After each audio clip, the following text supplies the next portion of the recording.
Hey everyone, this is PrinceBrightstar, and welcome back to Final Fantasy XIV Dawntrail. Get him!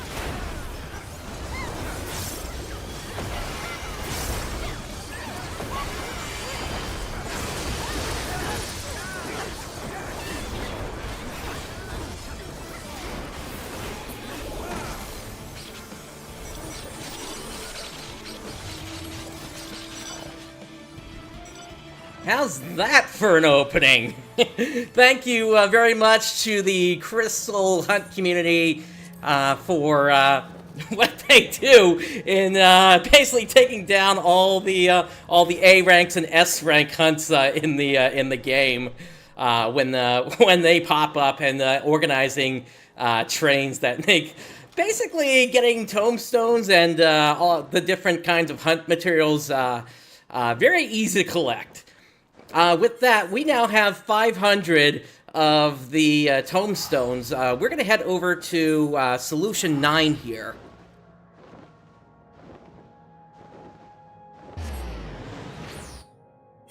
And we are going to hand these in, because this is the last thing that I need to complete my set of level 100 tank gear, at least, or rather warrior gear. Since, or at least until the Arcadian releases. So, let's go ahead and grab the Neo Kingdom War Axe. And with that, we're gonna go ahead and put this on. It got added to the inventory. That's right. My, everything is full right now in here. So I gotta actually, swap something out. I can take this out of here and put it in. There we go. Neo Kingdom War Axe. And that pushes my base health over 170,000. And then the one thing to still do here is we need to meld. For this, I'm thinking we'll go crit.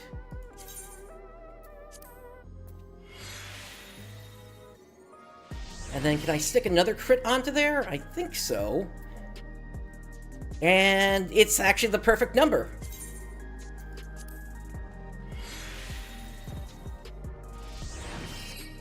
Alrighty. Cool. Let's see. I need to do a couple of quick repairs here, actually, now that I'm looking. We'll go ahead and do that. And then this one here. So yeah, I'm basically good until the limited tombstones come out now, in terms of everything being a tank. So, yeah, I just wanted to open up on with that. Now let's head back over to Tuliyola. We're going to continue on with the quest line we started last time, which is for the Wachumeqimeqi quests. So let's make our way over to there. We were in the process of making some books.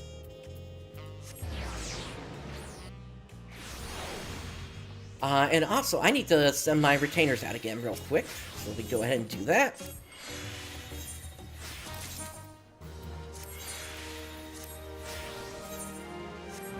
That's that.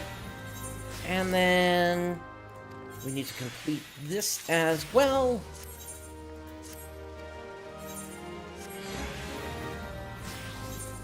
Alrighty. So, with that, let's pop back onto Leatherworker. And, oh, by the way, Carpenter, Blacksmith, Armorer, Weaver, and Alchemist are all level 100 now. So, yeah. It's, I've made a lot of progress leveling up here. What I still have to do is going to be covered mostly by the rest of the quests that we're going to be doing here today. The only one that we might not be able to complete is Fisher, just because that's still at 94 here. As the day progresses, I might actually go out on a little fishing expedition on the boat, just to see if we can get that leveled up a bit more, so that we can at least maybe get that started. But let's see how things go here.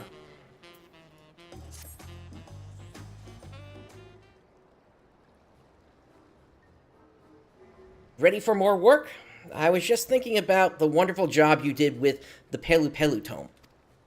Not only did locally sourced materials enhance the binding's quality from without, it served as an immersive preview of the myths within, and I intend to have us continue this trend. With Moblin's Tales next on the agenda, we'll want to use materials from Wachumeqimeqi. Of course, the Hanu Hanu also make a home in that region, so take care to differentiate between their cultures. A tradesman of your discernment should have little difficulty, I'm sure. Let me know when you've prepared the components.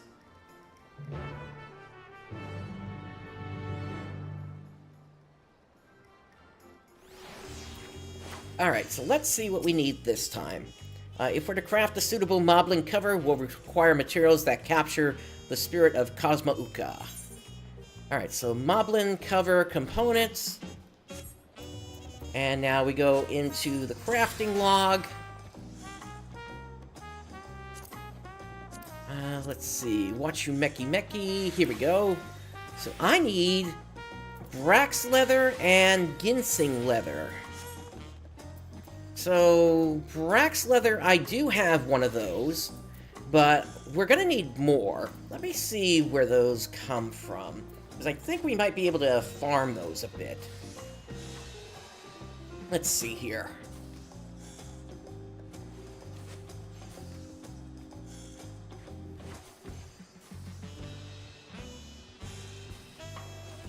So, for Brax leather, those come from Brax hide. And it's dropped by Braxin Yakto. And then we can also get it through gemstones. For those, we would need to do some trades. Or rather, some fates. Just because I'm all washed up in terms of having any gemstones whatsoever right now, unfortunately. I use those to get all these classes leveled up.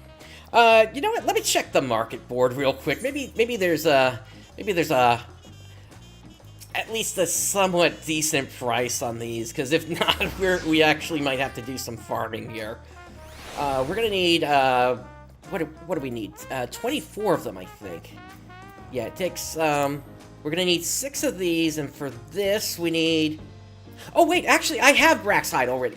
What am I thinking? Okay, we're good. We're good on that. Let me just make that. Let's see.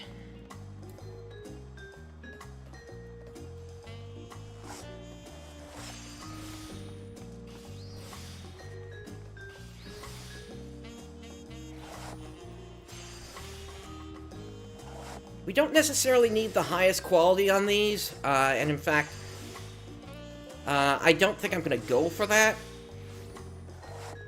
But I do at least want to try to get some quality here.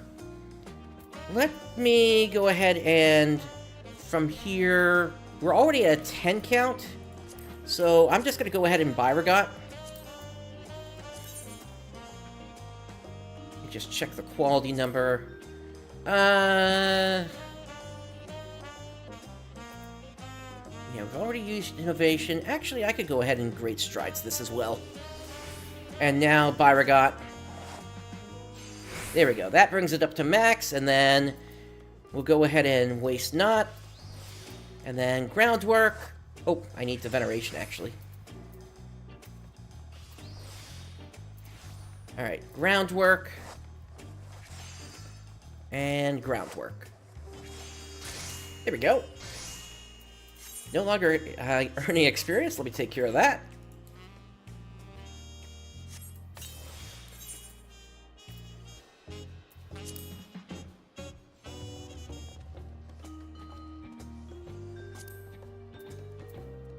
Alright, let's go ahead and make 4 more of these. We'll just do quick synthesis on them.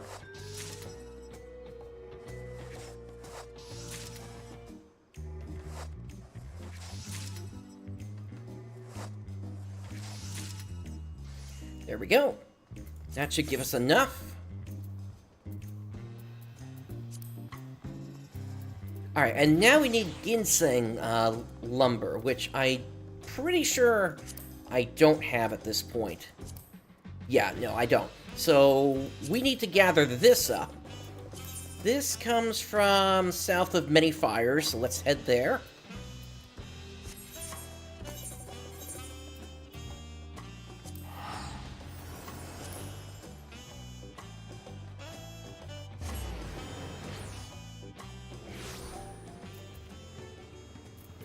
And we'll go Botanist. And take it to the south.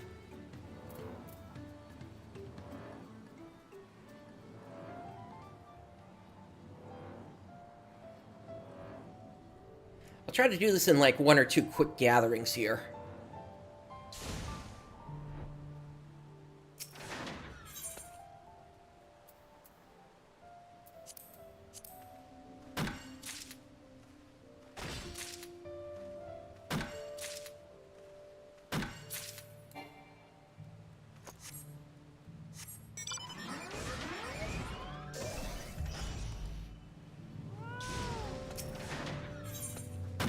Alright, this one has a Gatherer's Boon bonus on it, so I'm going to go ahead and go ham.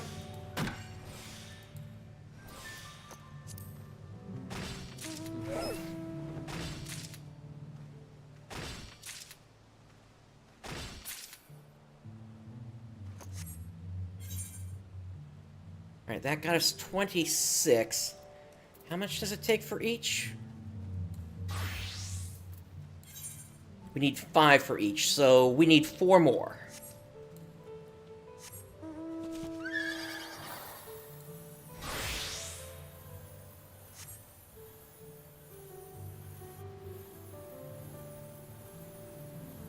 Oh, and hey, a hunt target.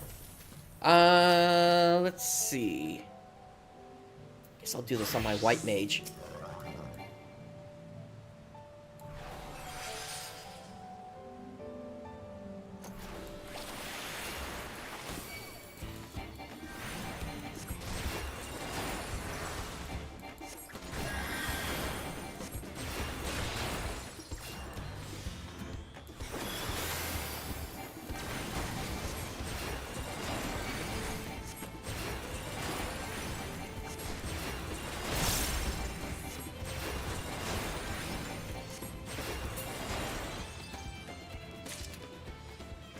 Okay, looks like that was just a one and done.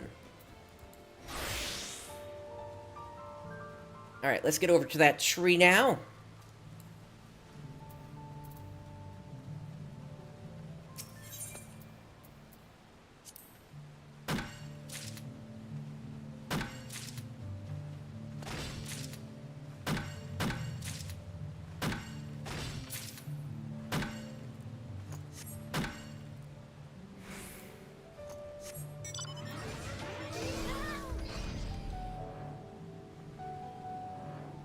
Now over to a safe spot, so we can go ahead and craft this up.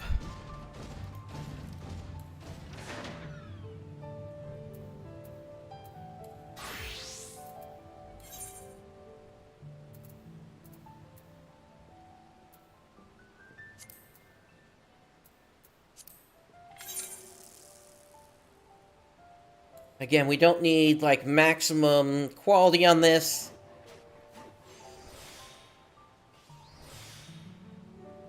All that is easily handled in the final craft of these.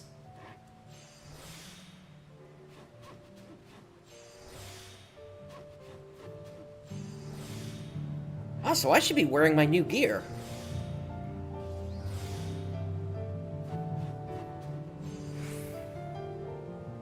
Alright, we'll just Byra got that. And then Veneration. Do a Master's Mend. Groundwork and groundwork.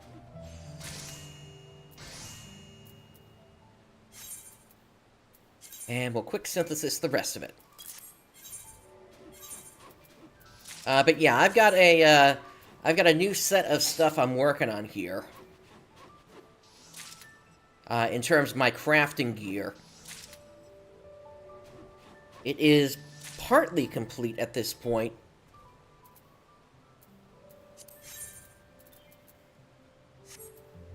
But if I throw everything on, you'll see I've got a new, I got a new secondary tool, as well as a fully melded cap of crafting, and then my shirt and pants, I still have yet to do any melding on them, specifically because I need more of the new type of script in order to slot in the materia that I need.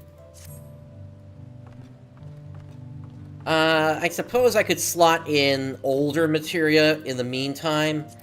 Let me go ahead and pull that up here real quick. Let's see.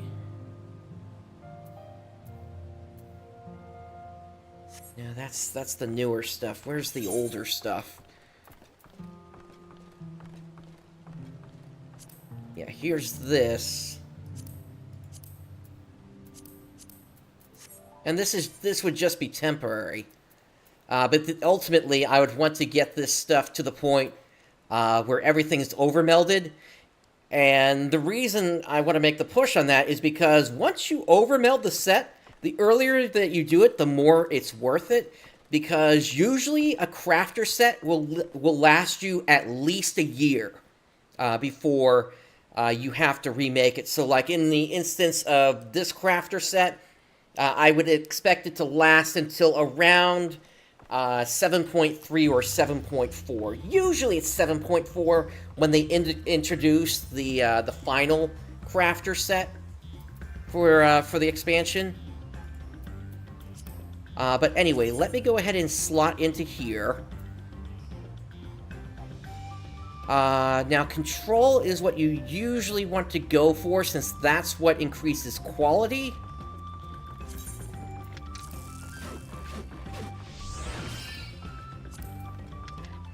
And the way that you usually do a craft these days, that's a harder craft, is you start by getting the progress up as high as you can.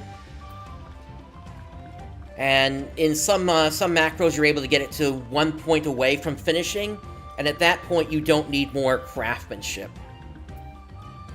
But the one thing that you do want to slot in as quickly as you can is if there's room for crafting points, you definitely want to take advantage of that. So I'll go ahead and slot in here. And then we'll drop this. And then I'm not going to take this any further here because those are not the final materia, and there's a chance I'm not going to get this materia back. Okay, so we should have everything that we need for the craft, I believe. Unless we're still missing something. Let me see. No, we should be good. Okay, so, with that, we'll go ahead and make this up. First, let me have a little bit of food, though. Just so I can make sure I'm not going to have any problems here. And we craft.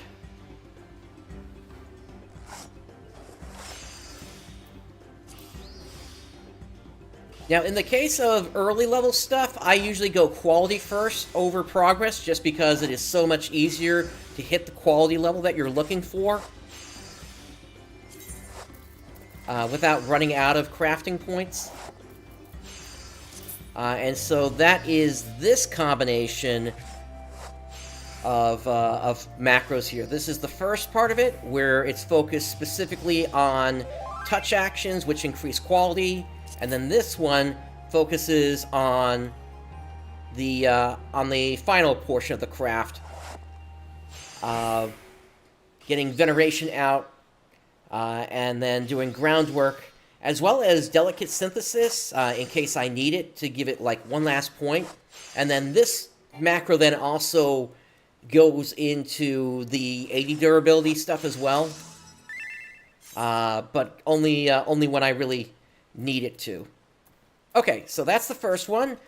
We are going to high quality craft all of these, specifically because they do give a bunch of experience, and when you hand in high collectability items, you get a bonus in terms of what rewards you're given. So you need to at least hit the yellow bar for collectability, but I shoot all the way up to the white section to maximize the reward that I'm going to get. Also, how am I doing on scripts? We're getting pretty close to what I'm going to need to buy another set of materia.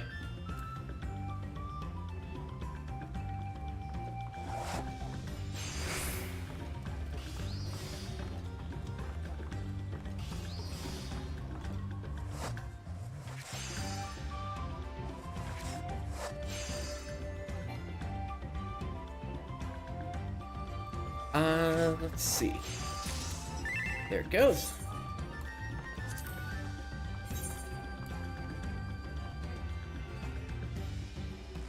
Yeah, and right now with the crafting points I've got, I could get the last portion of that out. If I were to drink a Cunning Craftsman's Draught, or the next tier up, which just released. But I'm fine with this doing 3 groundworks instead and just skipping the delicate synthesis, since quality's already maxed at that point.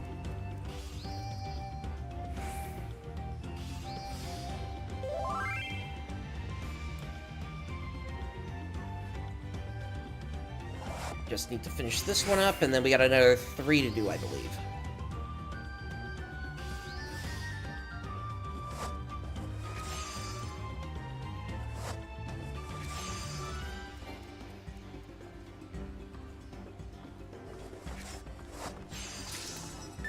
And the one thing you need to make sure if you're going to set up a macro like this, you always need to make sure that you put these wait commands in. If you don't do that, and you just set up the actions, the system's not going to wait to execute them at all. You need to wait for the animations to play through first. That's why all those wait commands are in there.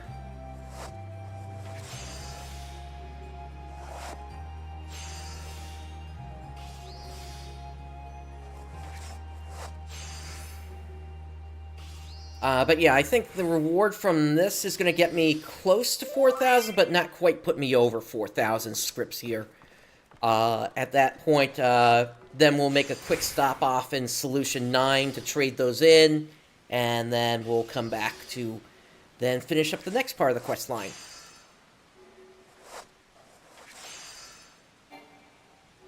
Oh dear, it started to rain.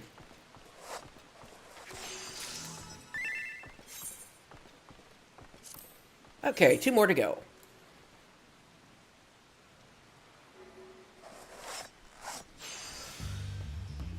Also, if you didn't know about this little trick, this can be kind of helpful. If you hold down Control and hit your home button on the keyboard, that basically lets you change the size of all the windows in the game.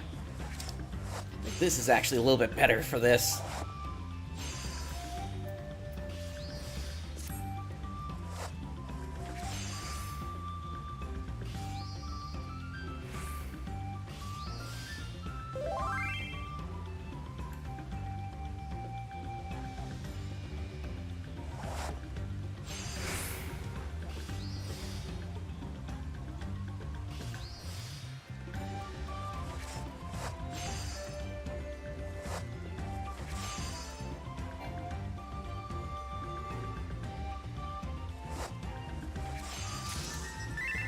Alright, 1 to go.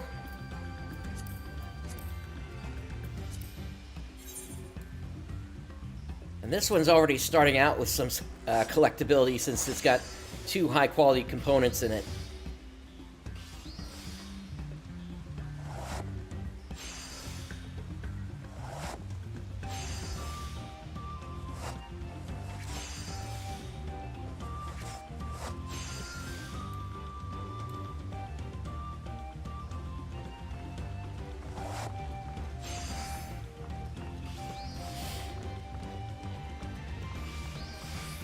Speaking of rain, we are expecting a little thunderstorm a little bit later today, so we'll see if that causes any problems for the show here.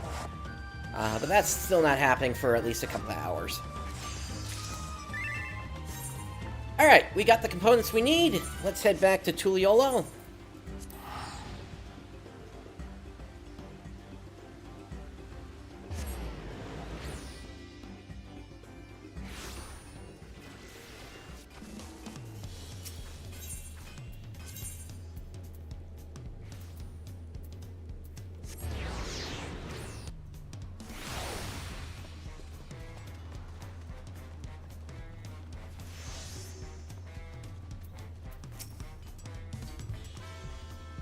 Alright, and let's get these handed in.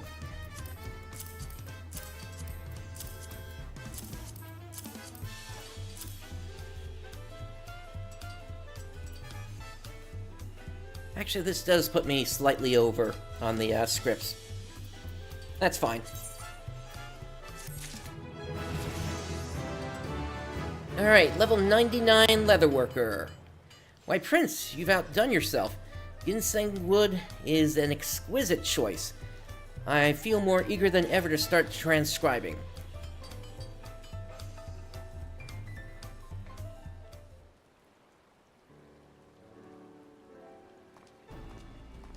Thanks, Betchagen. And sorry I missed it before. The character is, this outfit is just, from what is known as I think it's called the Posing Rangers in-game, which was part of a summer event that happened several years ago. It's going to be a completely different set once this class hits level 100. Anyway, as promised, today I bring a number of tales from the Moblins. Theirs is a unique culture, as varied as it is peculiar.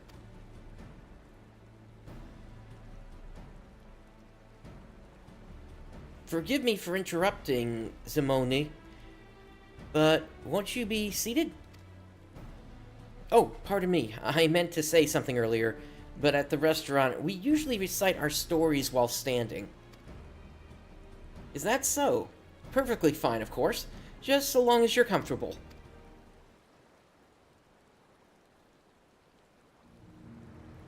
When I say the word Moblin, what do you paint in your mind's eye? A mask, a pack, and perhaps most notably, a pot.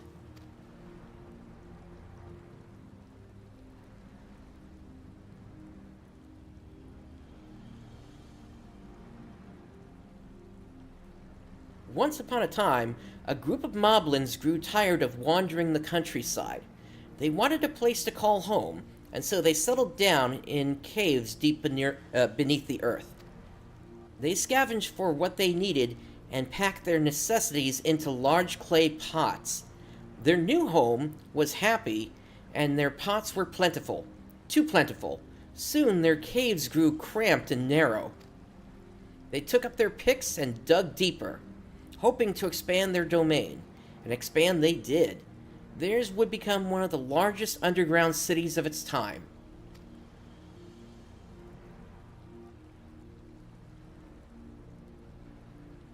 Yet their prosperity would be short-lived. The Moblins dug their tunnels so deep and so far, they unwittingly breached the gap between land and ocean. The muddy deluge devoured their city. Even their own masts turned against them, filling with water and threatening to suffocate them. In a desperate bid to escape with their lives, the Moblins threw themselves into their pots and prayed they might see the coming dawn.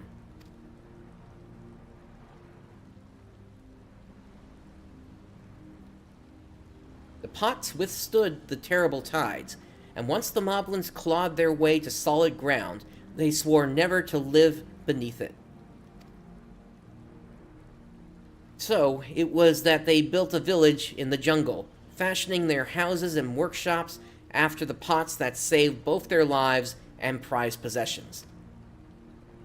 As for the city lost beneath the earth, though its location has long been forgotten, They say it slumbers still in some remote corner of Tyrol, the sunken city of Movopolos. Sounds like it might be an upcoming dungeon in a patch.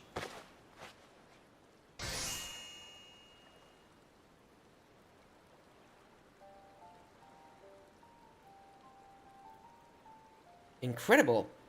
I feel it fits the image of the story perfectly.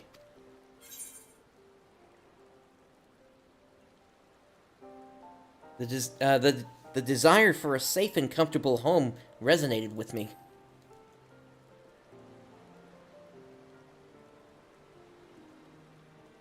A relatable sentiment indeed. It is in our very nature to seek out safety and comfort, after all. Many old Tyroli stories tell of how our peoples first came upon their current homes. The Hanu Hanu tale I shared previously was much the same. My family loves sharing those sorts of tales. What about yours, Pamika?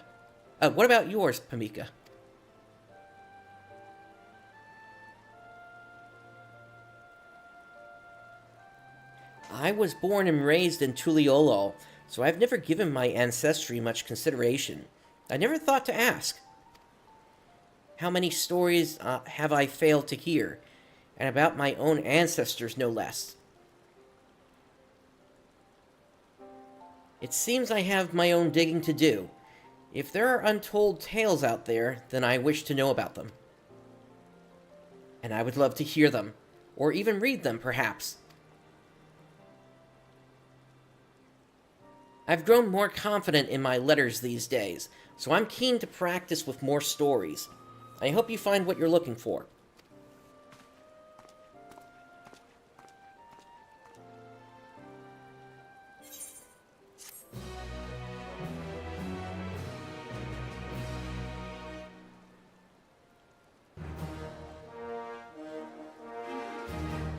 Amika is overjoyed with your efforts. She now considers you a talented talebinder. Upon a new quest continuing the story of Epistles by Pamika is now available. Alright.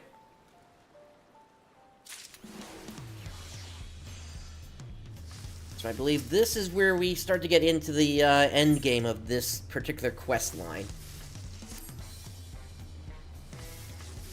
After hearing Zimoni's talk of ancestral tales, I can't help but wonder what my own family may have preserved from generations past. I've nearly finished my work for today, so I'll close up shop and go to speak with my parents. They should be able to point me in the right direction, even if it requires an excursion beyond the city limits. Should it come to that, your company would be much appreciated. I rarely leave the city, you see.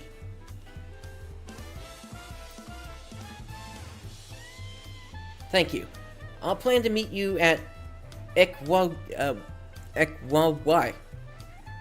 Plaza once my family chat is finished. This expansion's names. Alright. Let's see. That's sending us northward. All the way up to the North Gate.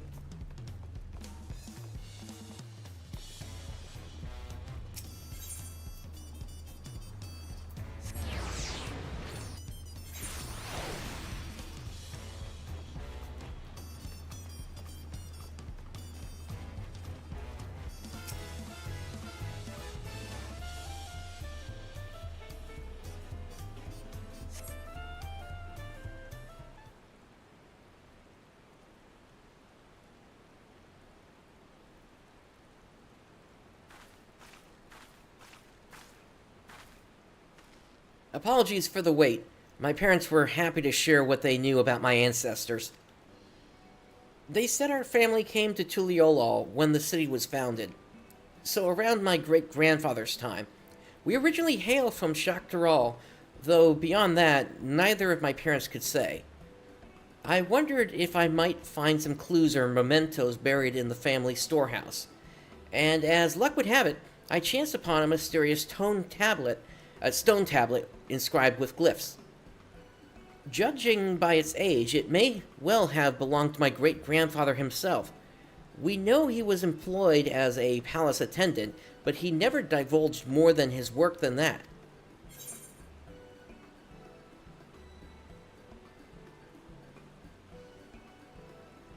Perhaps the Yakui would be able to read it.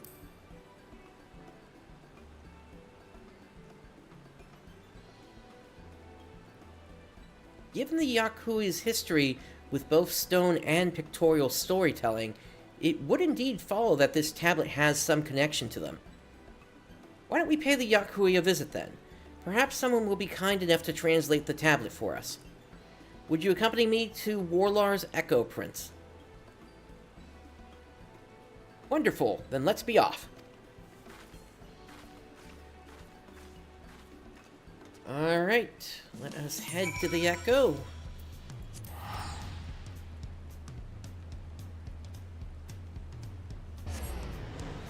Now, I gotta be careful here because I gotta make sure I actually click into the right one. Seeking... No, that's not it. Written in stone is the one that I need. And... okay, it's over there. Keep in mind, I've got other quests going at this point in this area here, so I want to make sure that we're not jumping into the wrong storyline. So this is where the Yakui live. Already I see glyphs carved in the same manner as my tablet. I believe we're on the right track. Let's have a look around and see if we can't find someone willing to help. I'll let you take the lead. You have far more practice in communicating with the Yakui than I do, after all. Alright, Pamika is following us.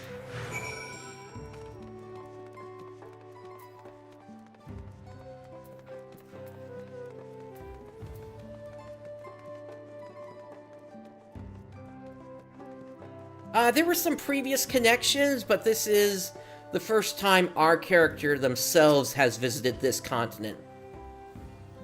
Your ancestor's tablet? I can only spare a moment, but I'm glad to oblige.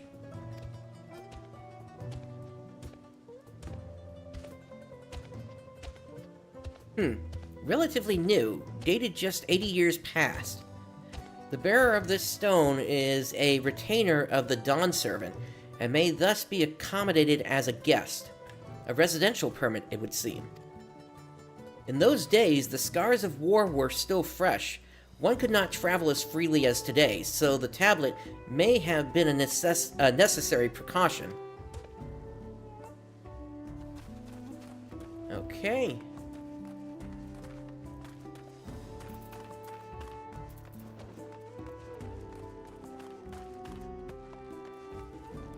Is there somebody inside this building?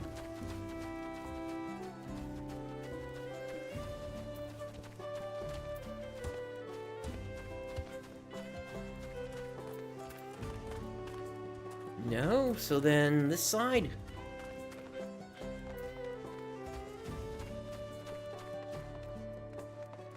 Here they are. All this way for a tablet. How very quaint.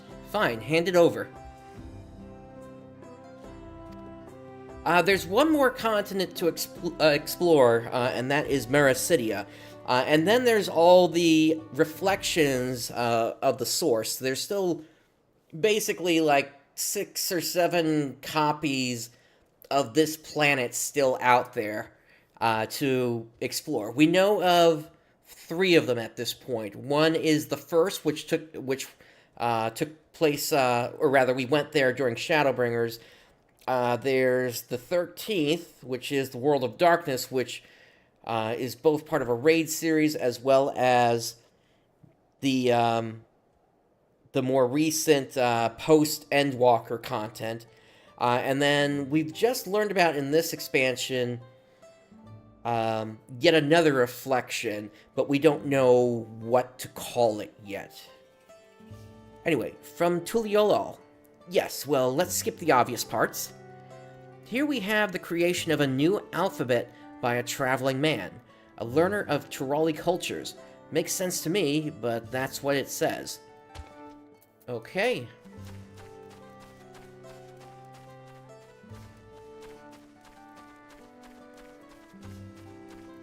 There's a combination of ships, airships, as well as just plain old teleporting.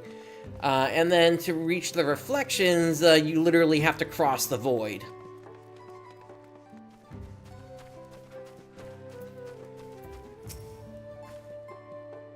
Read something?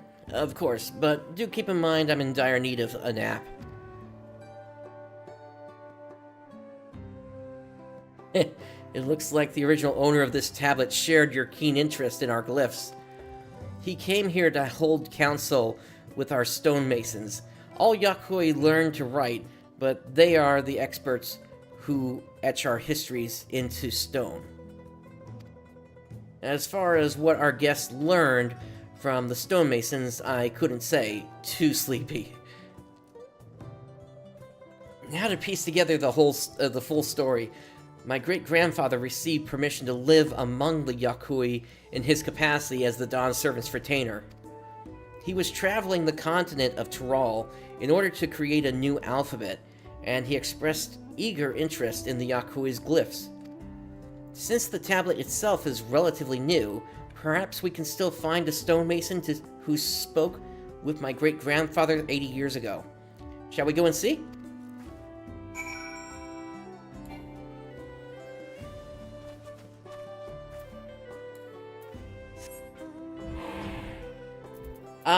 Environmental storytelling? It's actually pretty good. Let me see what they want to say here first, and then I'll show you. They say this is where Velagarmonda was sealed. The tales these walls could tell of the Sky Ruin. But every building has a story to tell, if you think about it.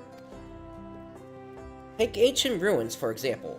Scholars have spent centuries piecing together the stories of ancient civilizations from beneath the rubble. Even without this written word, we can still weave a tangible history, though I simply can't imagine a world without writing. Alright, so, where are we heading? We're headed to the southeast. But this is basically what one of the zones looks like.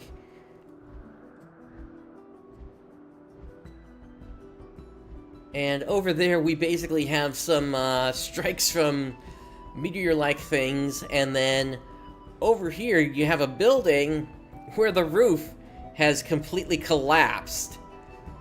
And then out there, yeah, that's a giant claw mark. How's that for environmental storytelling?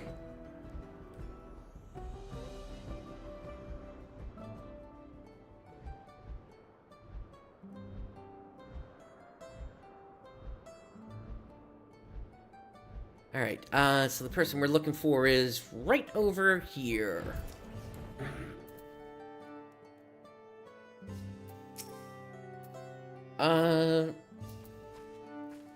No. This was what I was afraid of, that this is for a different quest. Okay. So then, where am I headed? Written in stone, map. Ah, okay, over here. Wait, is this? No. Huh. Written in stone. Okay, so whoever it is, they're like around here then. There they are. Okay.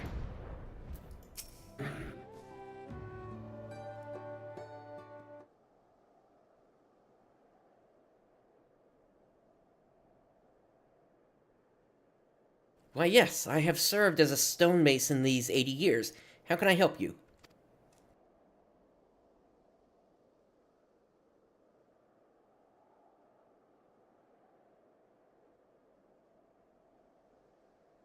Yes, I remember. Not long after Tuliolo's founding, a man bearing this tablet came to stay with us. So my great-grandfather really did come here. To study Yakui glyphs, yes? Do you remember why? He was developing a new alphabet, as I recall. One to transcribe the Turali we speak today.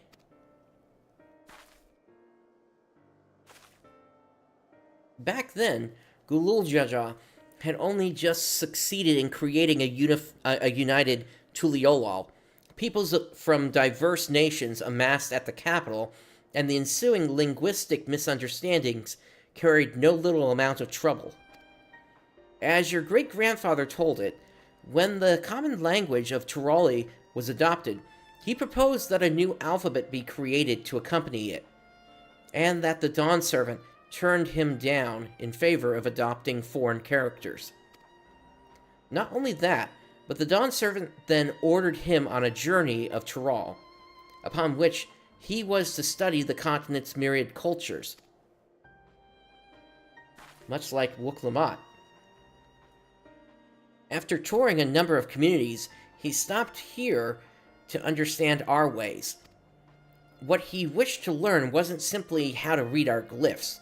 He asked tirelessly about our intentions when shaping the stone, how we decide our designs, and each step in the process of sculpting.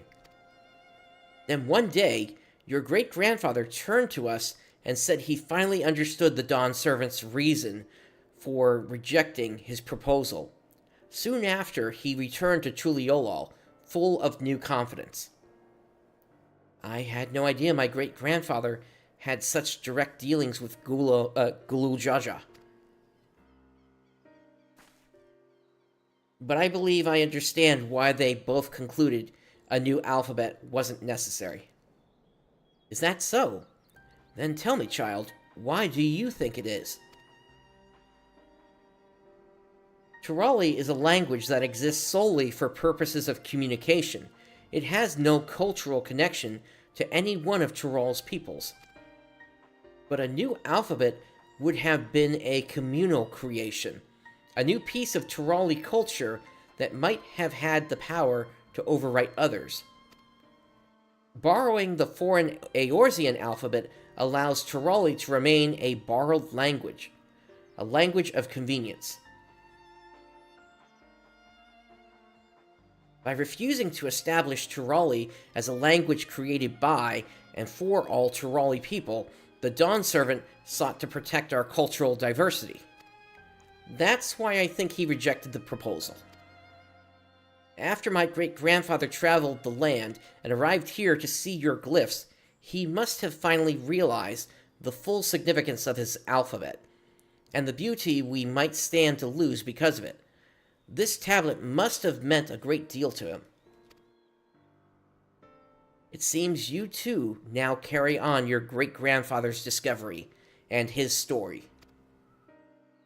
You're right. My great-grandfather's story. A story of my people. I must pen this tale right away, Prince. Might I ask you to bind it for me? Just leave it to me.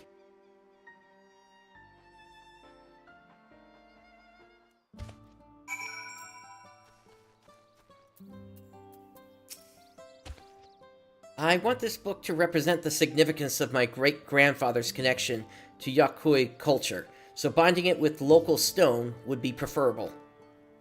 You'll find plenty of that right here. Take as much as you need.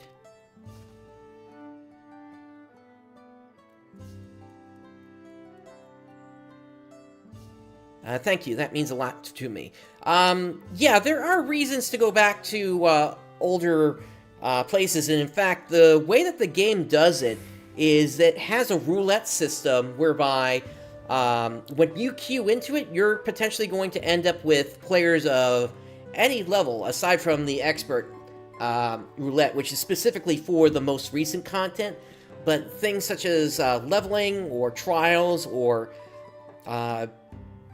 even just normal roulette, basically will match you with whatever players need help at the time, and that can send you back to old content where you're effectively leveled down to match the content itself, and that's how newer players are able to get through the game. And by doing that, you're given various rewards, including tombstones, which can then be used to trade in for new pieces of armor and such like that. I never travel without pen and paper, but this time I even brought my portable desk, in case my search for stories proved fruitful. it's something New Genesis could easily borrow from and make the game a whole lot better. If you could prepare the binding while I write, I would be much obliged. Alright, so we need to synthesize a Yakui cover. For that, we come down here, and let's go.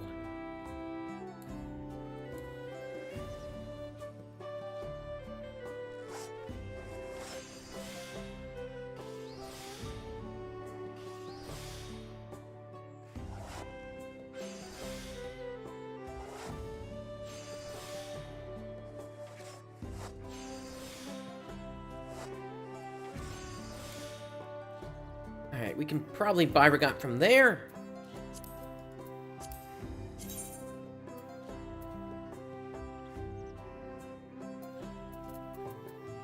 Let me just pull up calculation.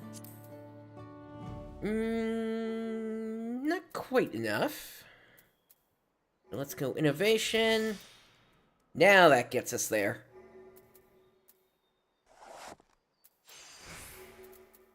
Alright. And then ground... Oh, wait, I need veneration first. Alright, groundwork. Groundwork. And groundwork.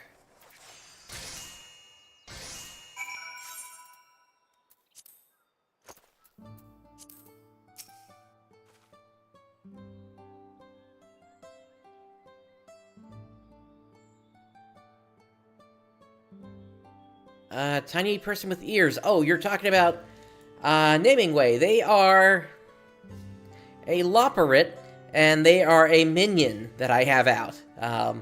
There are various minions that you can collect throughout the game. This guy, Namingway, and his kind come from the moon.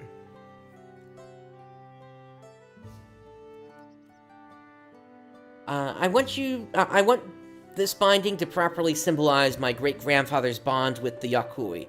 Take all the time you need and return to me when your work is done. Well, it's already done, so here you go.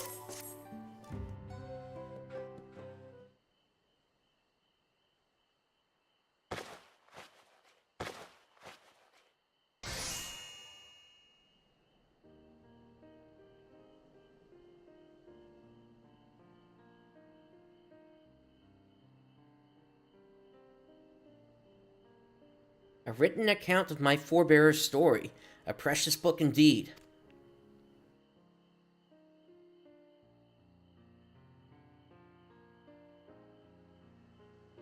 Once we're done with this part of the quest, I can show you. I also included text about the Yakui, though using prose to depict your people felt somehow inappropriate. Inapostate. Thus, I also included illustrations. Clumsy though my hand might be. Pictures of the stone monuments and pillars. Things my great-grandfather must have seen. I see. In your own way, you honor how we Yakui tell our stories with images. That was a very kind gesture.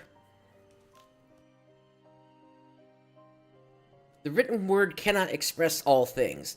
This is my great-grandfather's lesson.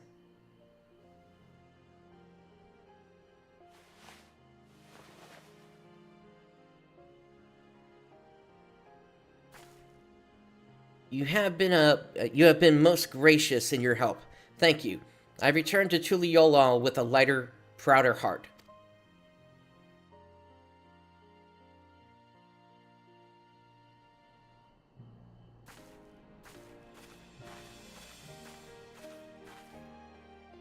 I wish. They've said that they're well, Yoshi P has said that he doesn't want to add any more races, but at some point he probably will. He's made mention of a lizardman race in the past, but we'll see what ends up happening with that.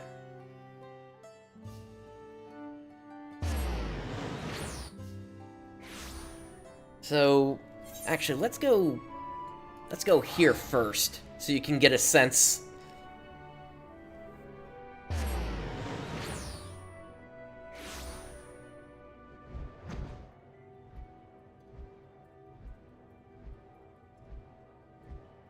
Yeah, so this is the moon.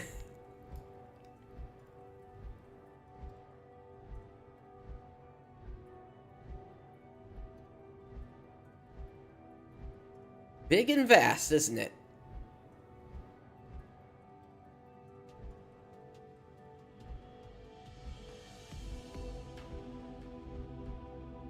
And the cool thing about this location is that planet over there, Hydaelyn, is it's not a static image. If you sit here for like a good 30 minutes or so, it'll rotate through the whole planet, so you can actually see what the whole world looks like. But now let's head into where the Loporrits are.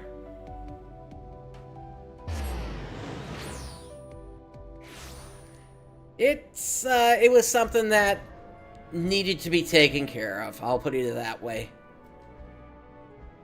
But this is where the Loporrits live.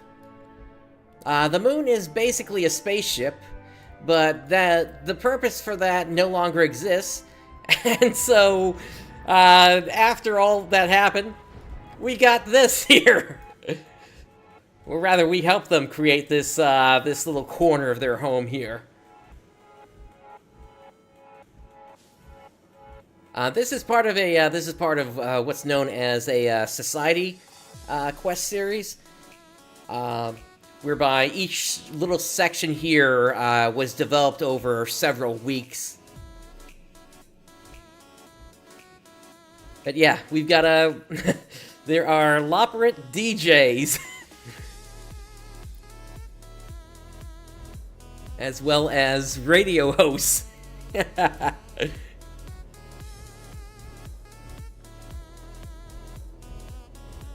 And then you can build your own bot, and... let's see. There was a... yeah, there's also a confectionery store here. So yeah, that's just a little introduction to the Loporrits. Alright, let's head back to Tuliyollal.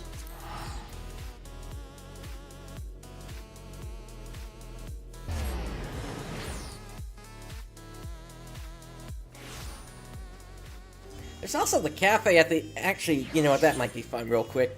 There's also the cafe at the edge of the universe, or at least that's what it's called in the Hitchhiker's Guide to the Galaxy. But if we go to Ultima Thule, oh yeah, they love carrots, and there's no getting around it. Carrots of all colors and sizes.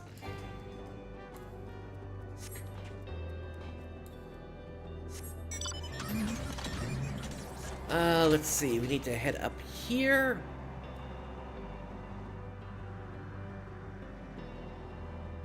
And this is the edge of the universe, by the way.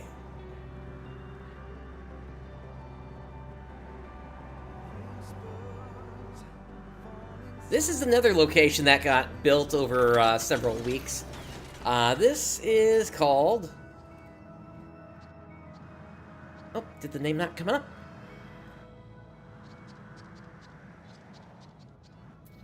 Alright, this is called The Last Dregs. And it's basically a take on the cafe at the edge of the universe, from the Hitchhiker's Guide series. But in this case, you've got robots serving drinks, you've got different alien races chatting with each other here. And also random dragon. Yeah, this is, this was a really fun thing to build over, over several weeks and months to get this whole place together.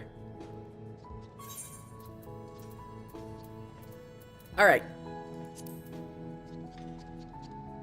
They do make reference to the number 42, yes, at some point in this zone. So, yeah. Anyway, back to Tuliyollal. And by now, my retainers are probably back, so let me take care of those real quick.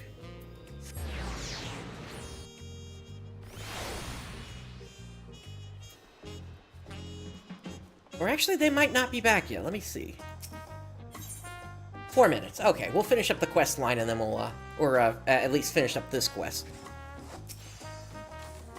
My great-grandfather's story is now a part of my own. I would say our trip was well worth it. I don't believe having 42 of anything actually triggers anything. I think I'll lend Zilmoni the book we made, since he expressed an interest in practicing his skills on new tales. Besides, I think the illustrations might make for an easier reading experience. It was his petition that started this whole project, after all. I do hope he enjoys it.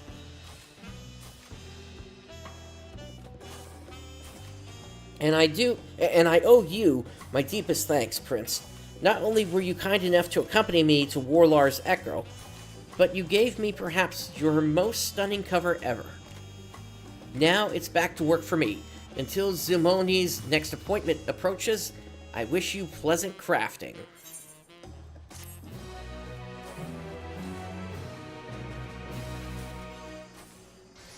Alright.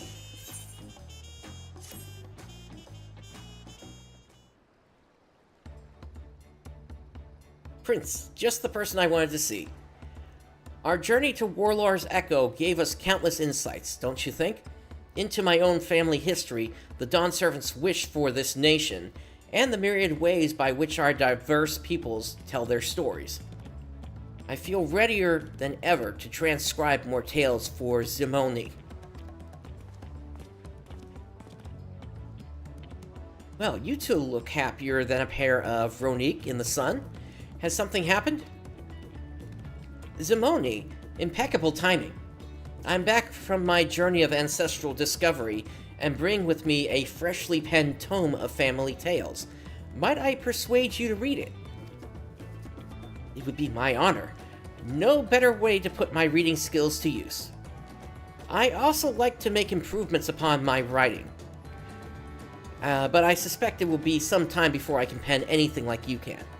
Speaking of, the Mamuja customer came in, a Mamuja customer came in the other day and it entertained us with some wonderful stories.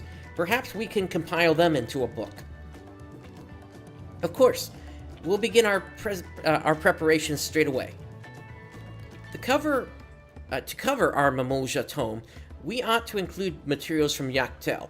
In the meantime, I'll clean my pens and ready our parchment.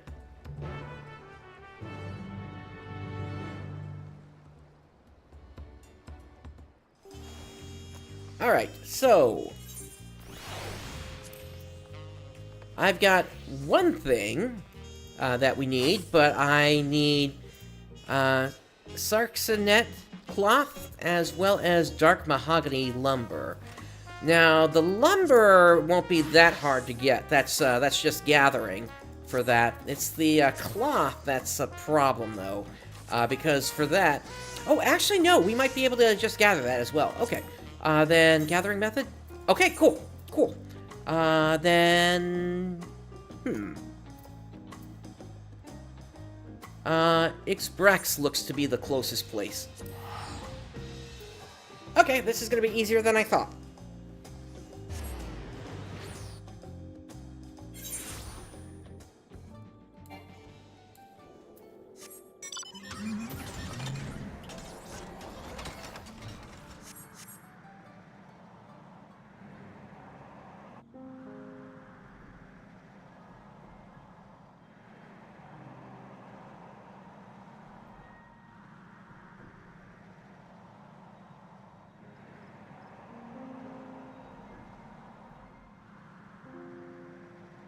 Alright, let me switch over to Botanist.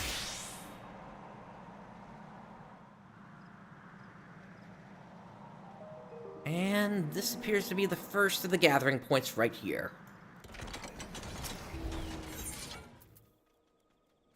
Yep.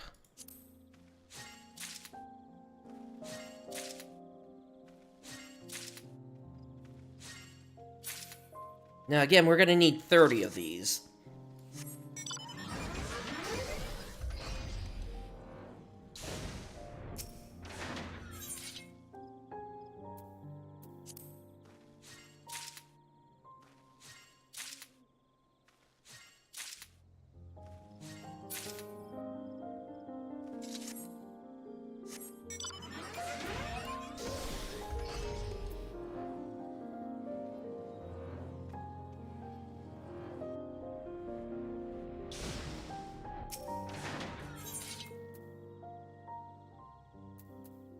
Alright, I ran a Braxkin map previously off stream.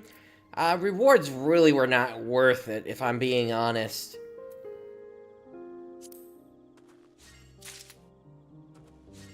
There's also a single-player version of a map. I mean, maybe we could give that a try. I've got that here. Where even does this take place?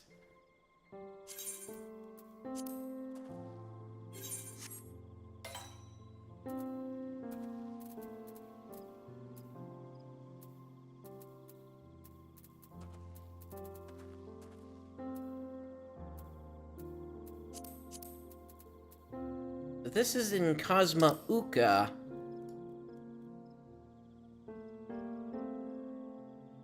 Looks like it's right along here. All right, let me gather the stuff we need, and then we'll head over there. It is a viable playstyle, yes. In fact, you can have all the different jobs on a single character. And by having the gatherers leveled up, you're able to obtain your own materials for crafters.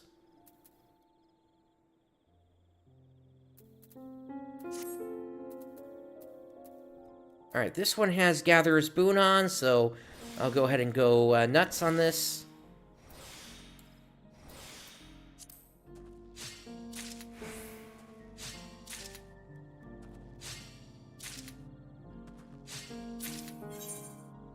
Okay, how many are we at? 33, that's perfect. Okay, and then there was one other thing that we needed. Let's see. We need dark mahogany lumber. And that comes from dark mahogany logs, which comes from down below.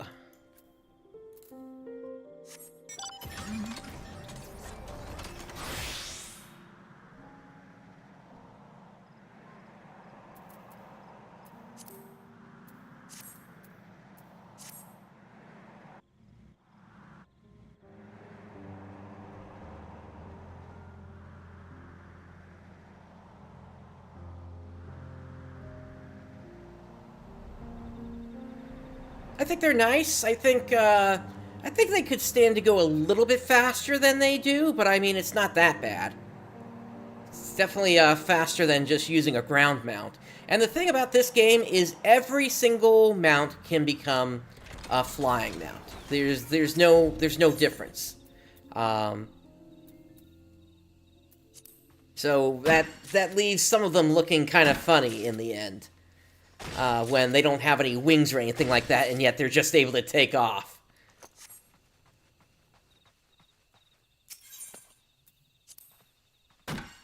Alright, we're gonna need 30 of these as well.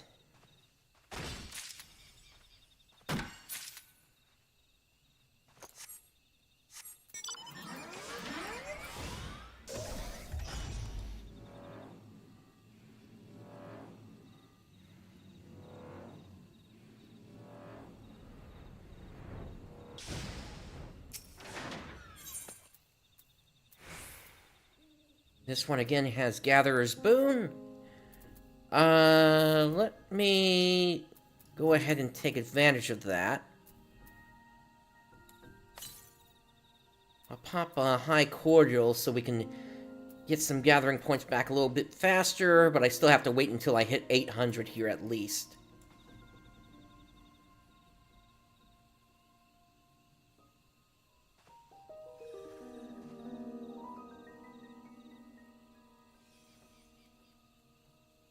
Almost there.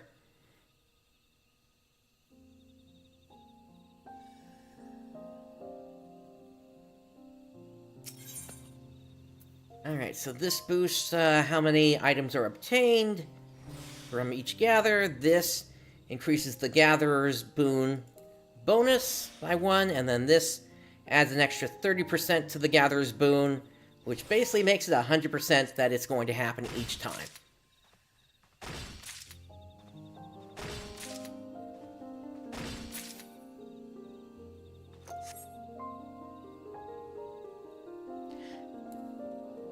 Hey, thanks for tuning in, and no problem. I'm glad I was able to help you learn a bit more about the game. Alright, let's do this down here where we're not going to run into any enemies.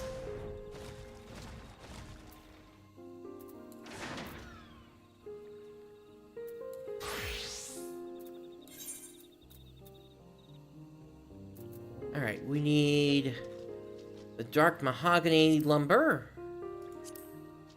And let's craft away.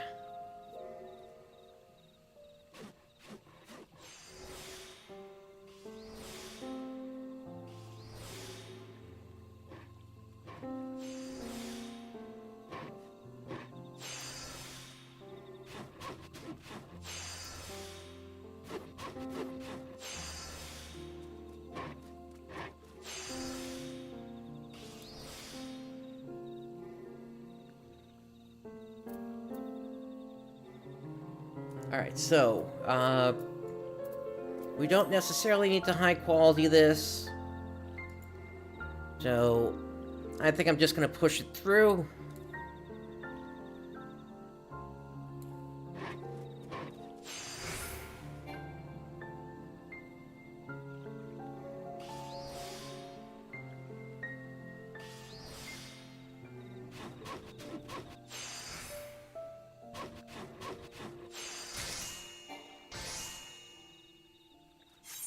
Alright, and then we'll quick synthesis the rest of it.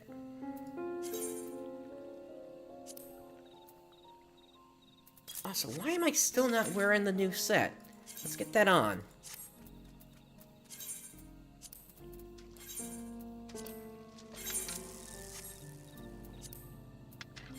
Alright, quick synthesis. Do 5.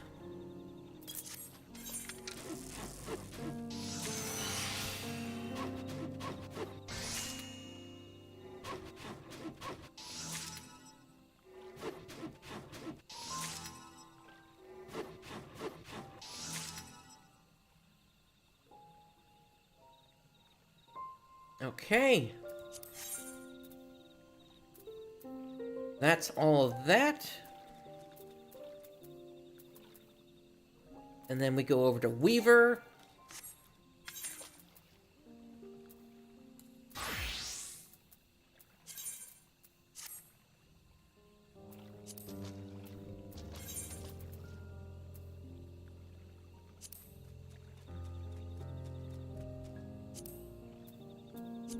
And let's craft this up.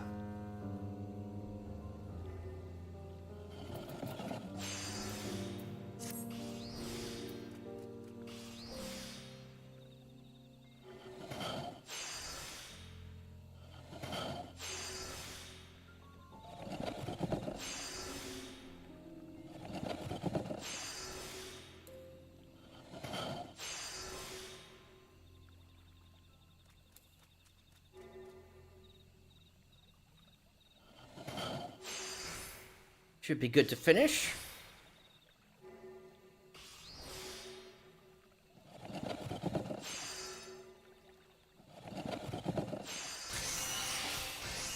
Alright, so that's high quality there. And then again, we'll quick synthesis the rest of it.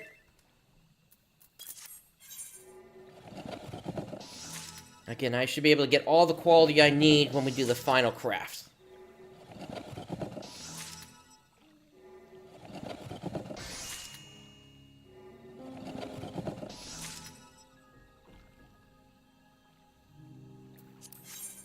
Alright, and now we just need to swap back over to Leatherworker.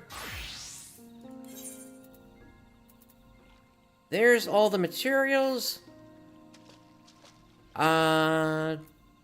This one still has fairly low requirements. But just to make sure I'm able to maximize everything, I'll have some food.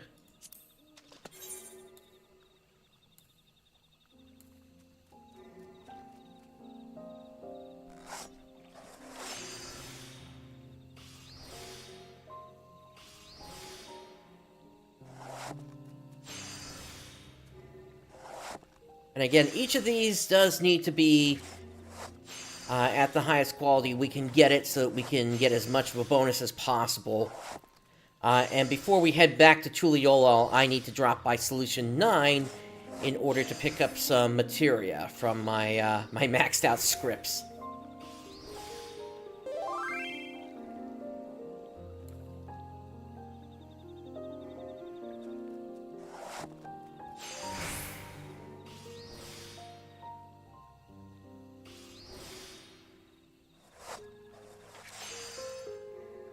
Now, I'm not sure if this is going to put me all the way up at level 100, but this should get me close.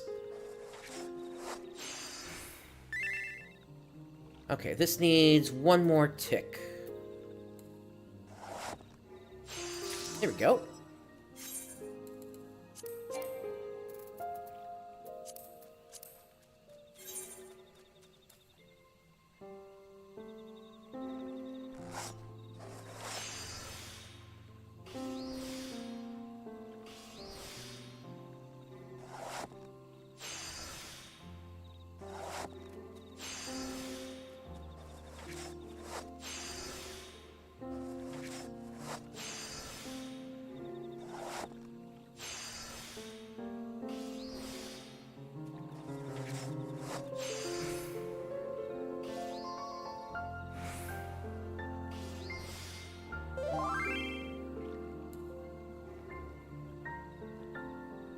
Also, I am looking at the time, and we might want to make preparations to hop on that fishing boat as well.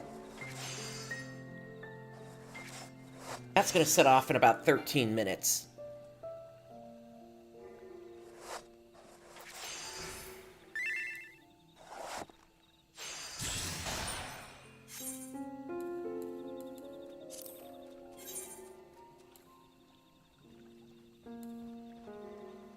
Actually, before I start this one, let me extract all this materia that's built up here.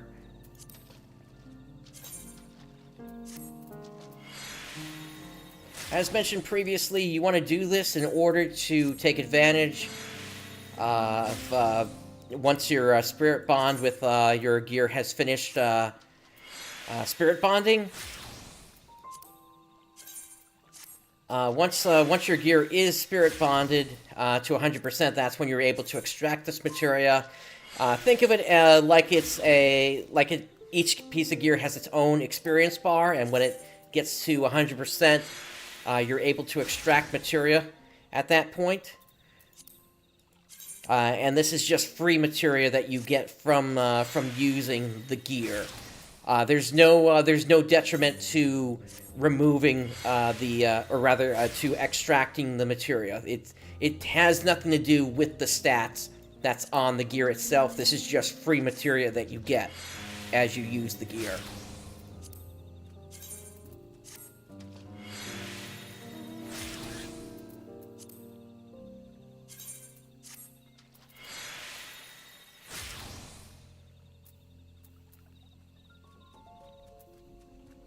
Okay, on to the next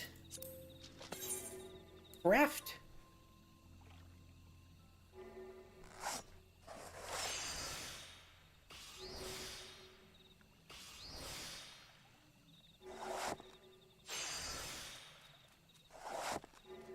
I'm probably going to have to do one more set of repairs on this gear at some point before I can just completely abandon it. The main problem, though, is, you know, I still don't have all the pieces of gear I need melded. So this gear is technically still better than some of the newer pieces of gear until I can slot all the materia in. Once that happens, though, the new set is going to completely replace this.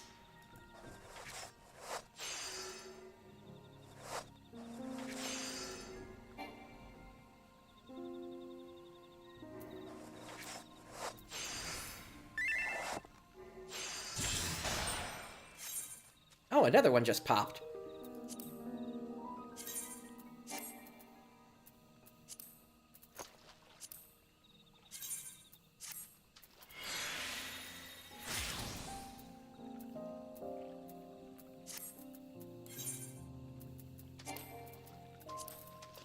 And the thing is, even though this is older material that we're getting from this, it's still good to have, because what we can do, and I haven't shown you this yet, but we can go visit Mutamix back in Thanalan, and we can basically hand in some old materia, and that materia has a chance of upgrading to the next tier. It's not a great chance of it happening, but it certainly has a chance of it happening. Primarily, we would actually want to do that more with the older battle materia, which I have a ton of here. That's how much material you get from doing hunts on a regular basis. And as I showed up at the top of the show there, that one took a good bit to get synchronized, but hey, it worked. That's all that matters.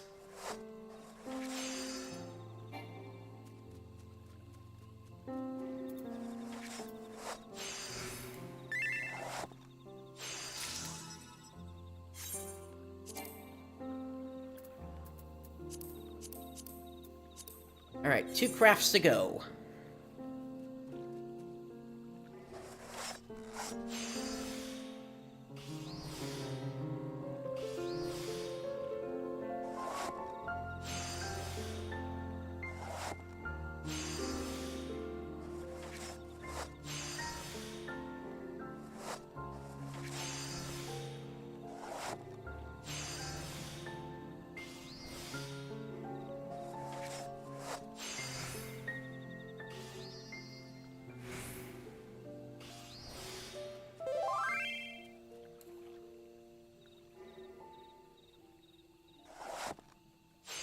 Yeah, and as you can see, because I'm now using the high quality stuff, I'm hitting the quality level before I even have to use the Byragot. So, and I mean, technically, I could stop right here for quality if I wanted to.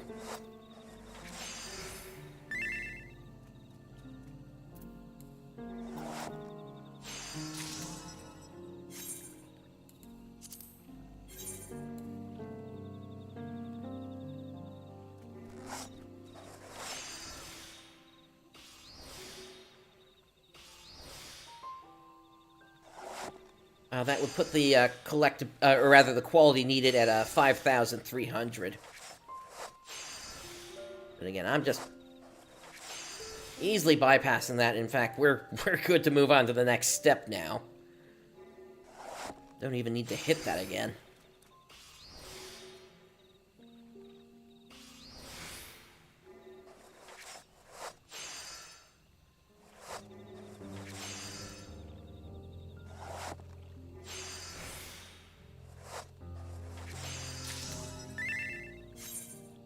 Okay, that's all of the collectibles that we need.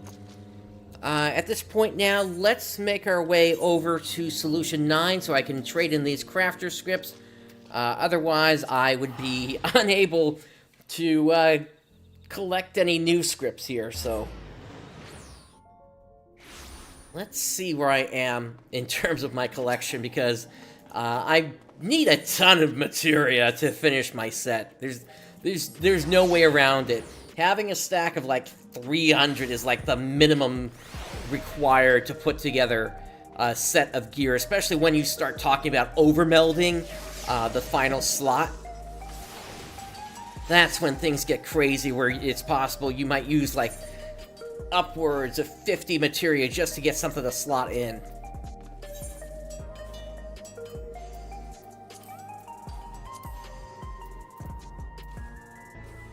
Okay, so right now my competence is craftsman competence material 11 is a little bit lower, so we'll just get all that.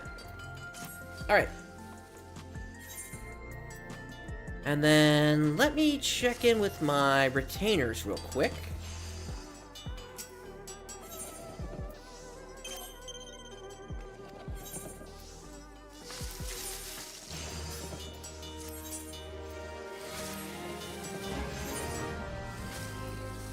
then, is there anything else that I can have you sell?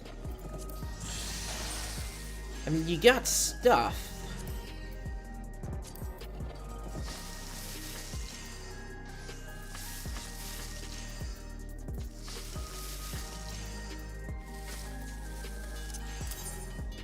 Maybe we could do that. We'll sell that $8.90.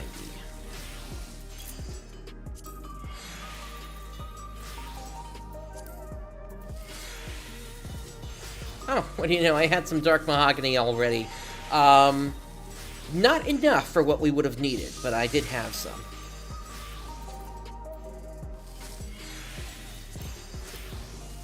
Okay. That's good for you. And now for the other retainer.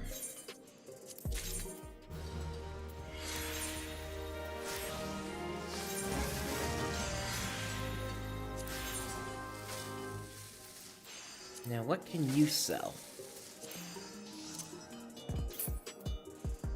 I could sell this. Actually got a hefty price on it. I'm gonna drop it down, though. Gotta make it at least somewhat reasonable. So it moves kind of quickly. Okay. Alright, with that, like I said before, we're gonna head over to Limsa now. So we can get ready to hop on to the ship. Which will take us out for a fishing expedition.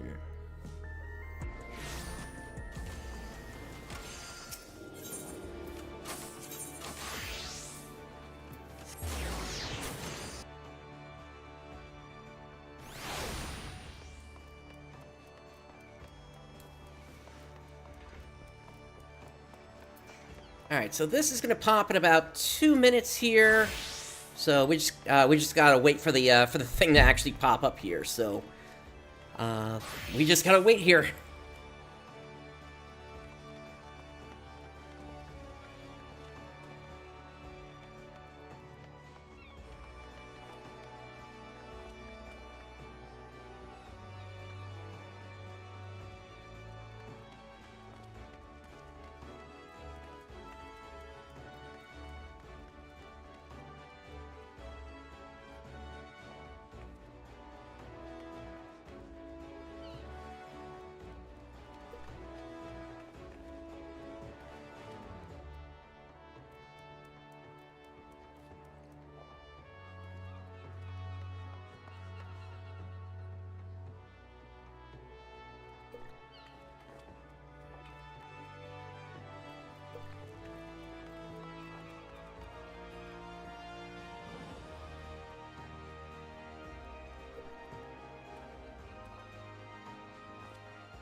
Oh, I forgot to check my inventory. Let me get as much into here as I can quickly. Because we're gonna have a problem here, potentially.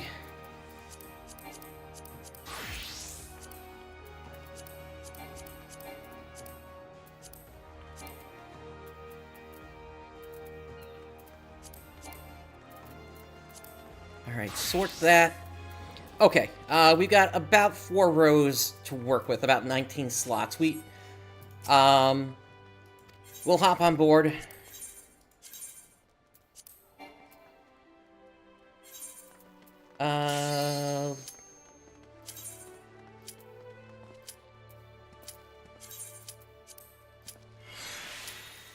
Go ahead and repair this.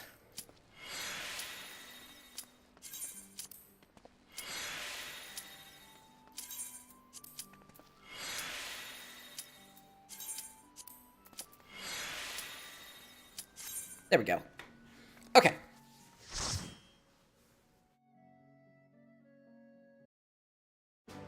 So we got 19 slots to work with for fish. We're probably going to run into more fish than that. But again, I'm not really that interested in catching any particular fish here. I'm just interested in leveling up. So when we happen to run out of inventory space, I'm just going to start tossing fish back. Alright, real quick, let me go ahead and use one of these. That'll increase how much I'm getting from this leveling process. And then I also need to eat some food as well, and then we'll be good to go.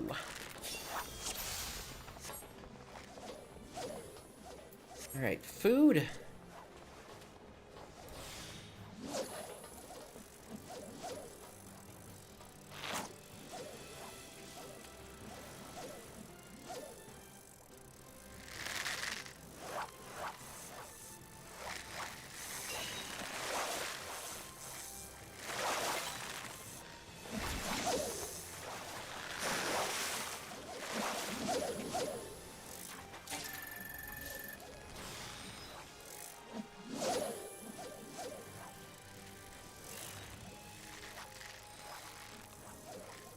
Again, this trip is going to take around 20 minutes or so to complete, but once it's done, we will be leveled up by about another 1 to 2 levels.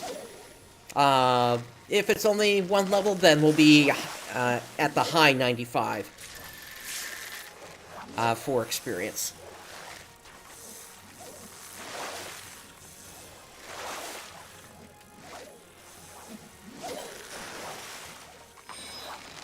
Oops, wrong button. Let's see if I get it. Nope.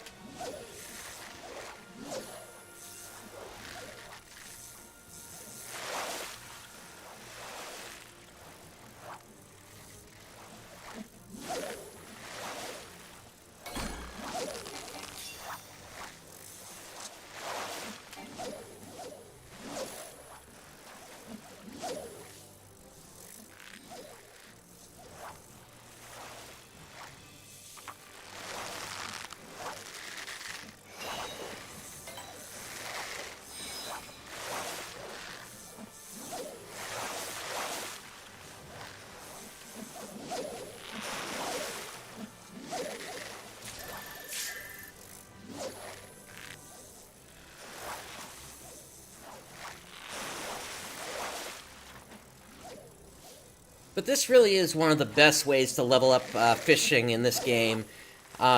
Each expansion, you just have to go on like 5 or 6 of these trips, and then you're at max level again.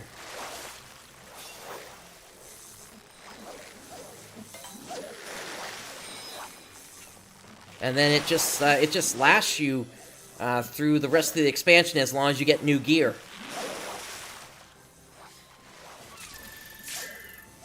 There are several achievements you can go for in this particular piece of content, but for what I do with this content, I usually just ignore it, and if I happen to get something, then I get something.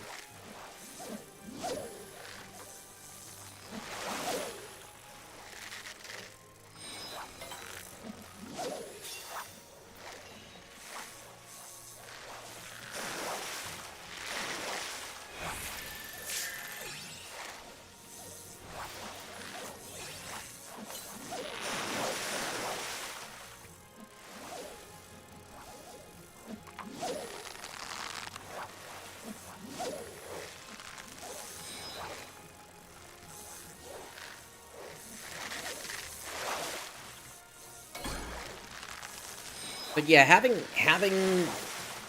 a class fully leveled in 2 hours is a really nice thing if you're able to get on these ships, which is they literally happen every 2 hours. Now that's every 2 hours local time, not Eorzea time. I am not having any luck here.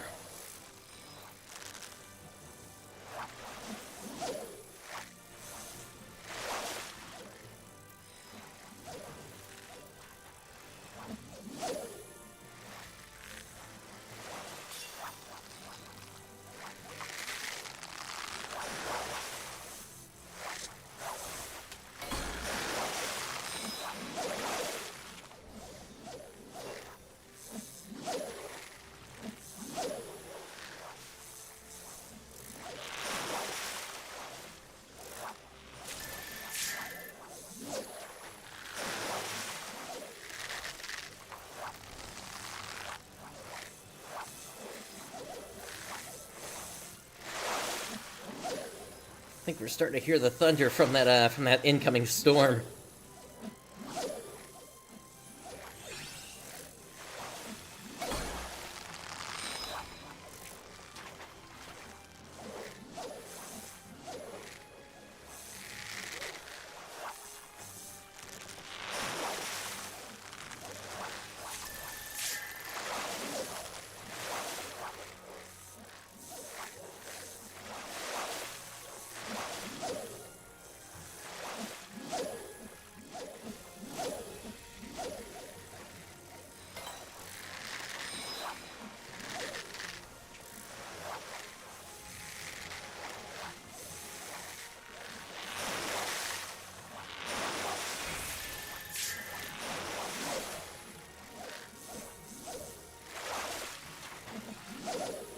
I'd love to have all the Wachumeqimeqi quests done today, but if we're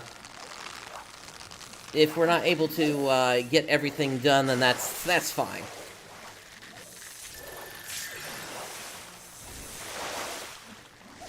Oh, I should have used the shorter version of that. Oh well.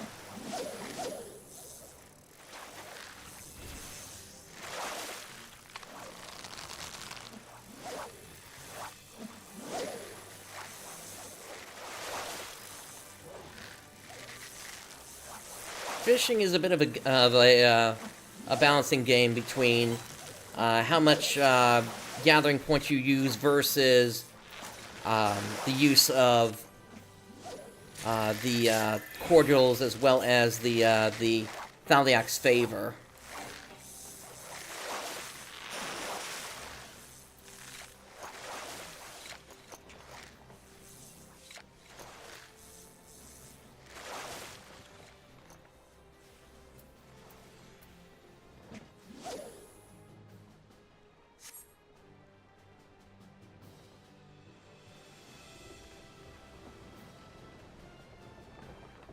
Alright, we're shoving off to the second area.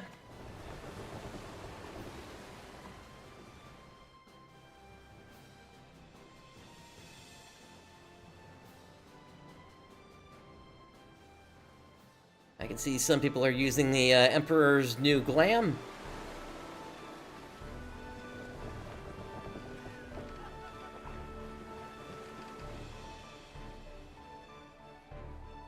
And we're in the second area. It's a bit foggy.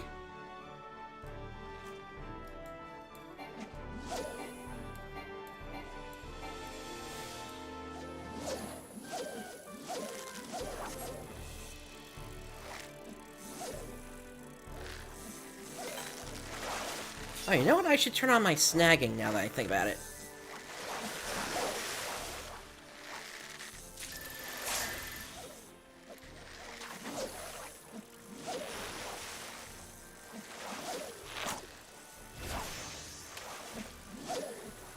That might help with some of the harder fish to catch.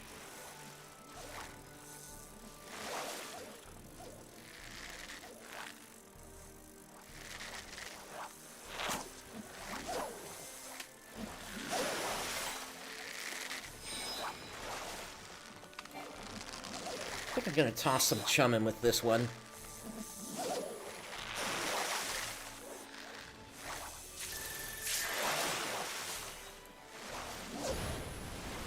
Hey, somebody hit the spectral. Nice. Yeah, these things are gonna bite real fast.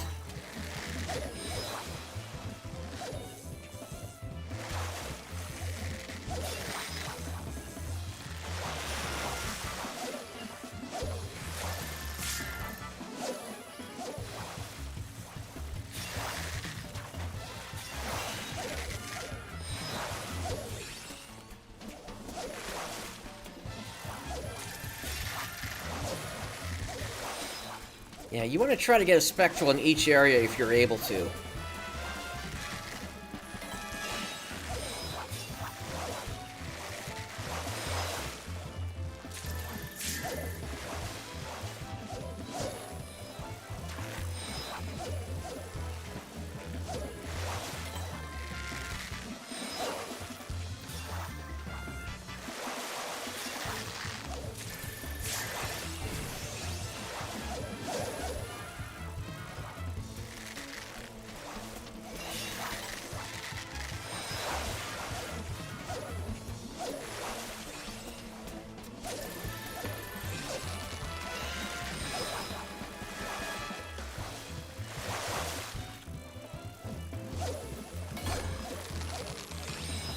Okay, I need to read another of these survival manuals. Let's see. Okay, and now that, and high cordial, snagging. Let's go.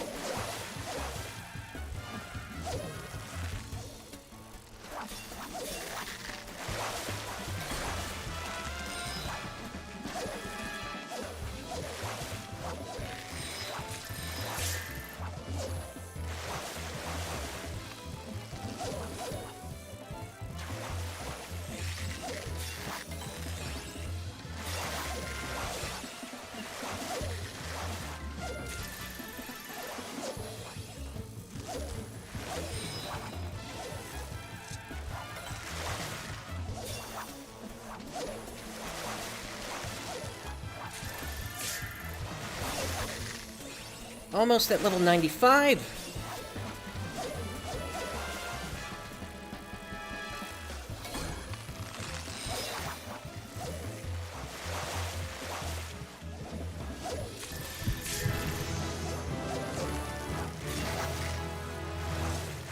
Something's happening.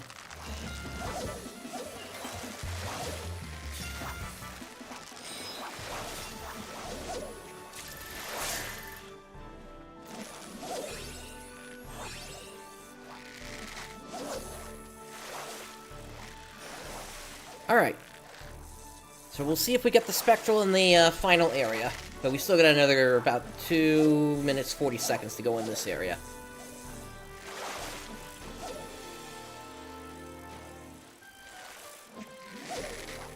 Dolphins around the ship, huh?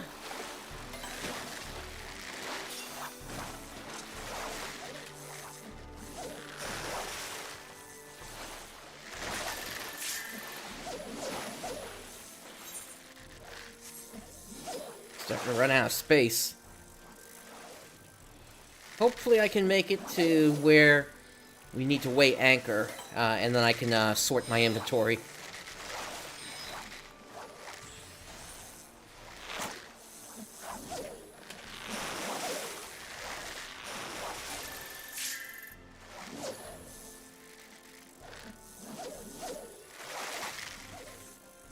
And then I need to hit the, hit this button, the patience button.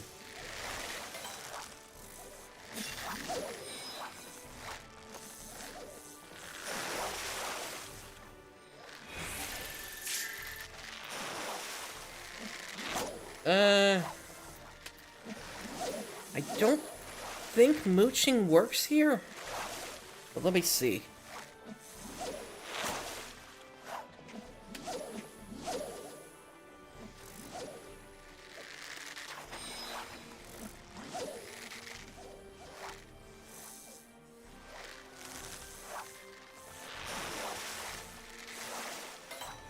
Oh, I did get something. Okay.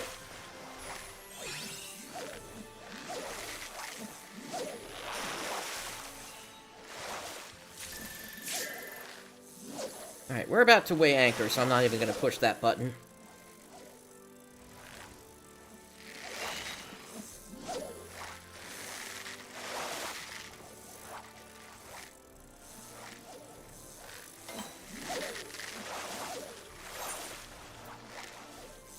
Yep, there's the notice.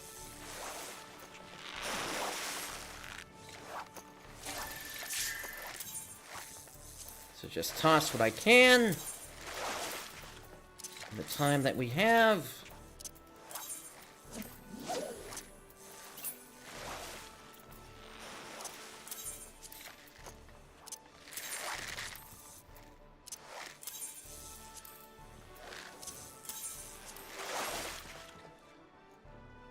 And then we got a couple of seconds once the next section starts.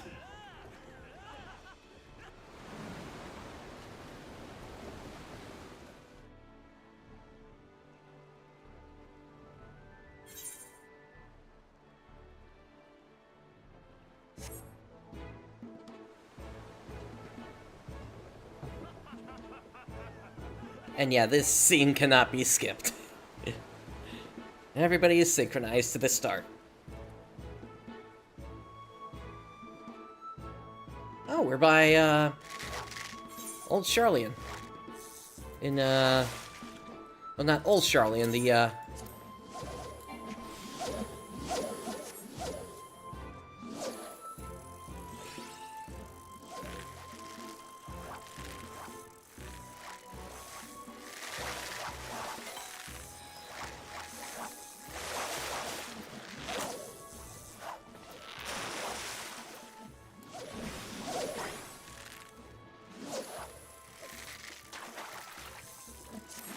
we're by Idleshire, is what I mean to say.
Hey, there's the, second spectral. Nice. I'll take it.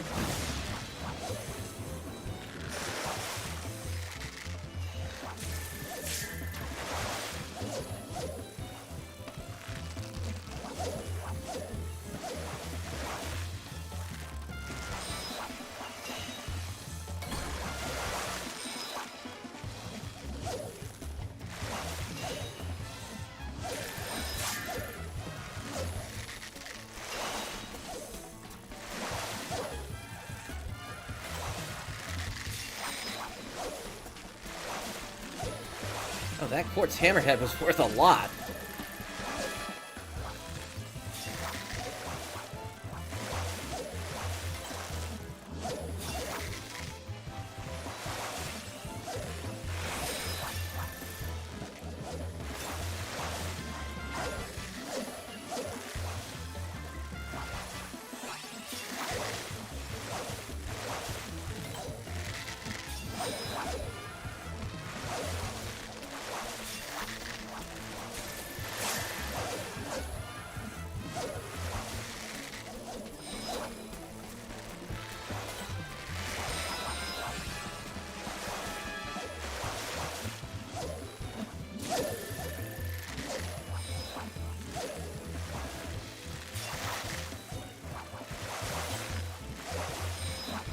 Wrong button.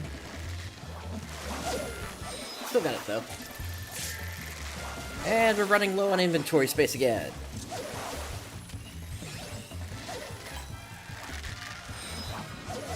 Alright, give me something the same. There we go.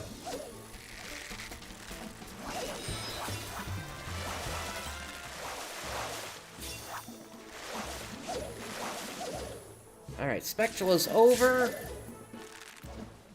I am going to read one more of these survival manuals.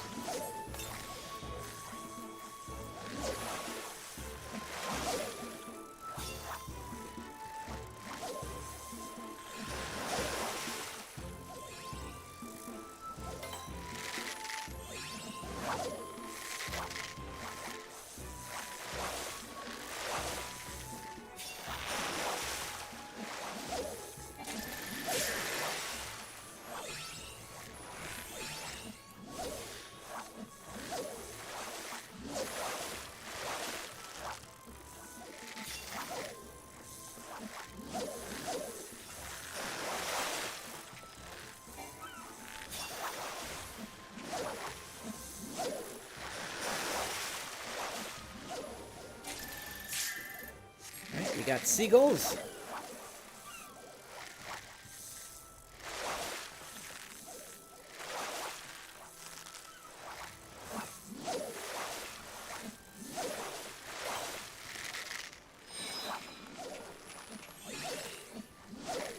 We might get 96 here.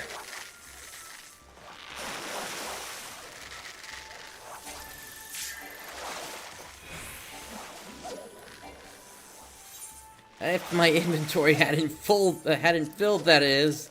Ay, ay, ay.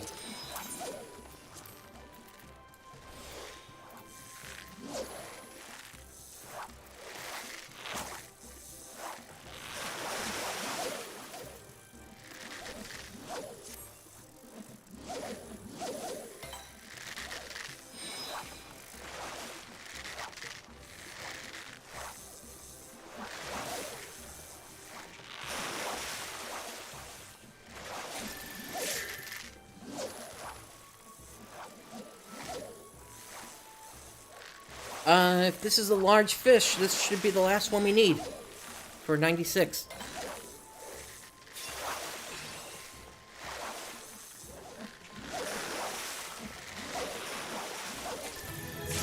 There we go, level 96.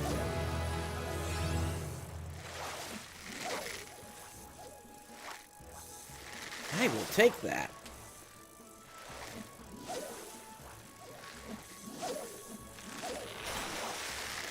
And just in time, too, because that was our last cast.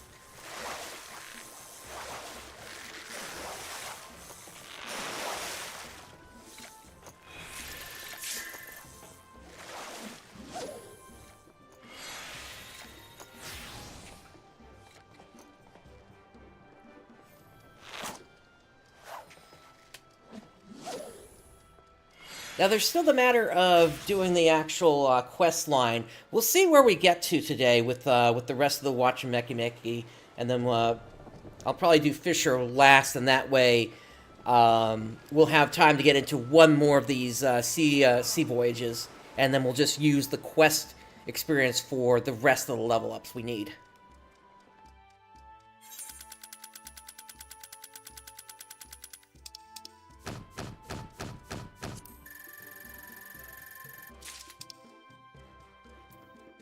And yeah, again, this is really good for gathering scripts as well if you need them.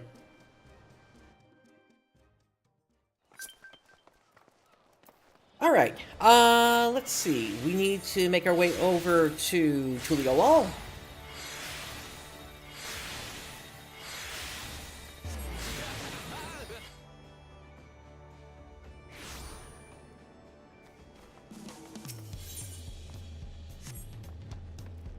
And then I want to hit up one of the shops first, so I can sell all these fish that we got.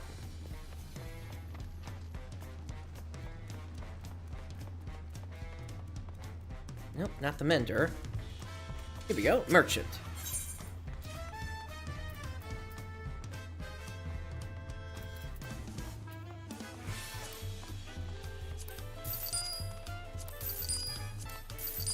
Again, most of these are worth 2 gil, but I did try to hang on to the ones that were worth 16.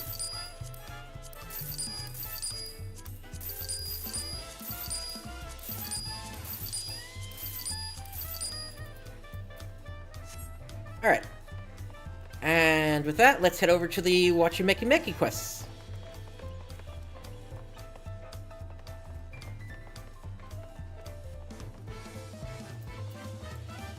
Back on Leatherworker, and we're gonna hand these in.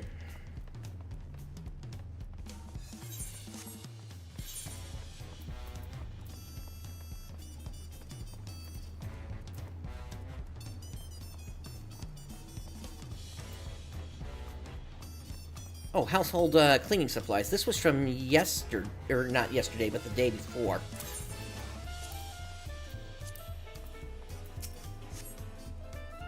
Alright, for this next tome, we will need materials from Dawntrail, preferably from the Tika Heartland. Let us hand these over.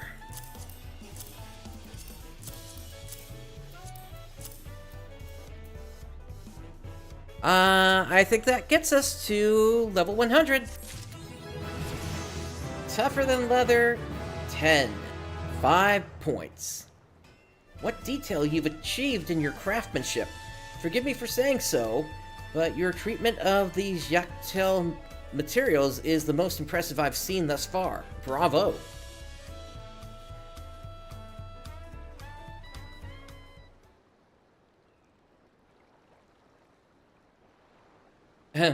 This tale was told to me by a Mamuja of the Daporo clan.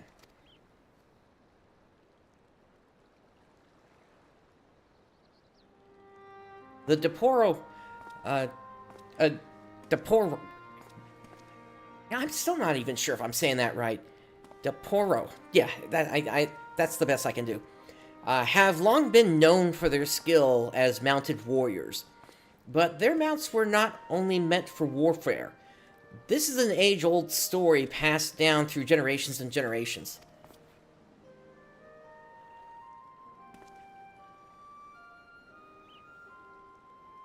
There once lived a Daporo youth, bound by the creed of his people, to seek a land blessed by sunlight.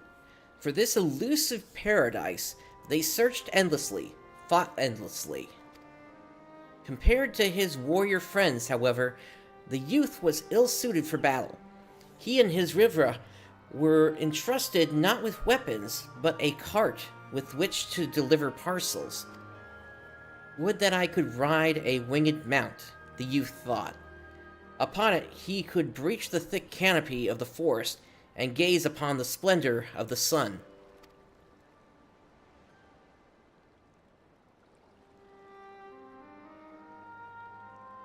Day after day, he wandered the forest, hoping to tame a flying beast of his own. Yet his frail physique proved a burden. Again and again, he was thrown from the spirited creatures until his comrades laughed to see his fruitless, dogged attempts. Still, the youth was determined, and after countless failures, he gained mastery over a beast known as Relmuzaxal. He became the first of his people to sit astride a winged creature.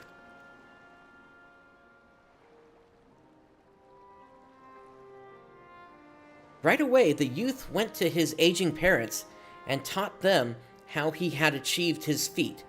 Then, leaping on Relmuzaxal, he took to the skies. Higher and higher he flew towards the canopy, until finally he disappeared.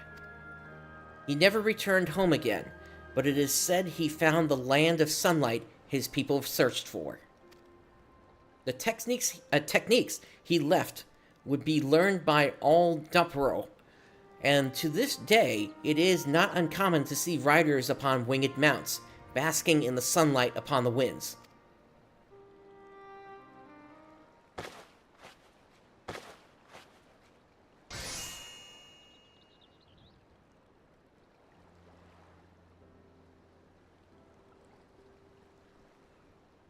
What an alluring azure hue, like the depth of a cenote untouched by sunlight, or the deep blue sky that the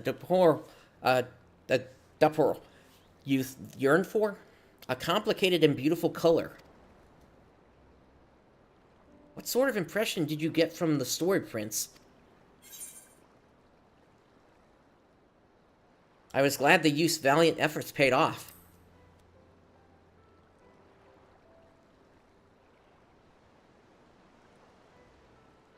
Instead of spilling blood to gain his promised land, he honed his skills and borrowed a different strength, which bore him away to lands unknown. A praiseworthy story, indeed, the kind you truly hope happened. We may never be able to return to the past and discover the truth for ourselves, but we can carry our feelings about them into a future they help create. Writing a book of tales does just that, I think.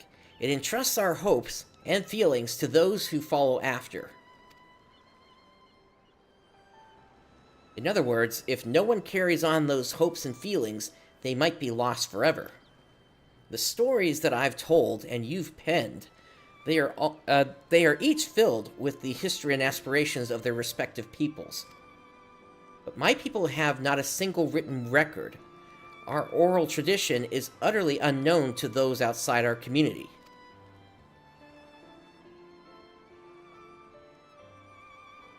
Were we to vanish one day, we would not leave a trace of our existence behind. Our stories would...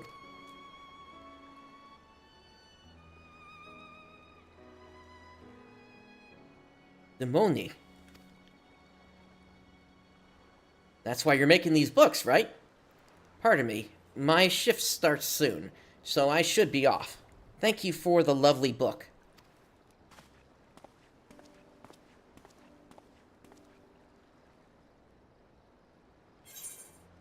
You want to tell your own tale? Or perhaps it'll be up to us to tell that tale. Pamika is thrilled with your efforts. She now considers you a binding authority.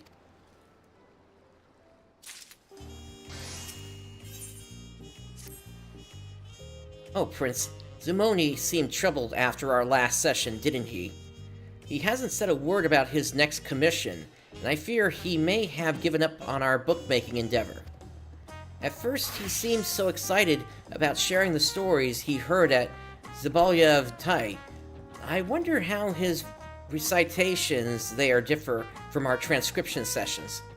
Care to take a walk with me, Prince? I think I should like to see Zumoni's performance for myself. Very good. To Zabalyav-Tai with us.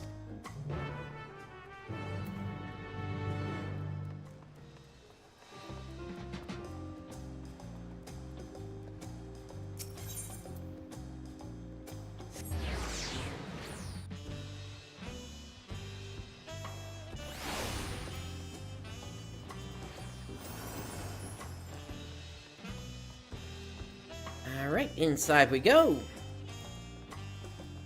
Not in the same spot. Let's head downstairs.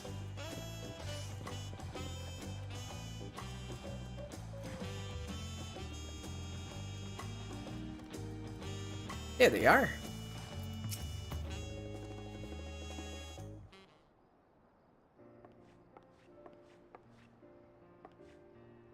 Pamika, Prince, here for a drink, perhaps? While that does sound splendid, we were actually hoping to hear one of your famous recitations. Ah, then I'm afraid your timing is rather unfortunate. We usually wait until our seats have filled before having a tale, so not for some time yet. Oh, that's a shame. Then what about your next commission? As soon as we know what sort of tales you plan to tell, Prince can begin to assemble the necessary materials for your new tome's binding.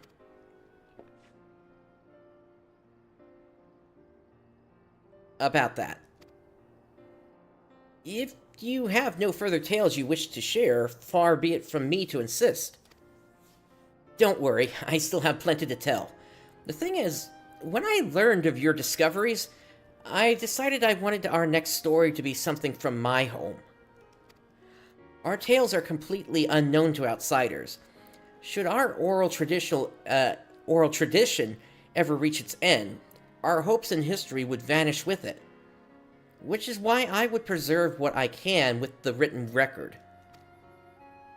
That sounds like a wonderful idea, and yet you still seem conflicted. My people neither read nor write. Would creating a written book of their stories truly be understanding and honoring their legacy? If that doesn't work, I mean... Correct me if I'm wrong, but this world does have the technology to record spoken words. When you put it that way, how might we properly convey the stories of a people unassociated with the written word?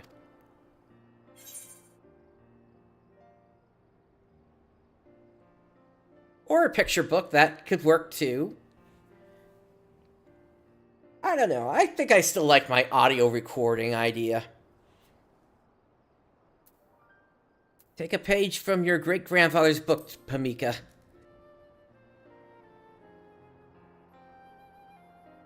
and take a page we shall.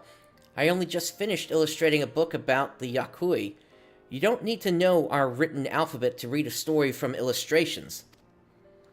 But we needn't stop there. What if we incorporated other materials into the book as well? Bird feathers and flowers, things that hearken to the setting and appeal to the senses. We need to devise a way to preserve the materials we choose, but once we do, our readers will be able to immerse themselves in the story without a reliance on a written word. So more a scrapbook, then. A book that appeals to all the senses. I think that might work. I happen to have a few things you can use for the cover, and I can fetch more, if you'll give me a moment.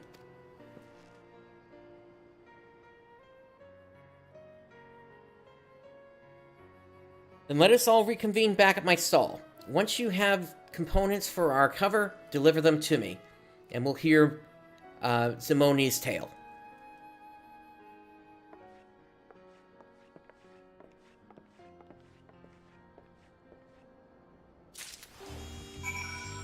Alrighty, let's go ahead and make this thing up.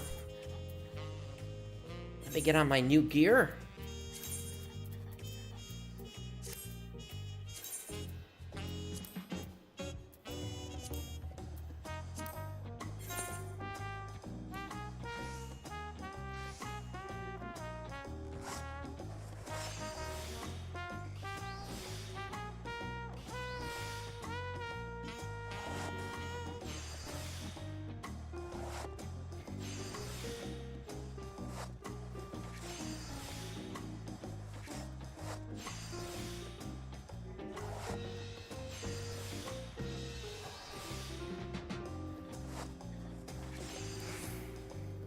Okay, I'm gonna stop the macro there.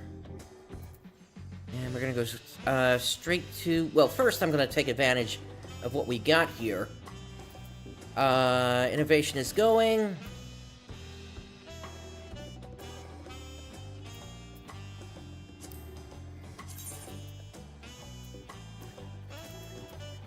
Let's see, calculations, quality... that'll get me there. I just gotta hit it.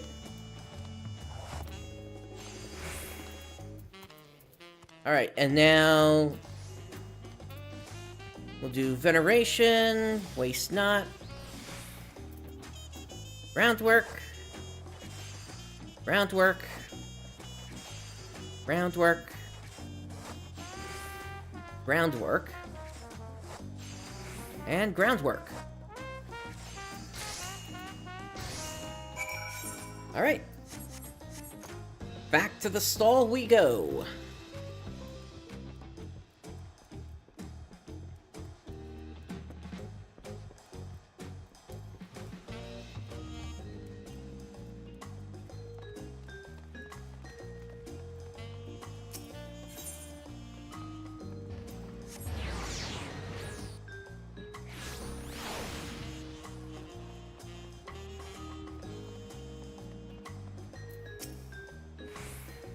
This time we need binding for a tome that will awe its reader's senses.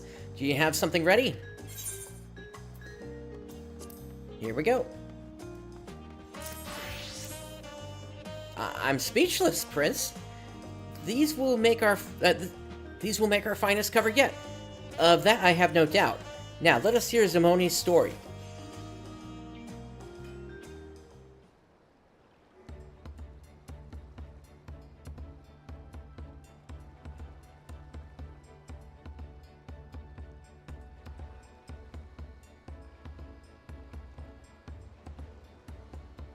Now that's written word there, so you gotta turn that into pictures.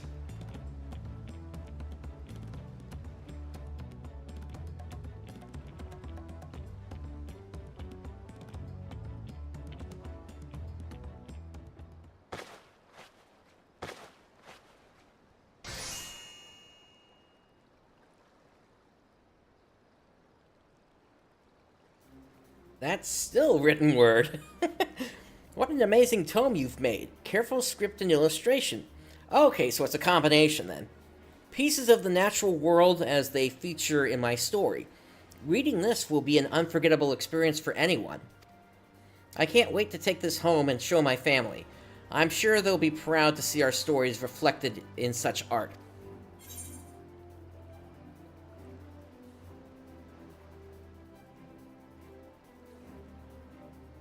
Can I come and hear you read it at Zabalia Tai?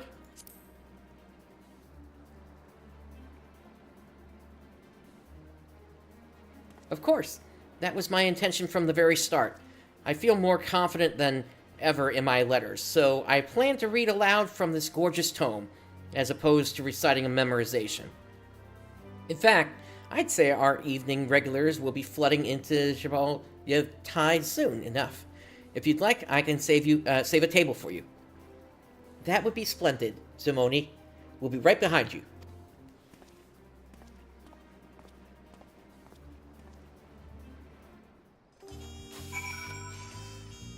Alright. Let us head over.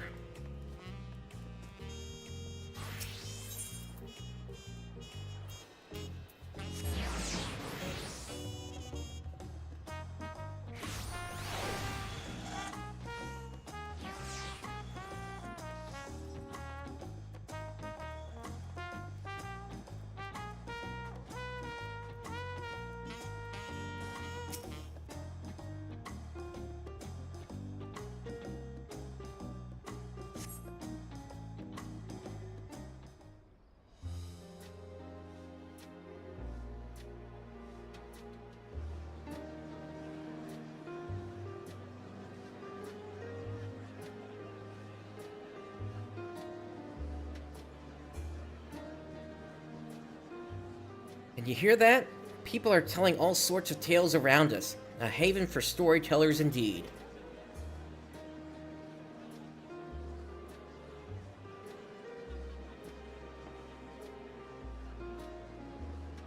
Many here are regulars, but everyone is welcoming of fresh faces. Just so long as you're hungry for new stories. Hey lad, tell us a story, would you? A new one, if you've got it. Right away, I've got just the thing for you, and I think you'll all enjoy it.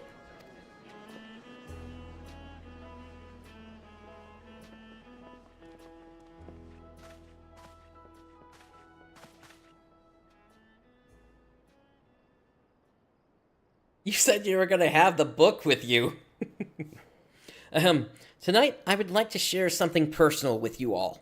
Some of you may know that I come from a tradition of oral storytelling, and my people rely not upon the written word. However, should our voices no longer echo in future generations, I fear our very history runs the risk of extinction. Thus did I commission the Wachumeqimeqi and traveling artisan prince with the creation of a book. This is the story of my people. There it is. May it warm your heart like the sun upon the plains. 1,000 dawns ago, in the eastern reaches of Shakdaral, our ancestors lived upon a bountiful land. The soil was rich, and the wind carried with it seeds that flourished into healthy crops. But one summer, a great serpent of cloud coiled above our lands. Beneath its swollen body fell the rain, so endless that it drowned our crops and threatened to starve our people. "We must call for the sun," someone cried. So our people lifted their prayers to the sky, that they might summon the mighty light. But the serpent heard their voices with anger, lashing out with its tail and driving an ever greater deluge down upon them. With their fields turned to rivers, our people departed in search of the sun. Day after day, they walked and walked, bearing their hunger and thirst until they could no longer. It was then that they came upon a solitary cactus. "Chasers of the sun, take me with you. I too seek brighter lands. For your hunger and thirst, I offer my fruit. In return, sow my seeds upon your path and partake of what they yield. Our people sowed the seeds, and from them grew more and more cacti, each bearing fruit that gifted them strength. For 1,000 nights they pressed onwards, westward, planting the cacti and partaking of their fruit. Finally, they reached a wide land of sunlight. The cacti grew strong and plentiful beneath the golden rays, and spoke to our people once more. You have our gratitude, children of man. This is the land we long dreamed of. Today we revel in this radiant paradise. Tomorrow we shall give up our voices, and live to nourish your progeny forevermore. So it was that the cacti spoke the tongue of man no more, yet our people would continue to care for them and honor them as irreplaceable companions. It was there, alongside the bright sun and thriving cacti, that our people founded a village and lived in peace and comfort for 1,000 tomorrows to come. In our native tongue, Tonawata means sun chaser, but there is no one reason as to why our people are so named. The story you just heard is but one explanation, a tale passed down through generations in my village. But ask another Tonawata, and you will hear another story. I am not here to insist that ours is the definitive tale, but rather to say that in a small corner of this vast continent, there exists a people who believe it to be true.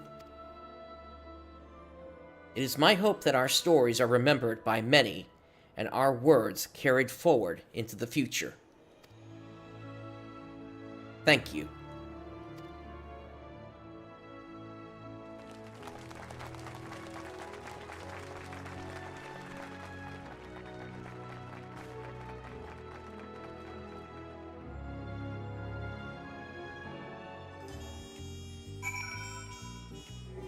Interesting tale. And the Great Flood that they were talking about, that might have been from the Sixth Umbral Calamity. Because I believe that was the one of water. What did you think? That's how we usually do our recitations. Whoever has a story to tell stands up there and regales the room. I caught Pamika on her way out. Seems she can't leave her stall unattended for long, but I assume she's waiting for you there. Alright, let's head back over.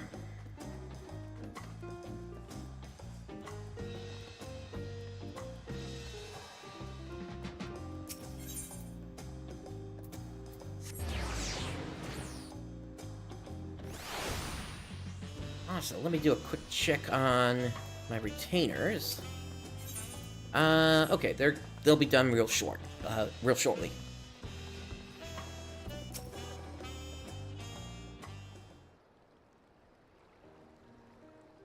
Zimone's storytelling prowess is awe-inspiring, isn't it?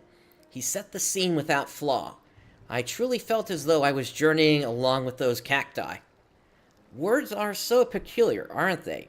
When spoken from the soul, they can convey meaning that extends far beyond their written worth.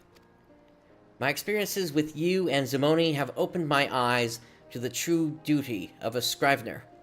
Going forward, I hope to capture what I hear with more sensitivity and deeper understanding.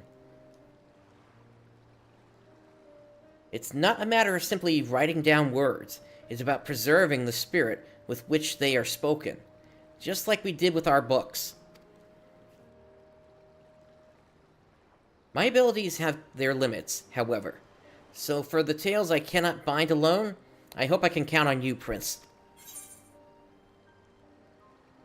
Alright. Let's go with...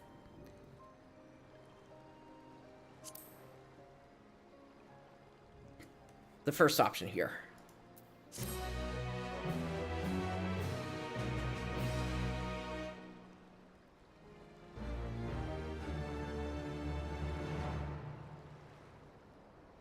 Mika has gained a newfound appreciation for her craft, and she could not be happier with your efforts. She now considers you a connoisseur of covers. There are doubtless other Wachumeqimeqi who would welcome the aid of an able artisan. Okay. Alright. These are their stories. 5 points. Okay. So. Up next. Why don't we look into the metalworking? Since I still need to work on my goldsmith bit here. Let's see here. So for that one, over here.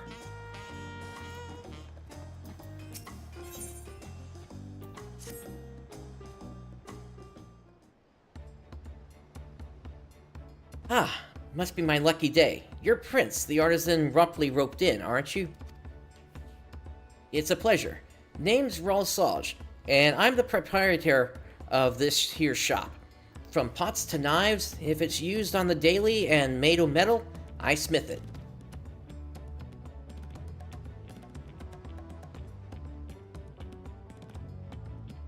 There's one code I live by, and it's to never keep a customer waiting. Soon as an order comes in, I do my damnedest to have it ready soon as able. Can't have folks living their lives without the proper utensils, see? Won't say that speed don't come at a price. My goods come quality assured, but they ain't always pretty to look at. Once upon a time, might be that I aspired to meld metalware even a Dawn servant would be proud to use. But that was the childish dream, a childish lass. Reality ain't so sweet.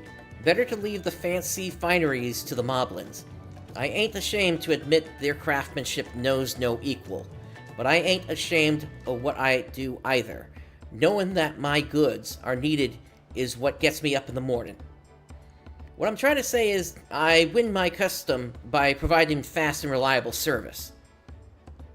And I need your help to give them that. I have a bit of an embarrassing problem on my hands, see? I had a young lass come to me asking for work a little ways back. She claimed to have experience working metal, so I figured why not? With the new hire, I thought I could start accepting bulk orders. But that Papani, bless her heart, she's earnest to a fault, but the girl barely knows her way around a pitchfork, let alone a forge. I've already accepted a hefty order, and I'm afraid we won't have it ready in time. I don't want to let any one of my customers down. So I ask you, will you lend me a hand? You will be well compensated for your work. Promise. I'll hold you to the well compensated part. I need scripts! The response I'd expect of any artisan worth their salt. My thanks. We'd best begin with introductions then. Might I trouble you to fetch Papani? I sent her to Bayside Bevy to purchase materials for pots some time ago, but she hasn't returned.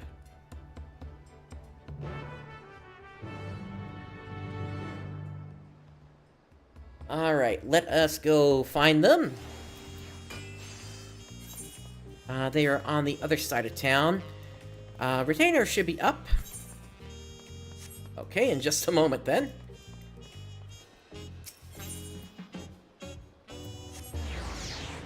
We'll talk to this person first then, and then they'll come up.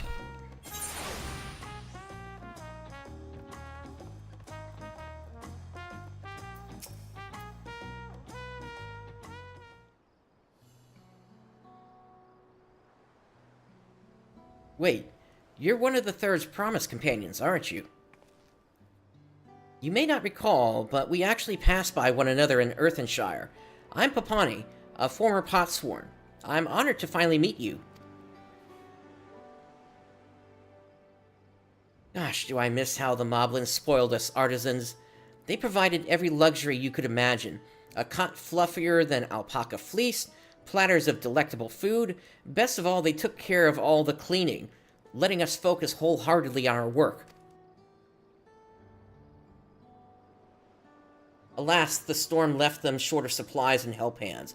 I realized that the environment I once enjoyed there would not soon return, and made the hard choice to end my pot pact and journey here for work. Ah, but look at me. We've hardly met, and I'm already talking your ear off. Excuse me, what brings you to this corner of Tyrol? I'm here to pick you up. Mistress Ralsage requested your assistance with the shop? Oh, forgive me, forgive me. My ineptitude has inconvenienced even you. Since the day I started working for her, I can't seem to fulfill a single one of Mistress Ralsage's requests properly. As a potsworn, my work was quite intricate, you see. The moblins desired only the most lavish and ornate novelties, so that is what I made. I can't even imagine where to begin making household goods. Not even a pot. I spent more time than I care to admit in front of the supplier, trying to guess which materials might be appropriate for forging one, until I just felt utterly overwhelmed and wound up here. Yeah, having a pot pack definitely helps you with material selection, no question.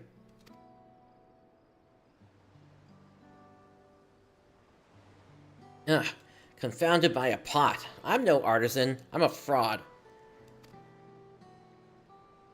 You just need someone to help, like the mobbies did. You know, most people aren't even aware that the potsworn exist. Even bringing it up as a credential here only seems to garner doubt. I feel as if I've begged for work from every shop in Tuliolol, but none would hire me. No one but Mistress Ralsage. She knew no more of the potsworn than anyone else, but she welcomed me with open arms instead of disbelief. I want to repay her compassion, her faith in me. So I will. This isn't the time to be moping. I even have a new friend beside me. I can simply relearn the basics, starting with the materials for a pot. But first things first, we should return to Mistress Ralsage as she requested.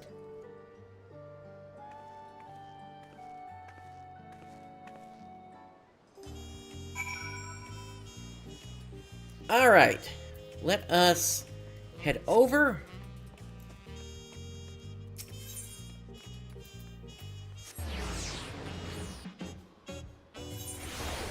Now these retainers should be ready. Yep, there we go.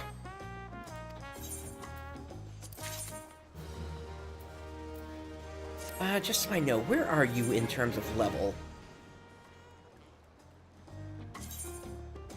You're at 95. Okay, so I do need to assign you that still. Not sure what I'm going to use these Tumbleclaw weeds for. I remember seeing that there are some collectibles that use them, so that's why I've got that one going.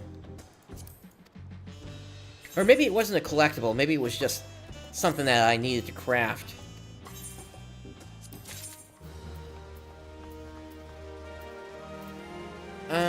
Let's see.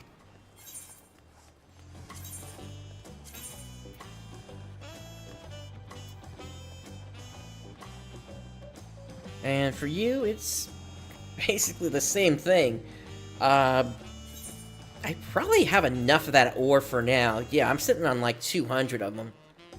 So let me send you out for a quick exploration. This will give you a little boost in the experience you're getting. And maybe we can get you up to 96 quicker.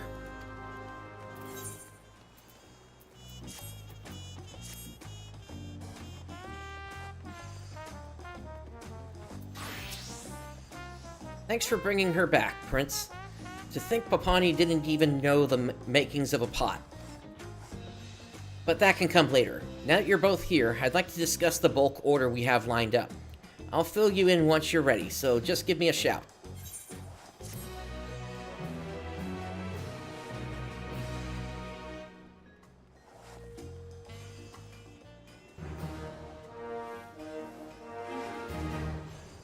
May now undertake deliveries for Ralsage metalwares. Speak with Ralsage to learn more. I take it you're ready? I'll elaborate on the details of the order then. A Hanu farmer requested a large supply of scythes to be used for harvesting reeds. Though reeds are relatively light, they're deceptively firm. That being the case, the both of you need to take special care that the blades have a sharp edge, and also make sure the handles have enough girth for the hefty hands of the Hanu. Harvest season draws near and time's tight, but if you could prepare about 6 slides, Papani and I can handle the rest. I'm counting on you. Now let's get to work.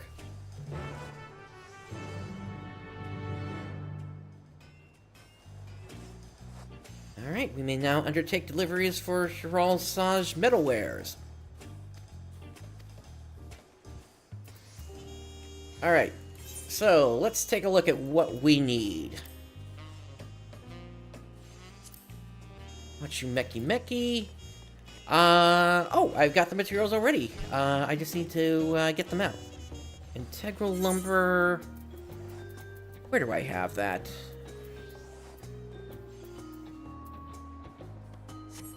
I must have it on the retainer.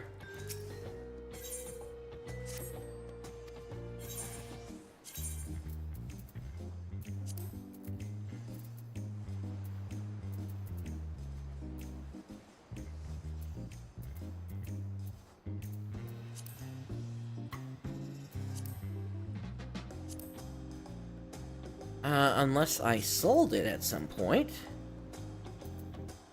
Horse chestnut,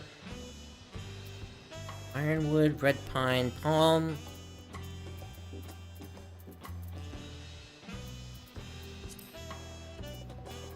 I know I had this somewhere.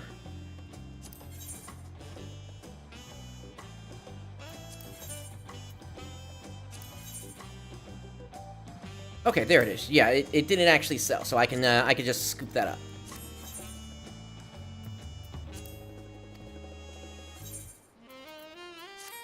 Alright, and let's craft away.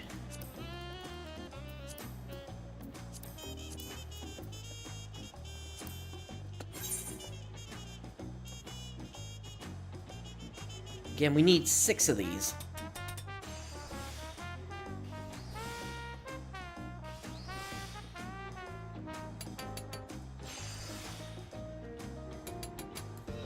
I can stop it there. Collectability is down here for what I need. 3,400.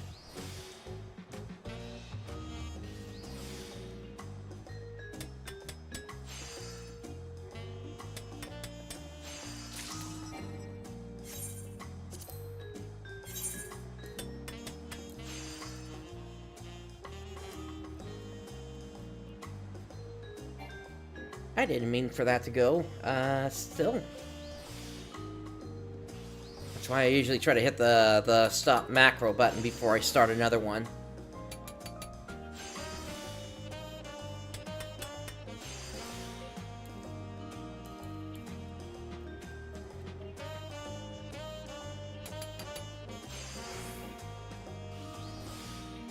And that is one of the buttons that's just absolutely necessary. If you start a macro and you have those weights built into it, and you realize you've hit the wrong button, and you just have an emergency stop button to work with for the macro, then you're going to save yourself a ton of materials that otherwise were going to end up just getting used accidentally.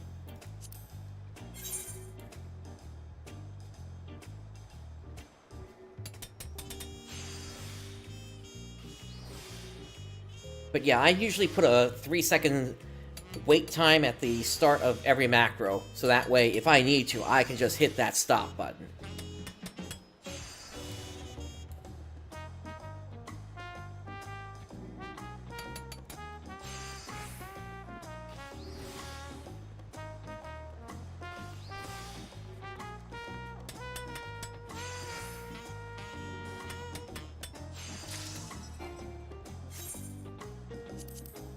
Yeah, I think we need another 3 to go.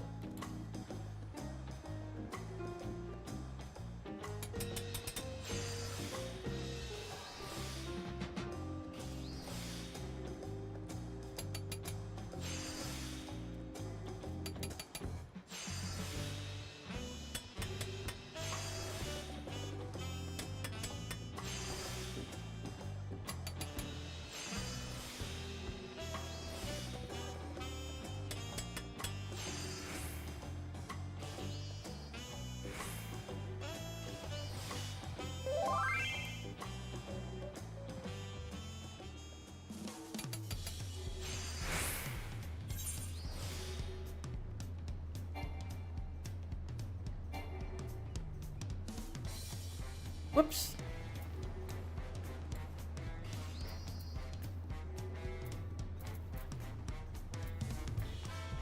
Alright, veneration.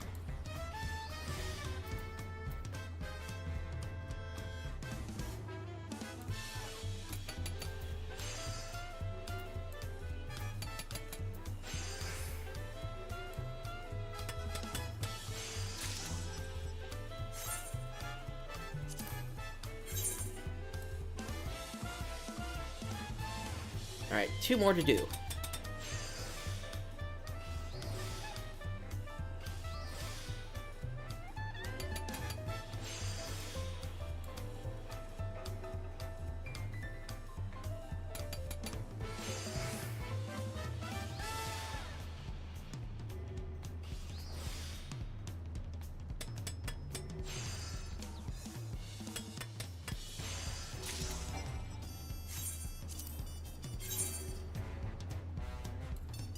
And the last one.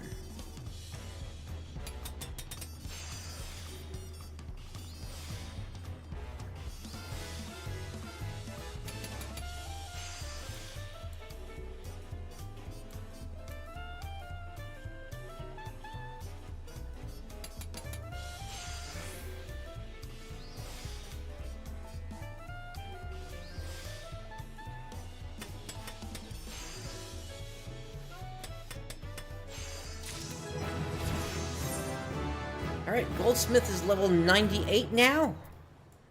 And that is enough of the scythes. Let's go ahead and hand these in.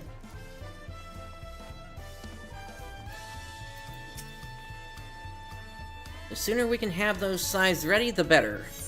Let's hand these over.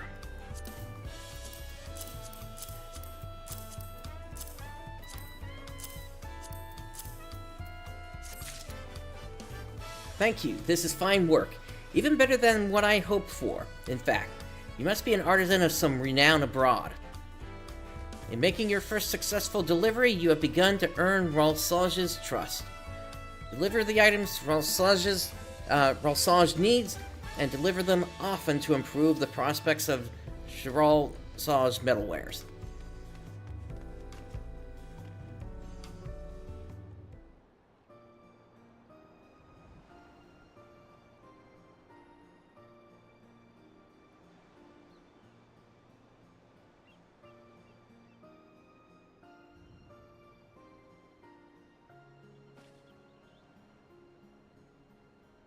Had a look at each of the scythes, and I'm pleased to say the quality is up to par. Good work, both of you. As for quantity, we've the 6 prints prepared, 2 made by Papani, and 3 by yours truly. With a grand total of 11, we've the amount requested by the client. I'm sorry, I was so fixated on coming up with a design that was easy to use and maintain, I barely had time to make them. If I'd been faster, perhaps I could have reduced Prince's burden. Well, in the end, your design was elegantly simple. That'll come in handy if we ever have to make more, and if our customers have an easier time maintaining their tools, all the better.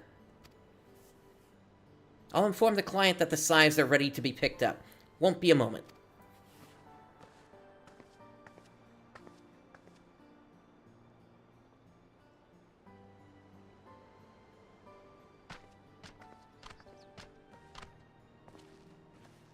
Sorry for the wait.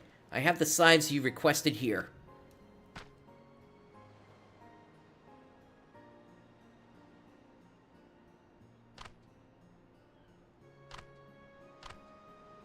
Marvelous. It was worth coming all the way to the city for such craftsmanship. Now we'll have a much easier time with the harvest. For we Hanu, the harvest is an immense task, and crucial to our way of life. The softer reeds are used as food, while the sturdier ones are used to thatch the roofs of our homes and more. You could say our livelihoods are built on reeds. You both assisted in crafting the scythes, yes? Thank you so much for putting such care in your work.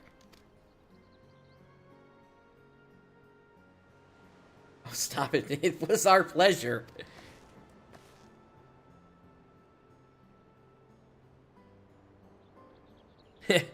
You act as if it's the first time you've ever been thanked for a job well done. You had plenty of experience as an artisan before coming to work for me, didn't you? I did, but an intermediary took care of transactions, so I never actually met a customer face to face. Believe it or not, this is the first time.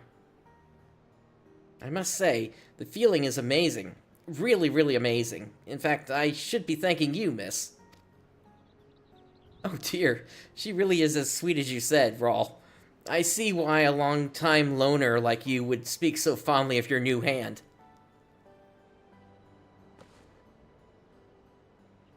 I told you that was just between you and me.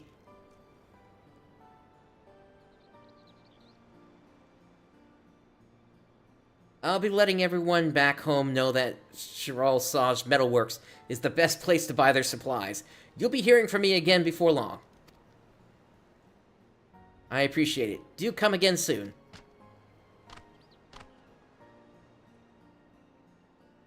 With a little word of mouth, another order may come in before we know it.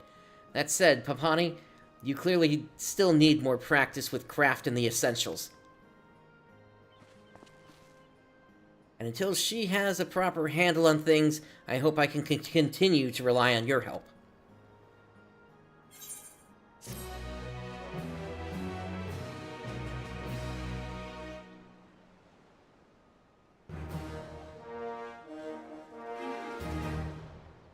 Ralsage is pleased with your efforts. She now considers you a meddlesome metal worker.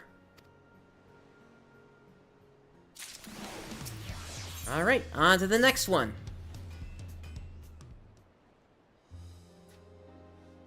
Glad you're here, Prince.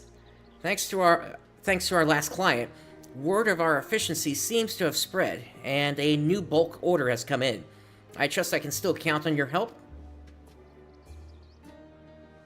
So, what's the request this time? A large order of tortilla presses for Aunt T's. Who's that? What? You've never heard of Aunt T's Tacos? It's one of the most popular taco places in the city. I see, but are tortilla presses normally ordered in bulk? Surely her stock didn't break all at once. This is something of a special case. Seems the manufactory in charge of T's tortilla productions having a complete overhaul, and everything needs replaced. Spares included. She wants us to prepare as many presses as possible. Prince, I'd like you to make 6 of them. Papani and I will handle the remainder. T entrusted this order to my shop because she had faith we'll get the job done in a timely fashion. Let's show her what we're made of. You got it. I'll do my best to make sure she leaves just as satisfied as our last customer. Let's get this done.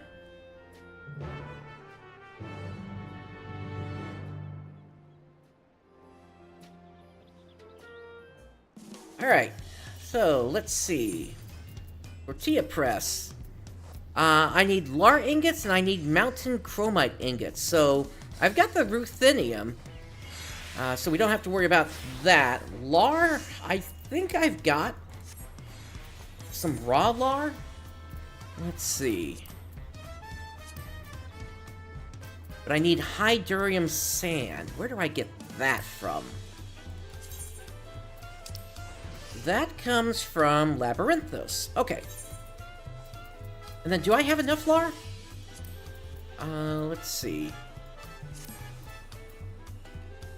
I need 2 more pieces of lar for this order, so let's grab that first then.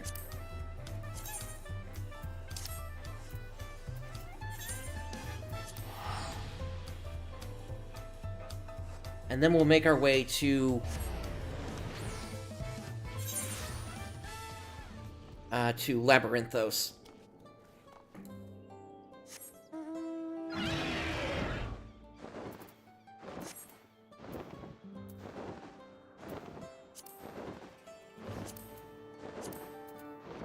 And then for the mountain chromite ingot, Where is that? Is that nearby?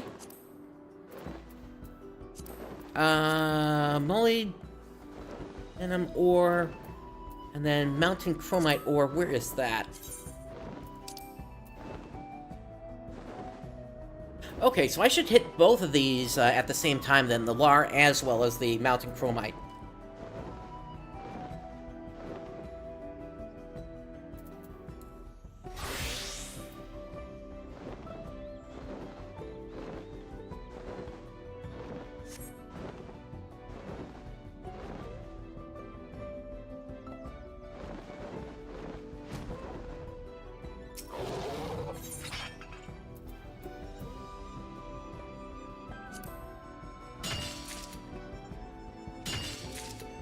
I won't need the stuff we get from the Gatherer's Boon, but it's nice to have.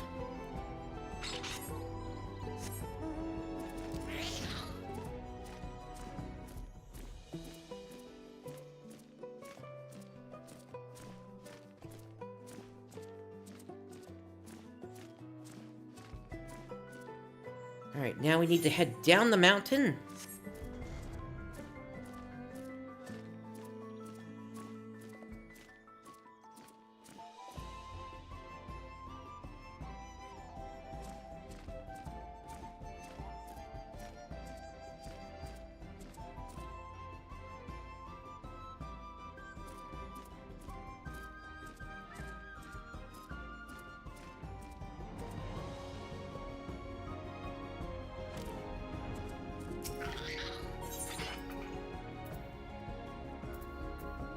Okay, I really should go ham on this one, since this one has a boost going.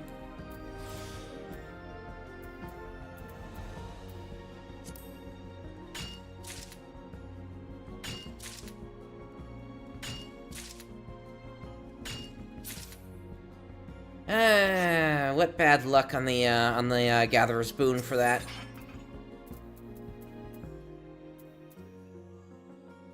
This one has increased integrity, so I'll have a cordial. And with this, I'll say Gatherer's Boon and Mountaineer's Gift too. There we go.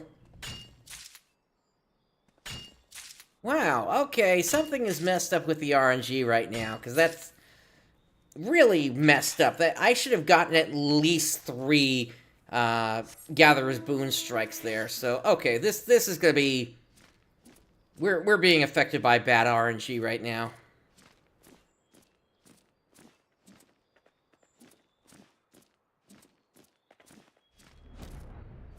In that case, I'm not even gonna try going for a more Gatherer's Boon. Okay, as soon as I say that, I get one where I can guarantee it. Okay, fine. Every single strike will get the boon.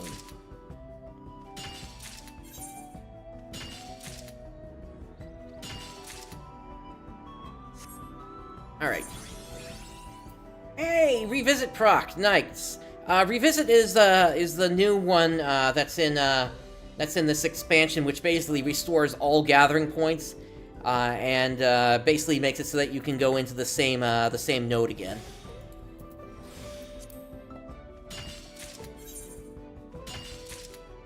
Why is my gathering point so low on this?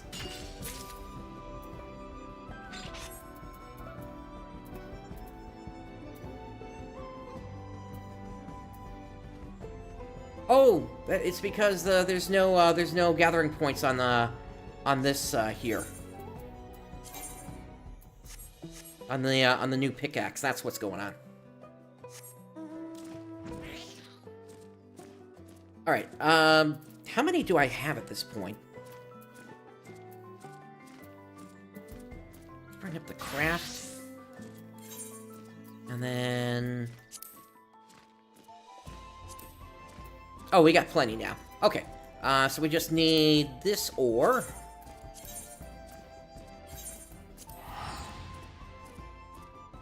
This comes from the Stormblood, Gurabania. We just need 6 hits of this, so this should be quick.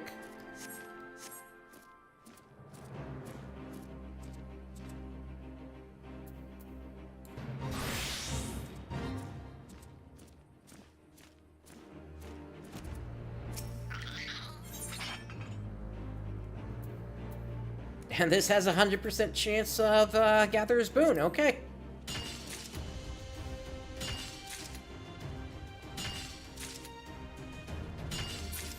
Alright, that's enough of that. And then we just need to head to Labyrinthos.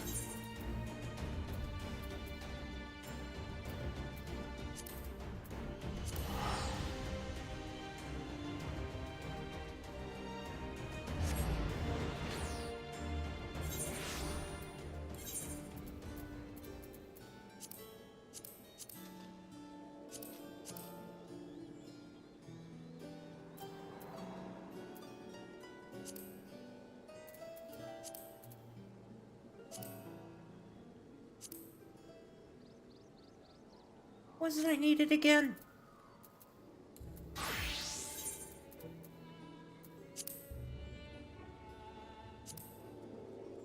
Hydurium sand.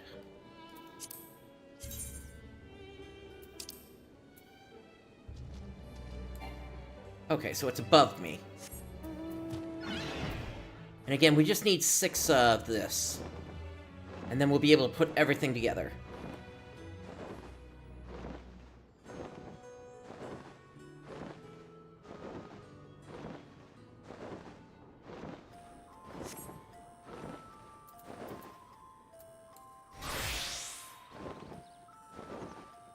One thing I have noticed about Dawntrail is a lot of the spots for the gathering points are quite a bit more spaced out than I've seen in other expansions. So I'm not sure if that's Square Enix trying to slow us down or not. Alright, from here we should have everything that we need to craft. Let me get to a safe spot.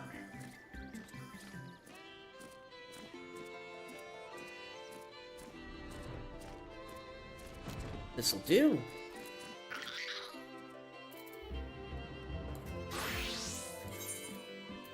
Alright, so we need Lar Ingot.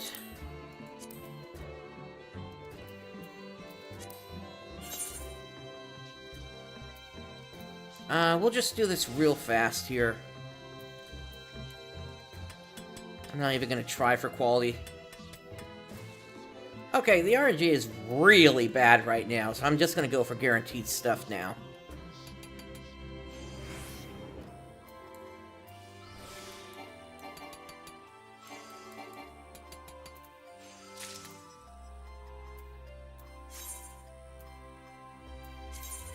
Alright, we'll synthesize the rest of it. Or quick synthesize, rather.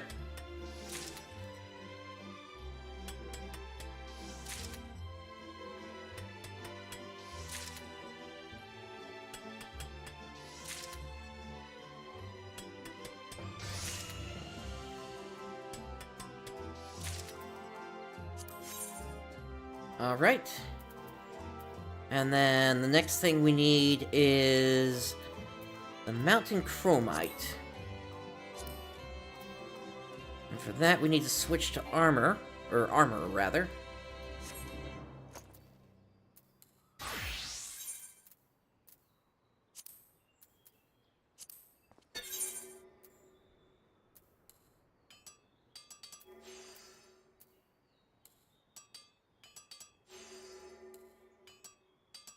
Same thing as before, we'll do a quick synthesis.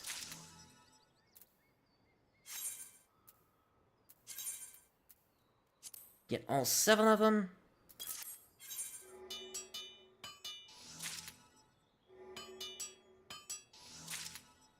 Actually, I might have missed something here. Did I need more than 1 for each material? We'll see in a moment here.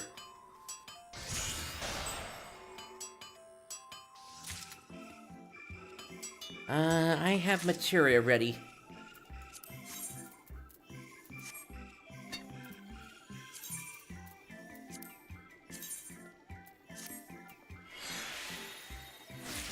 By the way, this is a relic tool from Endwalker, so this has served me very well, but this is going to be changing very soon as well.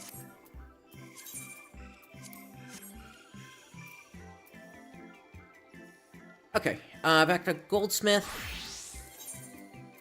Yes, we just need one for each, so good. We're just going to synthesize all of these. We need 6 of them. We're gonna get them high quality, or at least 400, or rather 4,300 collectability.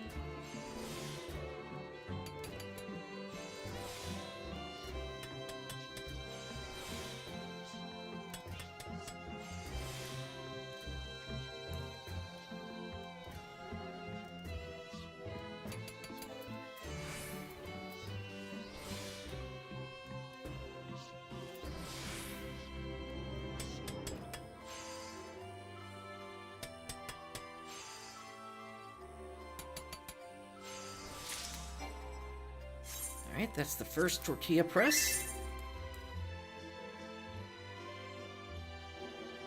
We need 5 more.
Okay, we need 3 more.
Alright, last one.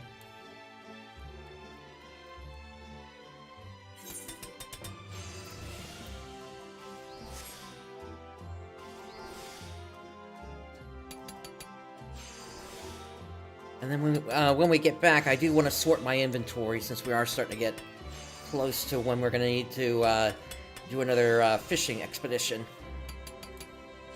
Not quite yet. We still got about half an hour.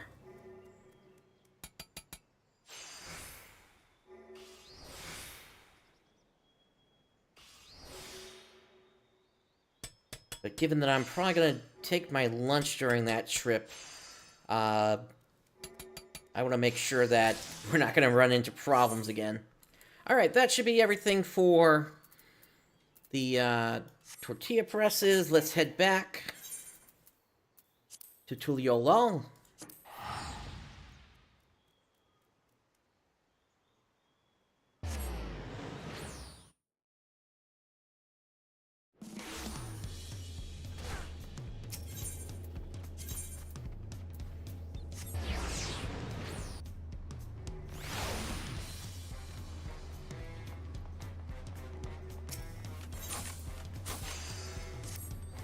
Okay, so what can I put away?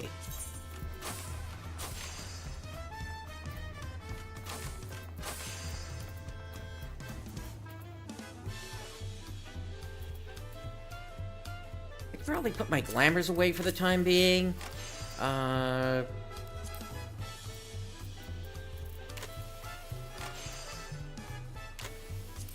We'll throw that in the bank for now.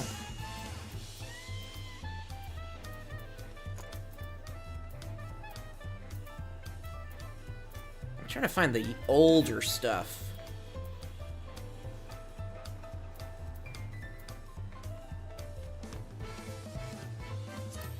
Okay, here we go. Now, I might need this again later, especially when we start the crafter. Well, actually, no. With Culinarian, I wouldn't use that kind of stuff. Now that I think about it. Let's see. Where am I on that? Oh, I'm at the... Okay. We're gonna make a quick little, detour to Radzat-Han, actually. Since I should probably show you this, actually.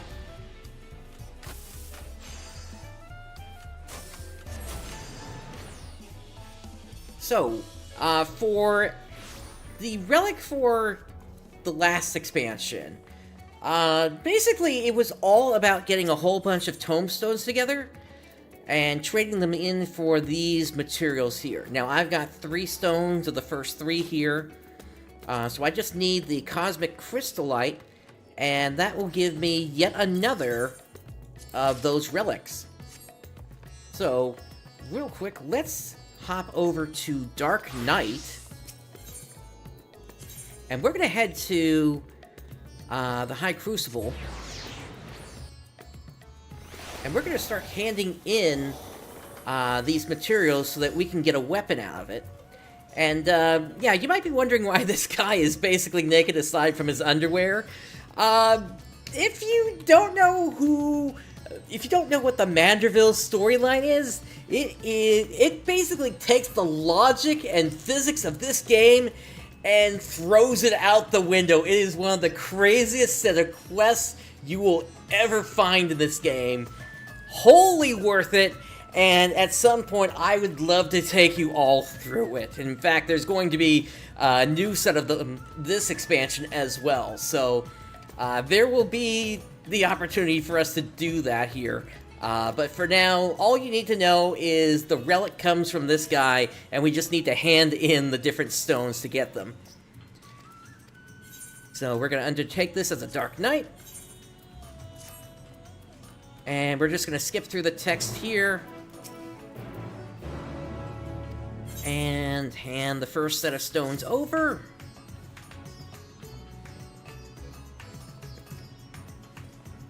And this scene can be skipped, so we'll go ahead and do that.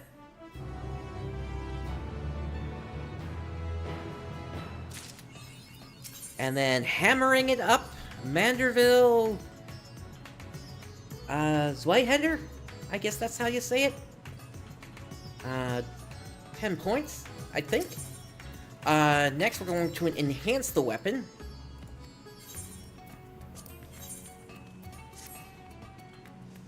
And once again, let's hand over the stones.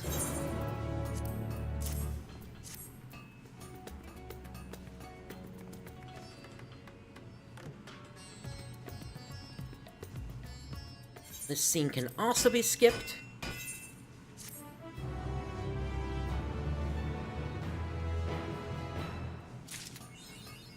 Well-oiled, amazing Manderville's Wyhander, 10 points.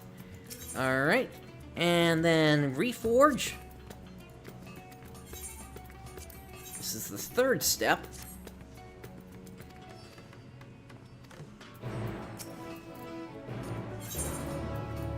Here you go.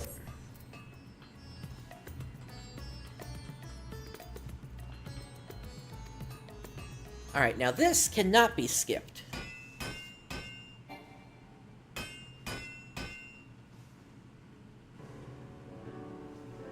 Alright, and so basically what this scene does is it allows us to adjust the attributes that are going to be on the weapon.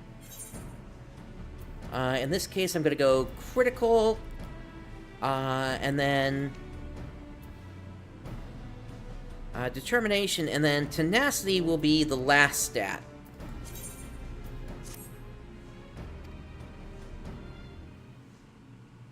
Still can't skip.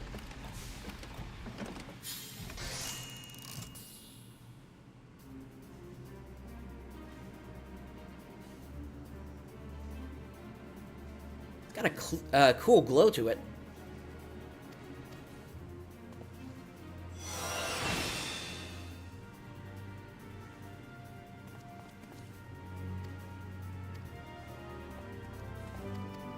Again, just skipping through this text here.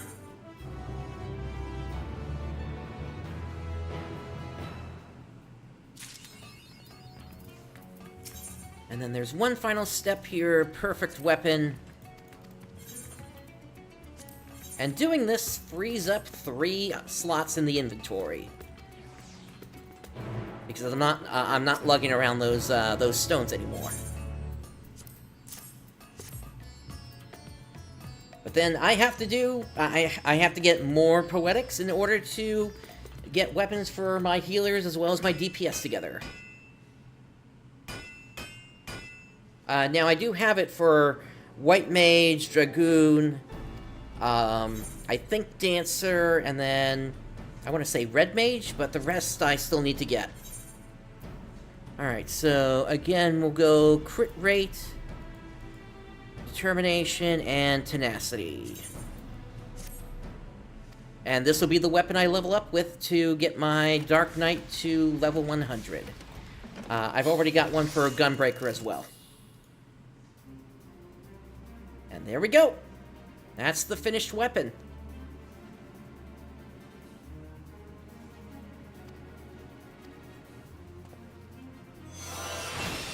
Now for Dark Knight, I think I'm going to do that leveling through trusts. What trusts are basically versions of the NPCs that you can actually level up by running dungeons over and over. And when you level them up all the way for the expansion, you basically get the ability to put glamours on them. Let's see. So perfect, marvelous, great sword. I missed if that was 10 or 20 points. Let's see. Okay, I need space in the armory.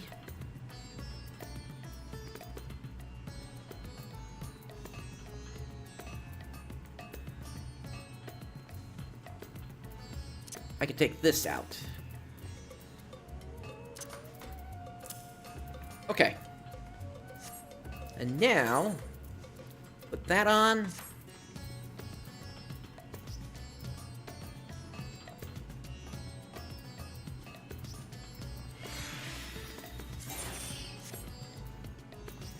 I'm surprised. I thought I had higher stuff here.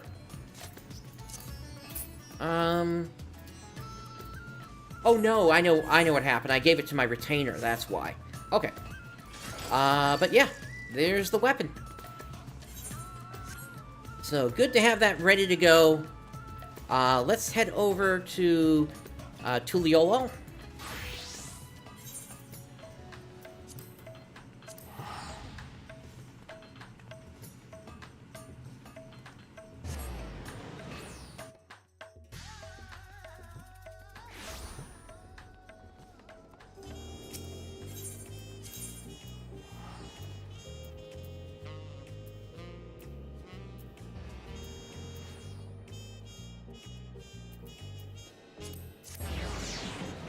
And we're gonna hand in those tortilla presses.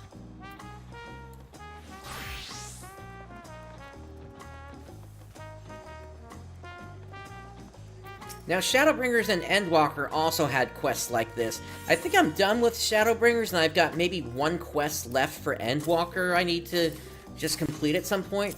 Maybe I'll do that on stream at some point.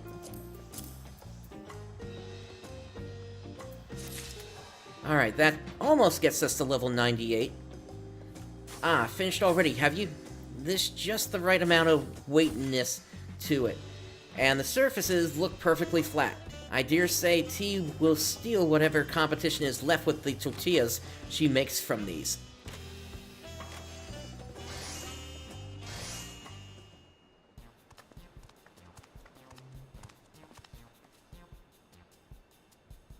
Everyone meet T. T, the team.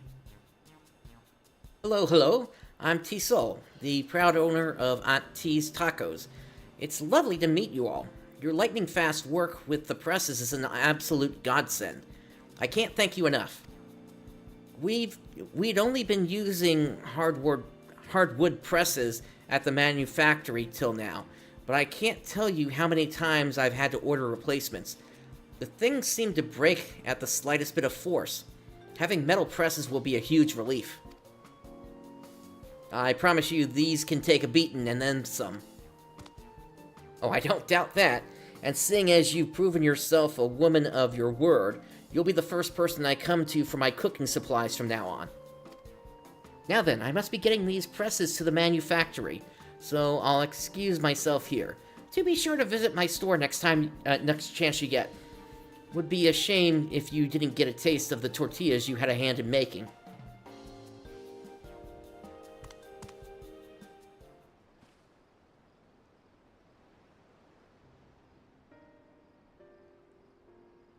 We'd never have been able to fulfill the order in time if not for you, Prince. My thanks. Prince, Mistress Sange, I am so sorry. Once again, I was too slow. I only managed to prepare a single press.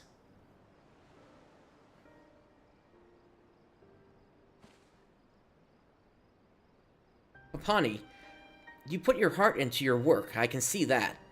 But if you're going to continue to work here, you need to come to grips with the stipulations of the job. Truth be told, I need you outputting the same amount as Prince here. I've been watching you work. You spend far too much time devoting your attention to a single item. I'm sorry. I was so thrilled to see my efforts appreciated before. I thought that if I put my all into these presses as well, Mistress Tisol would be overjoyed. I wanted to make them flawless and easy to maintain, and in the process, I completely lost track of time. I admire that you're trying to make the best product possible, but sometimes a customer only wants a tool that works, and they want it quick. Try to keep that in mind next time. Yeah, there's high-quality synthesis, and then, there's regular quality. Prince, looks like you're not rid of me yet. I can't rely on your help forever, but for now, please continue to lend us your expertise.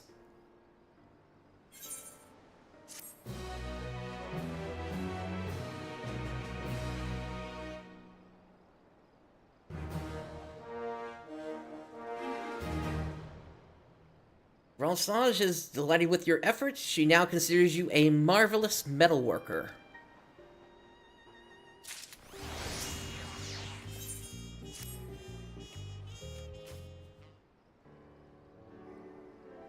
You're just the person I wanted to see, Prince.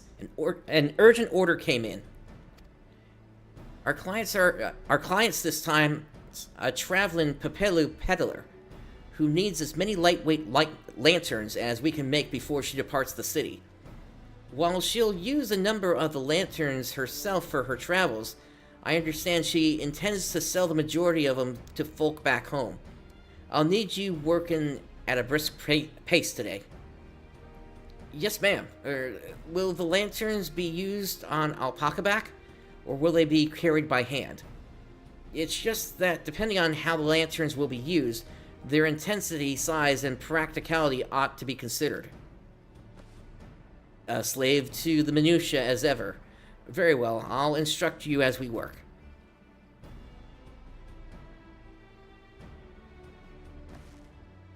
Do you not wish to hear these details as well, Prince?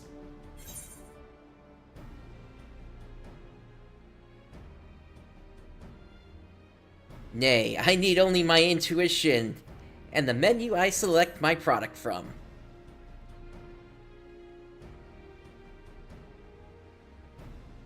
Just by your intuition alone? Amazing. I've always had the desired materials and product laid out before me by someone else, so perhaps that is why I never developed such a sense. How liberating it must feel to act by your wits alone. Maybe I should... No, this isn't the time. I must concentrate on completing the tasks set before me first.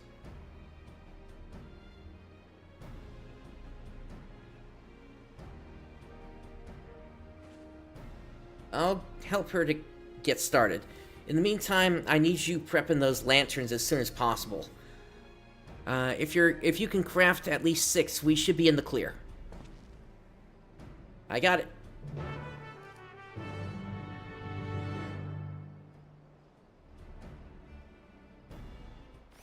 Alright, let's see what materials we need this time. Cobalt, tungsten ingot, and then tallow candle. Where does that even come from? It's not crafted.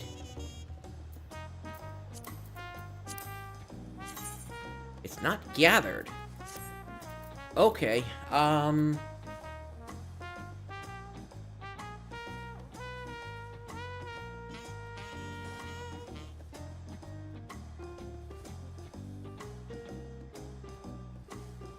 oh, we can just get that from the cities. So I just don't know if it's in this city or not. Let's take a quick trip over to the stalls.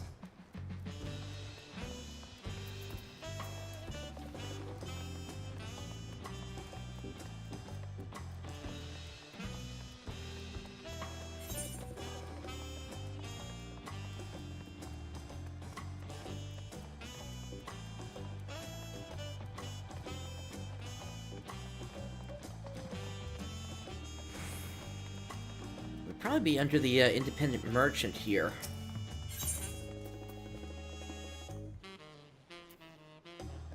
No, I don't see it there. Tradecraft supplies. Purchase items. Nope. And that's talking about the tools. They might not have it here. Okay. In that case, let's make our way over to Limsa, where I know they do have it there.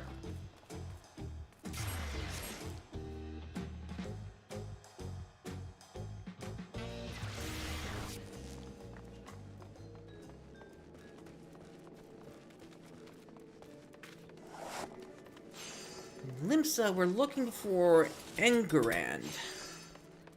Here they are.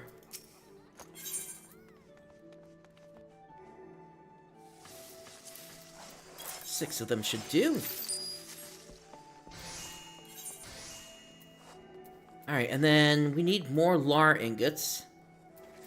So for that, we need to head back to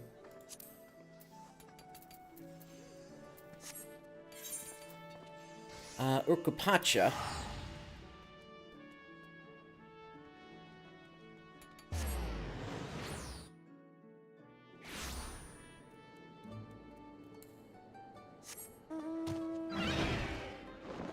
And then we're going to need more of the sand as well.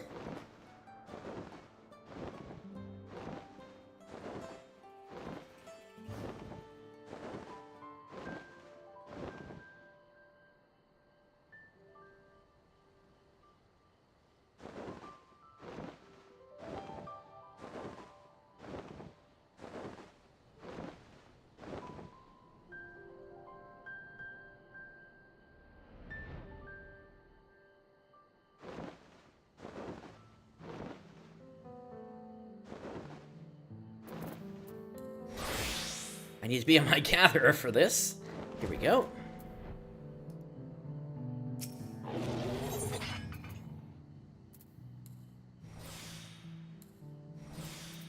And I will take that gatherer spoon.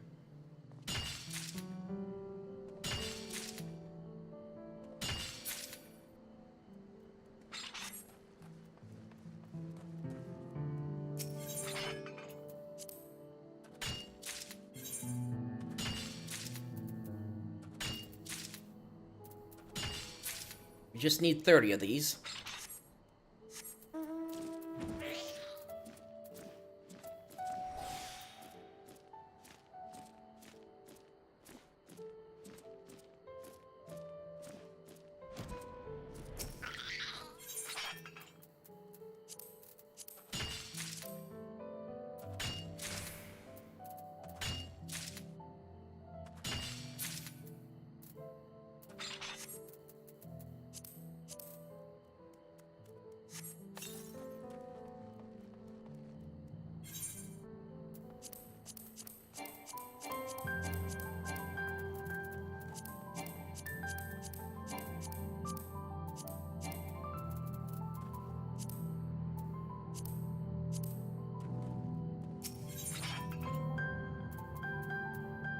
Alright, this should have the last of what I need.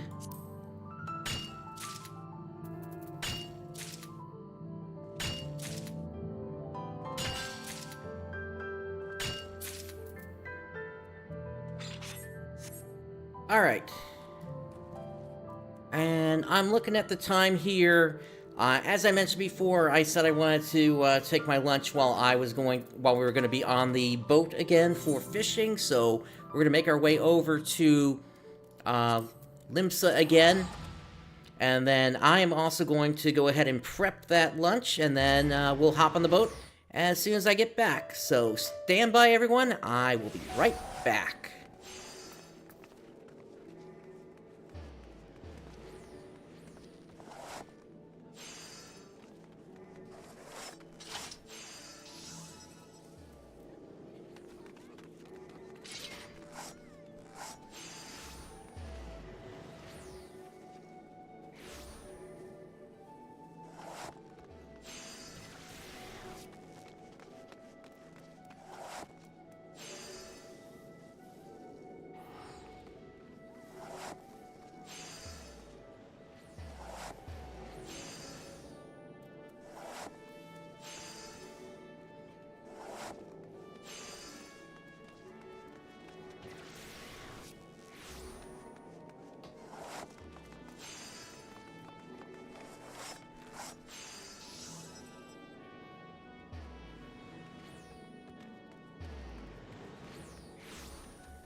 Alright, everyone, I am back. Let us make our way over to the ship.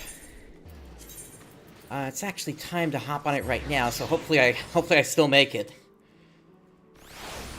I don't think we're locked to just a single instance of it. Usually there's more.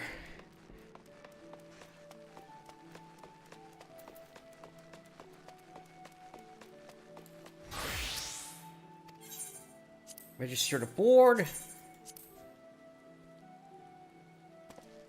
Okay, and actually the party is currently forming for it. So that'll be anybody that's a latecomer.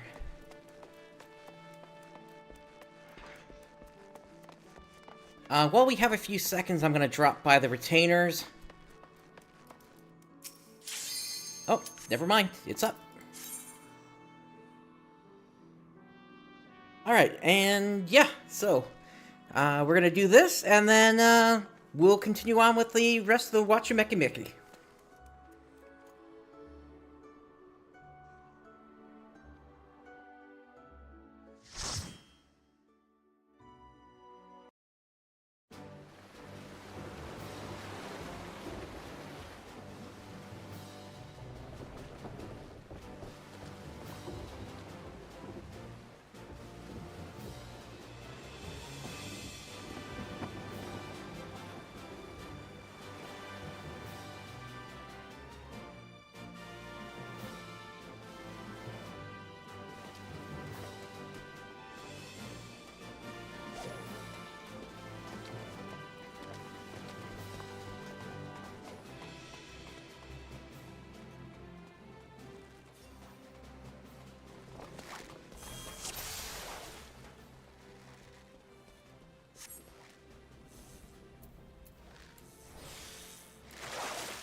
Not exactly the greatest start, but at least it's working.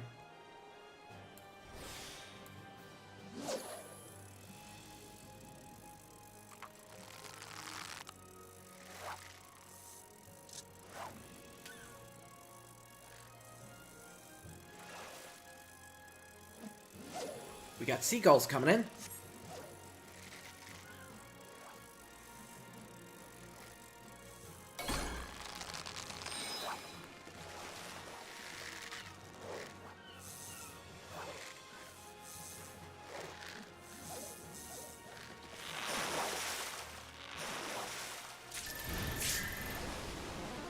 Hey, Spectral!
Alright, we are moving on to the second area.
Spectral once again.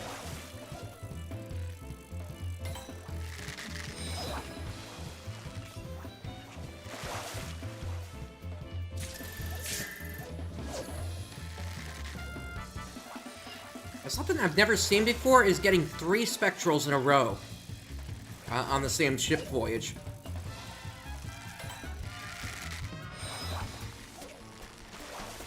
Maybe this will finally be the one. Hey, level ups! Fisher 97.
Alright, I gotta replace that, after the next 30 seconds here.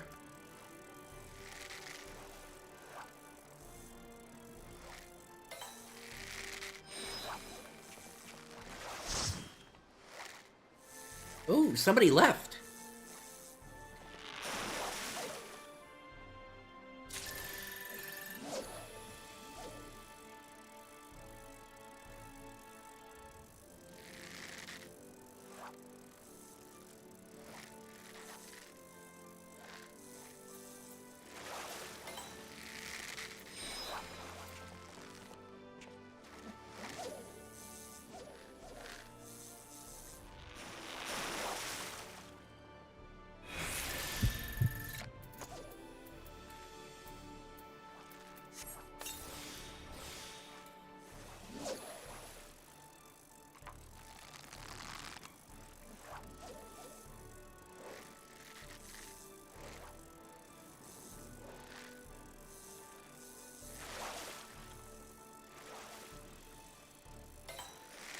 Yeah, I guess we could call that man overboard.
Alright, we are moving on to the third area.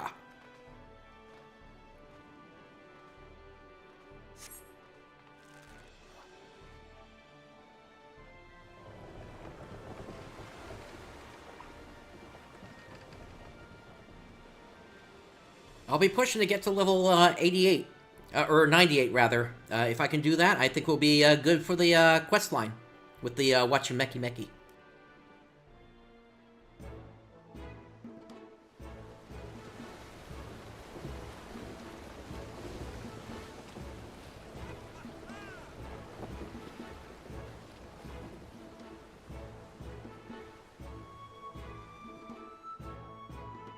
What is wrong with that tree?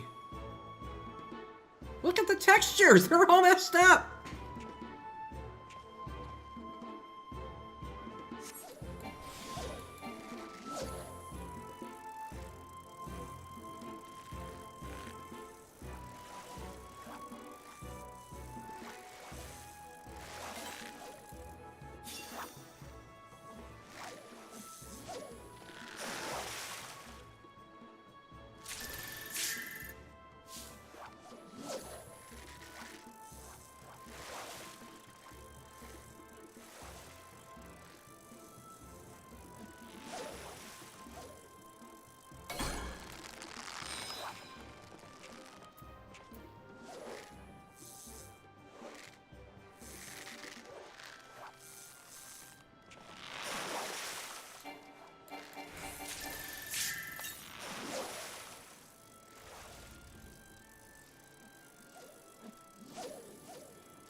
Hey, a third Spectral! I'll take it!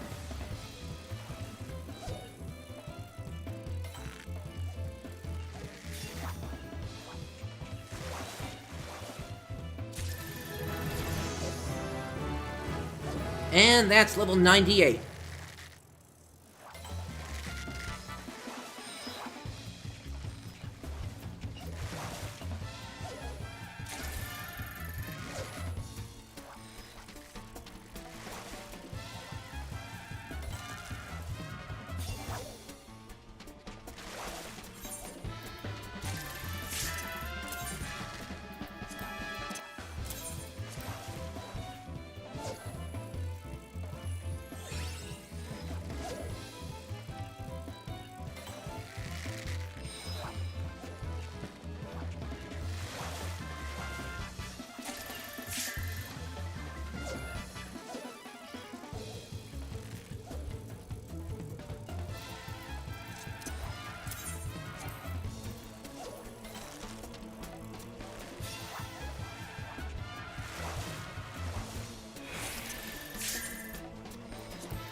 Final cast. And...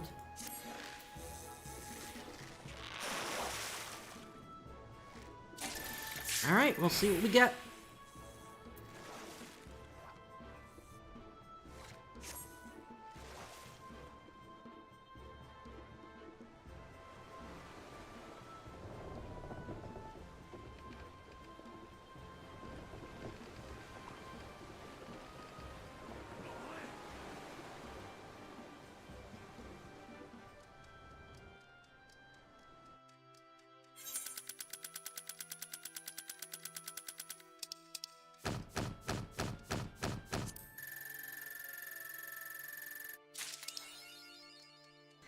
Hey, I think that was my first 10,000. No more fish in the sea, 2. 10 points.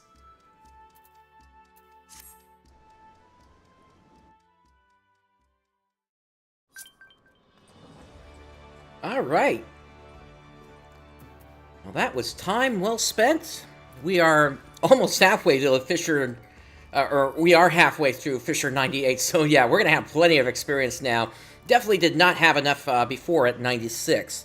So, okay, so let's go back to Goldsmith real quick.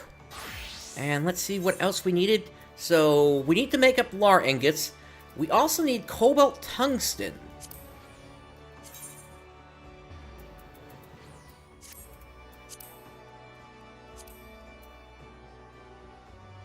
Now, I've got Cobalt ore already. We just need the Tungsten ore.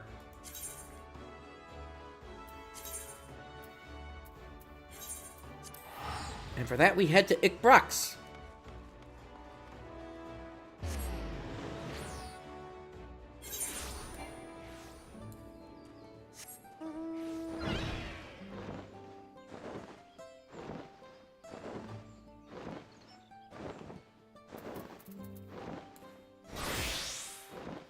Again, we just need 30 of these.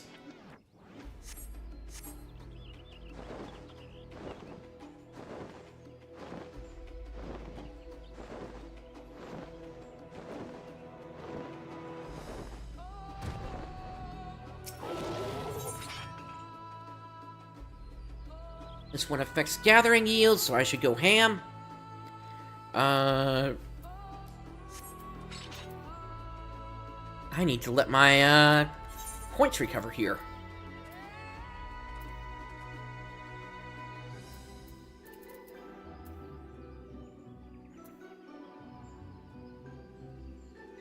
I think that's as much as I can get it. Okay. Do that, do that, do that, and let's go for it.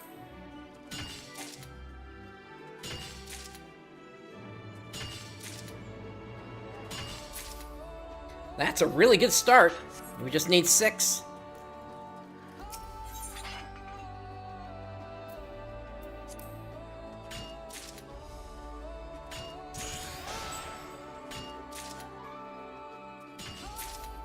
And it looks like my gatherer gear is already ready to give up more materia, so let me take care of that.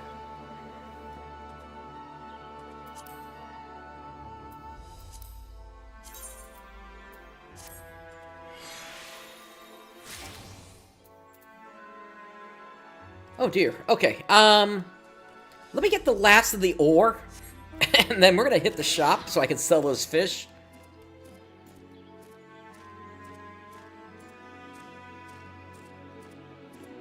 There is no room for me to extract any more, materia.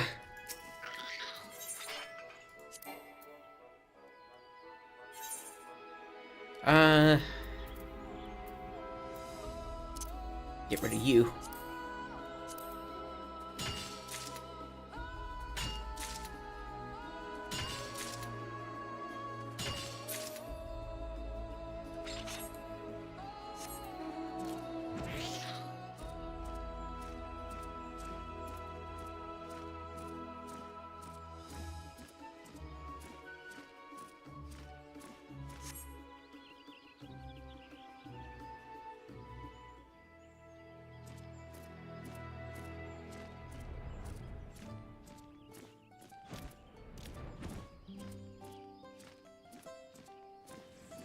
Shop was over here.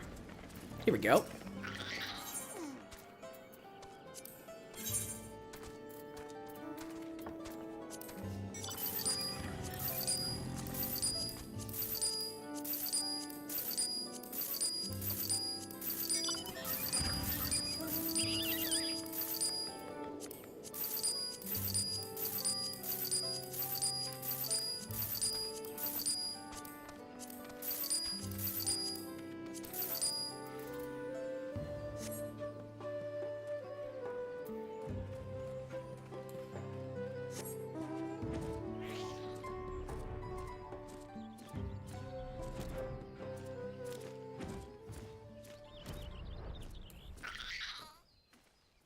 Alright, let's finish extracting that materia now here.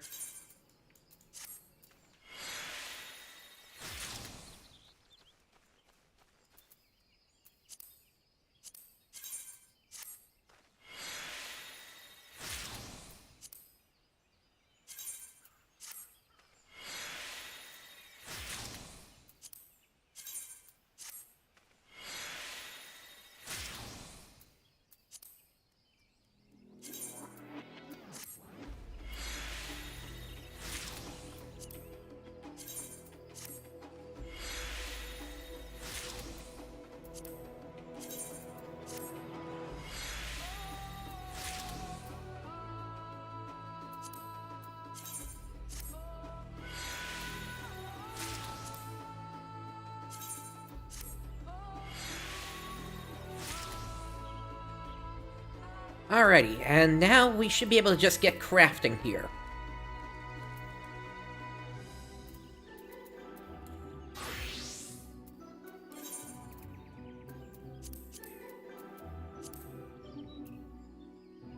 Oh, right, I need more Hydurium sand. That was the thing I still needed. Okay.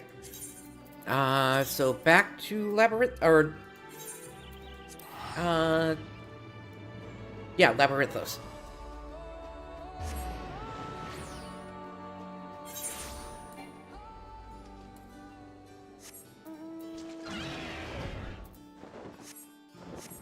Again, I just need several pinches of the stuff. I don't need to go crazy here.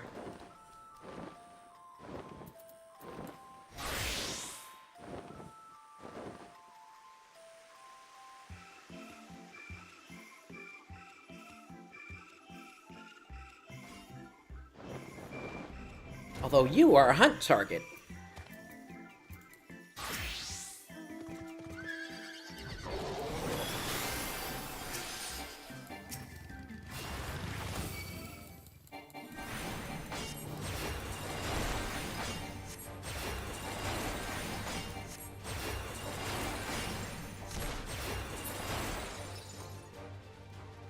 I can't not take you out.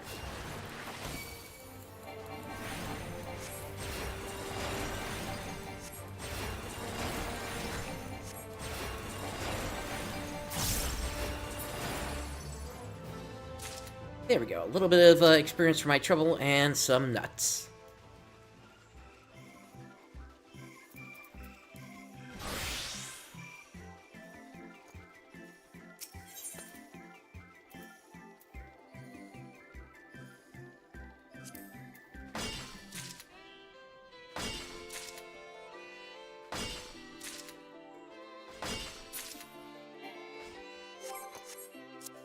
Alright, that in hand, I should be able to head back to Tuliolol now.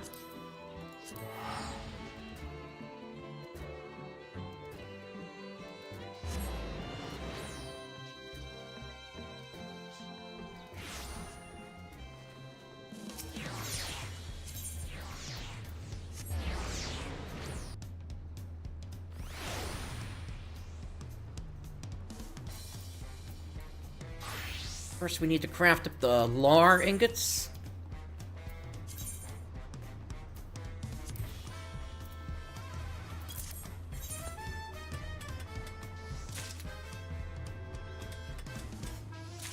Level 99 goldsmith.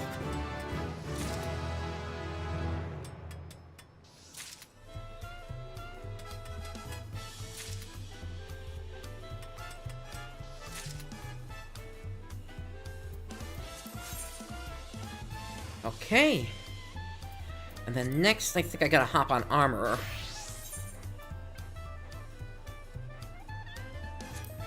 Yeah, for this stuff.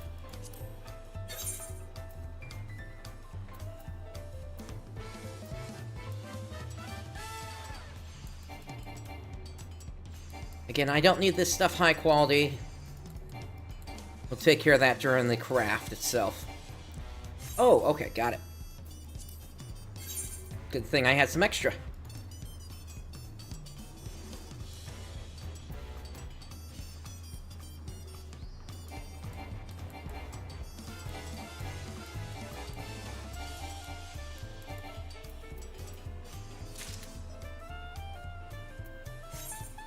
And we'll quick synthesis the rest.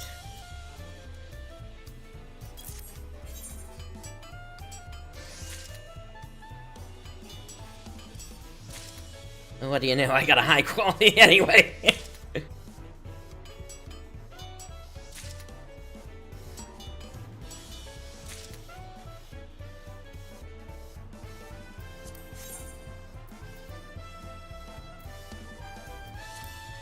Alright, and we hop back to Goldsmith once again. And we should just be good to craft from here.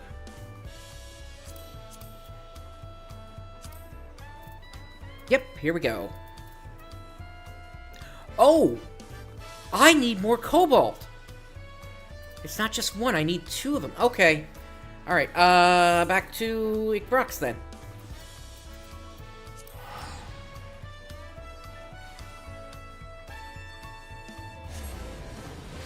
I actually need double what I have right now.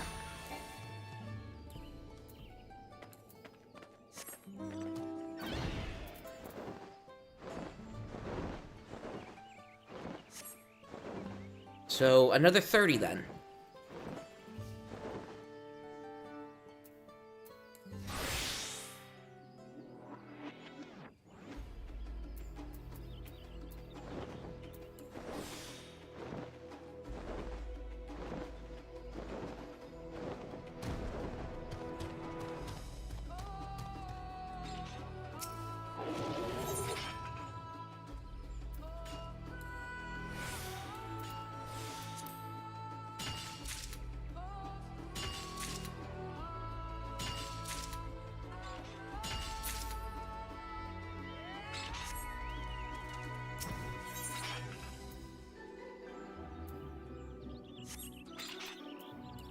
If I high cordial this and I just go ham, I might be able to get the rest of it.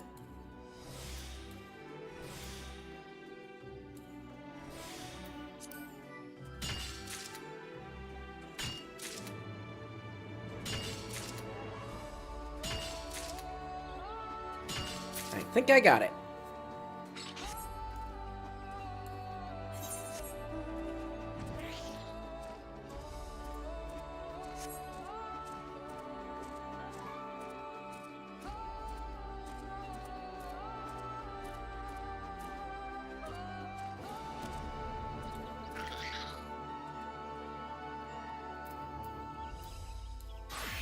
Alright, back to armor. And quick synthesis again.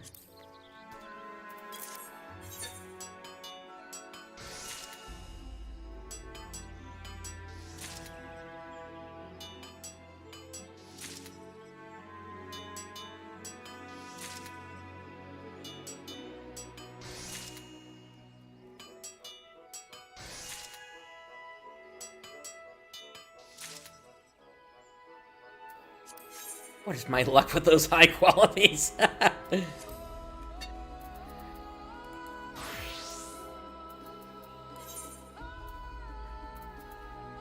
Yeah, now we should be good. Let me just have some food. Make sure we're good to go.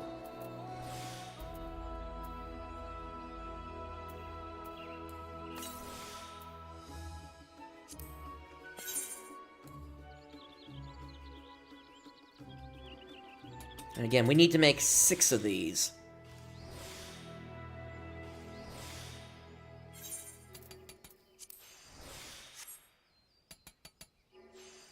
Probably going to want to drop my Solution 9 once we're done crafting, so that I can dump these scripts again.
Okay, 2 down, 4 to go.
On to the next one.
Alright, we got 2 left to make.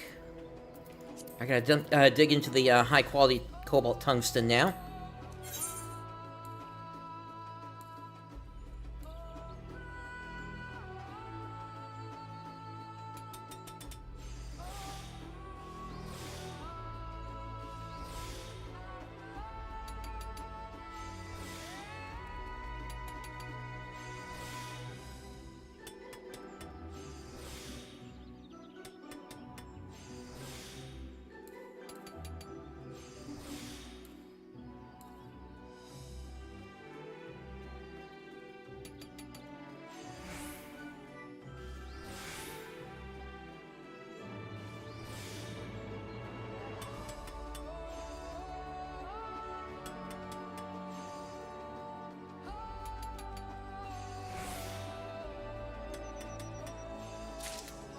And on to the last one.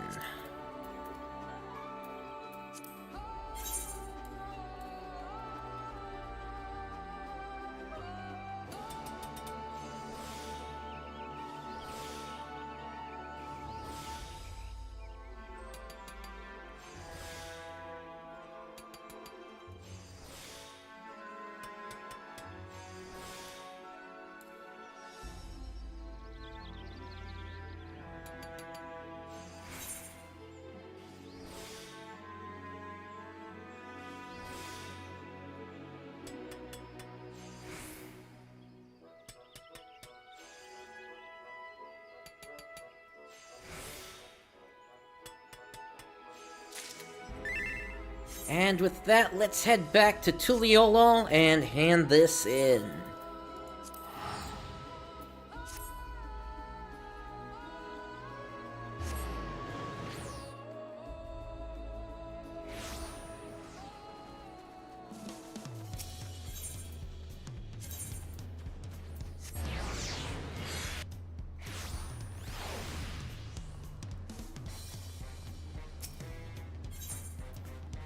So we're good to send these 2 out again.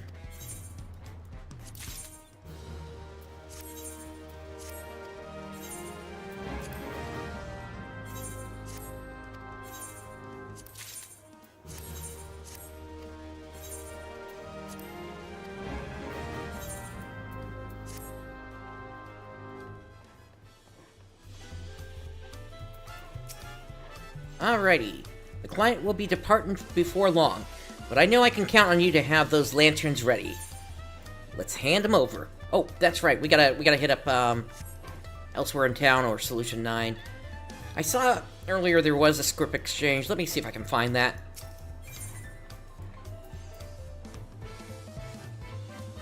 At least I think there is one.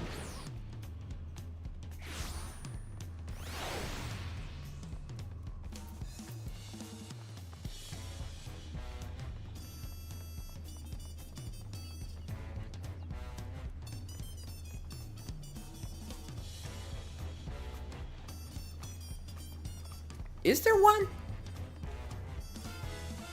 Huh. Okay. In that case, Solution 9.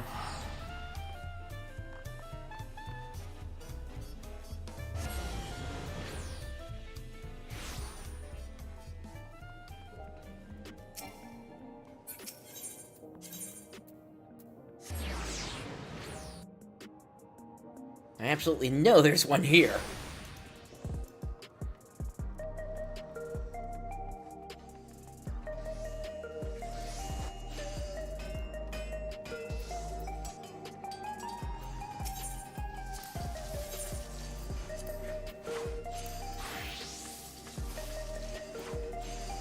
Alright, let's grab 10 of these.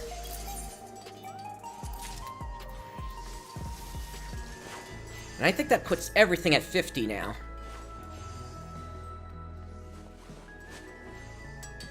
Again, to overmeld all of my new gear that I'm going to be putting together, I'm going to need hundreds of different pieces of materia.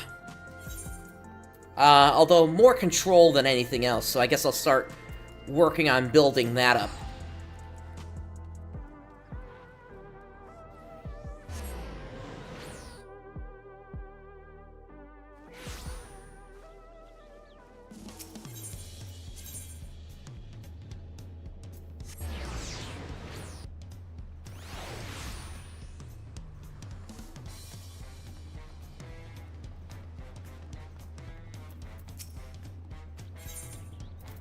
Alright, here we go. 1, 2, 3, 4, 5, and 6. Fantastic work, Prince. One would have no trouble treading even the most poorly kept roads at night with this.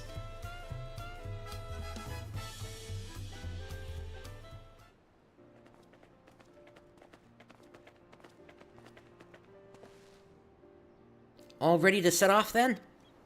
I am. I'll take whatever lanterns you were able to prepare. Not a problem. It so happens Prince here just finished crafting a selection I dare say you'll be quite pleased with.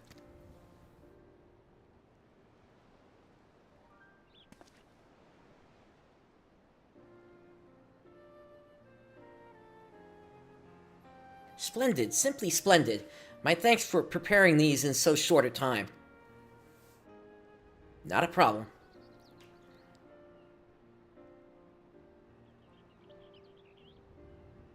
Of course.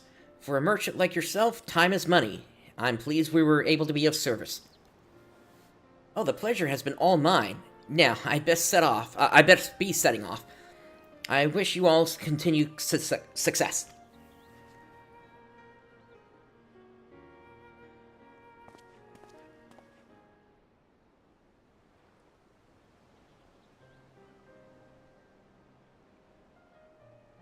Once again, I can't thank you enough for your aid, Prince. We truly couldn't have done this without you. No doubt Papani understands this most keenly. She failed to craft even a single lantern, after all.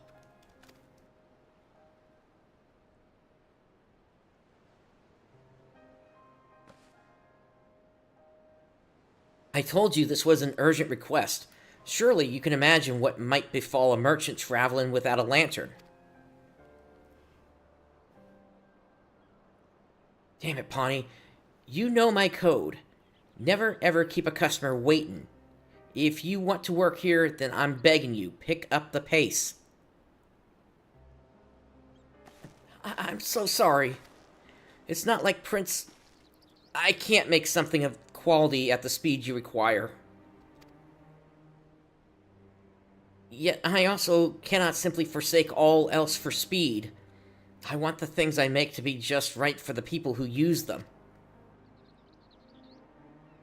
My dignity as a former potsworn and as an artisan, this is the one thing I cannot yield. I never should have come here. I will return to Earthenshire and renew my contract with the Moblins.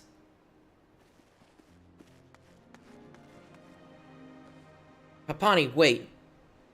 It's probably for the best.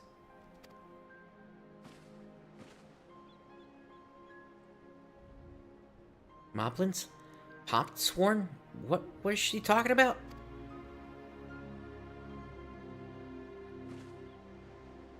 I'm sorry you had to see that, Prince. I'm still getting used to this whole business of being an employer. I fear my inexperience may be to blame for setting Pawnee off like that. Give me a minute to process this, would you? Nothing wrong with you, from what I can see. I mean, if they didn't get even a single one in, honestly, that does require the proper thing to happen. In this case, you're probably looking at needing to fire him at this point. Because this is, what, the third request at this point? And they still haven't gotten up to speed? I mean, yeah, it takes time to get up to speed to some stuff, but, you know, how long have they been your employee for? I would give somebody... Well, really, it depends upon the type of work. Like, if this is stuff that they're supposed to know already, then no, they should have been up and running within just a couple of days. But this is ridiculous. I would can their ass at this point.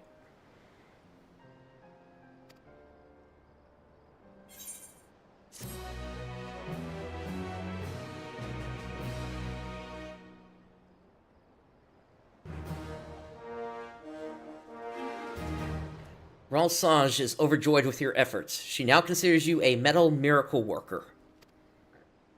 Alright, there's a new quest waiting. You're probably going to ask me to go find him.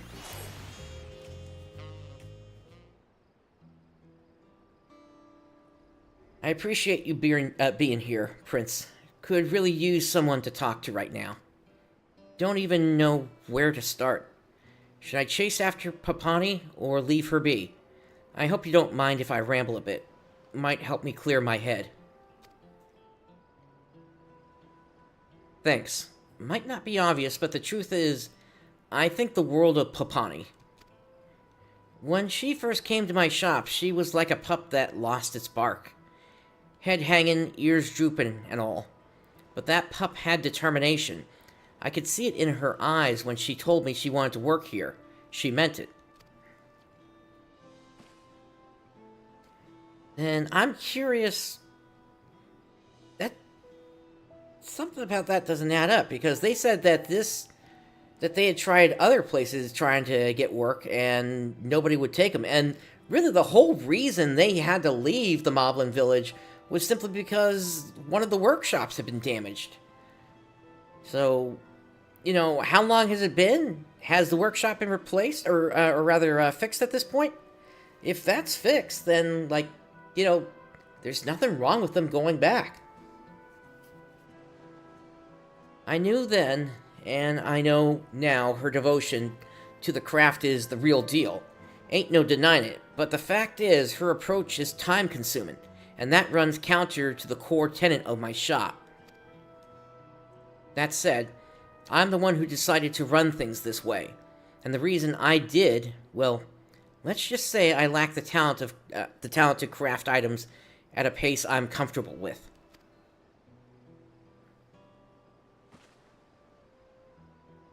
I'm in sheer awe of the way you're able to make veritable works of art with such efficiency.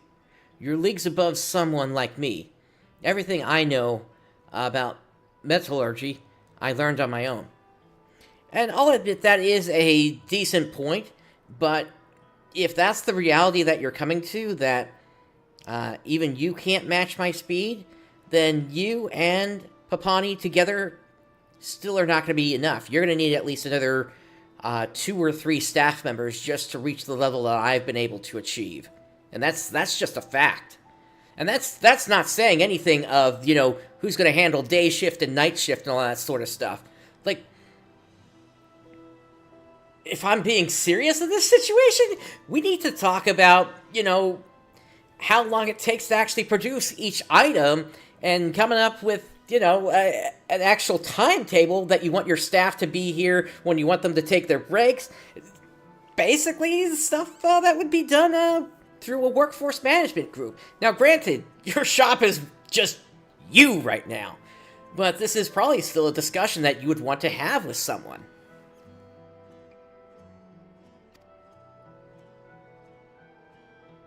Come to think of it, even though I've been hiring your services all this time, I've told you little and less about myself. That's about to change. In my youth, it used to be that I put together equipment for the local hunters in a village far removed from here. Or any other signs of civilization, for that matter. Developed a love for the craft in those days, and decided to pursue it. Followed where the people were, which led me here, to Tuliolol. First thing I did when I arrived was look for the nearest moblin willing to hire me. Even where I come from, everyone knows nobody forges finer metals than them. Figured I could learn from him on the job.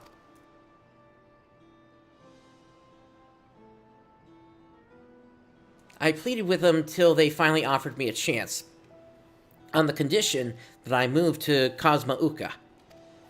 I refused. I wanted to be near the people I craft for. And that was that. I gave up my opportunity to learn under the moblins and founded my shop specializing in daily necessities, with the promise of a swift delivery.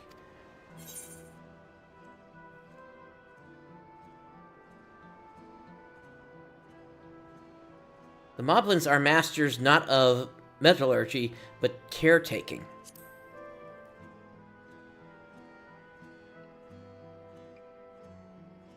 You would have been on your own to learn. Judging by what Papani said before she left, I reckon there's much about the moblins I don't know. Mind filling me in?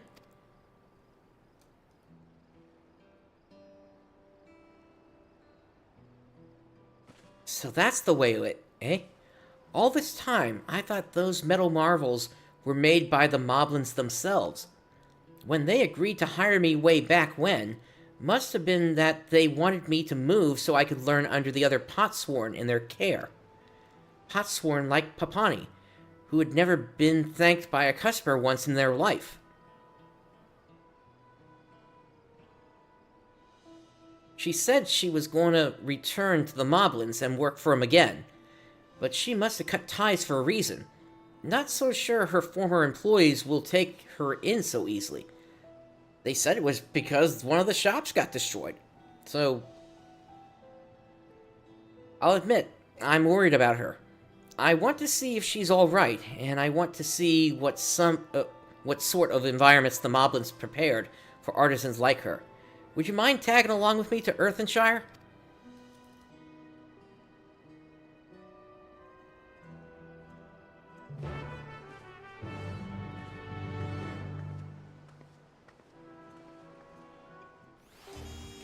Alright, we head for Earthenshire.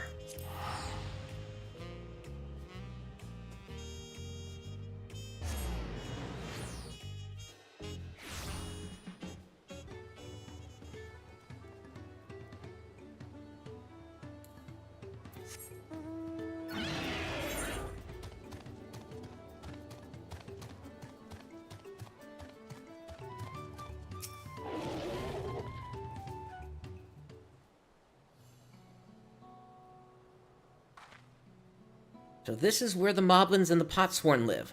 Now, where do you reckon Papani might be? Big building over there.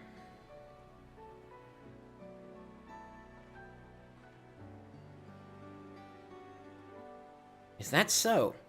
Are you sure there's no room for another artisan?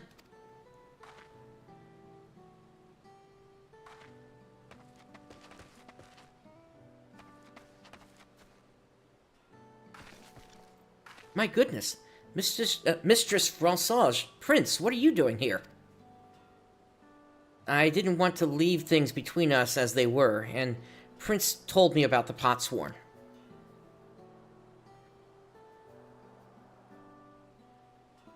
I knew you cared deeply about the quality of your work, but I didn't understand just how much until coming here. This place is filled with masterpieces. I can see how making them would be much more fulfilling than my born old tools. So, will you become a Potsworn again? Oh, no. My former help hand has already welcomed someone else. Any chance that's Fontaine? Then come back with me. Now that I've seen firsthand what kind of work you were involved in, I can give you qualitative tasks you'll excel at. I'm sure of it. But that would go against your code. No, I mustn't return. I refuse to inconvenience you any more than I already have.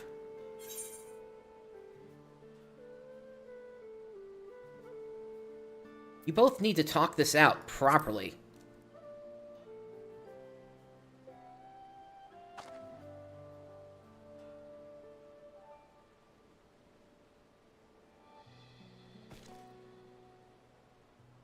We've seen countless craft hands make metal pieces. We can discern craft hands' characteristics with quick fastness. Papani, Rasage, they are opposites. One's strength is the other's weakness. By compensating for one another, they can create metal pieces faster, greater than they could on their own. You think so too, don't you?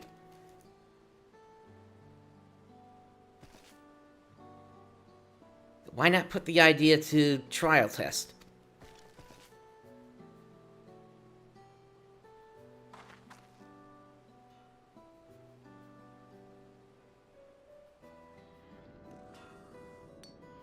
Balance scale is broken.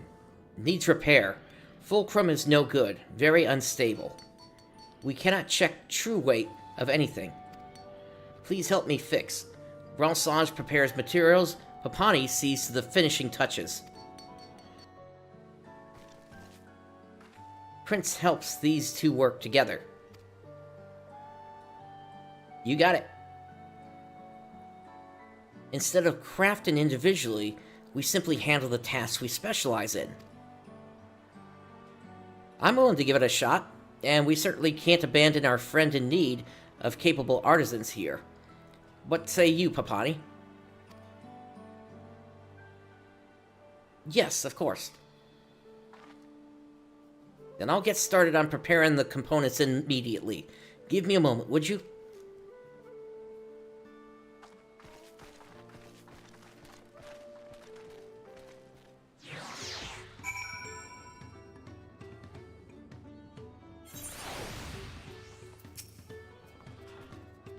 Sorry to keep you waiting. Here are the components, Prince. I'd like you to assemble the fulcrum. Once you have, please hand it over to Papani so she can see to the replacement and any finishing touches. I believe that's the most efficient way to go about this.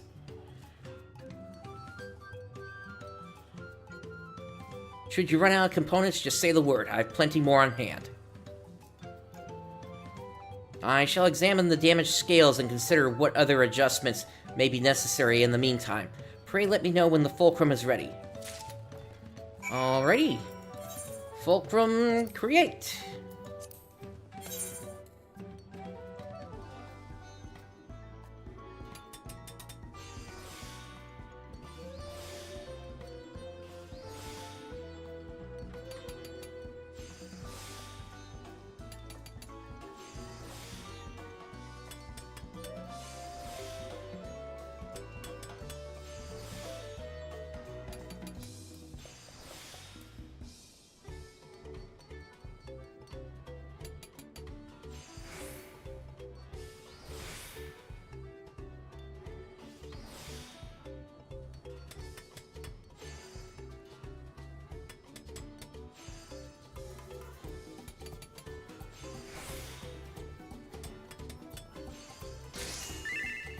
And here we have a fulcrum. Having examined the scales closely now, I've confirmed that a fulcrum will indeed be necessary to restore the device's functionality. How fares your progress with the assembly? Here we go.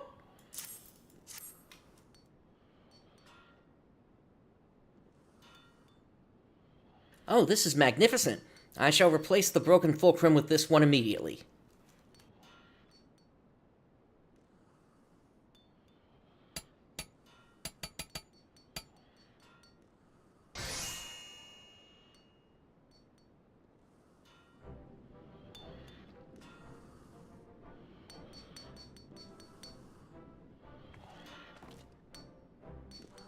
The balance grew crooked after long years of use, but now that the fulcrum has been replaced, I am pleased to report that the scales are back in working order.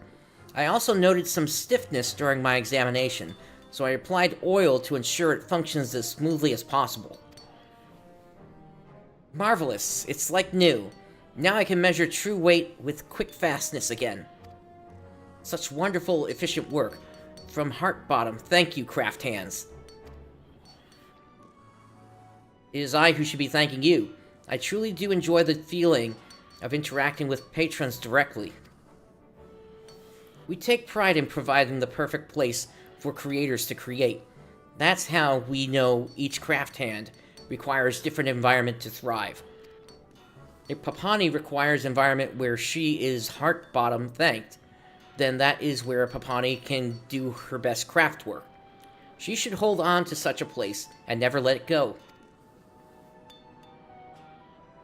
If it truly wouldn't be a trouble, if my skills would truly be of benefit.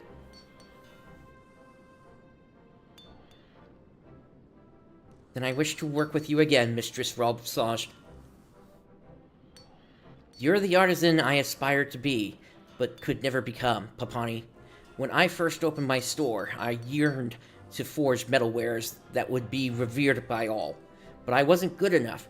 So I let go of that dream. I focused on my strengths and built my business on quantity instead of quality. But if we were to work side by side, I know we could not only deliver products of the finest quality, we could have them ready as soon as the customer requires them. I need you, Papani. Then let's do our best together. All's good well that ends good well. I'll be cheering for your success, Papani. It's thanks to you stepping in and helping us that Papani and I were able to have a heart-to-heart, Prince. There's no better way to an artisan's core than through the process of crafting, eh? As one yourself, you know this all too well, and yet your purview extends beyond the realm of this trade. Don't think I've forgotten you're an explorer, too. I know I can't keep someone of your talents tied down to my shop forever, but I'm hoping you stick with us till Papani and I get the hang of the new flow of things. That sound alright to you? Works for me. Thanks. Then let's head back to the city.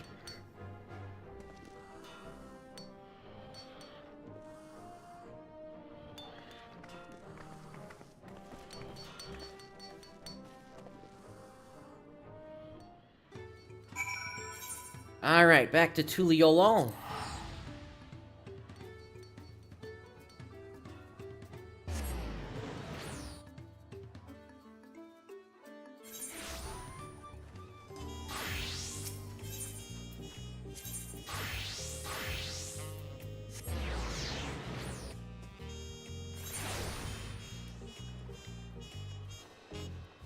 And let's hand in the quest. The Moblins provide a paradise for artisans. Room and board, heaps of material, and unlimited time to focus solely on the craft. But if you ask me, nothing's more peaceful than this here shop. I myself have come to understand that while Earthenshire has its charms, so too does Shralsage Metalwares. I'll always cherish my time as a potsworn, but I know now that I need an environment where I can connect with the people for whom I craft. Then allow me to welcome you back to the shop, Papani. Let's give it our all.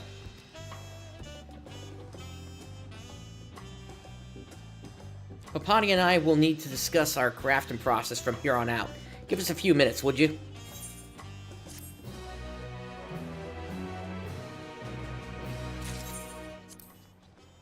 How about now? That sound good?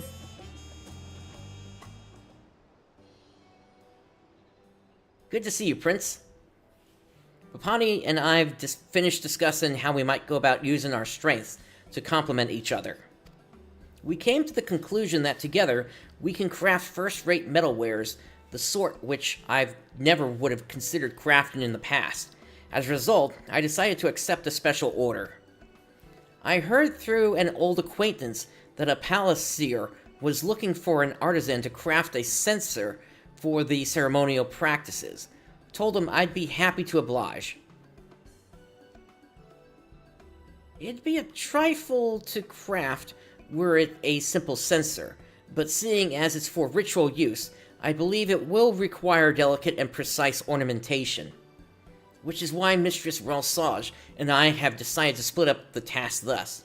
She shall prepare the molds, while I oversee the censer's decoration and finishing touches. That said, we're still getting used to this whole dance of tandem crafting, bound to step on each other's toes till we find a sense of harmony. We'd like you to make a number of censers to ensure that no matter what happens, we meet our deadline. The design of censers where you're from may look different from those in the palace, but a quality work is still a quality work. I'm confident the seer will be happy to use any that an artisan of your talent can make. Alrighty. Let's see what we need for the next one here. This is all stuff I don't have. Okay. Alright, so then we're starting from scratch with this. Crafting. We need white gold ore and true gold ore. And for this, we're gonna need 60 of them. And then 12 of the other stuff. So this comes from the Electrope Strike. And then This is from an old area, I think. Yeah, this is, Ilmeg. So let's start with this one. We'll gather the 12 of this that we need.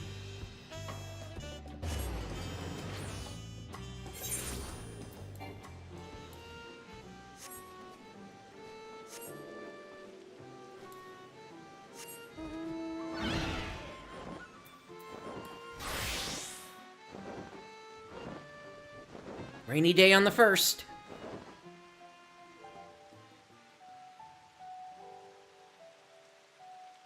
There is a mark to the southwest. It's you. All right.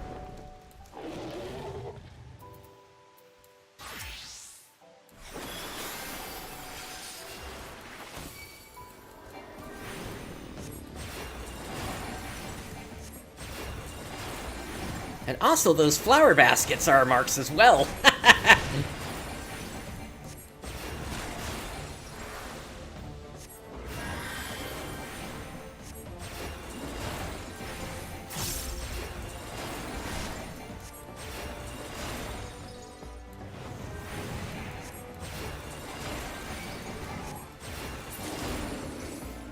There we go.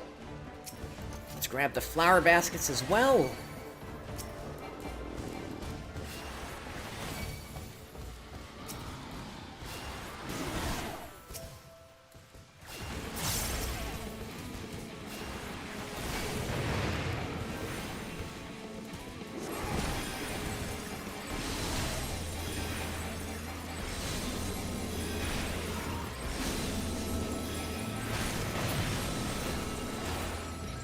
All right.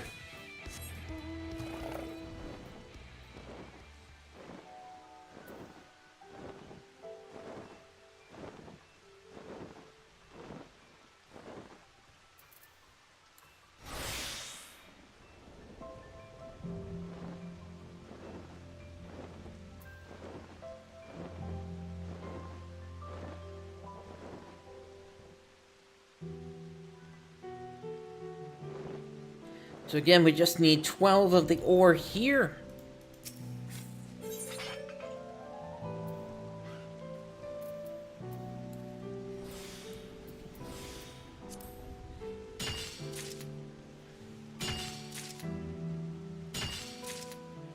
And that works for me.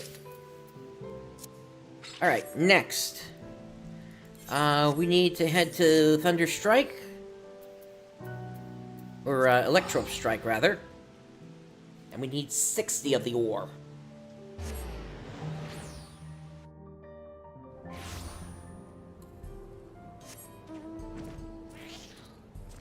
Rainy here as well.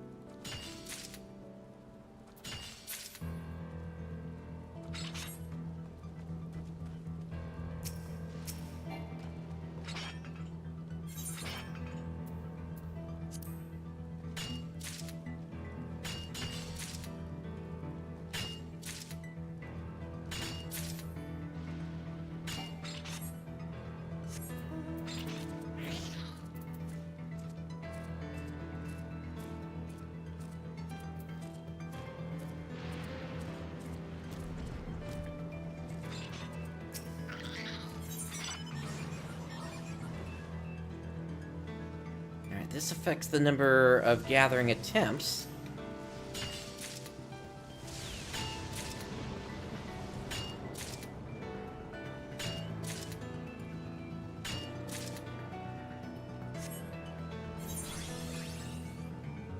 Nice, fully restored.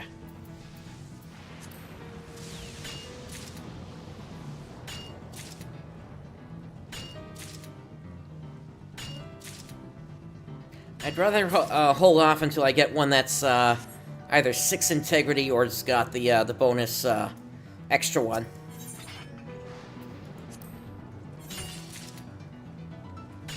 Looks like we're about halfway there.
At some point, something I gotta do is I just gotta collect a whole bunch of minerals, just like, you know, make a day of it at some point.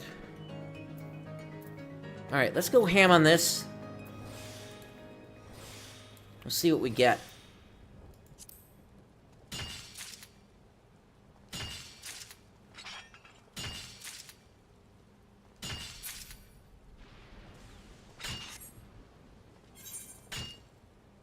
Okay, we got what we need. So now, let's see. The next thing that we need, if I go back to crafting,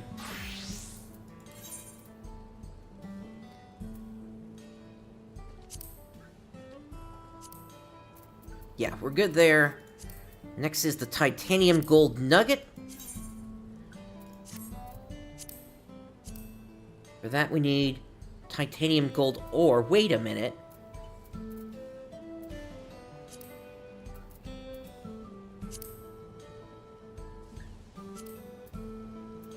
Okay, so I already have some of that then. So I just need true gold sand.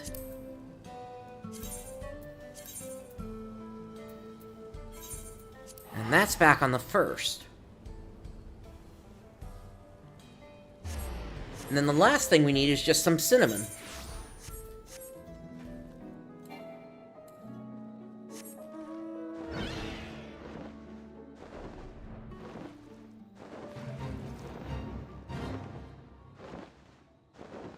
There's another target.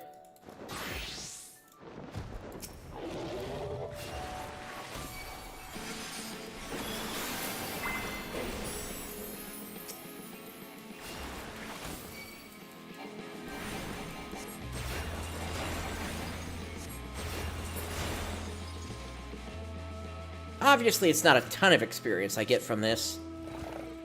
But still, why leave nuts on the table?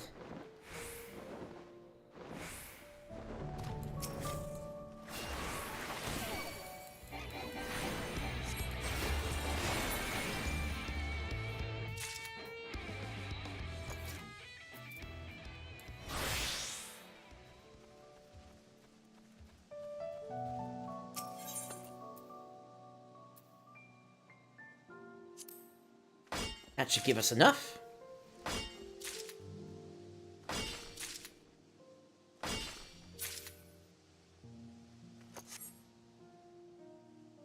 Alright, and then lastly is cinnamon. So where does that come from?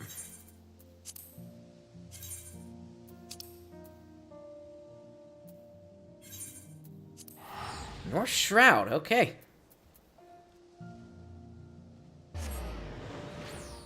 Pretty old material. That's like from the launch of A Realm Reborn. Not that I'm complaining. It'll make it even easier to gather.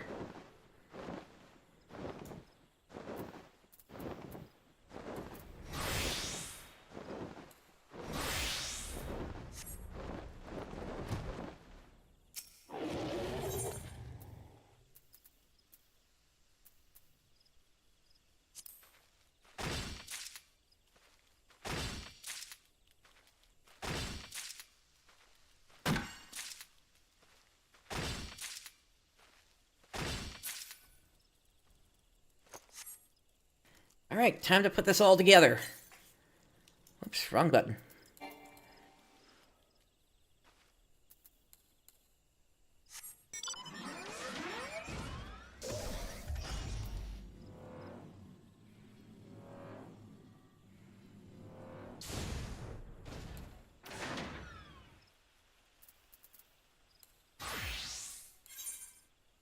Alright, so we need white gold ingot.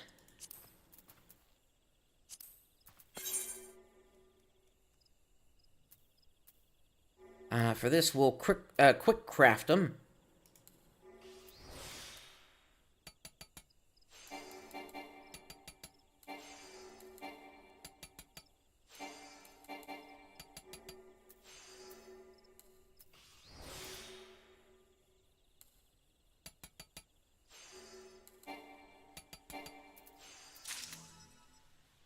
All right. And now Now we'll quick synthesis the rest.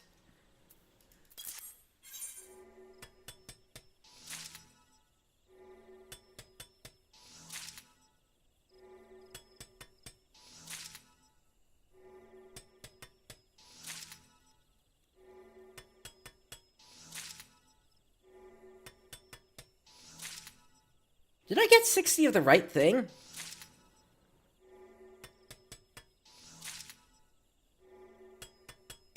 Guess we'll see soon enough.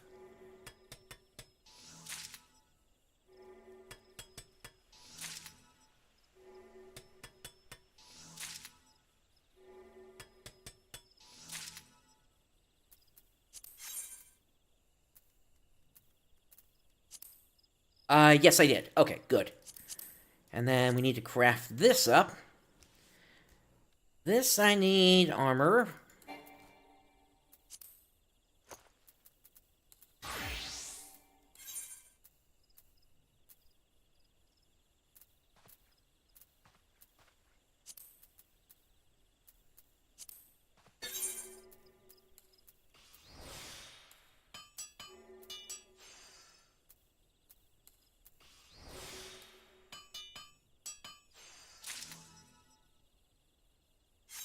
Alright, and now we quick synthesis this as well.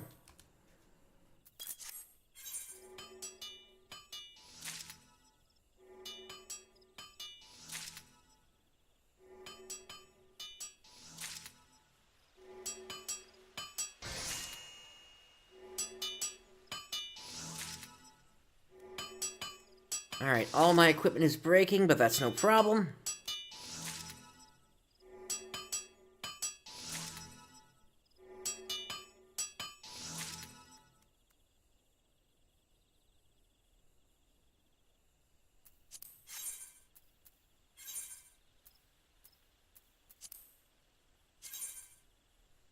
Time to do a repair on everything.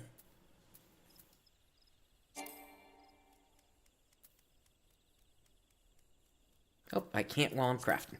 Okay.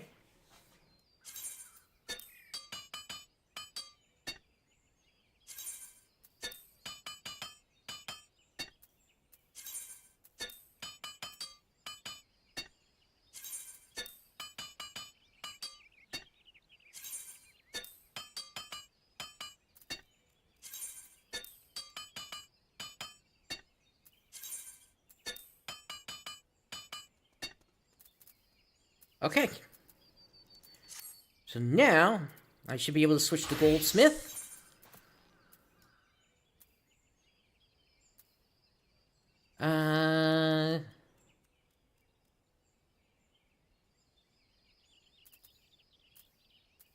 We got some spare if there's a problem. I only need to hit 5,300 quality on these. So it really shouldn't be a problem.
Always nice to see something selling on the market.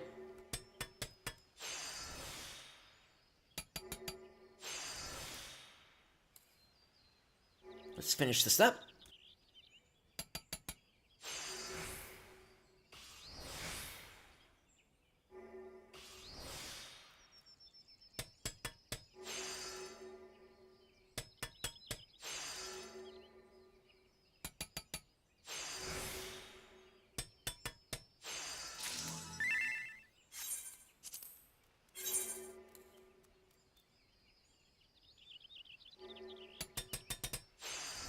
I do believe I had a bit more experience than I actually needed here for Goldsmith.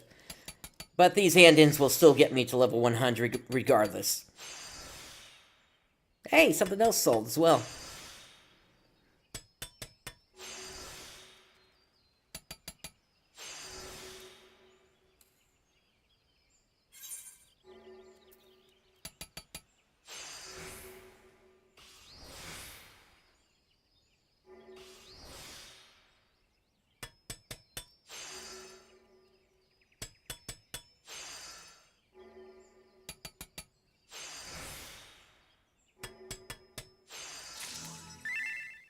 Okay. 3 to go.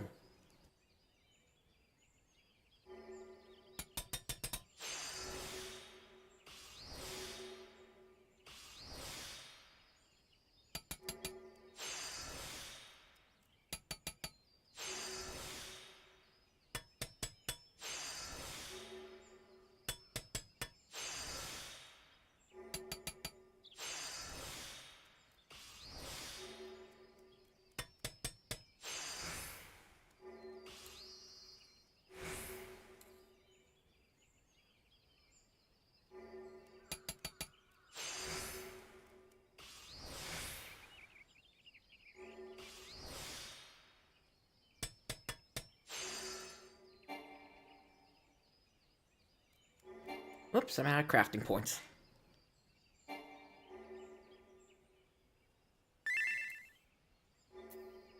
Well, let's see. Let's do careful synthesis. And then we got plenty of room for rapid.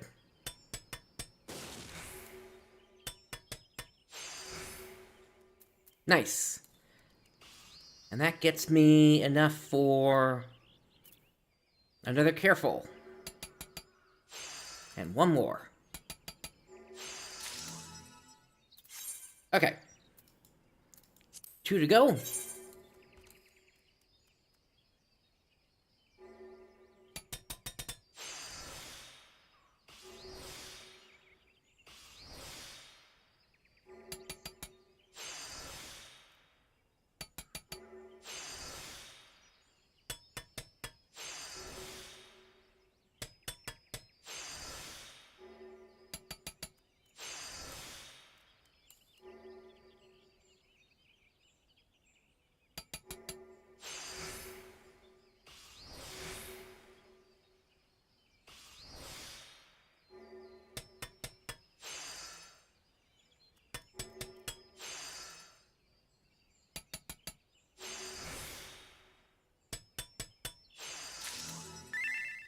And on to the last one.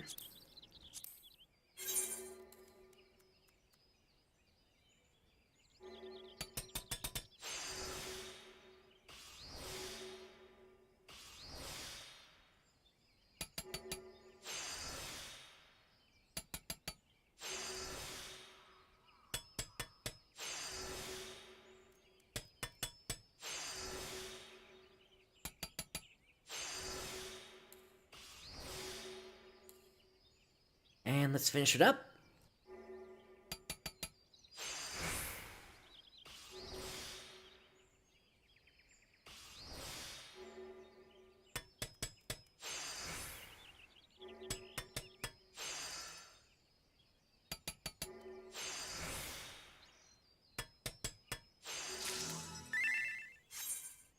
Alright, that should be all the sensors we need. Let's head back to Tuliolo.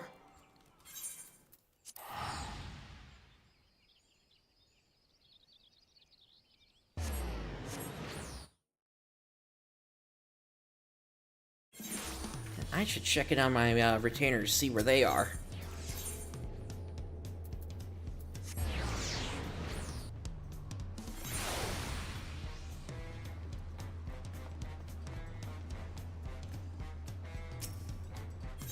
They'll be ready in about 11 minutes. Okay.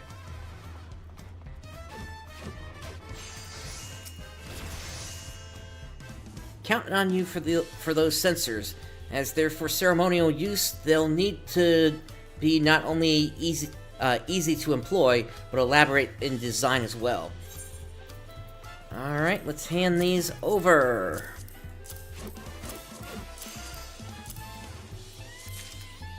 I'll be damned. Heart of Gold 10. 5 points. This may be some of the finest work I've ever seen. Should be easy for the seers to use, and the ornamentation is flawless to boot. You've truly outdone yourself, Prince.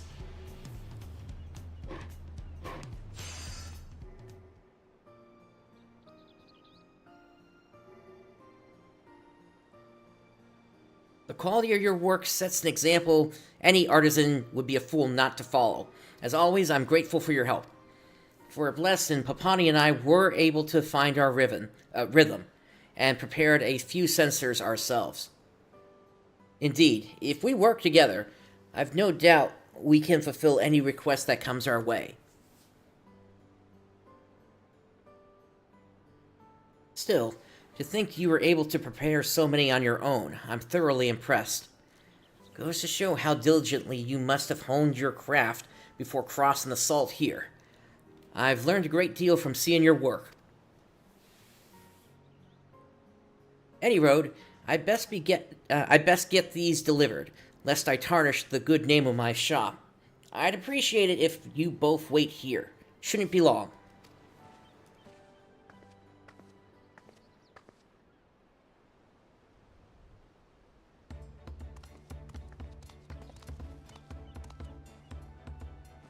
I've good news, both of you. With us here is none other than the Palace Seer who made the order. They were so moved by the quality of our work that they wished to thank everyone involved directly. I've never seen sensors of such marvelous make in all my days at the palace. Not only do they function perfectly, but each one is simply exquisite. They are most beautifully designed. The burning of incense is essential to our rites, but many of our sensors were destroyed during the invasion. We were in dire straits, but thanks to your swift and masterful work, we can resume our practices again. I'm glad we were able to be of help. Indeed, such work of such quality, I dare say, is fit for a queen. And with that said, I would ask you and your team to prepare something for the royal family, if such work would interest you. I can return to the palace and make arrangements forthwith for a formal request. What do you say? You honor us. It would be our pleasure. Wonderful. Then I shall return immediately and begin the necessary procedures. I'll be in touch.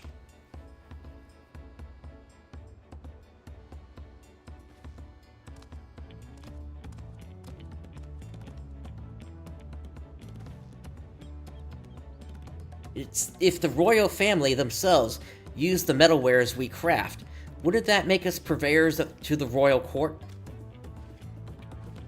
That it would. I was surprised to receive a personal request from the seer in the first place, but to think we may soon craft metalwares used by the likes of Val Wuklamot and Val Kona. Should they truly make a formal request, this will be our first appointment by the royal palace. I know full well this is a job Papani and I should tackle alone, but a request of this magnitude can affect the very fate of Shralsaw's metalwares. I want to deliver nothing but the very best we have to offer. To do that, I need your help. Will you stick by us for just a bit longer?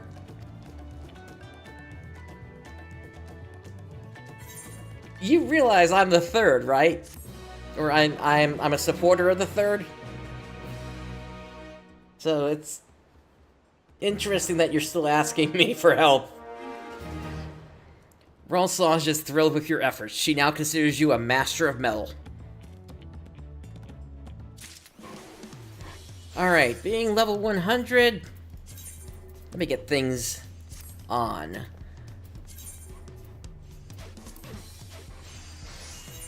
Okay.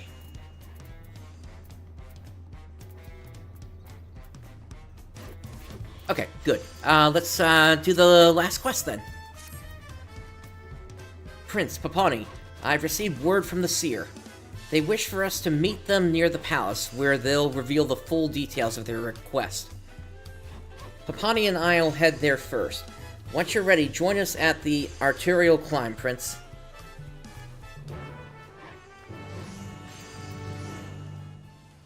Alrighty.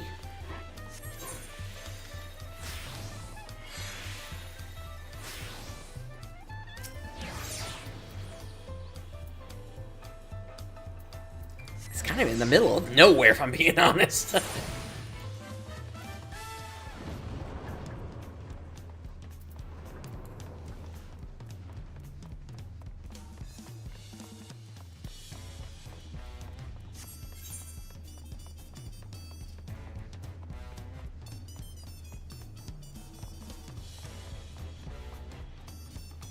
Alright, let's drop down. There they are.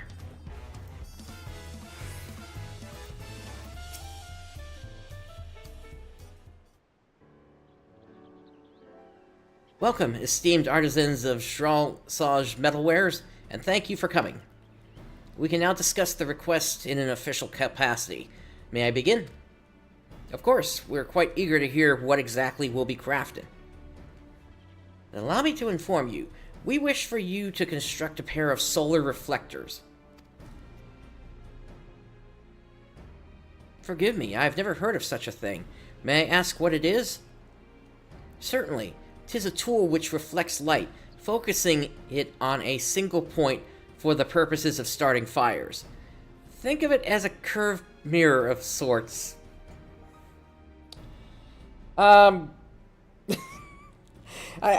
gotta say, okay, this might work with Ether, but it certainly doesn't work here on Earth. That's the Mythbusters kind of busted that myth. Anyway, we Mamuja revere the sun's rays, and believe the fire produced by its light banishes the wicked to the shadows. Every fire you see burning in the palace halls is sacred, lit by the sun itself. Wow, even my character was kind of in shock about this request. I see. By the way, you mentioned earlier you wished for us to craft a pair. In other words, yes, now that Val Wuklama and Val Kona have ascended the throne, it is paramount that they receive their own individual sun reflectors for ritual purposes as soon as possible. They said they are fickle devices.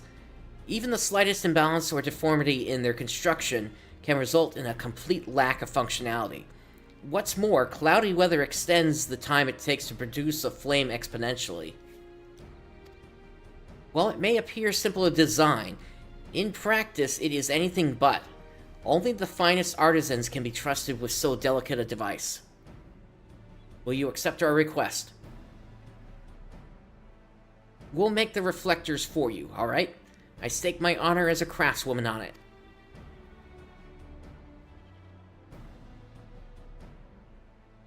Full glad am I to hear it. Then allow me to share with you a copy of the design plans used for the antecedent ceremonial reflector.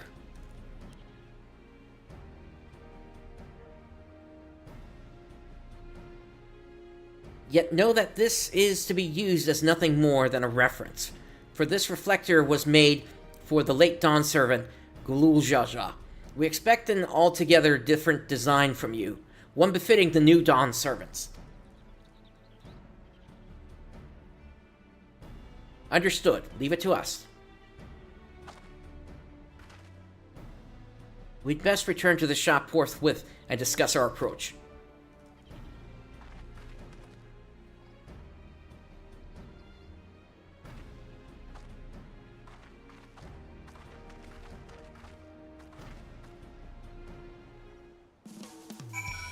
Alrighty, back to the shop we go.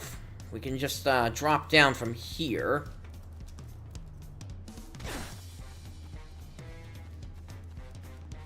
And then another drop gets us down to the main aetheryte.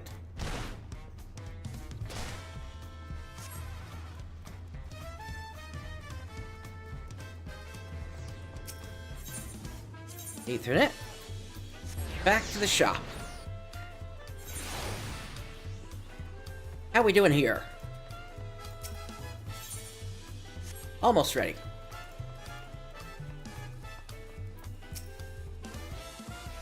The plans I received from the seer are far more elaborate than I expected.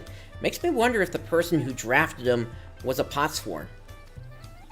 We'll need to build the base in such a way that the device can be rotated to capture the sun's rays, with a concave reflective surface to focus the light, and I haven't even started on the ornamentation. The pressure of making a device the valves themselves will use is something fierce. Don't help that the complexity of this device is unlike any I've ever crafted before. I dare say Papani and all have our hands full preparing just a single one between us. But we'll make the thing our goddamn magnum opus. You'd best believe it. And as for the other one, you're the finest metal worker I know, Prince. I'm counting on you to make something beyond everyone's expectations. I'm sure Val Wuklamat and Valkona would be overjoyed to receive something made by your hands. Indeed, which is why we'd like you to be in charge of the design. As their dearest friend, you know their tastes far better than us. Once you've finished, I'll make sure the mold Mistress Ralsage prepares ends up nigh identical to yours. Ah, and you needn't to worry about procuring any materials. I passed through Bayside Bevy on the way back and collected everything we require. Should your stock run low, but say the word. Alrighty.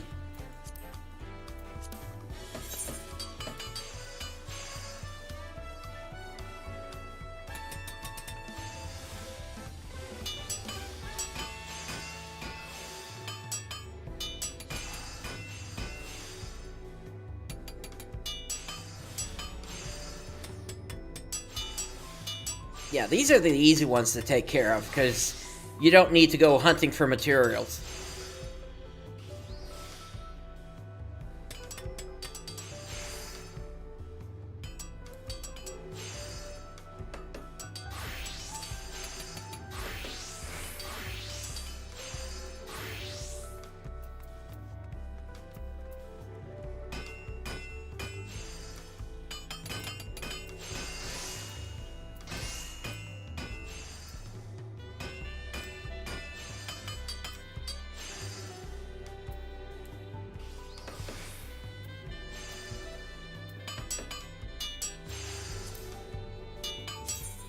I need to add groundwork.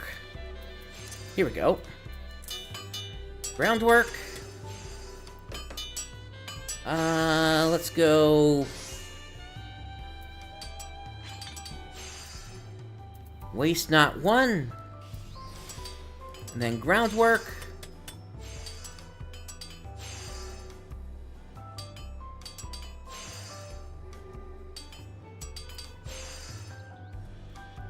Huh.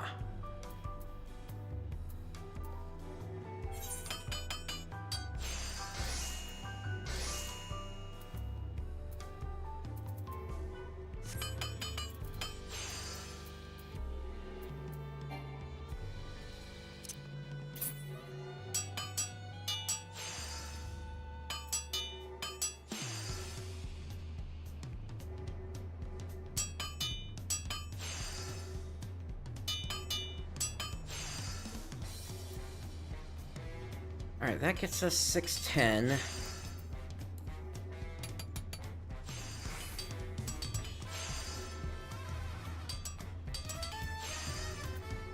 Alright, and then we need veneration again. Careful synthesis. Alright, so I need to finish this in a single go. Okay, intensive synthesis will get me there.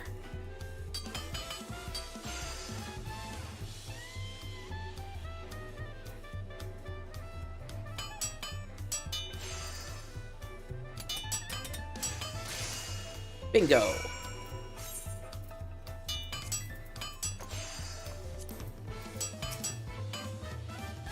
By no means is crafting one of those solar reflectors a simple task. How are you faring? Here you go.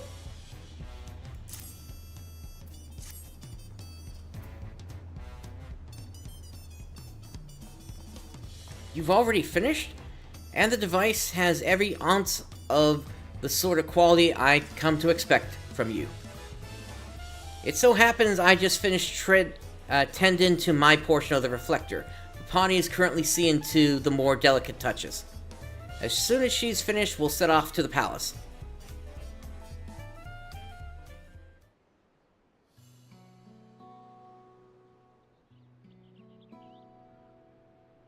Welcome back, my friends.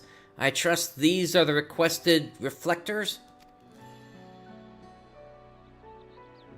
That they are. Working in tandem with Prince, we spared no effort in making both these devices something fit for royal company. How seamless the surface, not a blemish to be found. Indeed, these appear most worthy for the vows.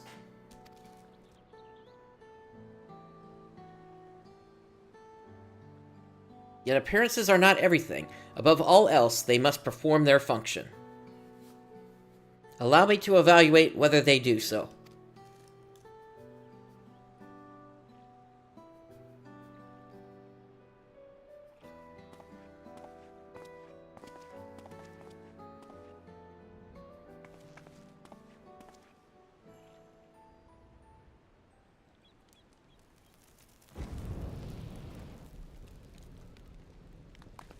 It works.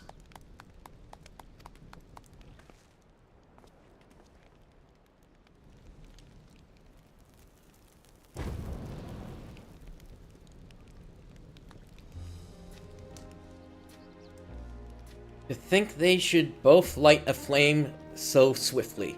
What astonishing craftsmanship. I am truly glad I came to all of you with this request. The vows will most certainly cherish these reflectors for years to come.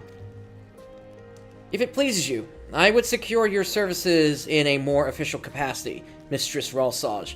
What would you say to a royal warrant of appointment? It's the greatest honor any artisan could wish for. I happily accept. Should the royal family ever want for metalwares or quality, Ralsage Metalwares will be happy to serve. You have my word. It is heartening to know that such a wonderful establishment exists within our fair city. Now then, I shall see to having your remuneration, an official letter of appointment sent out forthwith. You have my sincerest gratitude for your exemplary work this day.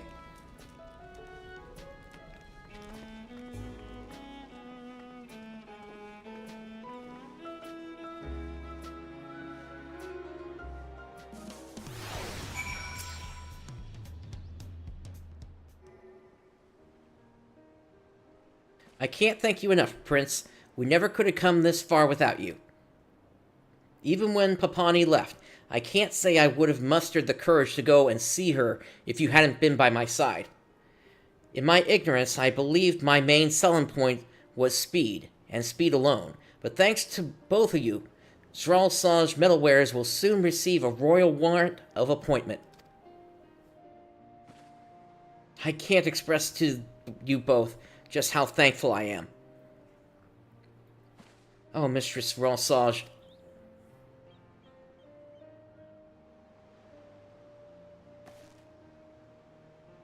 I must thank you as well, Prince. When we first met, I but recently left the comfort of Earthenshire and was struggling to come to grips with my work here. Words can ill express how grateful I am to you for helping me carve out a place for myself.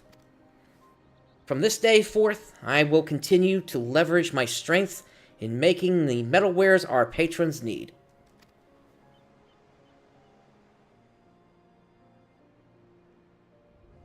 As will I. In other words, Prince, I think we're finally ready to give this a go on our own.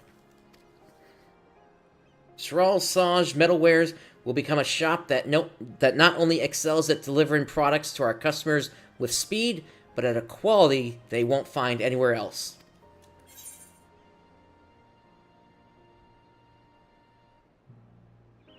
I know you'll become the finest metalware shop this side of the salt.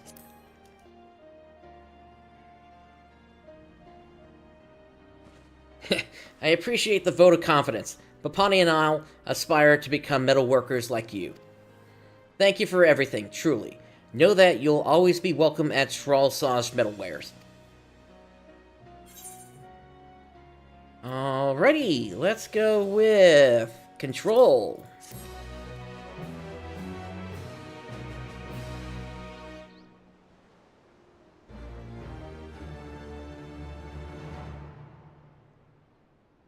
Trollsaw has reignited her passion for metalworking thanks to your efforts. She now considers you the most masterful of metalworkers.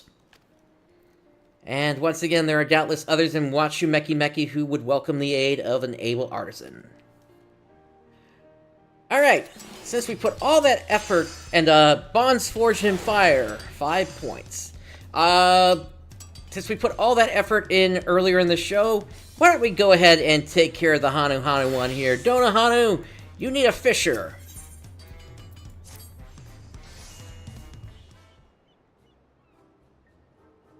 You're the fisher roughly introduced. Perfect timing. I've got good news. You, my friend, have just inherited the deed and rights to Fish Fancy's Danu Hanu. A little quick to the trigger there, eh?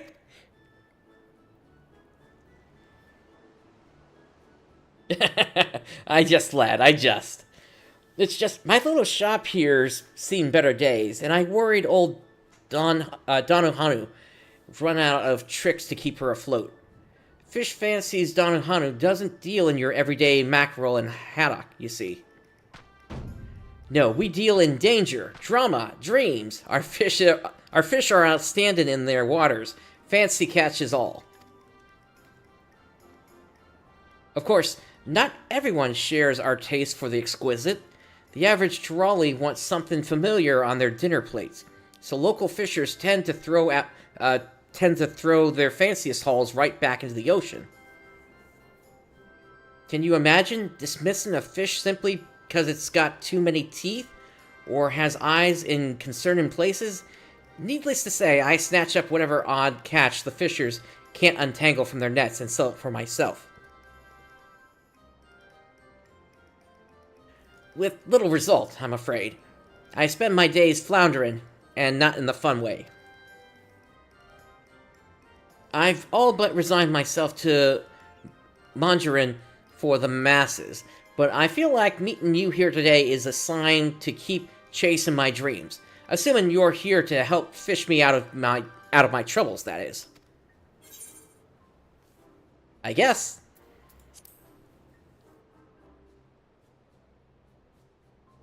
Thank you, lad. Thank you. Danu Hanu! Danu Hanu!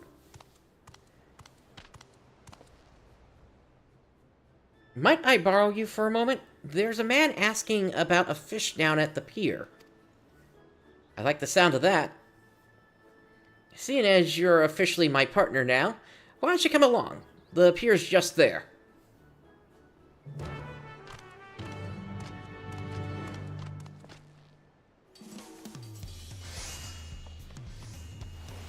Alright, let's send these retainers out. Once again.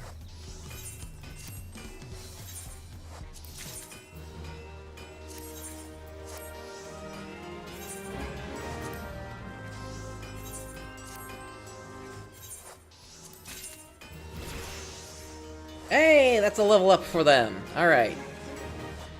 So, in that case, let's see what you have access to now for mining. Raw pink barrel or Yaktel spring water? Let's go with the raw pink barrel.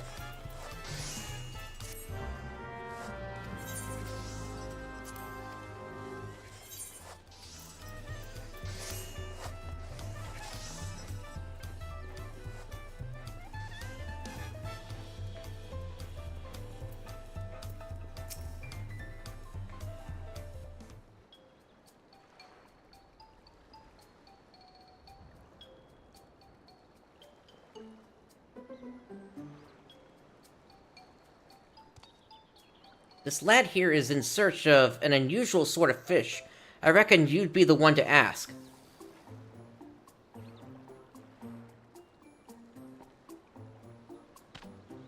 So you're Danu Hanu? Fish fancies Danu Hanu? Please, I need your strongest fish straight away. Hold your seahorses, lad, and start from the beginning. A strong fish?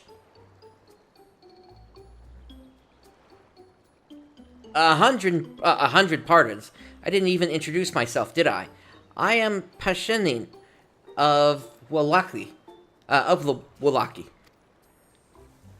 Ours is a small community in Shakcharal, so you may not have heard of us. We have long upheld a close relationship with nature, as it blesses us with wild creatures who bequeath magics upon us. Yep, you deal with the blue mages. Oh, Martin taught me all about the Wachumeqimeqi.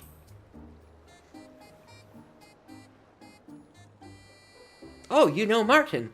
Then you must have heard how mastering our magical arts, I believe he fondly called it blue magic, is a rite of passage for all Wachumeqi. I have no doubt he also stressed the importance of mastering a wide array of techniques drawn from all types of beasts.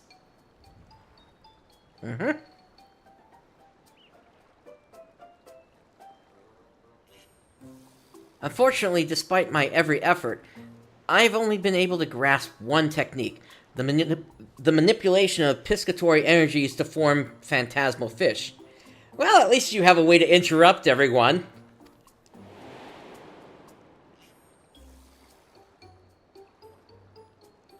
This solitary link to Wachumeqi magic was bequeathed to me by a seabird. Limited though my abilities may be, I am determined to hone them into a strength unrivaled by any, and thereby defeat any creature my rite of passage requires. Wait a minute, that's not blue magic. That's sounding more like Beastmaster. Hello? Is Beastmaster going to require the fishing role quest? Every enemy has a weakness, and there must be a fish that can exploit each one. It's simply a matter of finding the right fins for the job.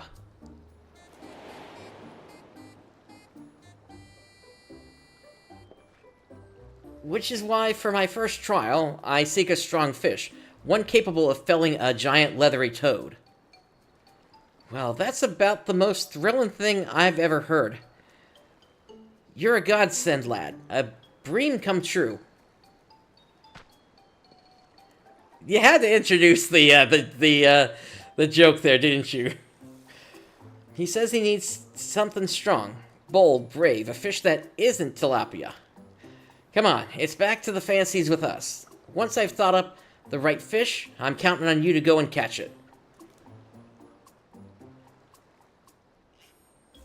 What a glorious night. I can't wait to find us a mighty swimmer. How about a shark? Or a megalodon?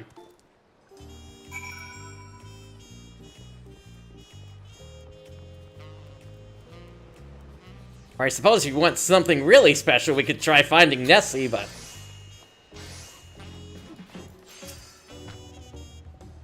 Imagine, of all the fishing docks in all the ports in the world, Pashinine walks onto ours. I'd heard the vague rumor about mages up north who pull energies out of critters, but I had no idea they use fish. Though it sounds like the lad's a bit of an eccentric even among his own people. You know, that's a really good point. In our travels, we have not actually gone to the Wachumeqi home. So when are we supposed to go there? All the more reason to help him. We odd fish have to school together, after all. Now let's see. He needs a fish strong enough to defeat a giant toad. The skin's bound to be thick, so maybe if he uses a... No, too brittle. Give me just a moment.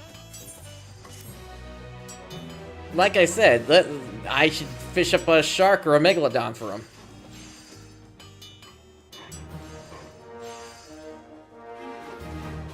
You may now undertake deliveries for Fish Fancy's Danuhanu. Speak to Danuhanu to learn more.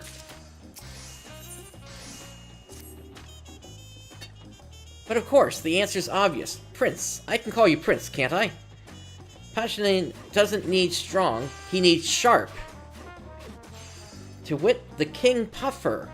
Its blade-like spines are sure to deflate any toad, like a defective dirigible. I don't pretend to know how Passionate magics work, but so long as the lad needs a fish, we'll deliver him a fish. In fact, let's deliver him several. You can never have too many fish. That's the Fish Fancy's Danuhanu model. So, on with you, lad. Buy yourself some crimson lugworms from Bayside Bevy. Okay, so this I need to note down. So, for this, we want crimson lugworms. And cast your line at High Tide Harbor.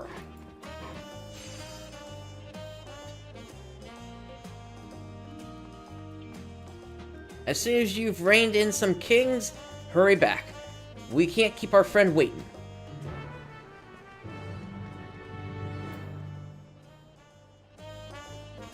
Alright, we are undertaking deliveries for Danuhanu.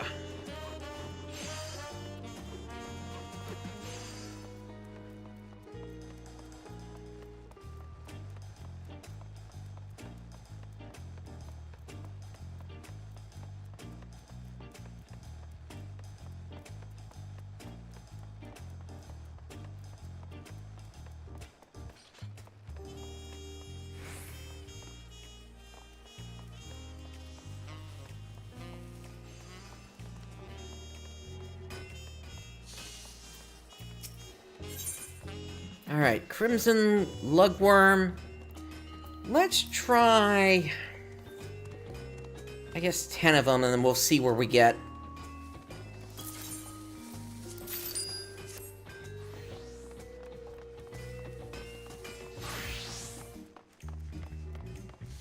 And now we head for the same dock.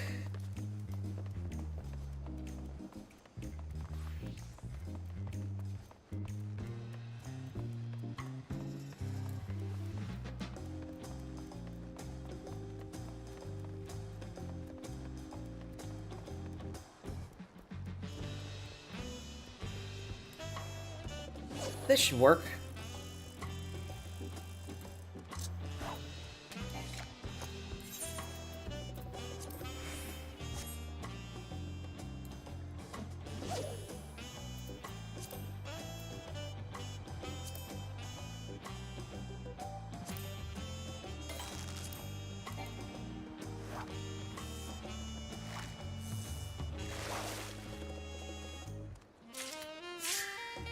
Not what I need.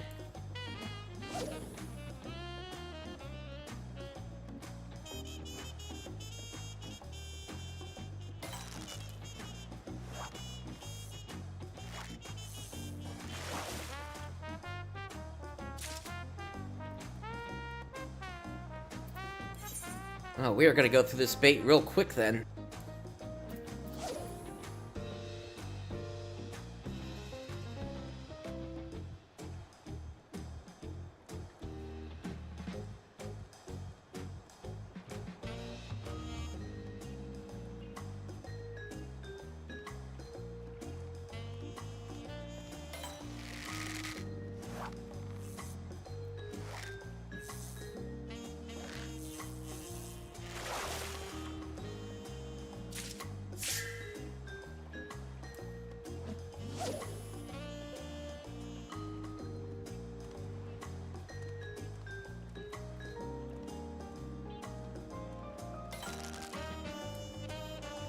This is the one that's probably going to take us the longer just because we need to catch the fish themselves.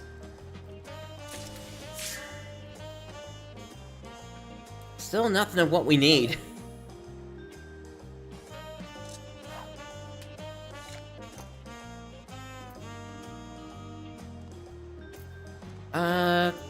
Is there anything that we can learn?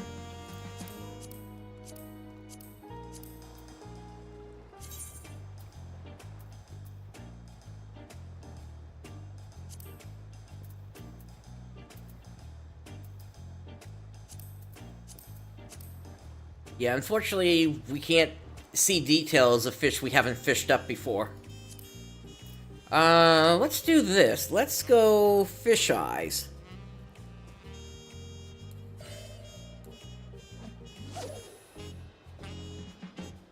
That at least makes it so that if something is like daytime specific or weather specific, I can get it then.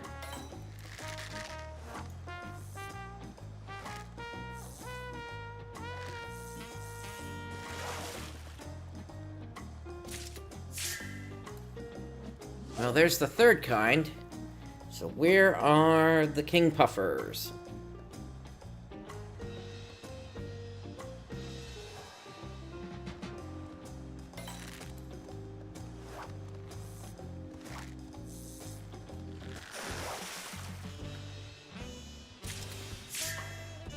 Alright, let me turn on snagging and surface slap.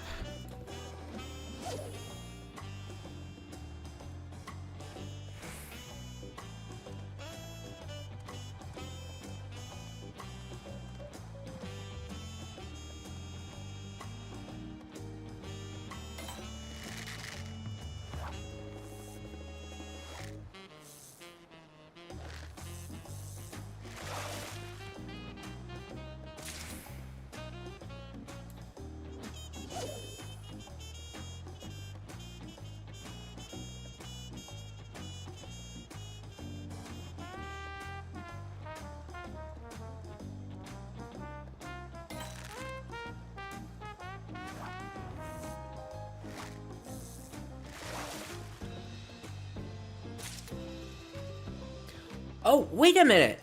Wait a minute. Maybe that's what the problem is. Yeah, okay, alright. Let me hit the shop again. I don't have collectibles turned on. That's why it's not catching.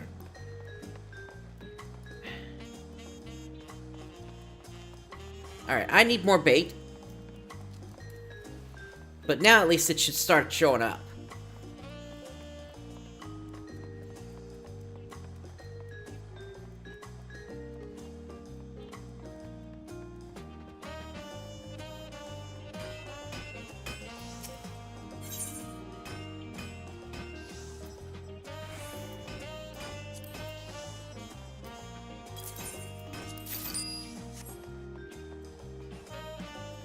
And now, if we still have problems even with that turned on, then I'm going to check the market board at that point, because that's going to be starting to get to the point of ridiculousness.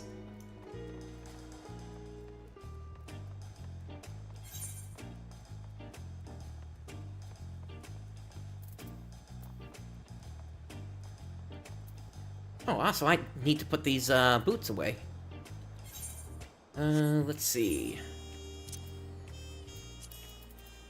There we go. Okay. Back to fishing. Hopefully now we don't have any problems, but we'll see.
I didn't want to put my rod away.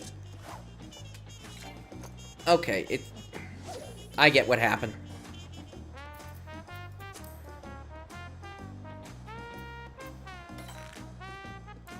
It's because I turned my character a little bit.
Still not getting anything.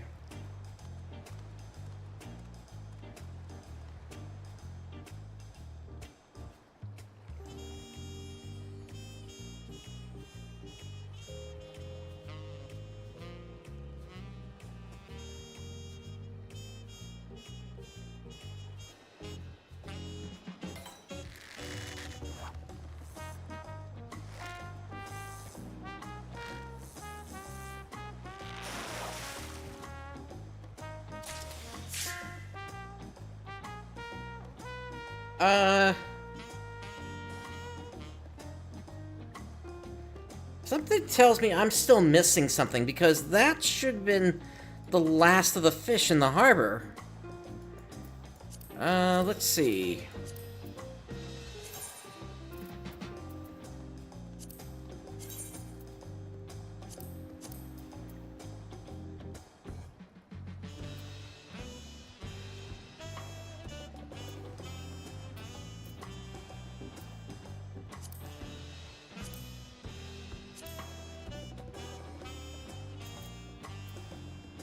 Yeah, it says catch king puffers at High Tide Harbor. And I'm at High Tide Harbor. Do I need to, like, move down here or something?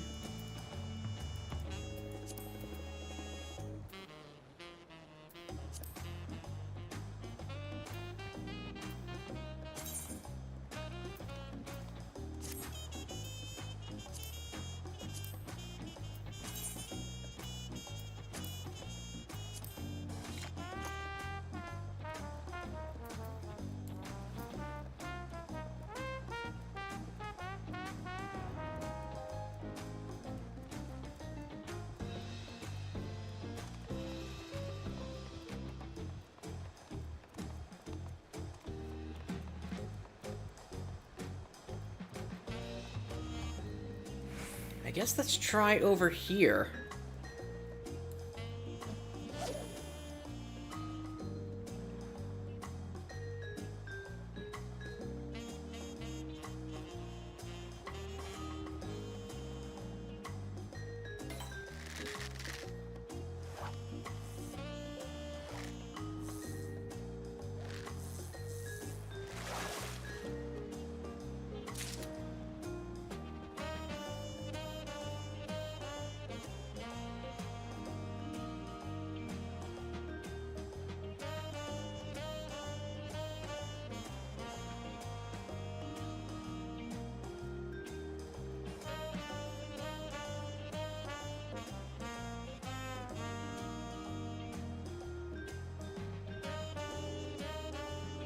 Okay.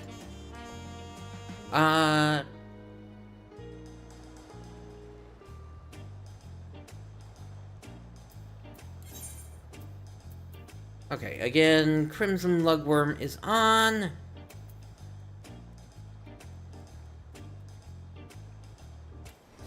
Patience.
And don't tell me there's like some sort of gathering amount that I need or perception that I need.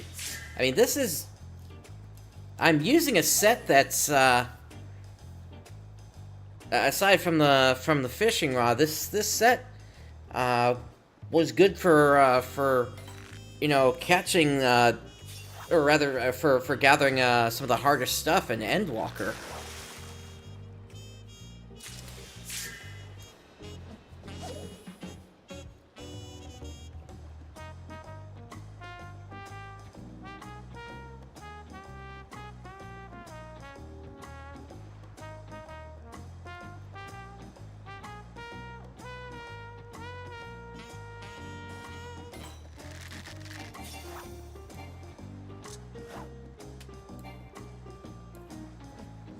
I lost that when the when the sale thing came up.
Come on, just show me that these things are here.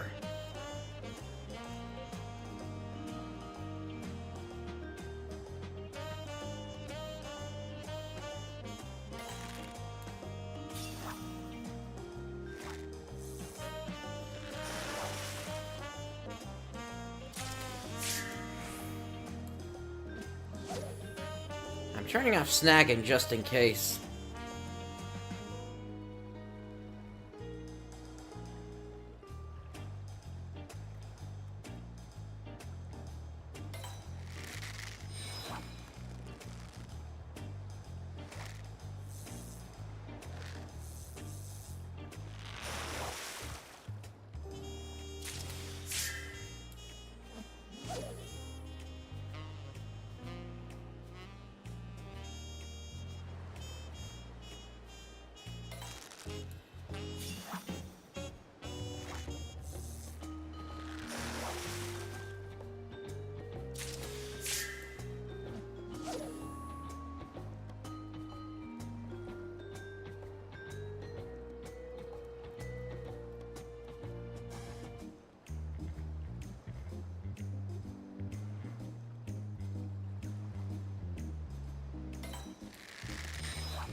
Alright, that's it. I think this quest is bugged.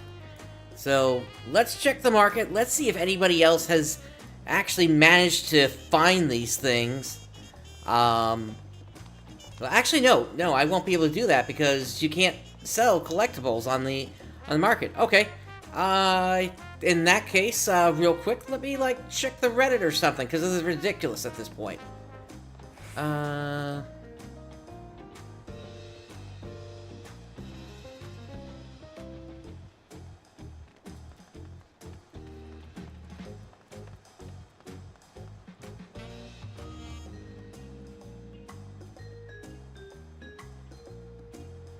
That's weird. Nothing on the Reddit about it.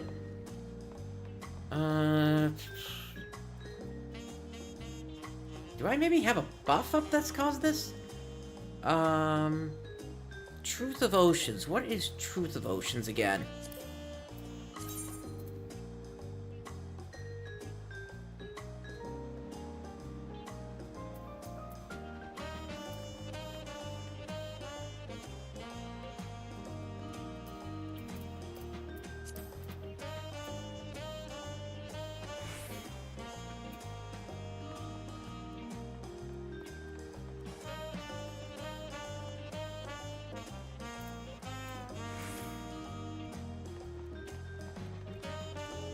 Right now, I'm just trying in case one of those buffs was caused an issue here.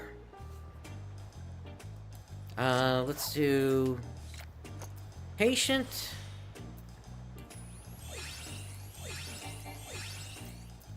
And let's go with prize catch.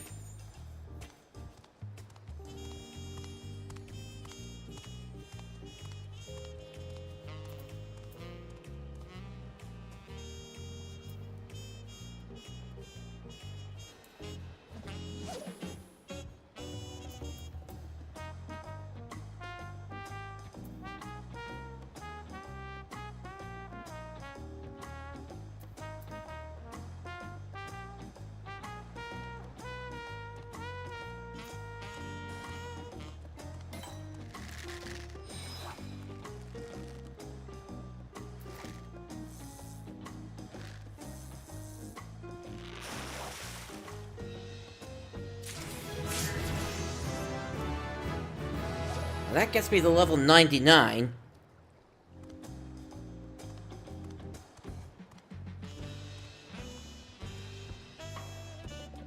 That's obviously not what I'm trying to do here, though.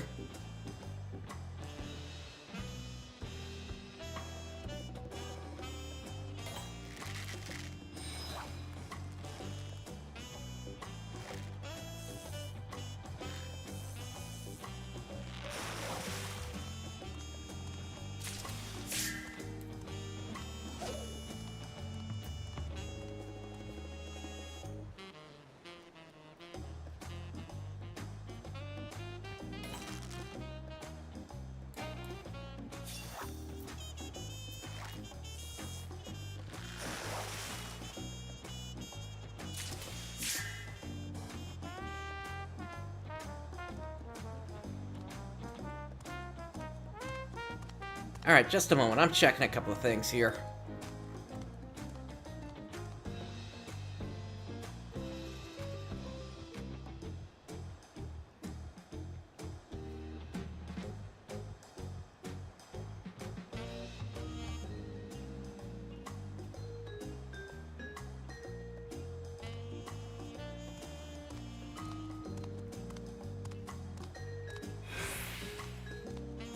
So it's High Tide Harbor. Okay, there may be different spots within High Tide Harbor. So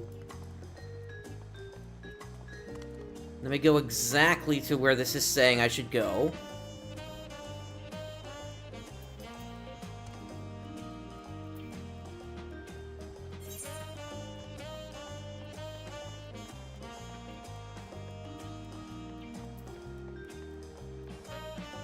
It's saying I should be starting from X17 Y12.5. So X17 Y12.5.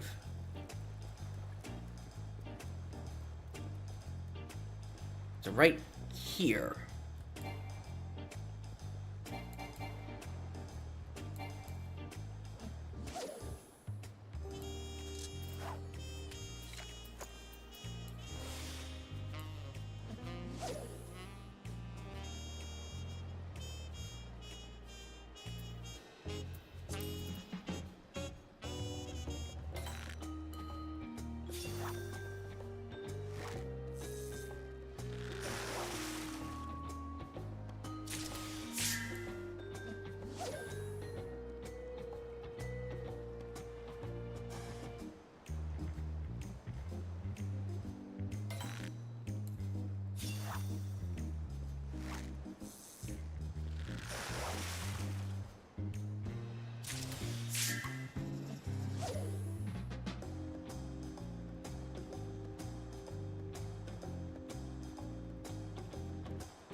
Finally!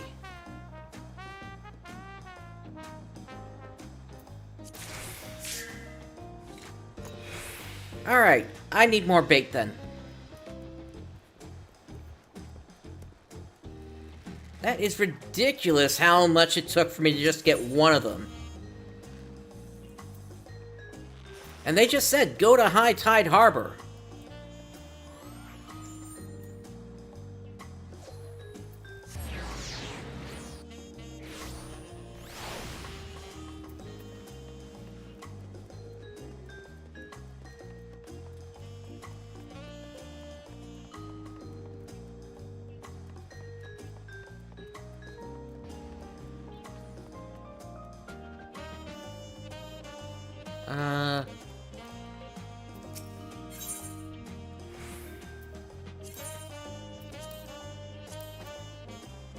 I guess 40.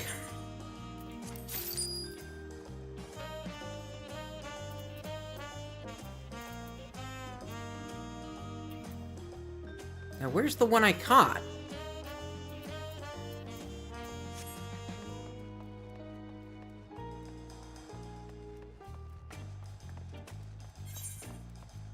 Oh, there it is. Okay.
Okay, there's number 2.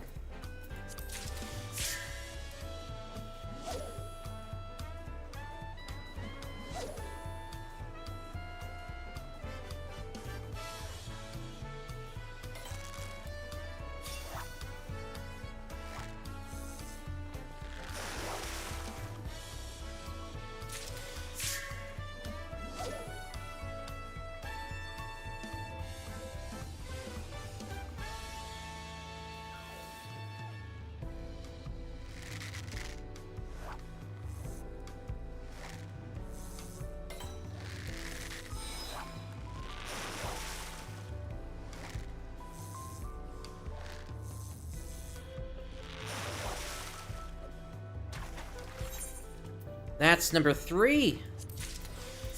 Let's do identical cast.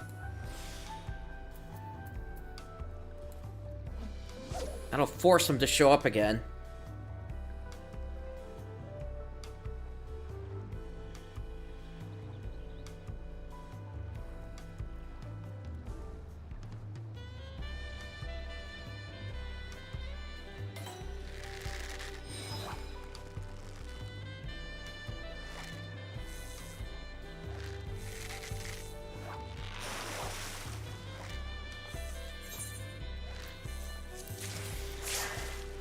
Identical...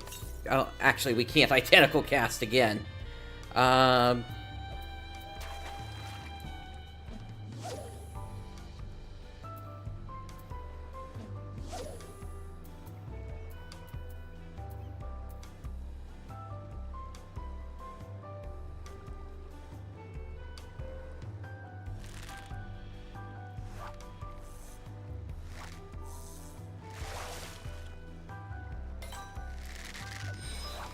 At least now they're showing up.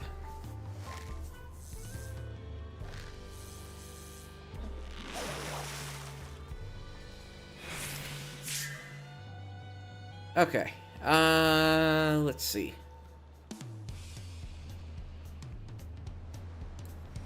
Still need patience.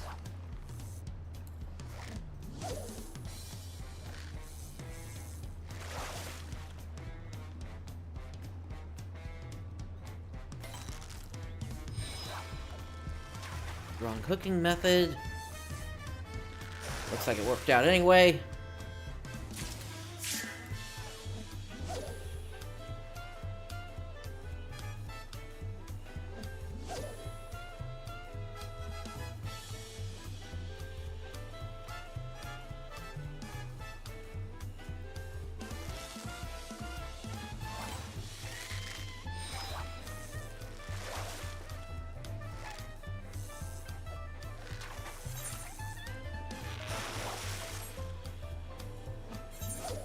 Okay, there we go, and identical cast.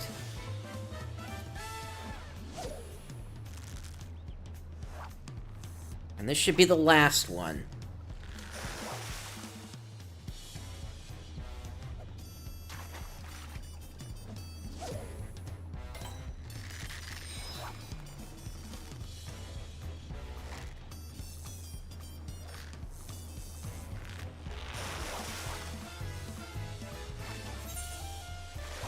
Alrighty. Let's go. That took longer than I wanted it to, but at least I got it done. Danu Hanu. The waters of High Tide Harbor are teeming with king puffers, and they all love crimson lugworms. Teeming, huh? Took me almost 40 of the lugworms to even find a single one. Flawless, the spines of true monarchy. Passionate, no doubt puff with pleasure. In making your first successful delivery, you have begun to earn Danu Hanu's trust. Deliver the fish passionate needs, and deliver them often to improve the prospects of Fish Fancy's Danu Hanu.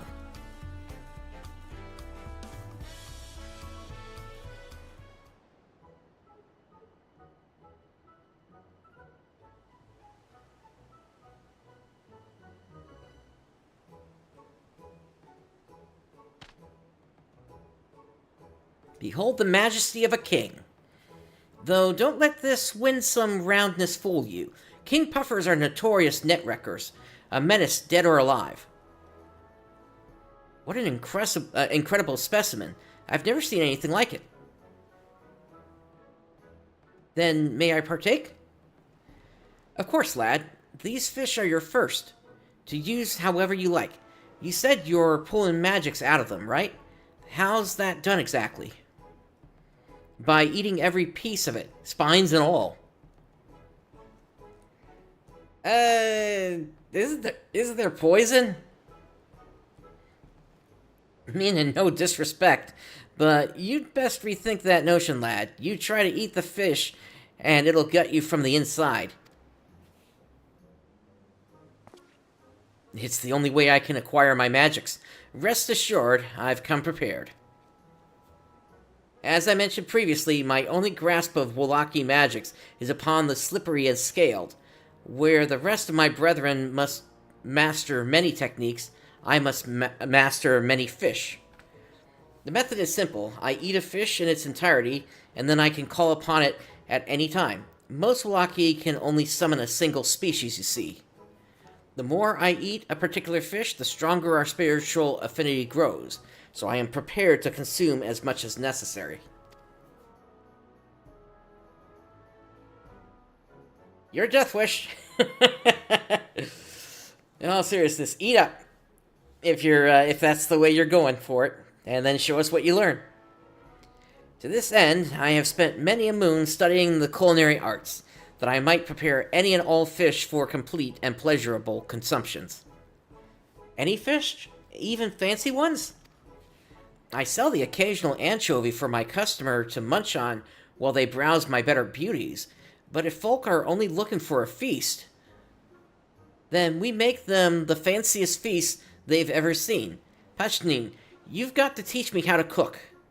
In exchange, me and Prince will find any fish you need for your rite of passage. You'll have more trials to overcome than one spongy old toad, eh? Indeed I will. Thank you, Danuhanu. I couldn't ask for a happier arrangement. Likewise, my lad. You'll be needing a kitchen, won't you? Or did you have a place in mind? No place in particular, I admit. My only aim was finding a suitable fish. The rest, I assumed, would fall into place. Well, you're welcome to use old Danuhanu's kitchen in the Resplendent Quarter. Nothing glamorous, but more glamorous than nothing. Your generosity is limitless. Then, without further ado, allow me to prepare these wonderful puffers you have caught me.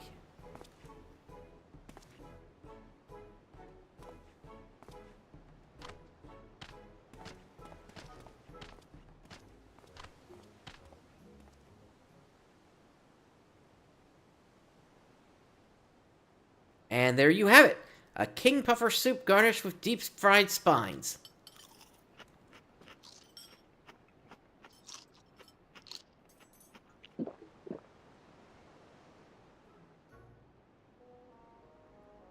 That was divine. You really ate those spines right up. You caught some wonderful specimens. Already I can feel their energies taking root within me. I must familiarize myself with the new fish before I can use them in battle. If you'll excuse me, I will find some quiet corner in which to do so. Of course, of course. May your king serve you royally.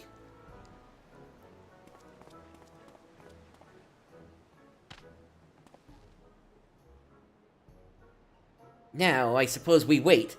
Fancy a quick fish? No, thank you.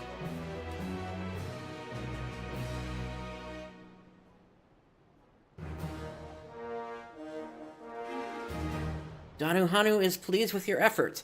He now considers you a friendly fish finder.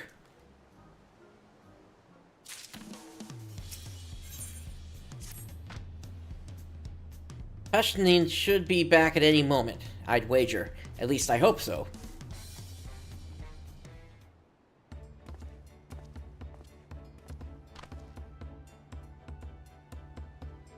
Apologies for the wait. I believe I've mastered my command over the King Puffer phantasms.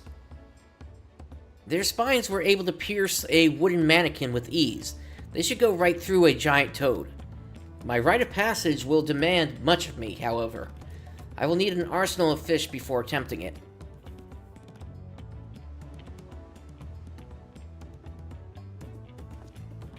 Among my marks will be a gargantuan tortoise with a shell as hard as stone. Tell me, Danuhanu, do you know of a fish sturdy enough for combat such foe? There's no fish sturdier than the Wachumeqimeqi. Their scales are as good as armor, if armor were as good as their scales. You can find them in waters Hanu, and they can't resist a honeybee on the hook. Off you go, Prince. To Cosma Uka with you. Thank you, Prince. I appreciate your help. Alright, so we need honeybees for this one.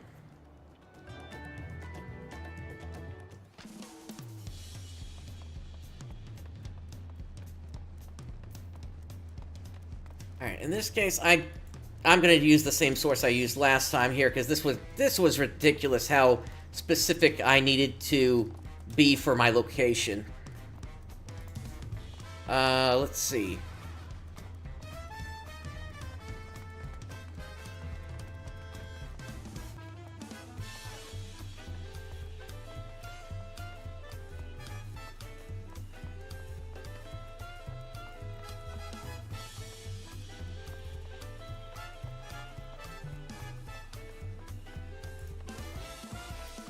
Alright, here we go. Honeybee. Right here. I'm just gonna go with 99 of them, because I don't know if I'm gonna need more of these. Alright, and also... yeah, I should look to put some of this away.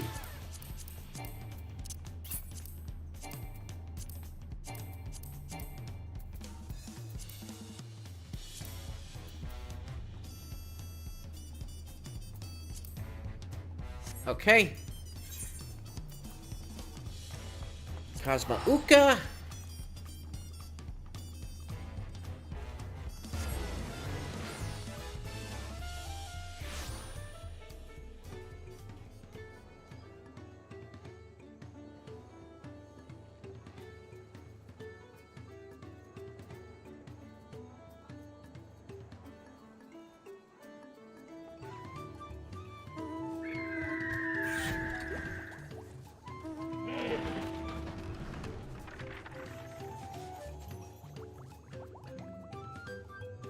Okay, so I'm looking for Waters Hanu.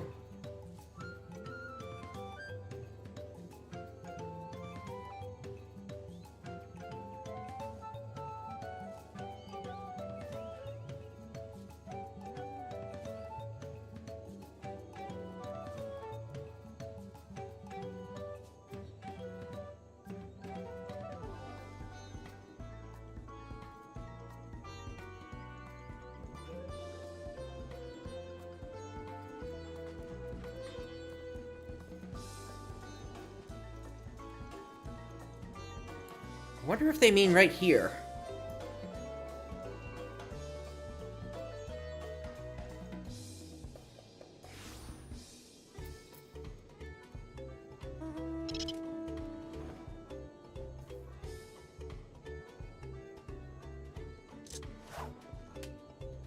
Alright, change the bait.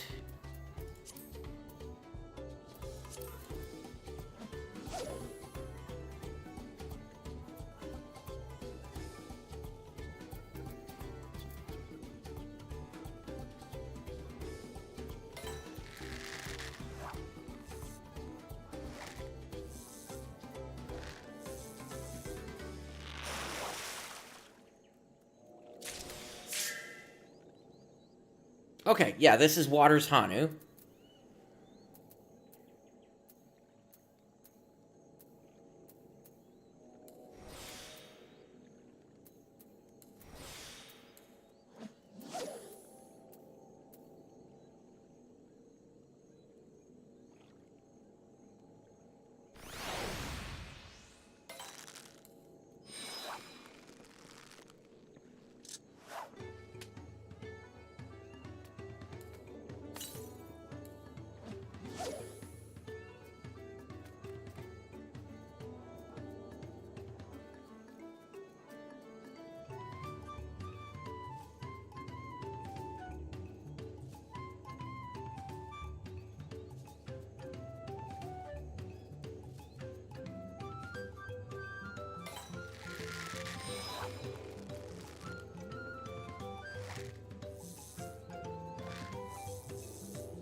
That's not what I need. I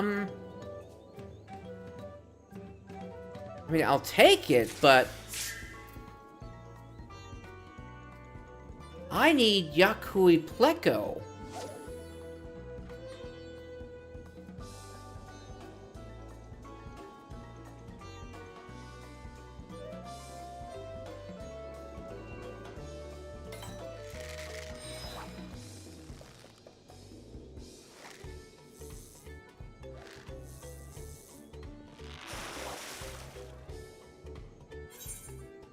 There we go. Okay.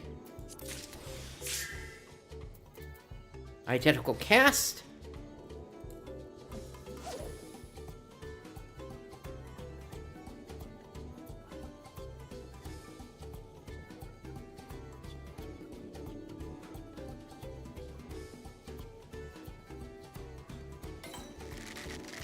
So really, I just need to find them 3 times. And after I get the first, once I get them the first time, I just do the identical cast to get the second one. There we go.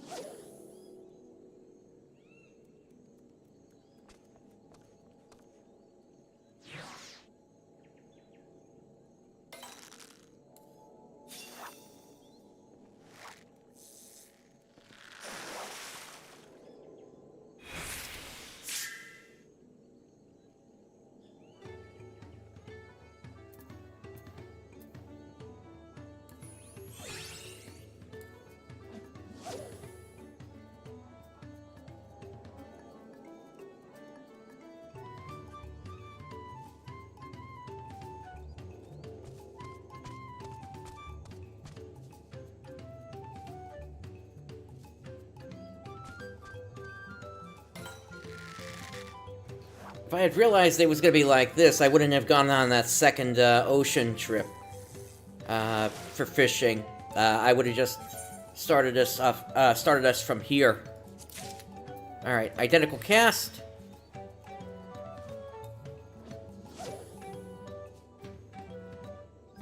Or rather, I would have started us back at level 96, so I could have taken advantage of the experience we're getting just from fishing.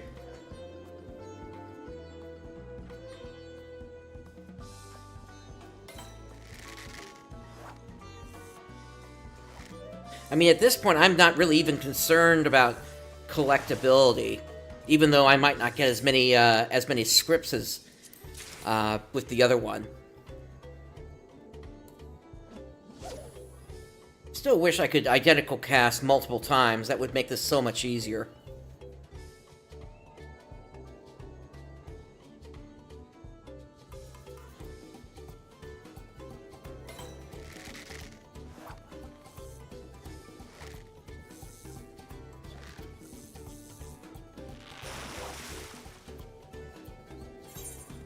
Alright, there's number 5, and now here comes number 6. But at least this one went a whole lot faster.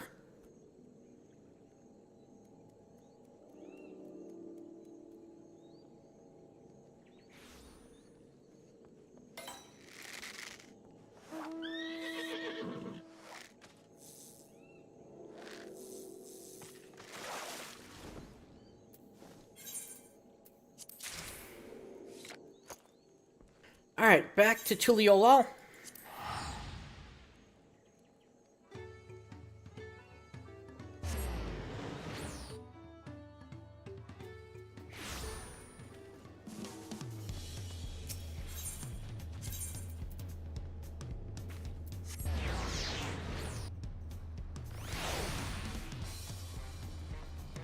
Let's get our retainers going again here. So what can I throw on the market? Let's go with the Fernleaf Lavender.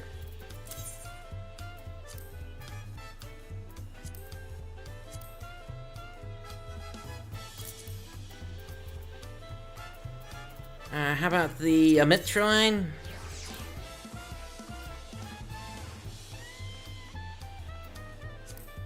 Do a discounted price at 3,300.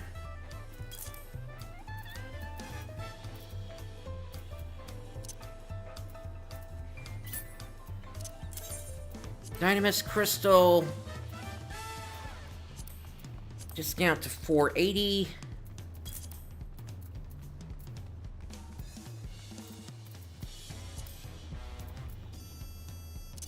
Dark Mahogany. 1085.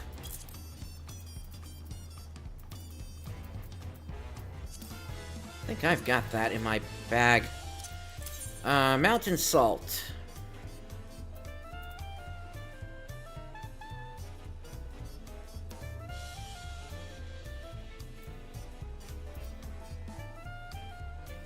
This is some, actually, no, people have been buying them at that. Okay.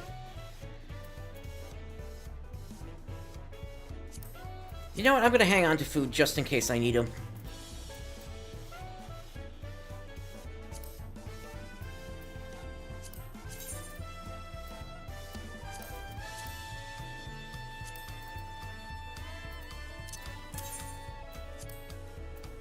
Kukuru bean, we'll throw that at $3.95.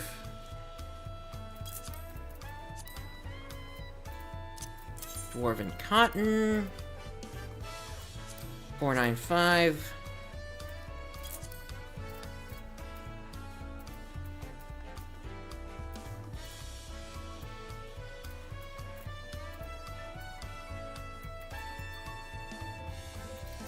Hydurium nugget, high quality. Oh, there's none on the market.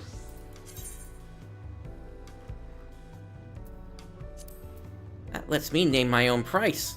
Let's go 13,000.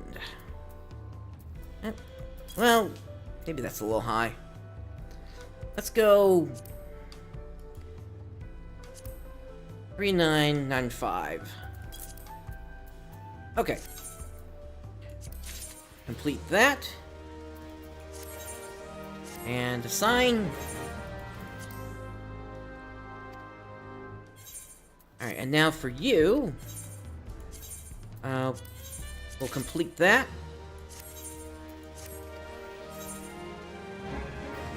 Now, what can you throw up onto the market?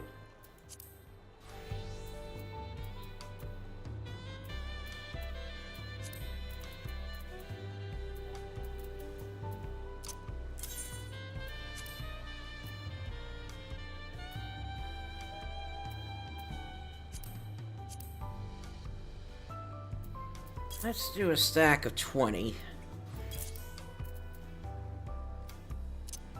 And then mountain linen.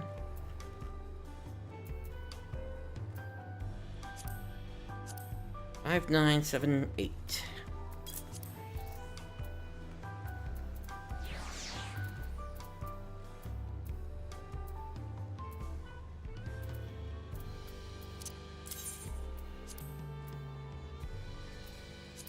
Okay, the price on that has really dropped.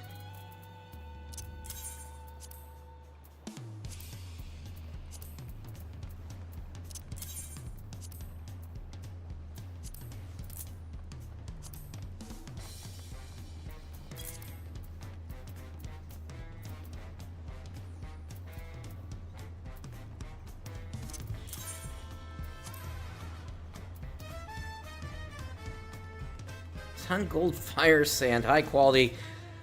That's actually selling at an incredible 17,420. Sheesh. Before I sell that,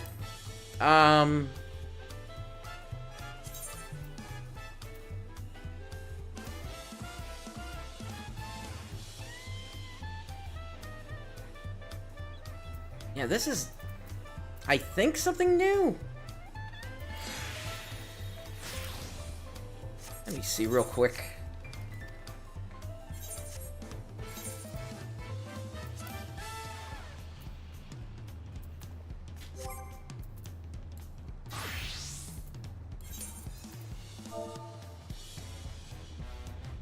Sun gold, fire sand.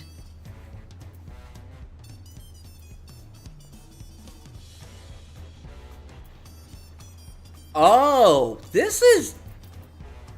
Why is that selling for so much? That's a prior expansion thing. Alright, let me jot that down. Sheesh. It's not even that hard to get. It's horse chestnut logs, which I got plenty of. Dynamite ash, which comes from, I think, a shop. Like, you can just vendor it. And then Petaluda scales.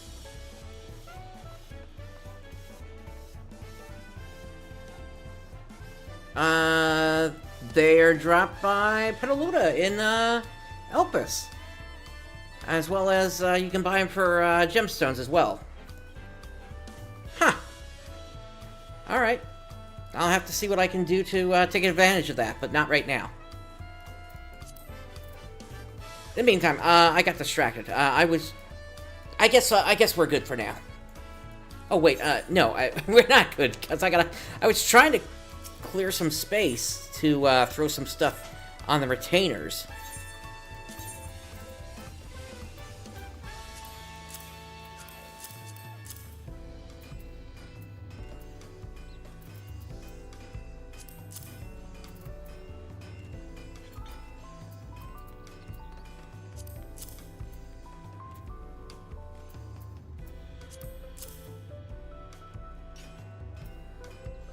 You know what? I'll throw all the hides I've got into there.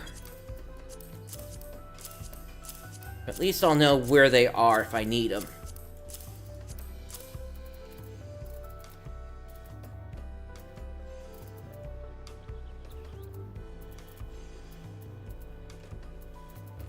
And I guess I'll do the ores as well.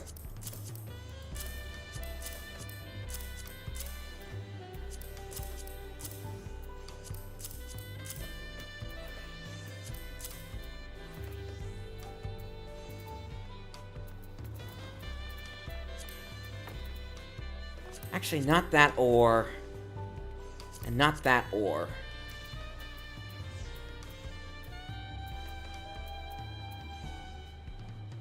Okay. I think we're good on that.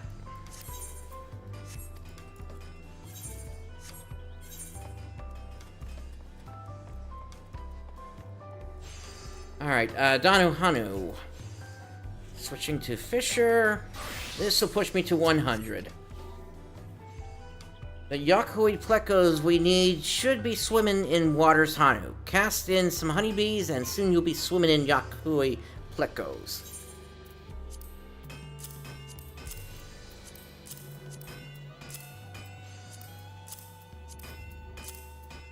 And it's gonna be time for me to spend some scripts again here. Firm. Gone fishing 10.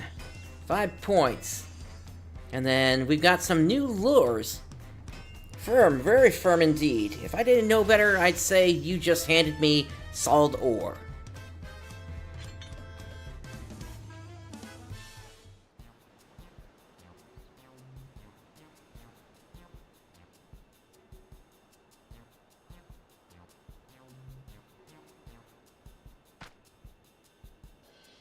What do you think, Pashneen?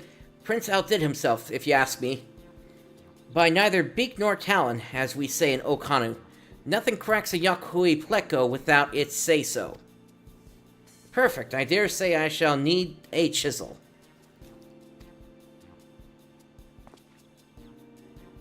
That's true. Yeah, if you're gonna eat that thing, you're basically gonna be eating some rocks there.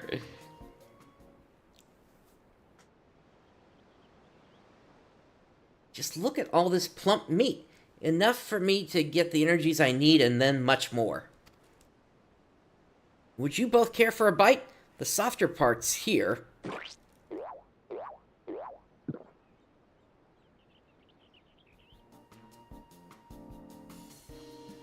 As rich as any terrestrial game, wouldn't you say? What's more, the shell serves as a natural seal during frying, trapping its subtle flavors inside. You really know you're cooking, Pashneen. I've never ventured far beyond a hot grill and sprinkle of salt myself, but having tasted your pleco all but proves that for every fancy fish, there's an equally fancy recipe. My, that smells delicious.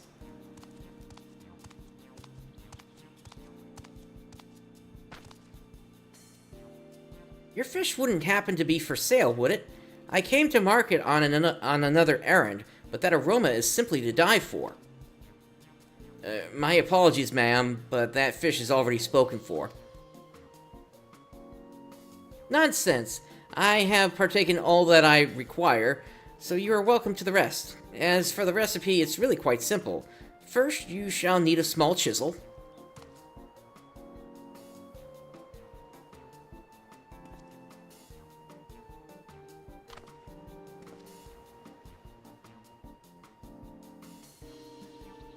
It's working, Prince. The people are perusing our pretties. I never gave much thought to recipes, but now I see they can sell a fish all on their own. And the more fish Pashneen masters, the more recipes we'll have to win new customers. Let's both keep our skills sharp, eh, lad? There's no telling what Pashneen will need next.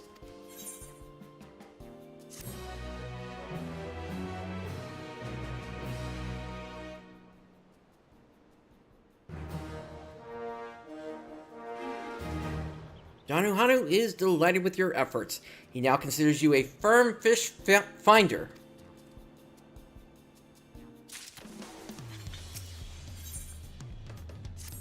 On to the next one.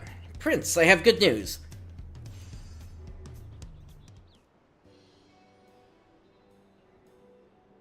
The customer who bought our spare Wachumeqimeqi has been telling all and sundry what a treat they are. Business for the fancies is, well, not booming per se, but much better than usual. I'm glad my culinary techniques could be of any small help. Thanks to the two of you, my dream feels within my reach, and my training proceeds apace. Speaking of, what's next on your fish list? Surely you'll need a few more flippers to guarantee your goals.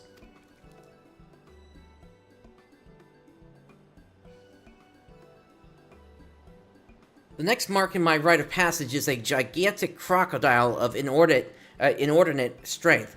Nothing short of a massive fish will stand a chance, I wager. Like that one.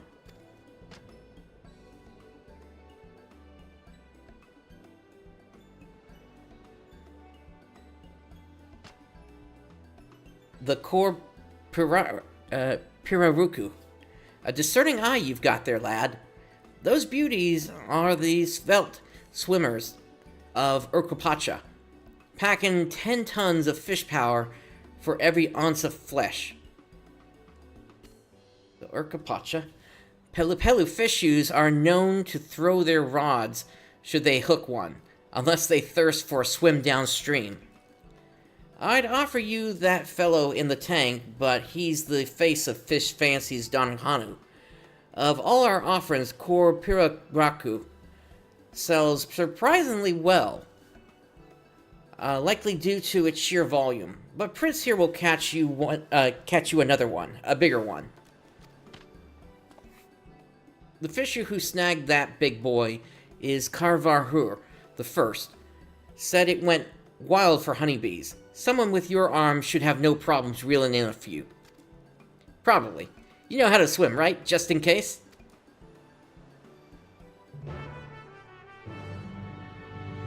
Alright, so we need to head to Urkapacha.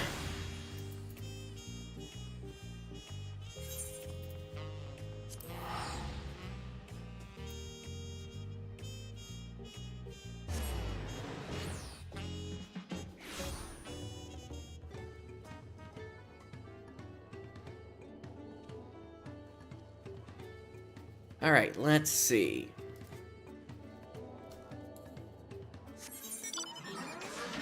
We gotta find where there are some waters, and then from there we can locate this thing.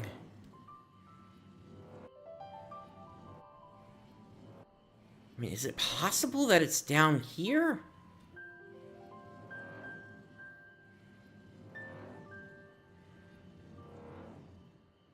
Nah, that just looks like rock. Okay, so I need a river or something.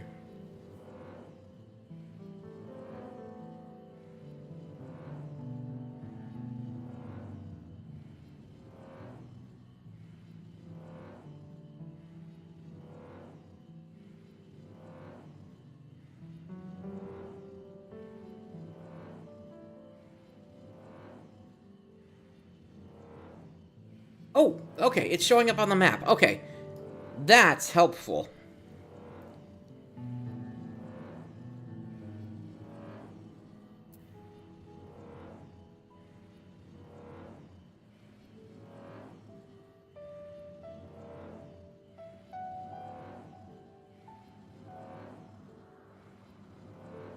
And I got plenty of honeybees from last time.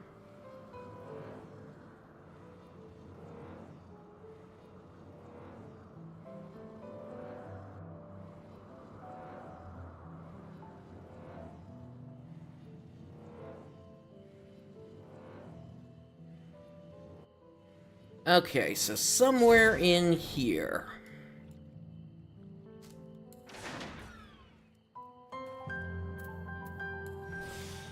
Make sure Collector's Glove is on. And then Patience 2. Let's cast.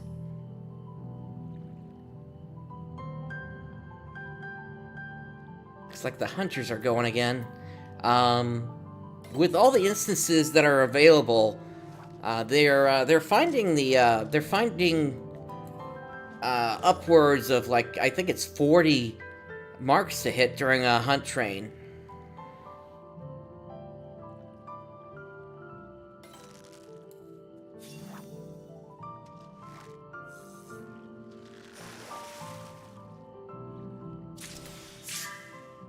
And obviously, I started today's show with one of those targets.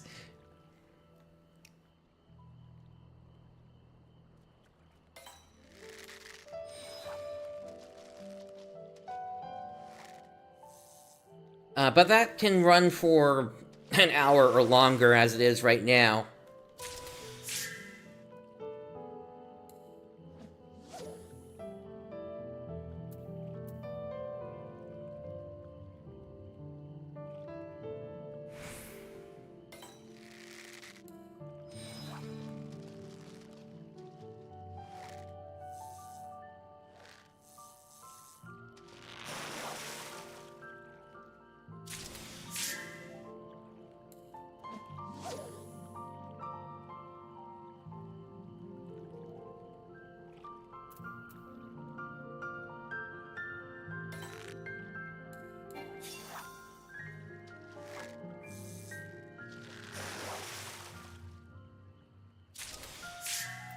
Wait a minute. I'm looking at this now. This is saying it's in teeming waters.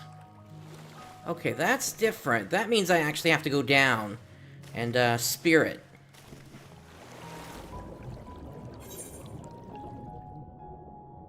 Or at least I think I do.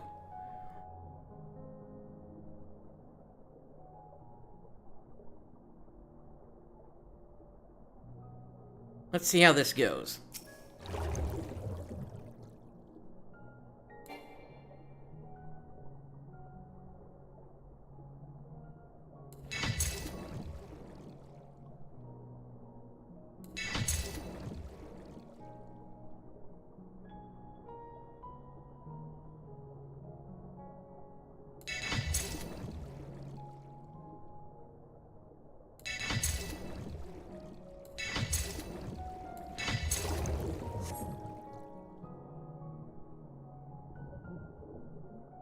Okay, now it's telling me to go up?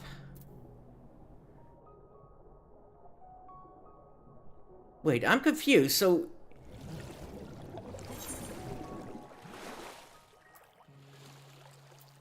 Am I supposed to be fishing for this?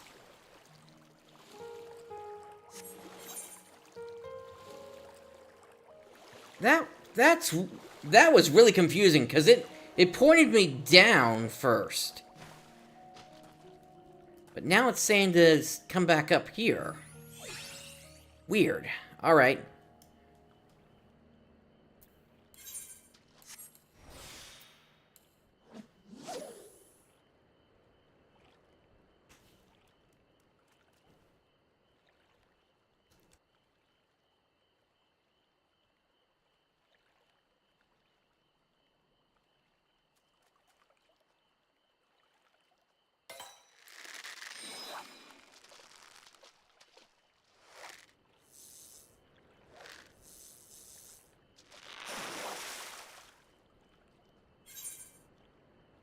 Okay, there's one. And then we identical cast.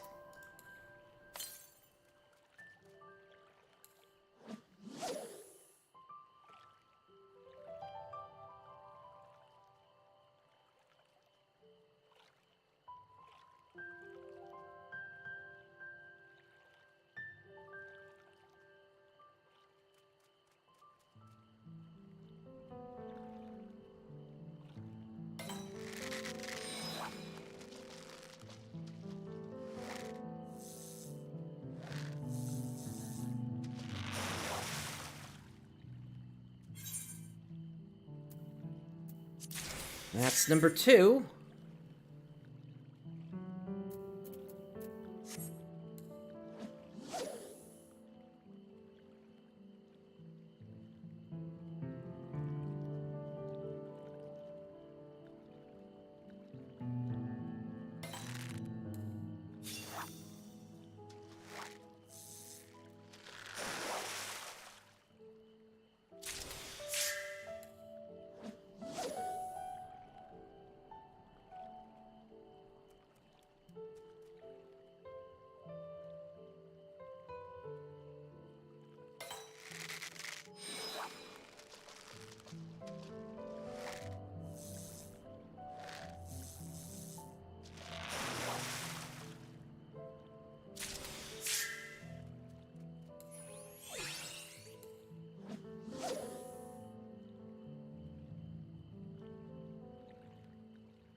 That's a shame that got away.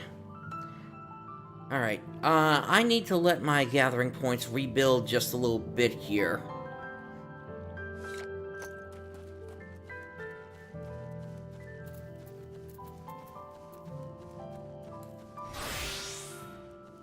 While we wait, I'll go ahead and grab some of this.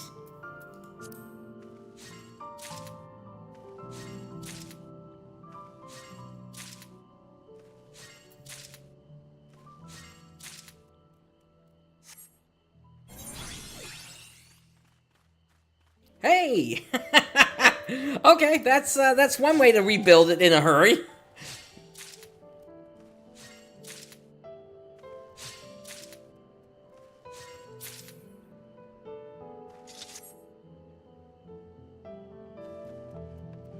Alright, and then my cordial is also ready as well, so let's get back to this.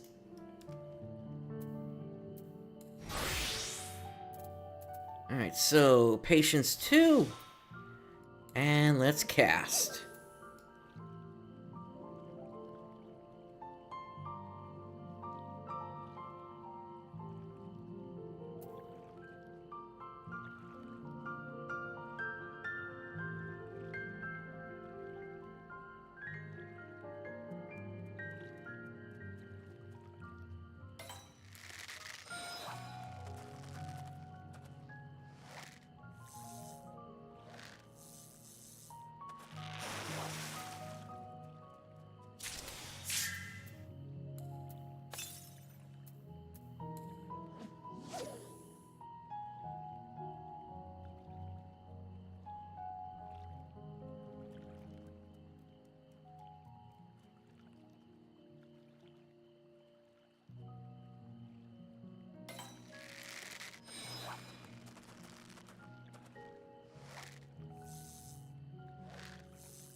Again, we got 2 of the fish we need 4 more, but as part of this, we just need to get two to actually hook on. And then we can force a second to appear once one shows up.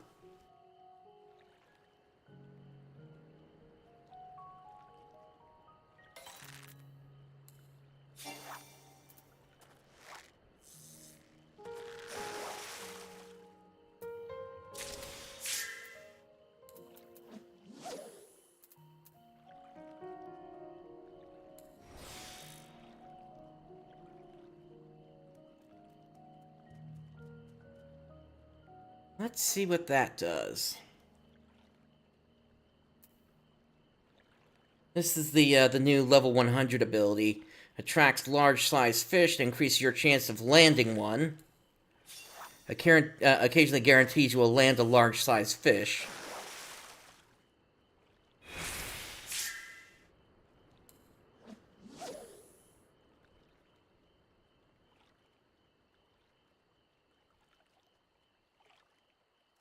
Oh, did that cancel out my patience, though?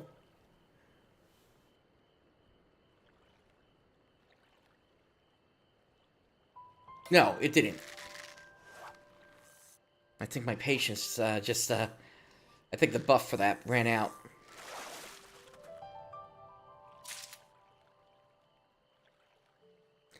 Oh my goodness, there was the fish, and that also canceled my collection, or my collector's glove. All right. Well, that sucks.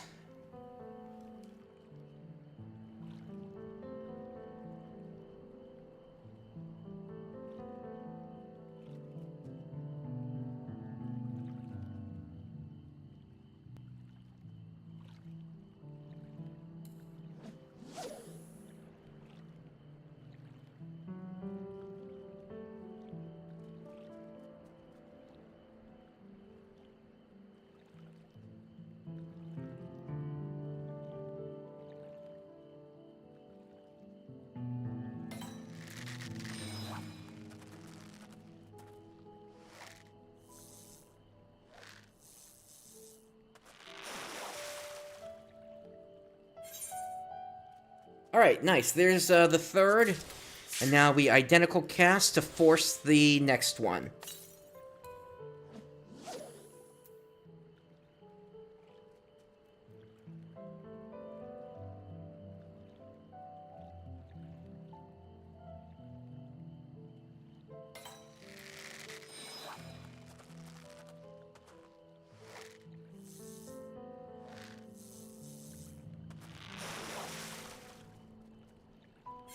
Okay. And now we just need one more to show up naturally, and then we can force the last one.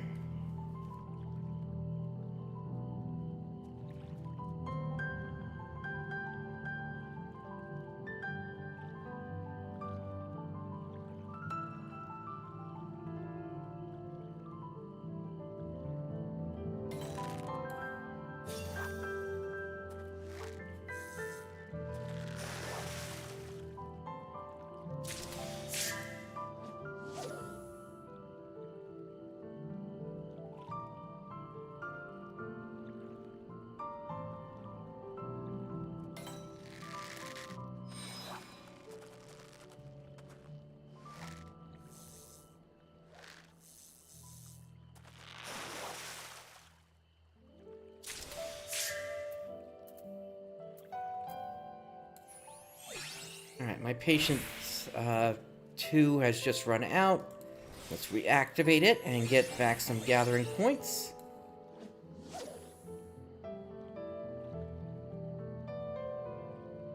There go the mahogany logs.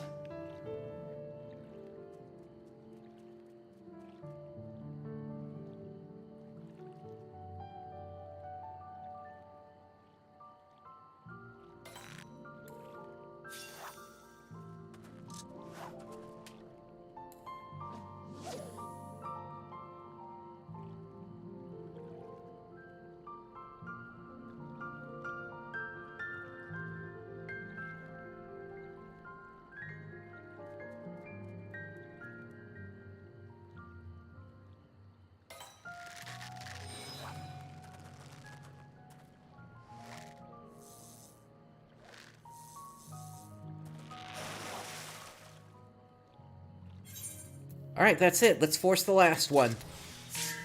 Identical cast, and off you go.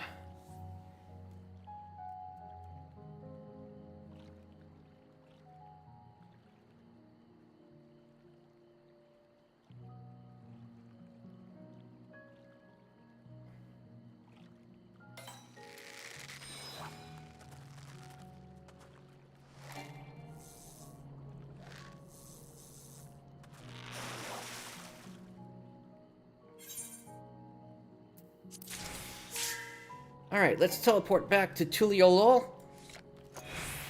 and hand these in.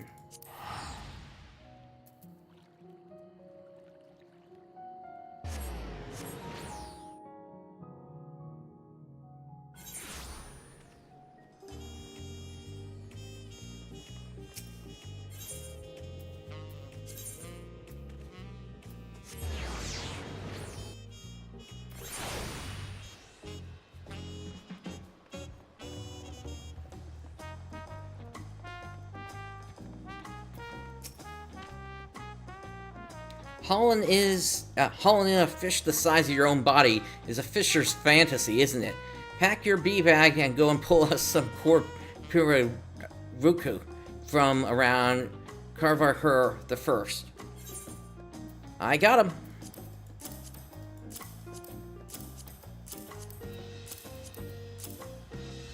Okay, actually, I need to go to Solution 9 first and hand in and get some materia.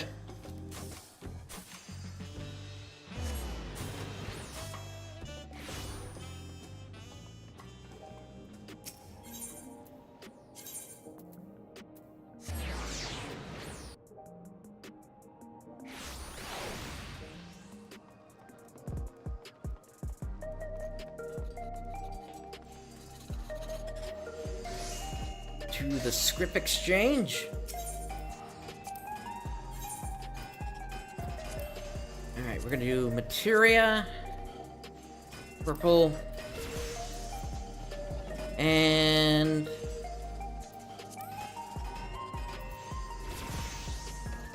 let's go with 6 of the Guile, and then 6 of the Gurdon.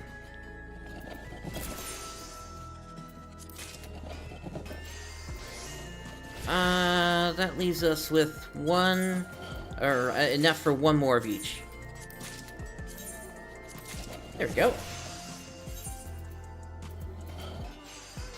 Again, I already have all the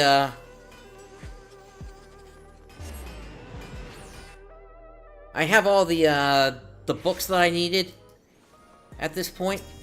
So at this point now, I'm just getting materia for my full set.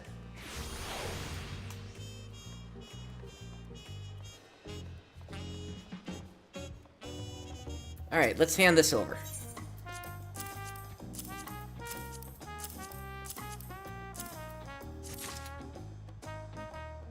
I'm not gonna ask how you managed to drag the sheer mass of core Piraruka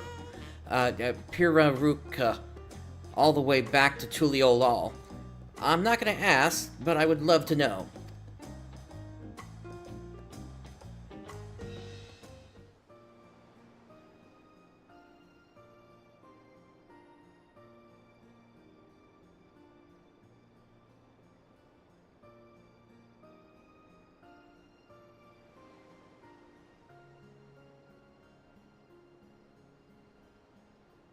Now this is the sort of core Piraruku you need.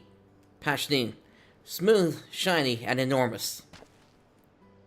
Are you really planning to eat all of it? Of course, my development demands it. Only by partaking of a fish in its entirety might I come to understand its energies.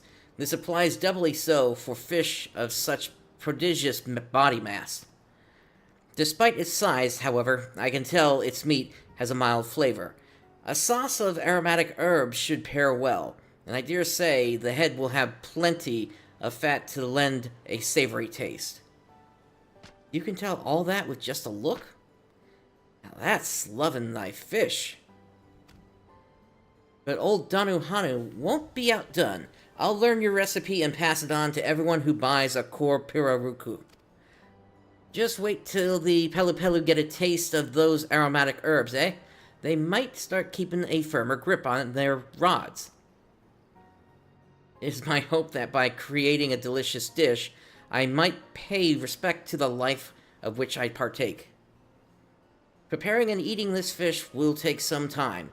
If you need me, I shall be in your kitchen, Danu Hanu. And once I have finished, I should be prepared for my right.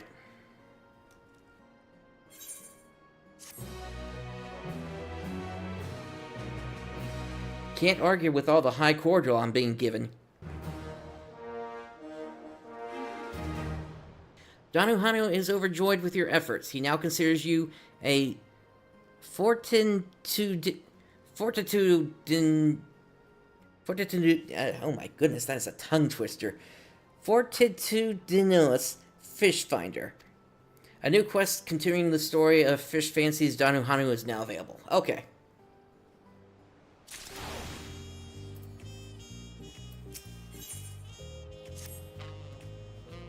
The time's finally come, eh? Are you nervous about your trial?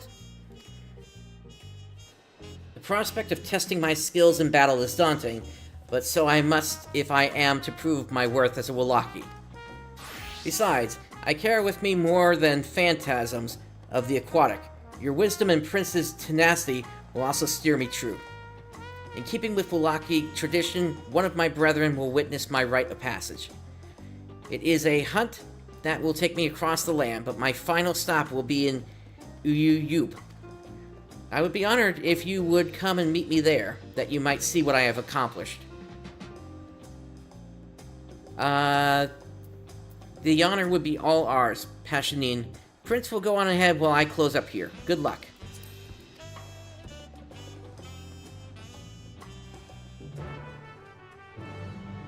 Alrighty. Let us head to the point.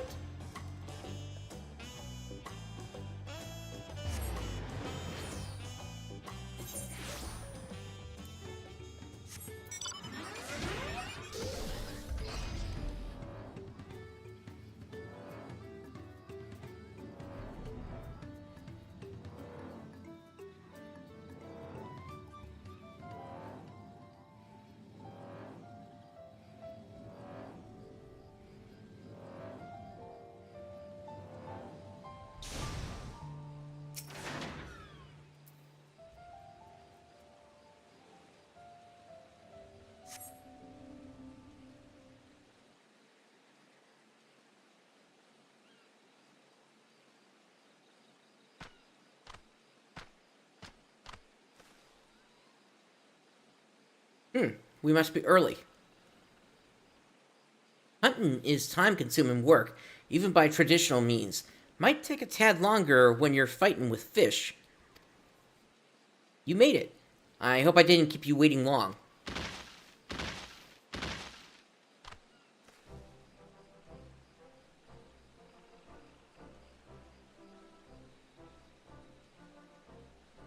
A gargantuan toad punctured by king puffers, a mighty tortoise shattered by Wachumeqimeqis, and a behemoth crocodile crushed by Korpiraruku. My comrade bore witness to both my hunt and the passing of these noble beasts. They will be conveyed to our village, whereupon they shall receive proper burial rites.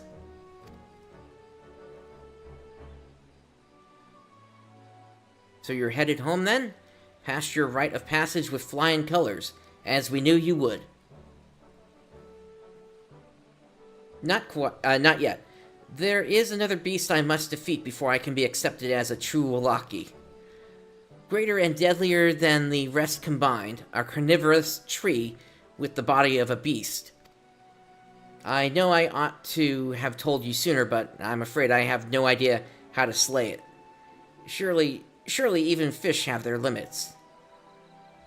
Now listen here, Passionine. I don't know what your people expect of you, but I've seen how dedicated you are to your craft, and there's nothing the right fish can't do. So old Dawntrail will get you that fish. In fact, just the other day, I heard from a Chibral trader that something strange and dangerous is lurking in the cenotes of the Yatika heartlands. I mean, honestly, I would have said, why not just grab Leviathan? Summon it, and then he can eat it.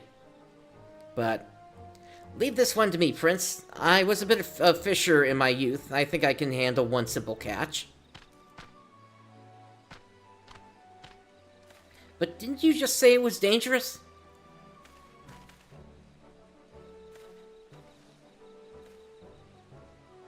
I'm going after him.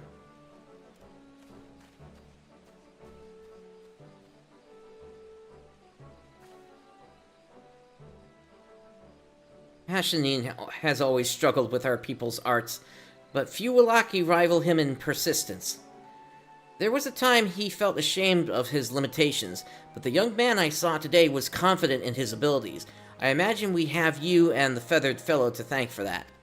Speaking of which, you ought to follow him to Yachtell. There's no telling what sort of danger lurks in those cenotes, and I wouldn't put it past Passionine to attempt something noble but reckless.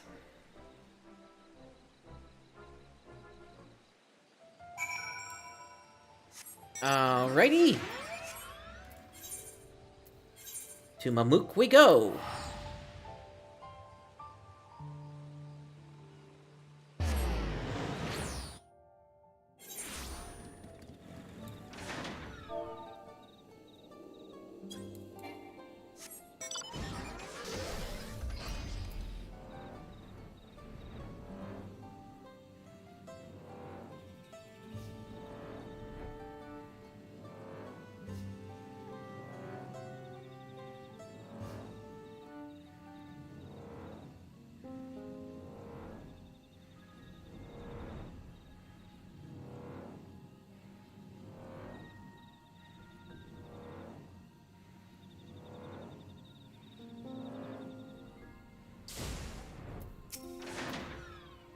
Prince, I was a fool. I thought I had it, but my line snapped and sent me reeling like some green fisher. But there was no mistake what I saw. There's a shark in these cenotes. Must have drifted here from the salt by way of underground channels. Didn't I say shark from the beginning? It was already angry when I met it, and having my hook in its mouth can't be improving its mood. You've got to catch it, Prince. Both to help Passionine and maintain public safety. I used honeybees to lure it from the depths, and it can't have gone far. Hurry, before it cracks the hip of another foolish fishmonger.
that was fast.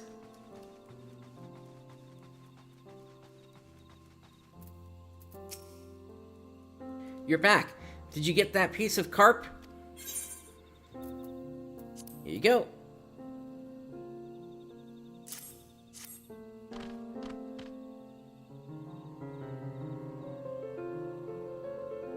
I knew at first tug that it wasn't an ordinary fish, but this defies imagination. If I had a cap, I'd doff it off, Prince. You're a phenomenal fisher. A fish of this size and strength may be exactly what I need to defeat that carnivorous tree. What luck!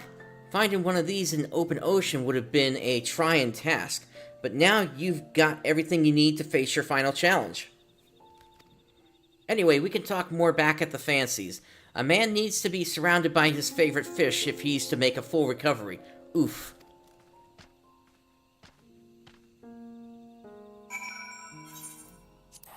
Back to Tuliolo we go.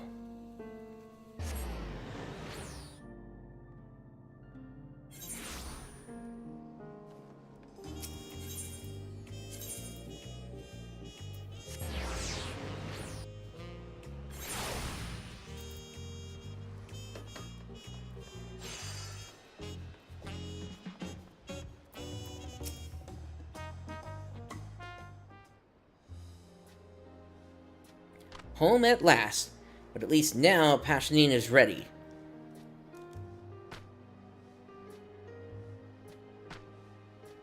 The speed and strength of one of the ocean's deadliest predators will serve you well.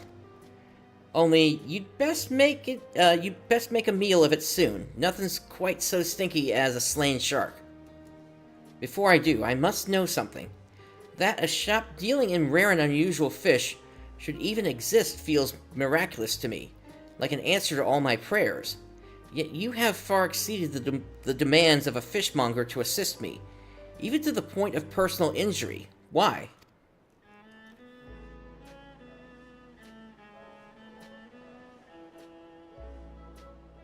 Well, it's a bit embarrassing to put into words, lad, but like I told Prince earlier, these fish, these big, small, strange, ugly, fancy fish, are my passion.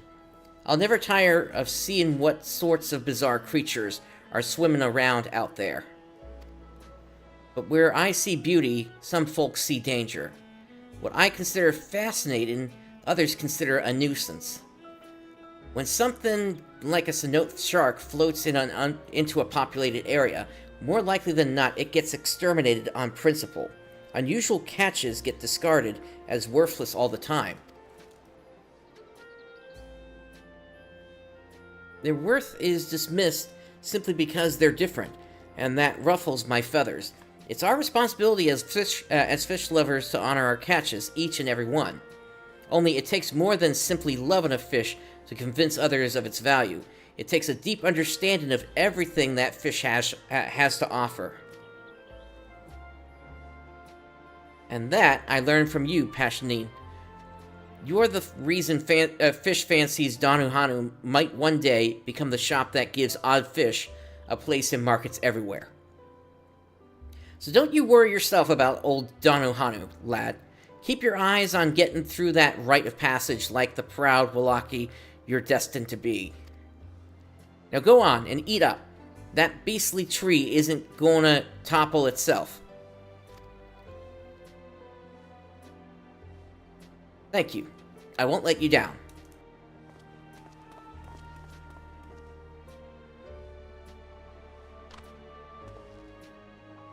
When Pashanine's due to return, I'll let you know. Thanks, Prince.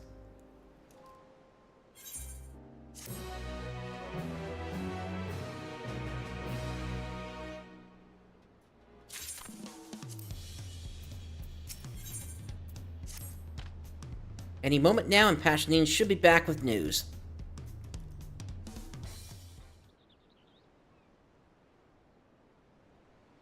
There he is. Ahoy! Pashanine, the fearless fish fighter!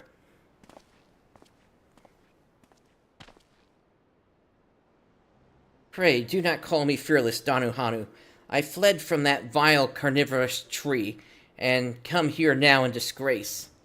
My brethren reassured me that I may undertake the trial again, but I cannot for the life of me imagine what fish might fell the dread beast. It casts aside the cenote shark as though it were a mere minnow. There, there, lad. We'll find you another fish, never you fear. In the meantime, let's get something in your belly, eh? Nothing lifts the spirits like a fancy feast. Say, Prince, do you have a permit to travel to Jacques Giralt? Excellent. There's a fascinating fish in Shaloni that's said to refresh and rejuvenate. Nothing better to perk up our pal Pashneen, I'd say. Do you mean the raging Hanu head? The very same. You're familiar with old Madhead, then? I've never seen one in person, but I've heard they resemble Hanu Hanu, and that they migrate from water into the sky upon maturity. An indomitable fish, a fish of substance. We need 6 of them, Prince. Cross the bridge to Shaloni and cast your line into eastbound Zorgor. And don't forget dragonflies as your bait. We're counting on you. Dragonflies it is.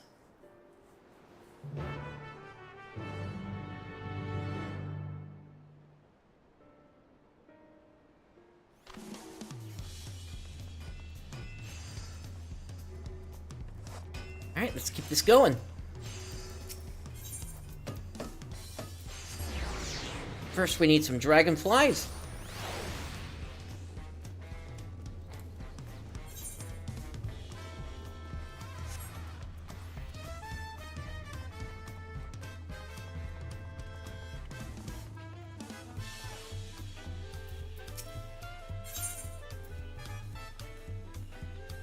Okay, they don't have that here.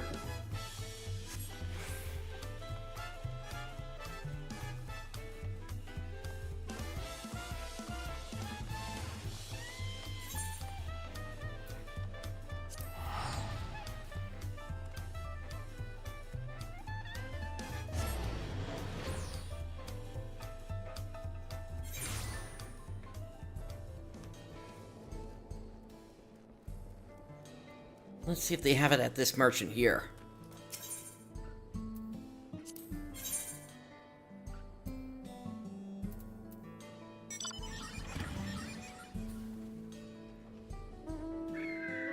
No.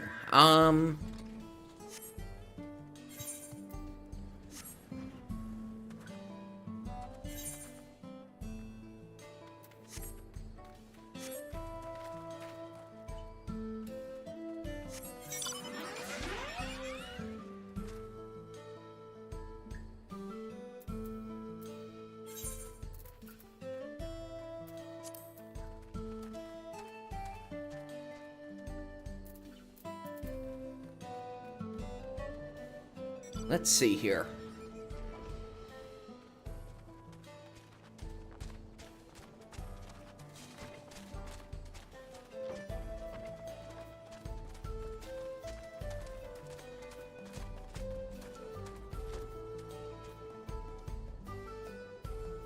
Oh, it's a script exchange. Okay.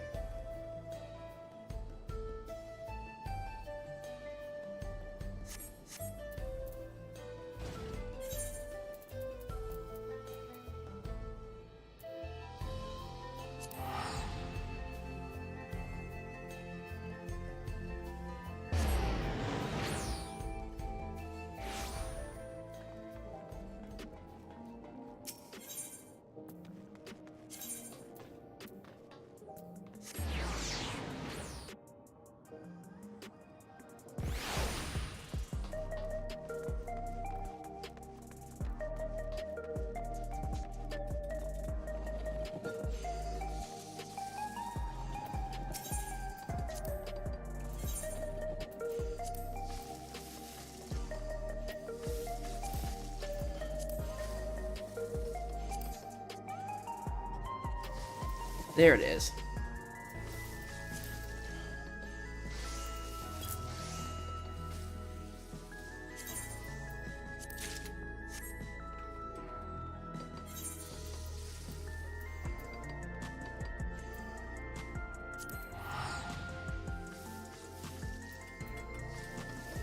Alright, we'll head back and try this again.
Okay, there's one.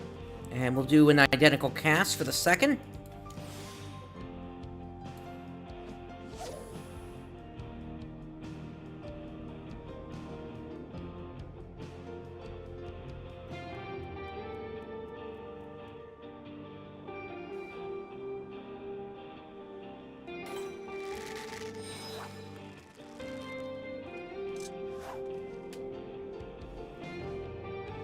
Oh, that's a shame.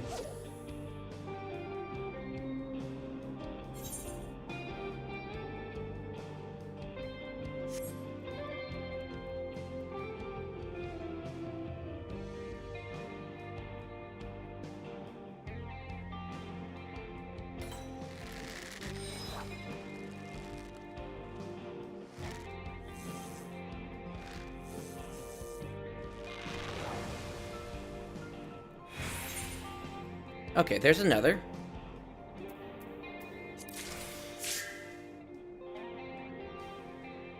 Okay, it's stuck around, but we can't do another identical cast now.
There's number 3.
Okay, we're getting these pretty quickly here.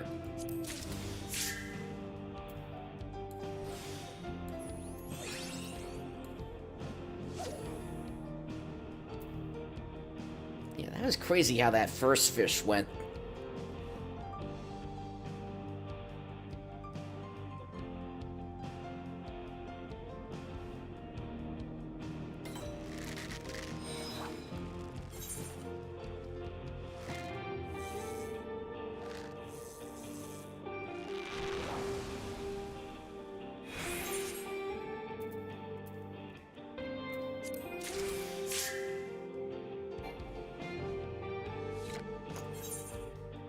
Alright, that's all 6.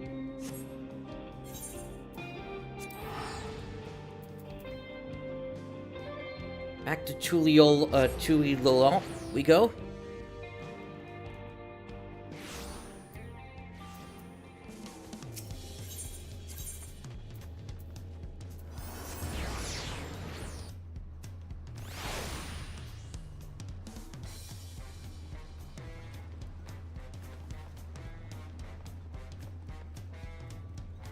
Alright, everyone. So, at this point, even though it's been 2 days since the 4th of July, there is a large amount of activity happening as of right now.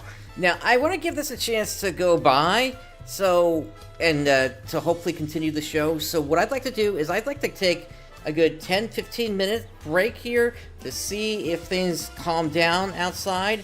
If they do, great, we'll continue with the show. If not, then that's going to have to be the end of this show. So let's see how things go. Like I said, I'll be back in about 10-15 minutes, and we'll take it from there. So stand by, everyone.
Alright, everyone.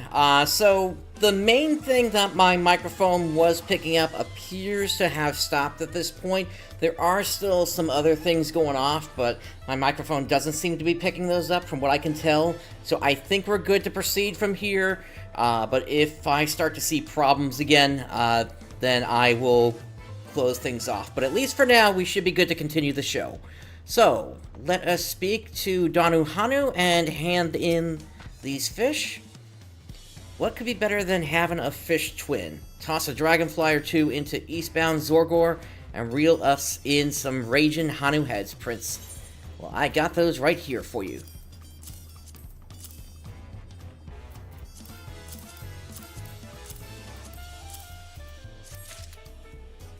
Well, I'll be finned and scaled. In all my years of mongering fish, I've never seen a finer fellow than the raging Hanu head.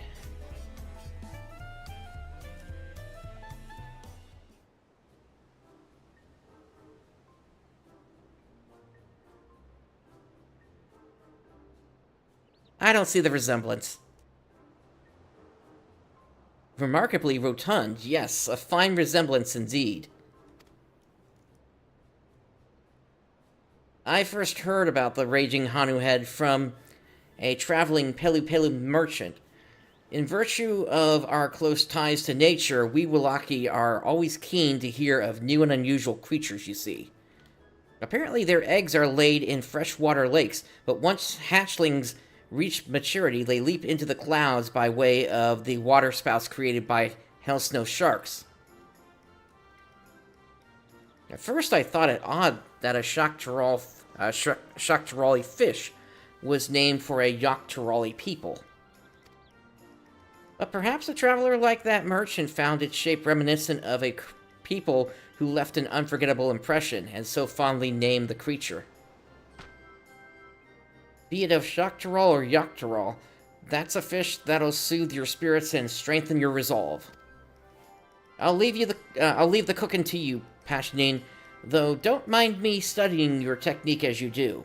If there's a trick to making heavily catches even heavenlier, our customers need to know. Let's have ourselves a raging feast, eh? Dubiously cannibalistic though it may be. Like I said, I don't see the resemblance. Would you care for a serving of raging Hanu head, Prince? No, thank you. I just ate. Maybe next time. Understood. I'll get straight to work.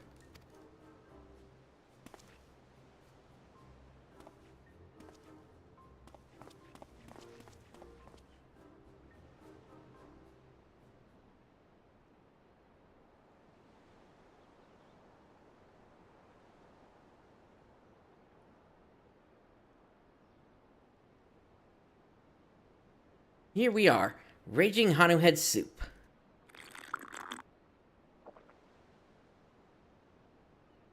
Delicious, disturbingly delicious. The meat had a fluffier texture than I imagined, a result of its aerial habitat, perhaps. Without a doubt, happy is the man who sups on fresh catches, even if they do look slightly like him. Thanks for fetching us this treat, Prince. Now that Pashnine's got color in his cheeks, we can see about fishing for his final challenge. Old Danuhanu's just got to give it a good think, and he'll be sure to come up with something.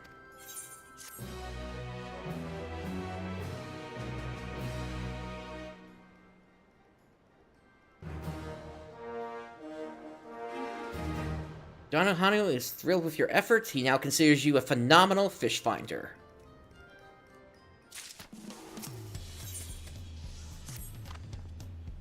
Aha, Prince, you surprised me.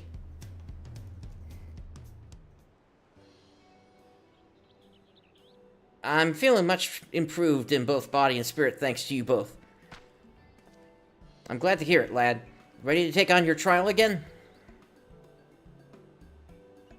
Then we need to find you a fish among fish, with fins that can cut that carnivorous tree to timber. When my Cenote shark failed to evoke so much as a flinch, I tried unleashing every fish at my disposal. I think I only irritated it. Might we need a fresh perspective then? Prince, what think you of this conundrum? Leviathan!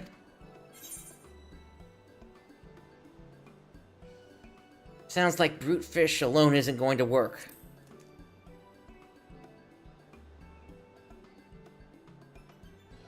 That's a fair point, lad.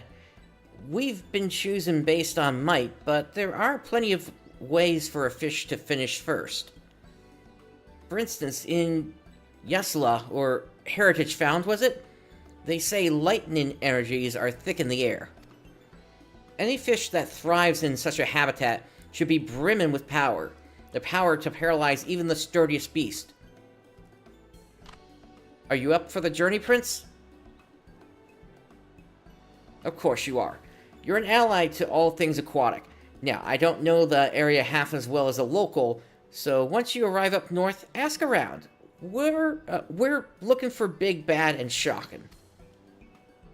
Then I will continue training. In the meantime, when I face that monster again, it will know the true fury of my piscatory phantoms.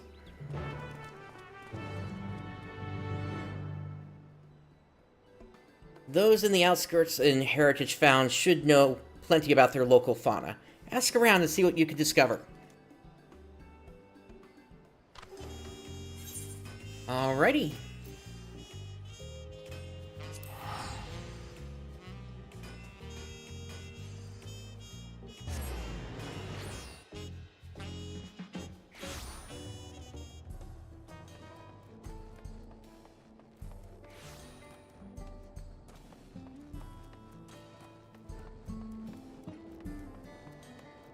Looks like,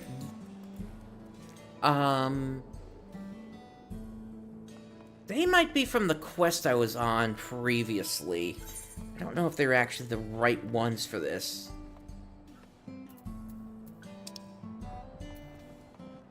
Doesn't hurt to ask, though.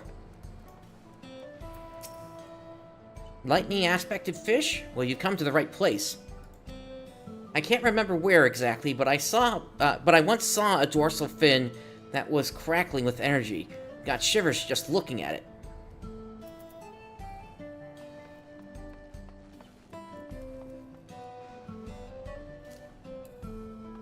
Apparently there's another person around here. Right here. Sorry, but I work in agriculture. I wouldn't know the first thing about fish, electric or otherwise. Did you try the submerged skyline? That's where there's water? I'd wager there's fish.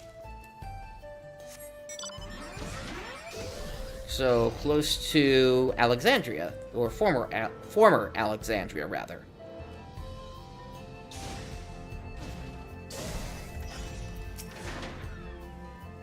Not many come in search of our full misturgeons. Fewer still leave with one. Find yourself a popper and drop your line in the submerged skyline. The full misturgeon developed an ability to store electrical energies within its body, so take care when handling it. If you're lucky enough to hook one, that is. Alright, so drop a popper. Does that mean I need a popper lure?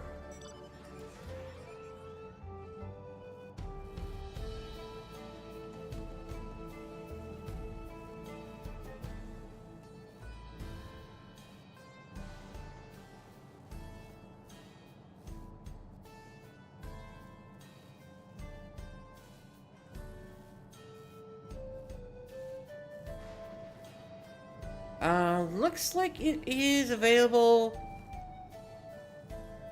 through Purple Script, so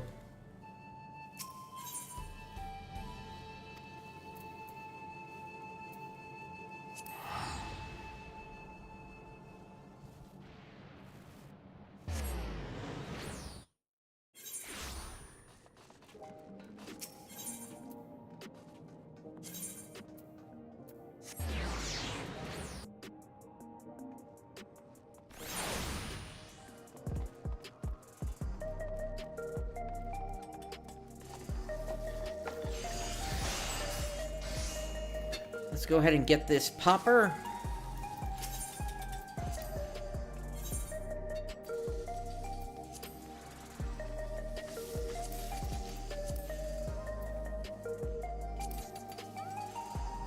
There it is.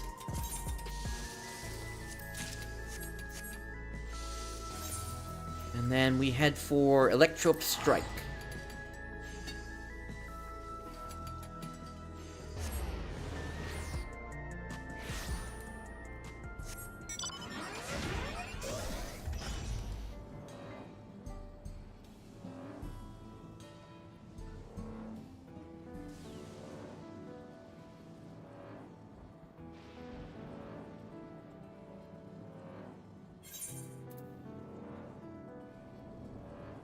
And the map has it marked where we need to go. Nice.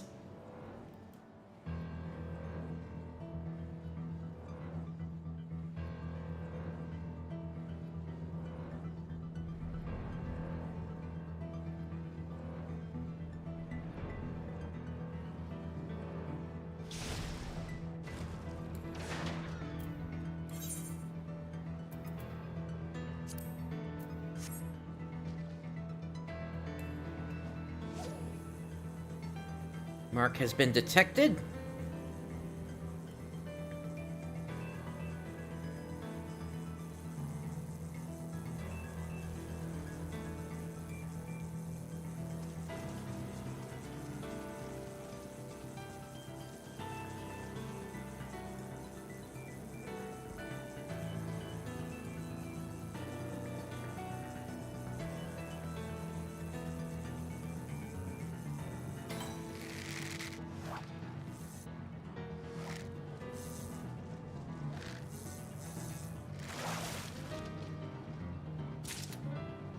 Hey, there it is.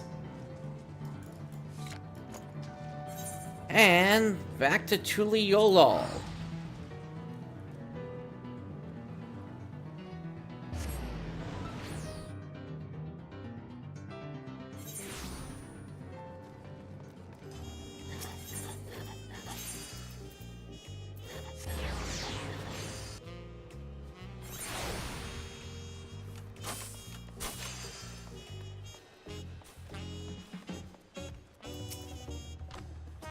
I'm sorry I can't offer you more guidance this time, lad, but I trust your judgment. Whatever fish you find and catch will be exactly what Passionine needs. I'll make sure my kitchen is ready and waiting for him. Here you go.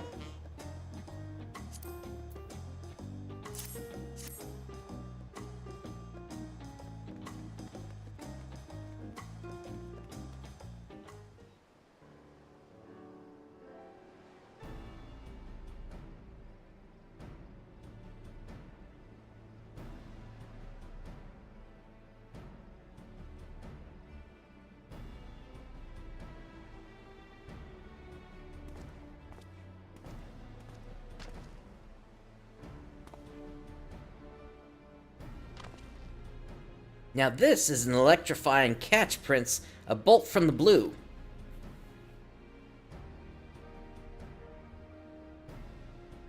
They call it a full sturgeon, do they? And it's adapted to the hardships of its environment by skill and dedication? This is a fish to remember, lad. Inspirational. This shall warrant more caution than usual in the kitchen. I've never partaken of a fish so steeped in lightning energies. Already keen on devouring this odd fish whole. They say you are what you eat, Pashnine, but nobody shows it better than you. From you, Danuhanu, that is flattery of the highest order.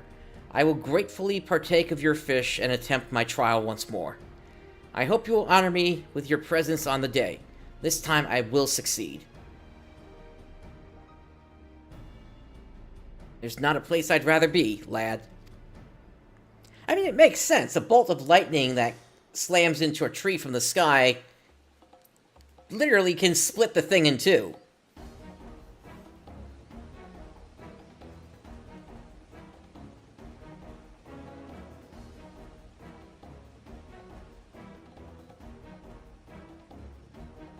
So, show us how your stuff works. I am not the man I was. I have all I need to prevail. Ah, that's the stance of the Blue Mage. Great beasts of the wilds, by your might may my worth be proven. Denizens of the blue, attend.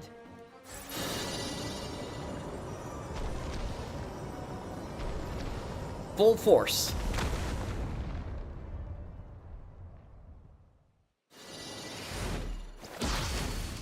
Full Miss Sturgeon. Okay, so then, yeah, he's basically flinging it like it was, like he's doing an interruption then. Yeah.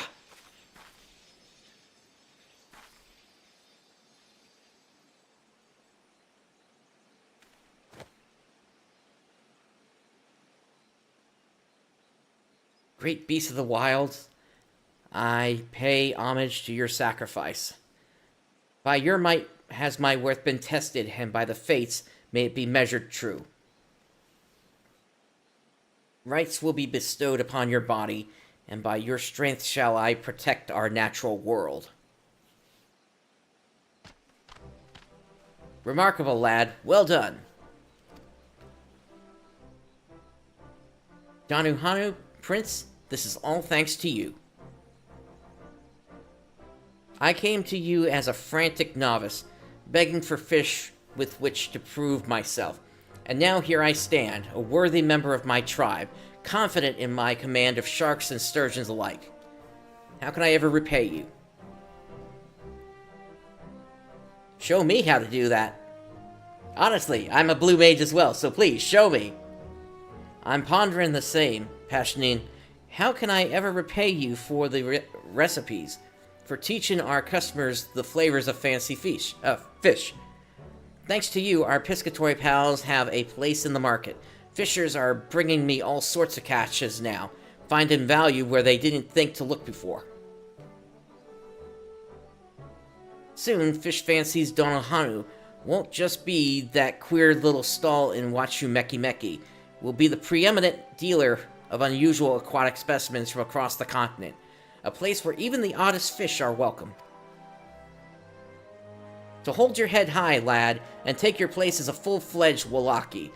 You'll always have friends waiting for you in Tuli-Yolol.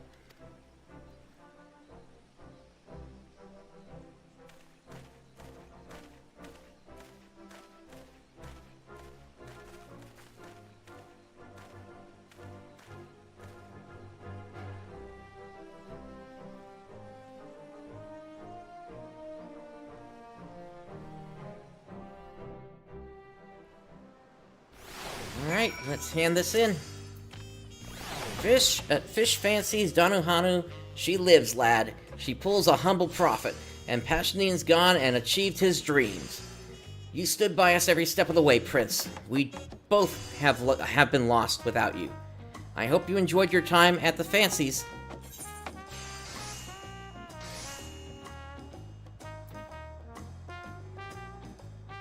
I have a new appreciation for the word fancy, that's for sure. That's what I like to hear. There are so many different and fascinating swimmers out there, just to cast away. Your skill will continue to reel in the big ones, I have little doubt, and Passionine and I will be broadening our repertoire of the unordinary. So I hope you'll come by from time to time and brag about your latest catches. We odd fish have to stick together, after all. And that means you too, Prince, like it or not. Alright. Let's go with the gathering.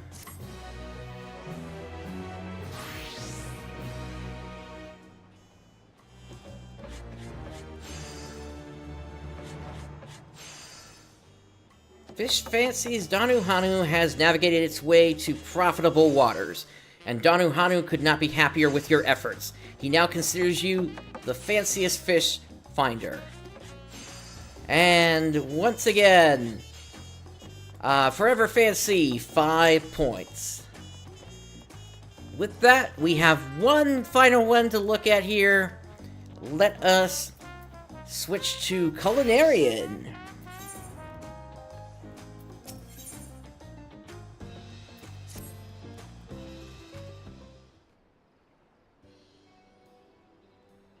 Might you be Prince, the artisan from Eorzea? My name is Zirolja, and this is my shop. I'm told that you are meticulous when it comes to mixing a variety of concoctions, and to be frank, I am desperate for one of your expertise. Juice is the drink of choice here in Tuliyola, but as I'm sure you've heard from Rockley, business is bad.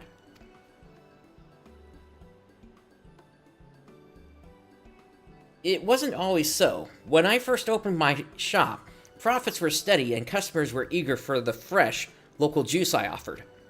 I thought running this business would be easy. I may not have exceptional culinary talent, but anyone can squeeze a fruit, right? But now sales are suffering, and some days I spend more on ingredients than I gain in coin. At this rate, I'll be forced to leave Wachumeqimeqi. I know my menu is generic, and with so much competition in the city, it's little wonder that my erstwhile regulars have sought more compelling refreshments. Alas, I lack the skill to make anything but the most basic of juices. Which is why I need a talented artisan such as yourself to assist me in creating the drinks I know will save my business. You got the help. Wonderful. Now, before I expound on the particulars, there is one other I have recruited to my cause. His name is Halnaruk, and he is a proficient gatherer. Once we decide upon new recipes, I plan to have him procure in bulk what ingredients we require. Great! If I don't have to go gathering myself, that's perfect. Why don't we join him in Bayside Bevy and have our first official meeting as team? You go on ahead. I'll be along once I've closed up shop.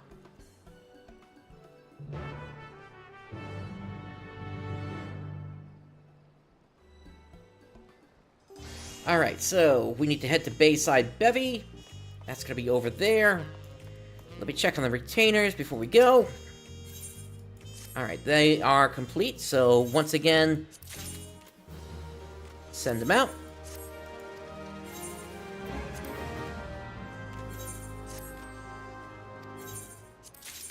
And send them out.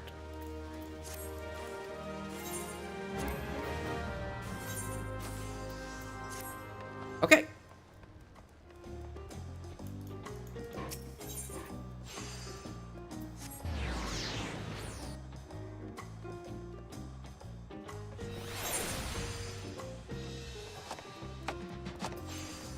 Ah, it's a mobby.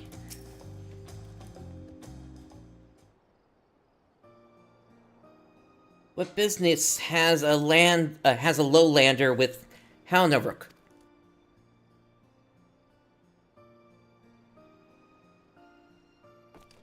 Ah, yes, the Juicy Mix project. As a professional stuff seeker, Halnaruk has agreed to do the finding of Tasty Fresh. What of it? Juicekeep wants to trade tongue flaps? The mere thought makes Halnaruk sleepy dull. What a pointless busy task.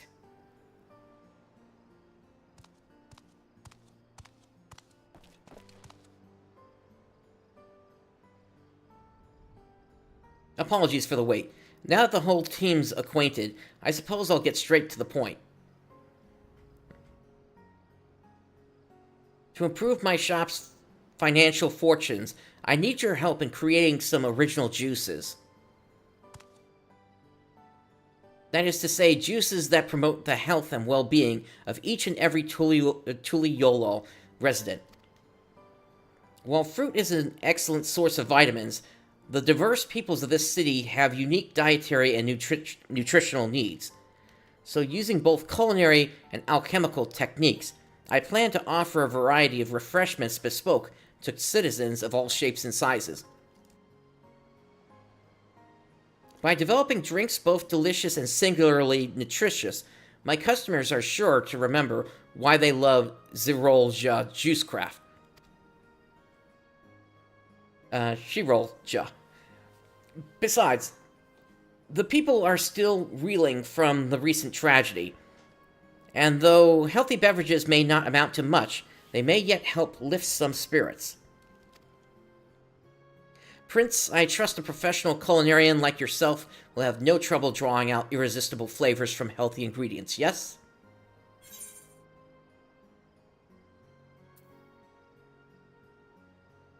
Just so long as panaloaf isn't one of the ingredients.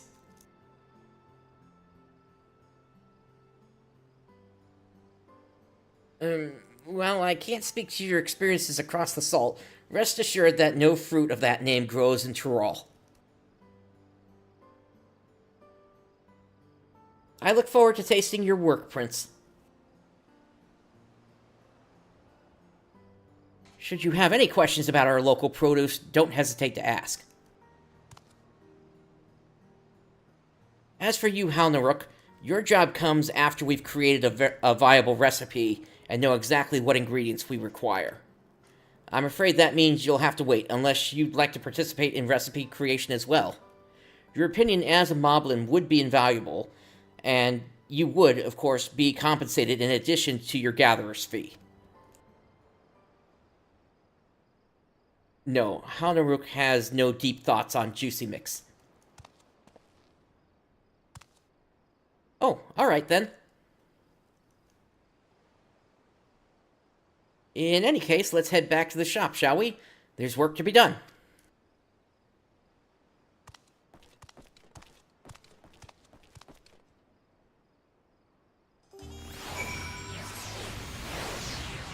Alright, back to the shop we go.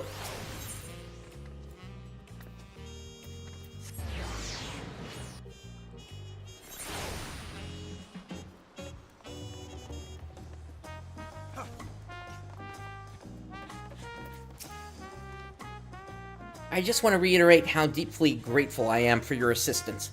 Together, let us make juice Tuliolo can be proud of, and profits that will save my shop.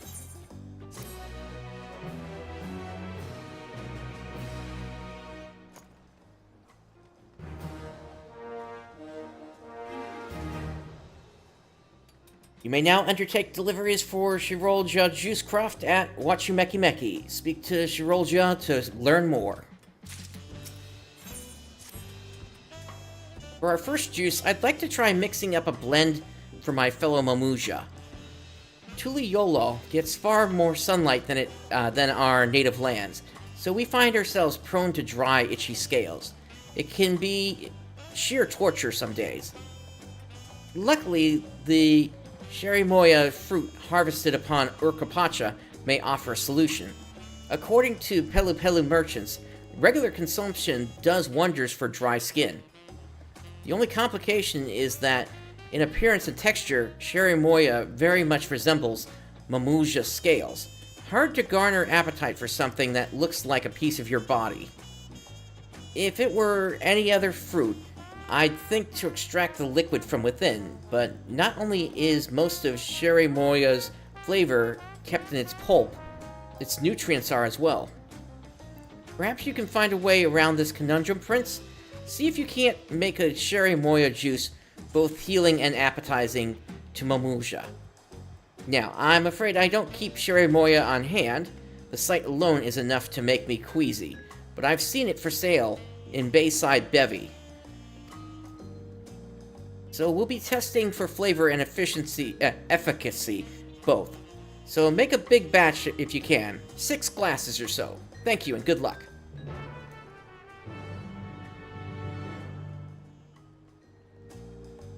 Alright, we can now undertake the deliveries.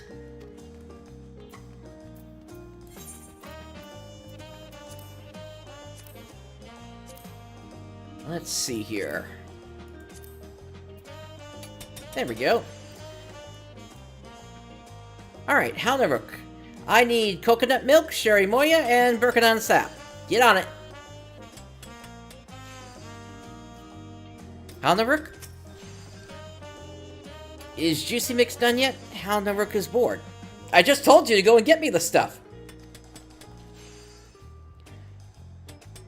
Well, this is disappointing. The mommy's here to get ingredients, and yet they don't want to go and get ingredients. Okay, all right, we gotta do this our way then. Unfortunately, all right. So coconut milk. Yeah, I might have some of this stuff already, if I'm being honest. Let me go over to my retainer real quick.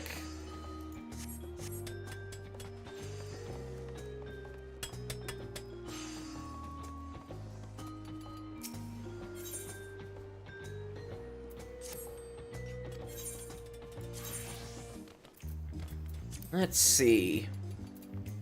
I've got some, but it's not enough. I think I need 24 of them. Still, it's a start. The other thing that we needed was,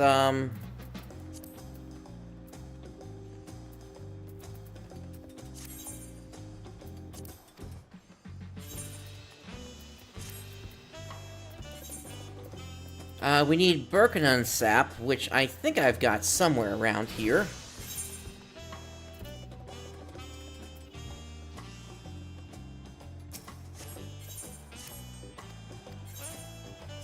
Unless I sold it already.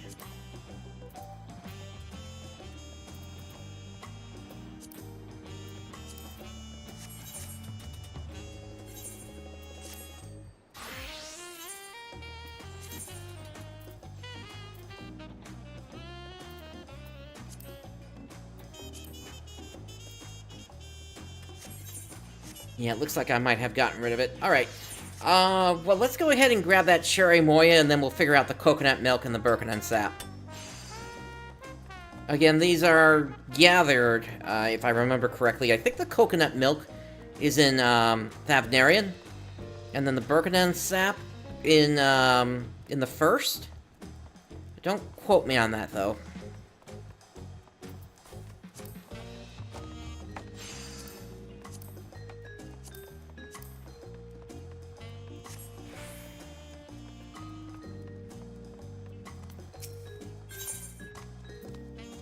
Alright, there's the Sherry Moya. We need 2 for each one, so that's going to be 12 in total.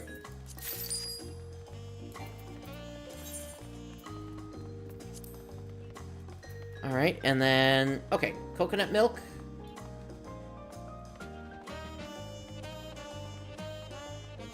Yeah, so we need a bunch of coconuts. I think I know exactly where we need to go. So, the great work.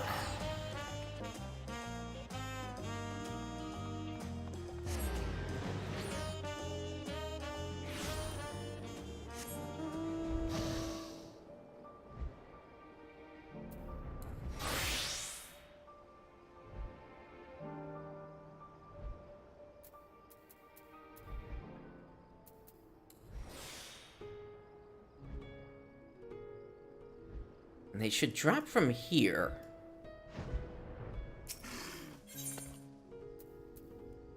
Yep, there's the coconuts, and then we just break the coconuts open for their milk.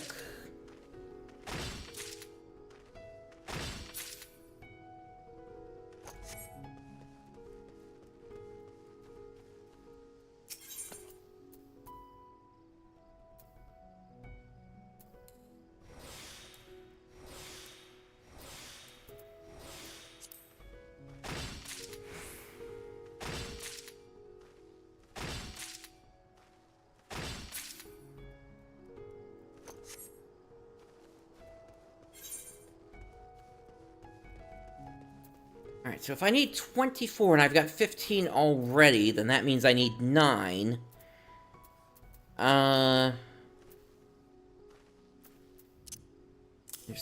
There's that. 9 would be, let's see, 4 times 9 would be 36.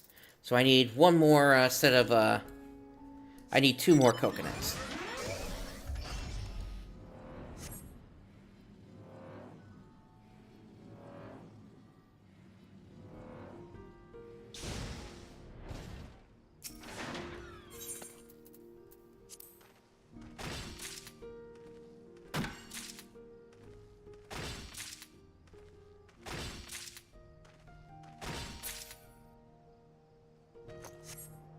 Alright.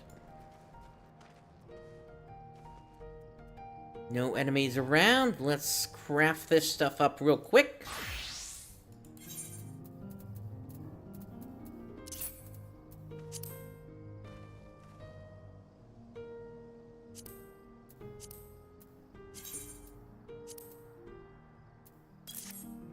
We'll just do quick synthesis on this.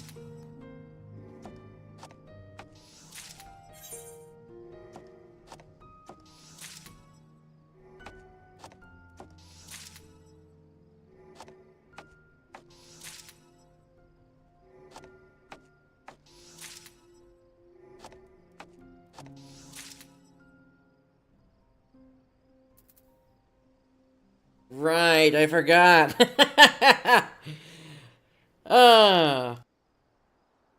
Most culinary stuff makes three when you synthesize it. I forgot about that. Okay. Well, that just means I might be able to sell some stuff on the market then. Anyway, Bergadon sap, that should be gatherable. Maybe not. Maybe I need to craft it. Is this script?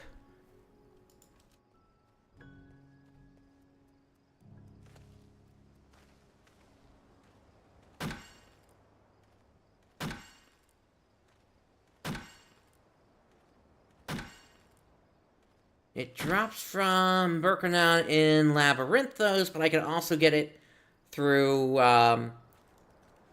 gemstones. Except I am out of gemstones. So, because of that, we are going to make our way over to... Let's see, what would be the best place for this? I guess we'll head to, Cosmauca.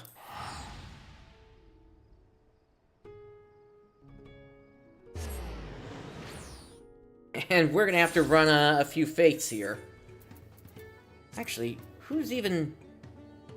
Yeah, there's a small group going, so... we'll pop into here for a few minutes, run a few fates, and then... take it from there.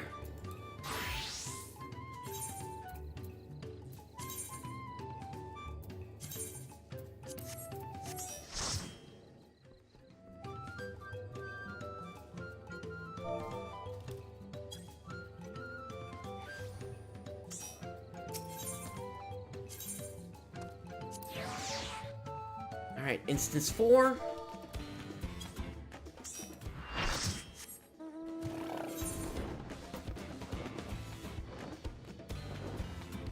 We won't have to do this for too long, but, you know, I do at least want to run several of these so I can at least, in case we need to trade more gemstones as we go here, we won't be completely lost here.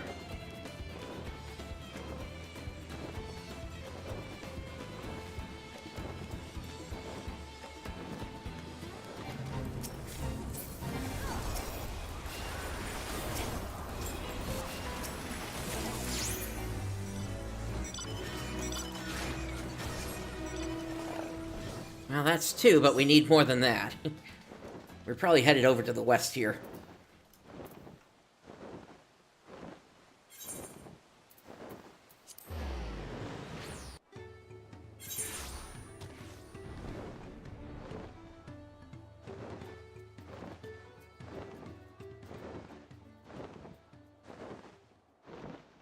And it looks like this one has a bonus going.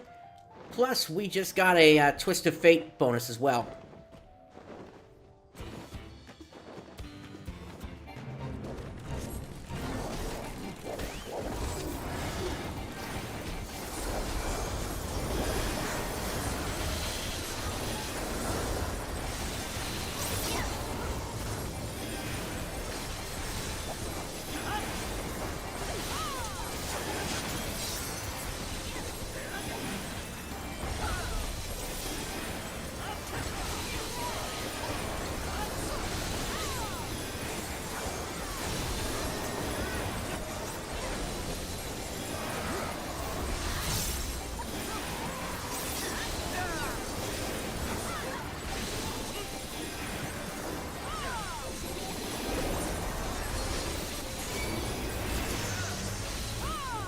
Nice, that got us 40 of them.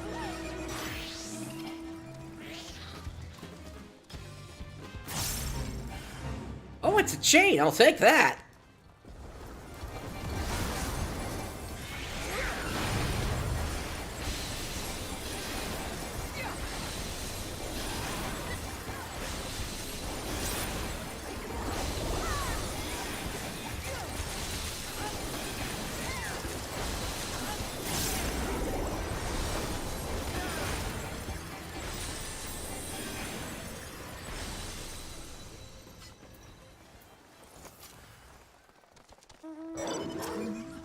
Yeah, that one was done in a hurry.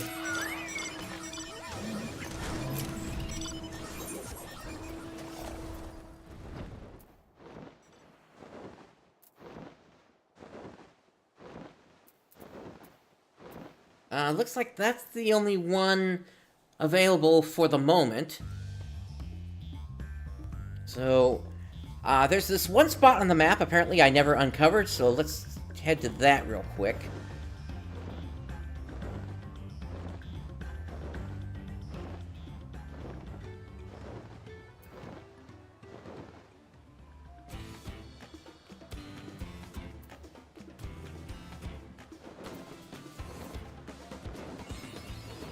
There we go. Mapping the realm Cosmauka. 10 points.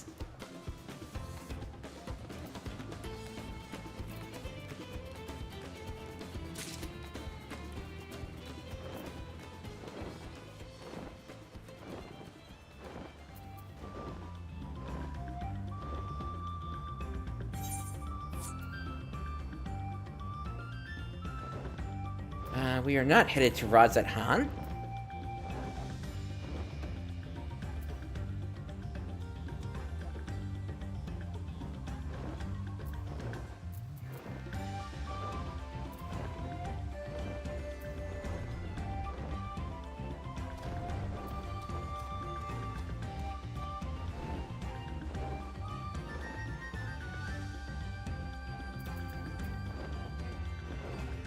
Sometimes I wish it was possible to make this whole map smaller.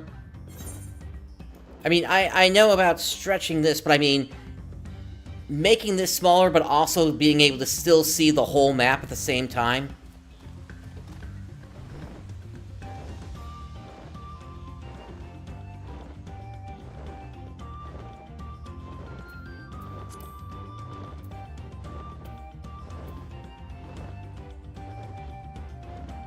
Okay, we're headed to Instance 1, it looks like.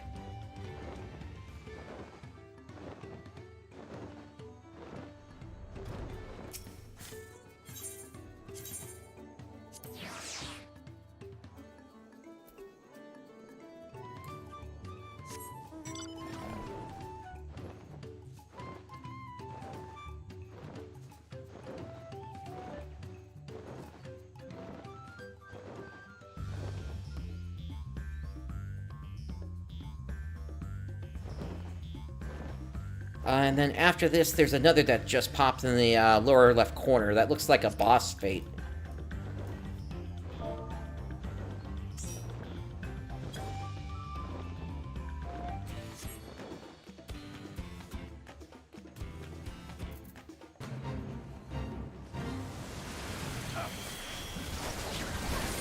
Alright, let's get to it.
To the southwest, we'll make this the last one.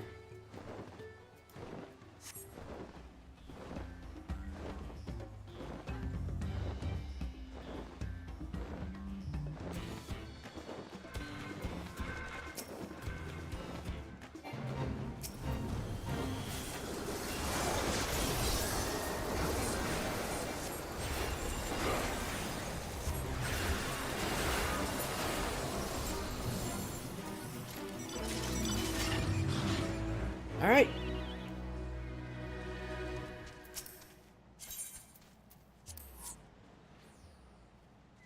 Cool.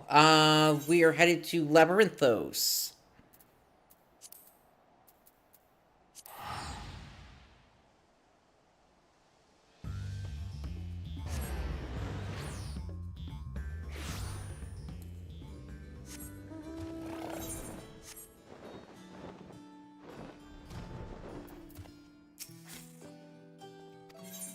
Now we need 6 of these.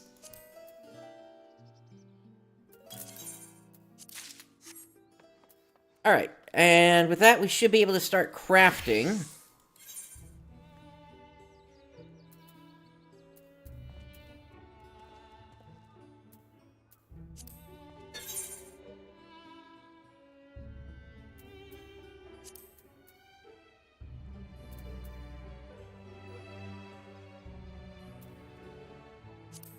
This doesn't even have the new macro yet.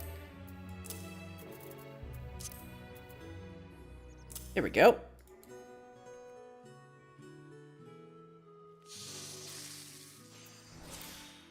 So again, the quality we need to meet is just 3,400. After that, I can just finish it up.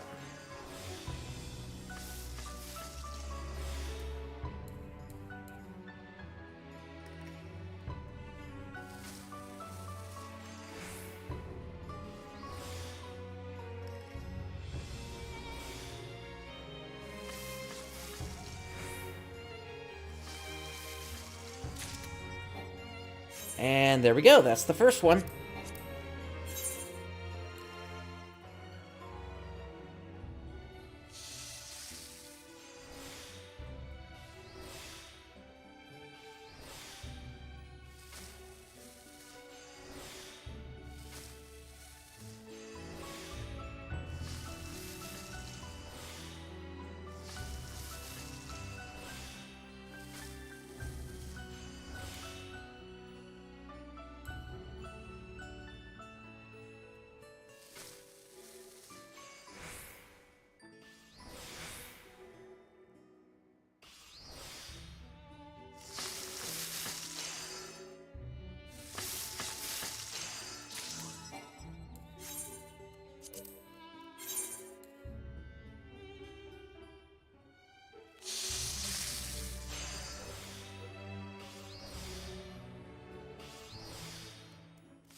So 2 to go.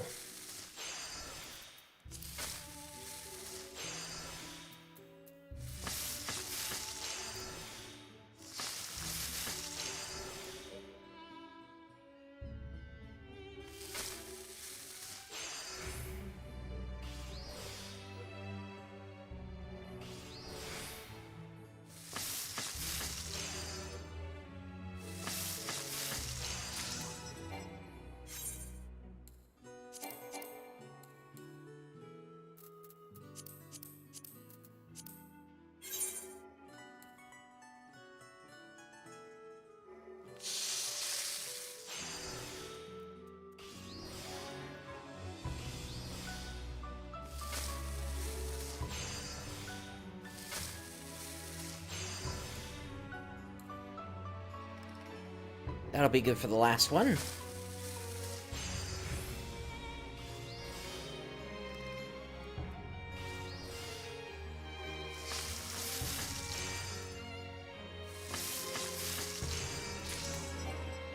Alrighty, that should be everything. Let's head back to Tuliyola.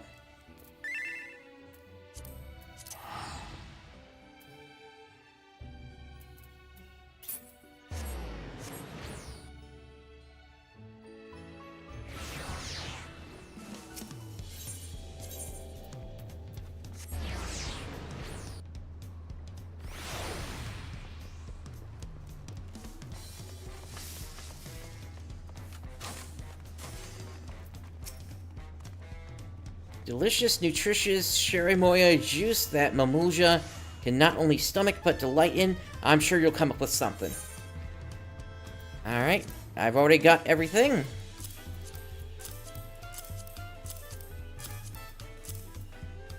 And we're gonna need to head over to Solution 9. This consistency, this aroma, why it's so sweet. I'm tempted to steal a sip right away. In making your first successful delivery, you have begun to earn Shirolja's trust. Deliver the items Shirolja needs, and deliver them to improve the prospects of Shirolja juice craft.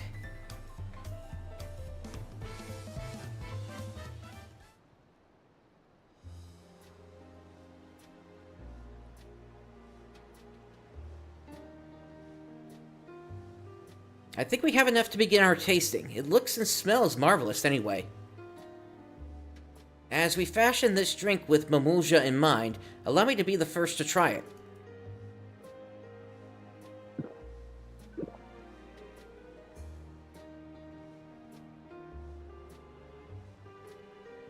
Exquisite, thick with Cherimoya's signature sweetness and aroma, yet utterly smooth in texture. No one would ever guess this juice came from a fruit so wholly unappetizing in appearance. Yes, I can safely say that no Mamuja could find qualms with this beverage. I myself would happily drink it daily, and with its nutritional benefits, peeling scales may become a thing of the past. Please, Prince, you simply must tell me how you made this. Basically take all the ingredients and throw them into a frying pan. So that's the trick. I see. I'll pen a proper recipe later so I won't forget. Fortunately, it sounds like one that even I could manage. Can I interest you in a glass, Halnaruk? I'd love to hear what moblins think of Cherimoya's flavor.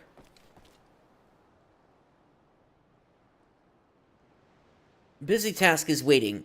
Juice keep. Halnaruk has no time for taste sipping.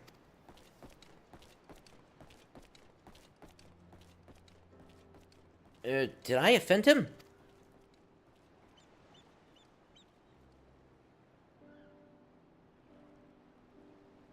Pay me no mind, Prince. Sometimes I get caught up thinking. Well, I just wonder how I might have done better. I know I shouldn't pester him about it. The juice you made is just so lovely, In any case, I'd say your prototype passes muster. Our menu has its finest new item. I'll have to peel a lot of Cherimoya, but I will keep the happiness of my newly moisturized kin at the forefront of my mind. I'll consider what sort of juice I'd like you to make next, so perhaps you could familiarize yourself with our local agriculture in the meantime, and if you ever find yourself in need of a refreshing beverage, you know where to look.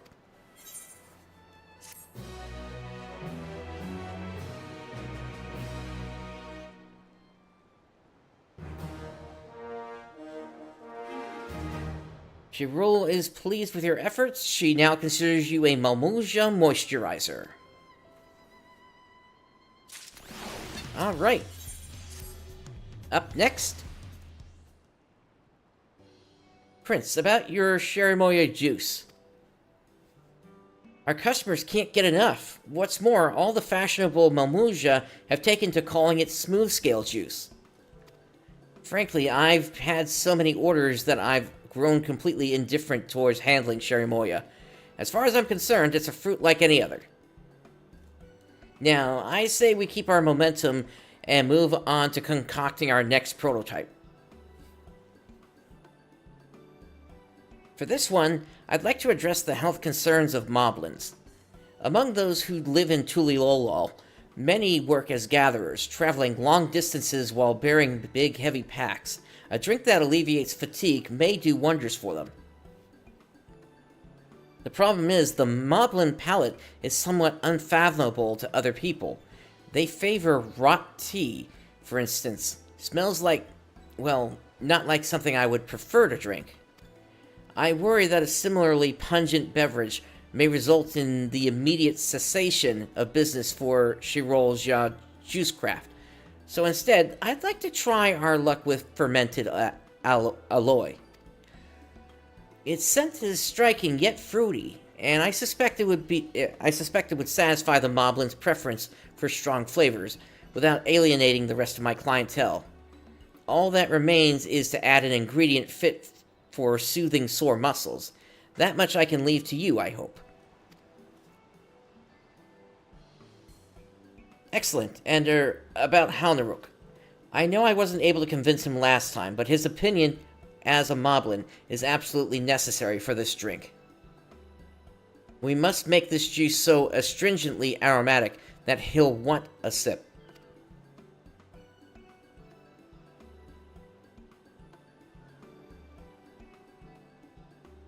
I'm glad I can count on you. Let's have some delicious fermented aloe juice waiting for Halnaruk once he gets back from his gathering.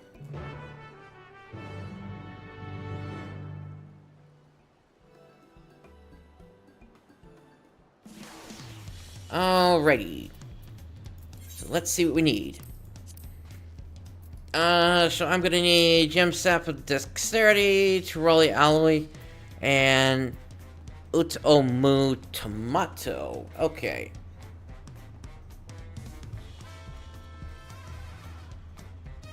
So the tomato...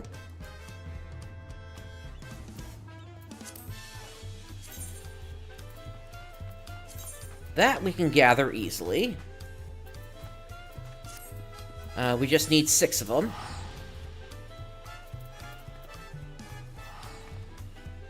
It's the gem sap that's going to take some doing, since that requires an alchemist recipe.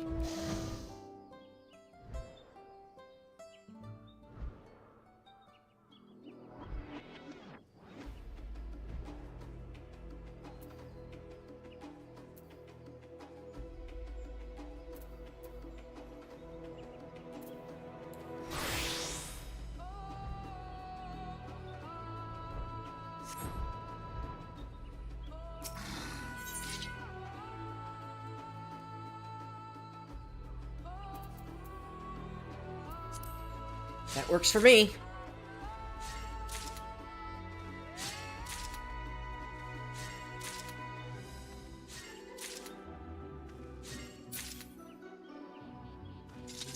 Alright, that in hand. Up next,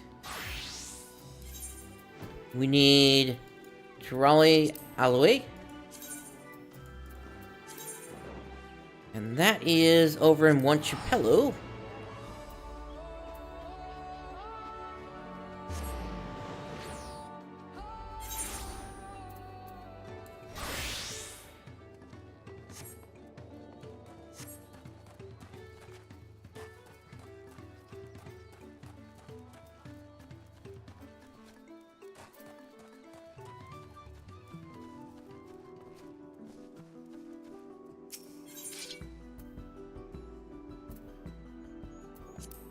Again, we just need 6 of them.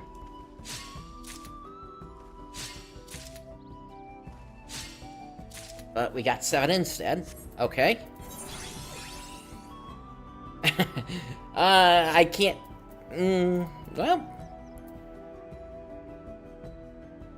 yeah, I better save my, my gathering points. Alright, so now...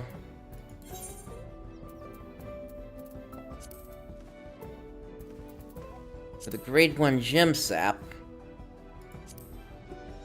That's Lesser Apollyon Shell, and then Light Gerbera. Do I have that? I might already have that in the storeroom somewhere.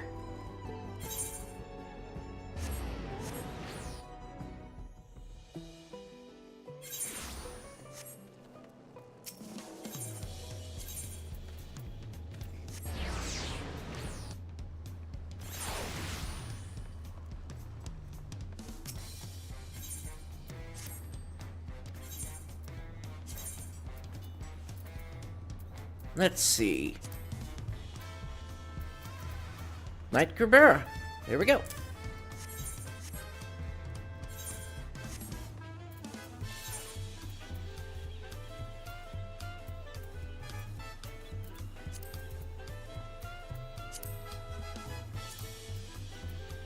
Alright, so we need 4 for each.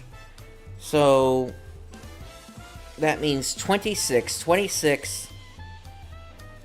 So we need to do 9 of them, I believe.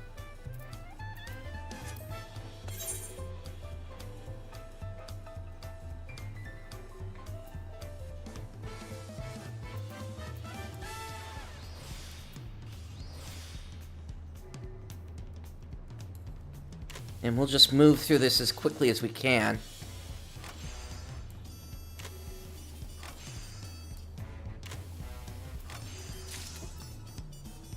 That's 1. And then we'll make 8 more. And that should give us enough.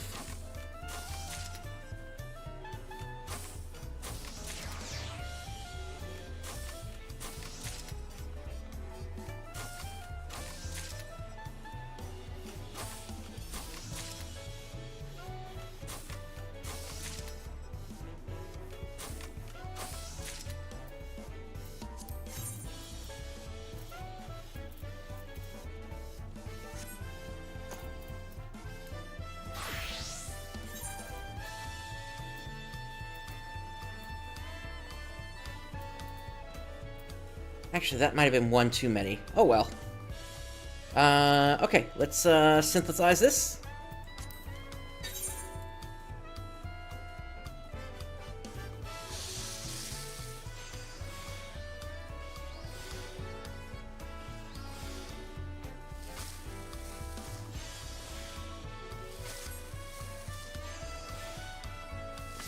For this one, we just need to hit 4,300 quality.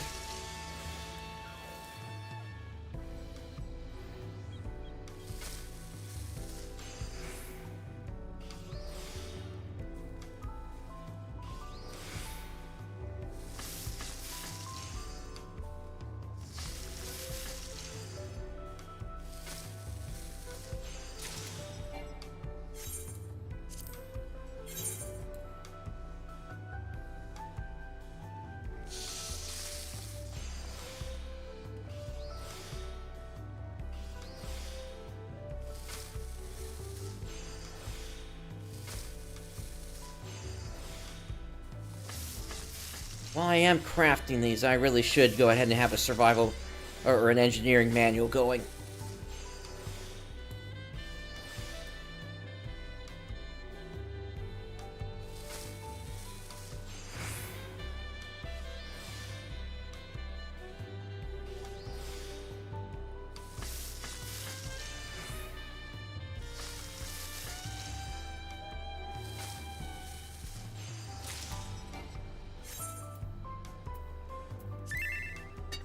Alright, stand up.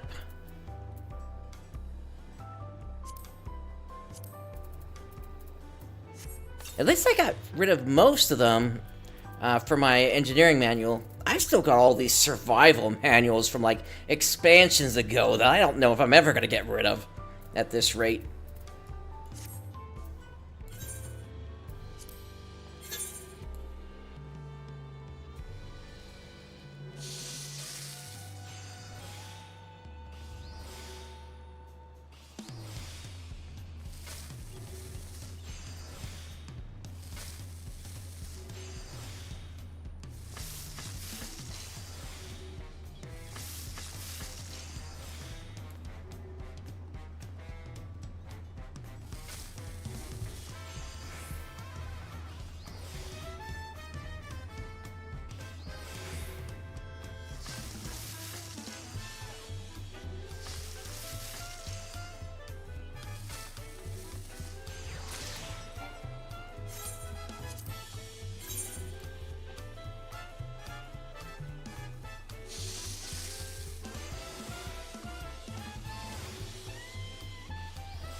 Just another 2 to go.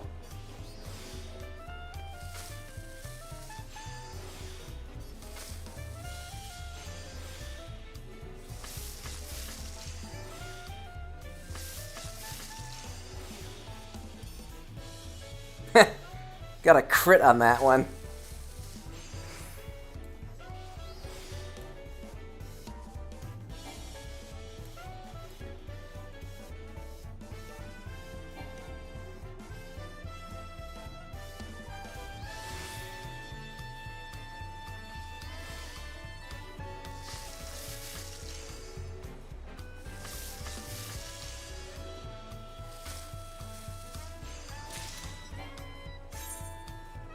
Okay, I've got broken gear, so let me take care of that.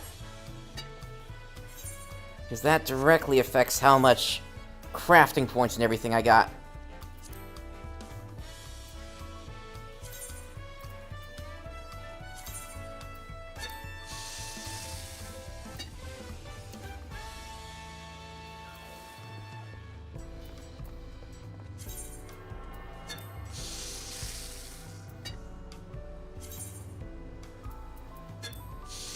This was always funny, cooking my gear back to health.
Alright, that's all 6. Let's hand these in.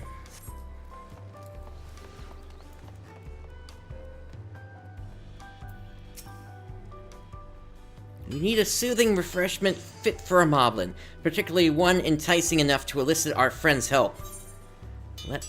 Oh, that's right, I gotta head over to Solution 9 and trade in these scripts for materia.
Alright, back to Tuliolo, now that I've gotten those scripts taken care of.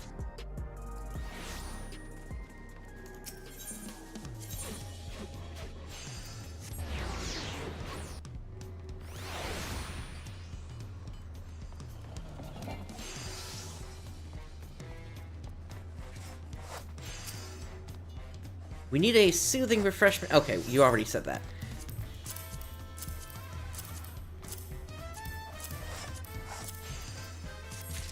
Alright, Culinarian level 98. Goodness gracious, this is an overpowering scent. If this doesn't please our moblin customers, I shudder to imagine what will.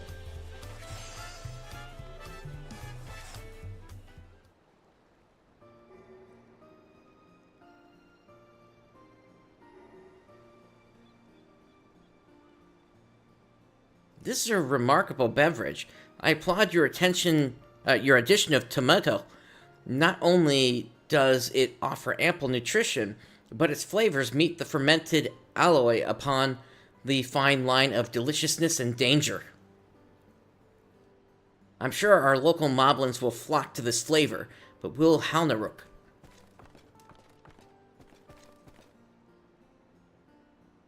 What incredible aroma is Halnaruk sniff catching?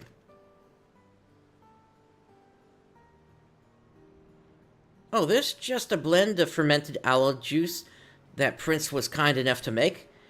You've been working so hard gathering our Sherimoya that I wanted to be sure our next drink was one that could alleviate your daily fatigue. Consider it a token of our appreciation. Appreciation? For Halnaruk? Boundless appreciation, not just from us, but our customers too. Our offerings may yet be limited, but if the three of us work together, we're sure to have the whole city singing praises of our juice, made possible only by your fastidious gathering. To that end, I hope you will do me the honor of sharing your opinion on this one.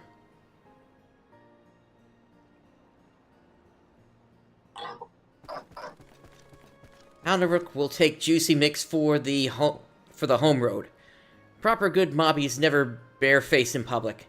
That is true, yes.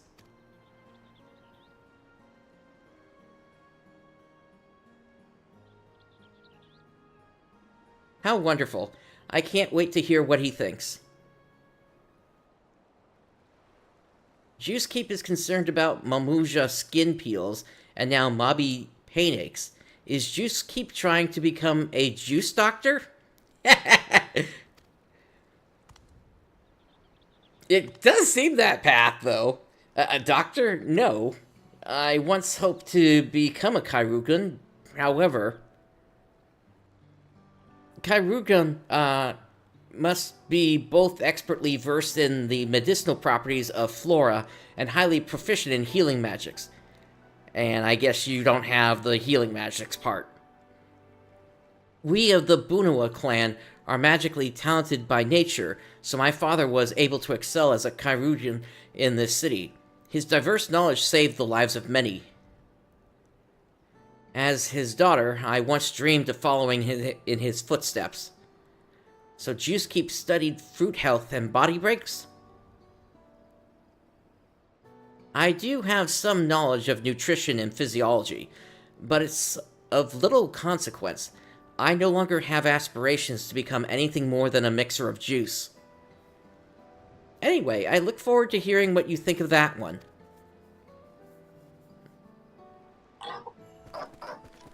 Dribbly Drool for the tasty smell is already filling up Mobby Mask.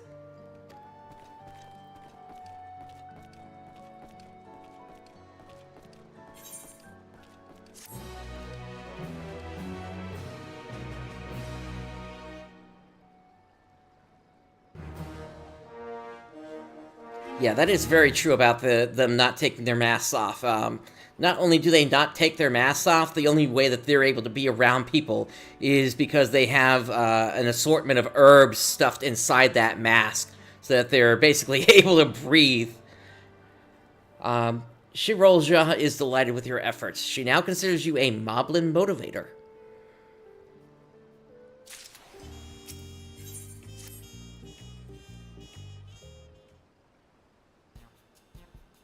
I'm glad to see you, Prince. I wish I could share the consensus on our last drink, but Halnaruk hasn't been back.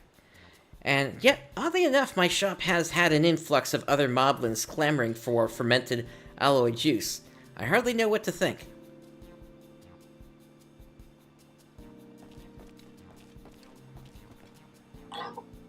There's the gobby of the hour. Prince Shirolja. Halnaruk? Alloy Rot Juicy Mix is delicious, incredibly flavor tough. One sip and Halnarook's sluggy feels melted away. Heavy pack is now airy light. Most days, Halnarook's parrots are all achy backs and grumpy words, but after a sip drinking tasty Alloy Rot, they are happy mobbies both. Now we tell every mobby to slurp She-Roll-Jaw's Juicy Mix. So you're to thank for all those customers. I'm glad to hear your parents are among those who benefited from our drink. Stuff seeking is a solitary job. No one notices Halnarook's sweat work, and no one smiles for Halnarook's bring finds. But mobby friends, find fellows, grumpy parents, everyone jump skips for Juicy Mix. Halnarook wants to make more jump skipping. Wants to help make more Juicy Mix. It seems your concoction healed not only his aching back, but his aching soul as well. Well then, now that our team is united, I say we move on to our next drink, a beverage for Hanu Hanu. I understand their diet consists mainly of reeds, which are beyond the purview of your average fruit stand. But if we can determine how reeds benefit their health, we might craft a comparable juice. You visited the Hanu Hanu in Cosmouka, haven't you, Prince? Did you learn anything about their diet while you were there?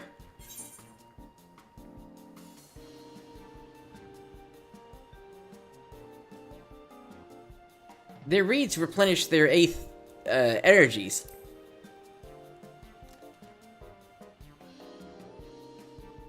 I see. Then a fruit rich in magical energies may be just what we needed.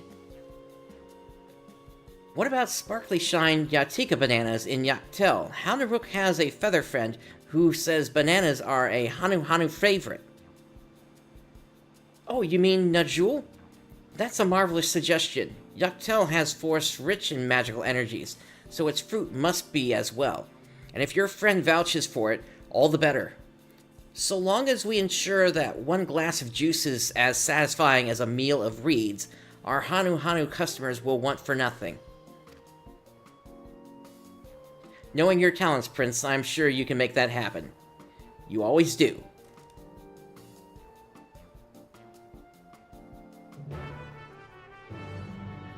Alright, on to the next one.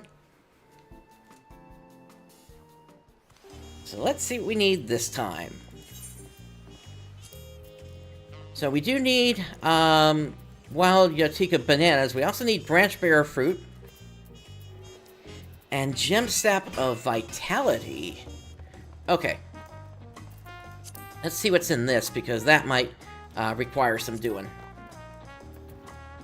Lime basil. Do I have that?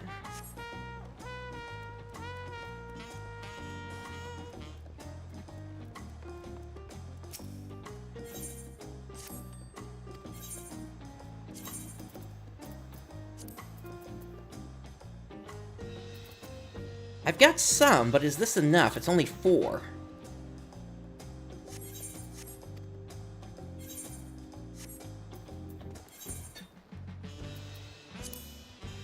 Probably not, if I'm being honest.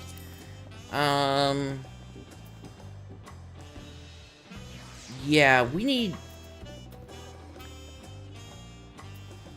8 of these.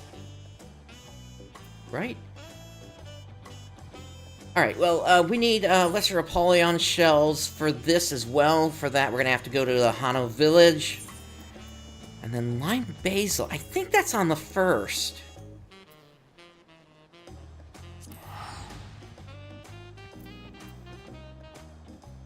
I'll get 6 of the Apollyon shells.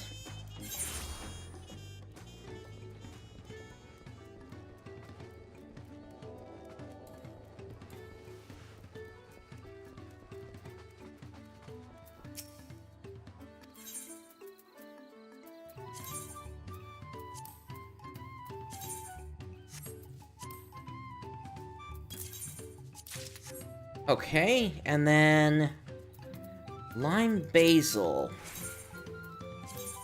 Yeah, this is on the 1st. I'm glad I had all this ambrosial water available.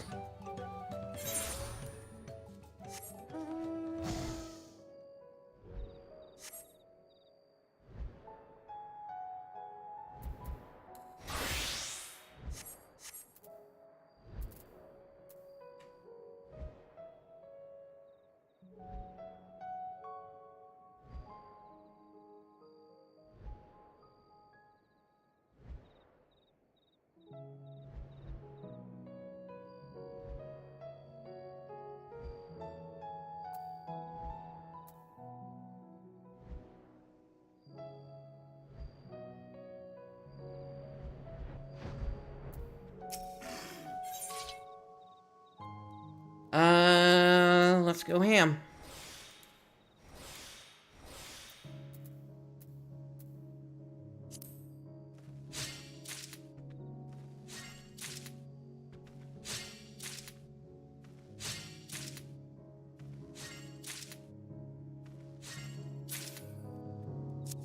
Okay, that should be enough of that.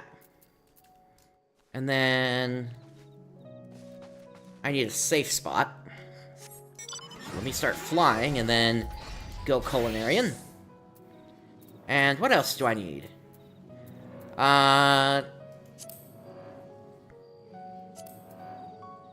We should have what we need to craft these up now.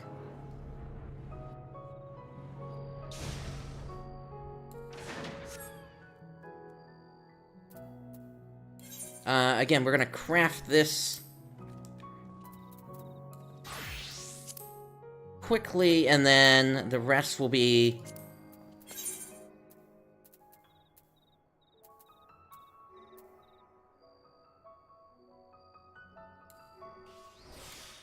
just done in a hurry.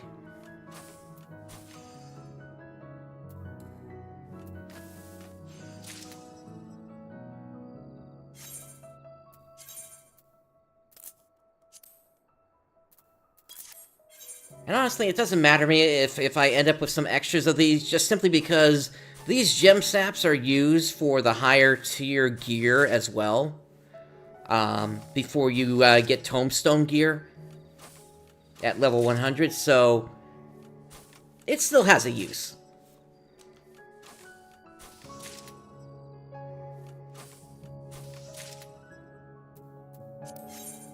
Okay, so next...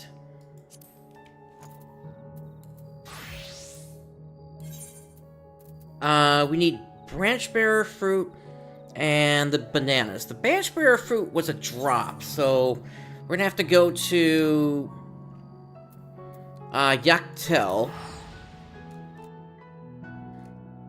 And then the bananas we can just get through gathering.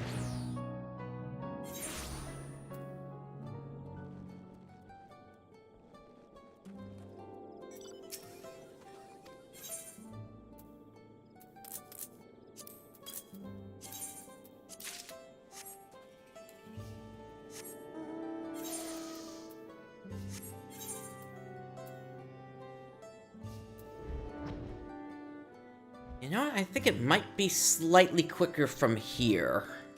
But we're gonna have to dive down into the lower forest.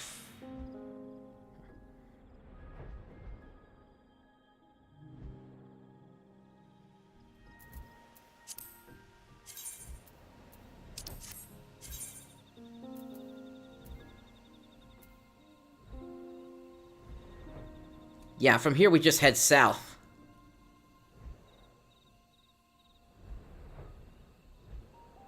We don't even need that many bananas, just 6 of them.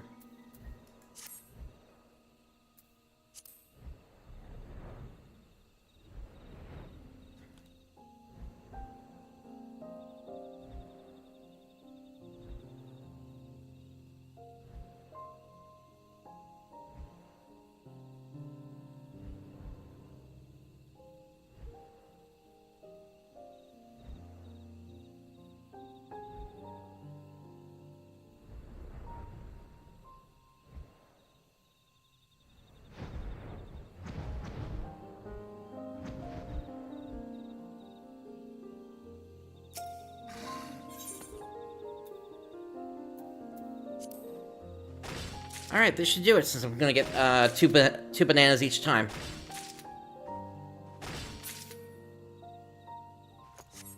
Alright, back to Tuliyolo.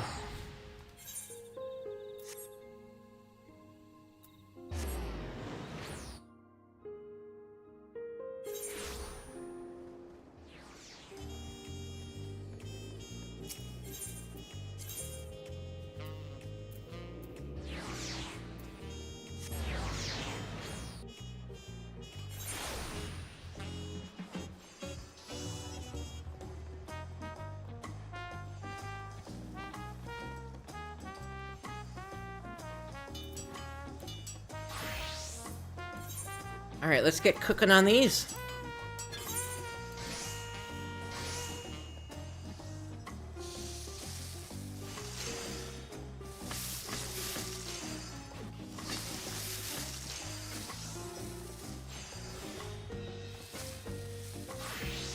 Goal at this point is now 4,700 crafting, or quality.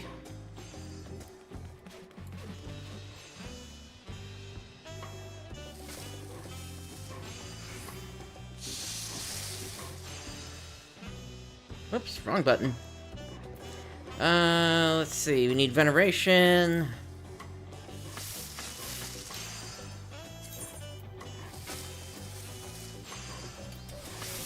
And then groundwork.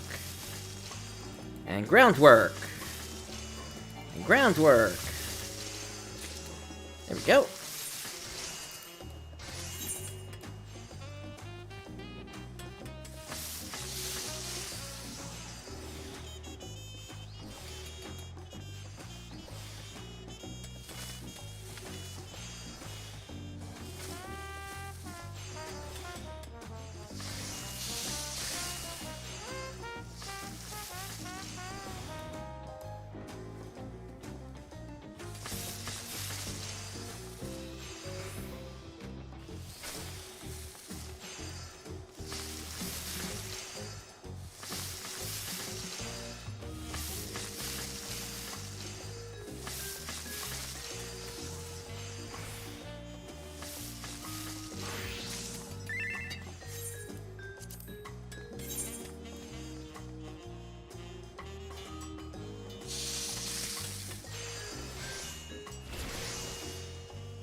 I still find it funny that we basically just stick an entire stove in our pockets.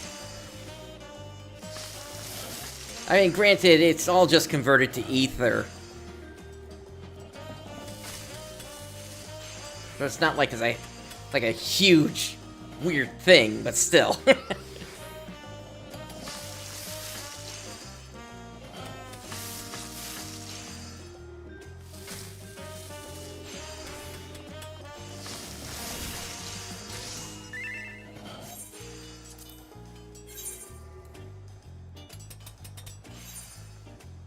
Alright, we got, looks like 4 to go here.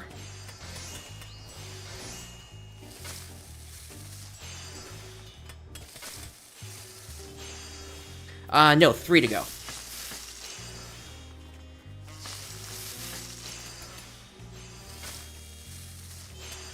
Once all this crafting is over with, I am going to be cleaning my inventory for certain.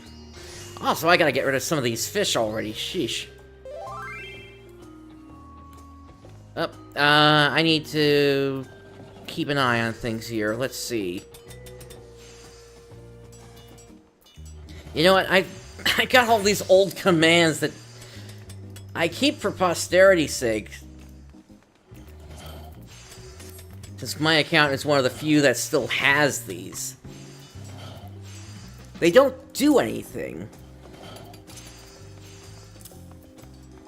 But it's still a memento of times past when, for example, not every crafting class had access to Waste Not 2.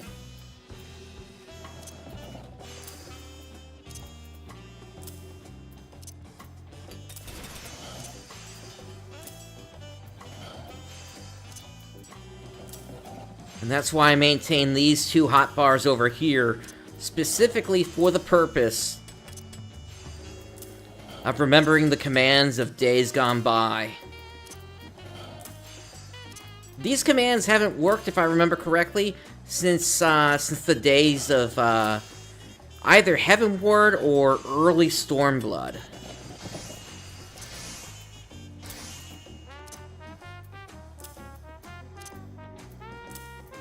So you can imagine how interesting it's been having these on my bars for so long. But at this point, I just need the space to put things on here, so these will continue to exist, hidden but available if I ever need to look at them again. Alright, actions. So, what I need to do in this case is I need a way to get out of this situation. Because I need to basically build my progress up to 3825, and unfortunately, I've got a limited amount of crafting points here to do it. So, let's do what we can. Initially, Veneration.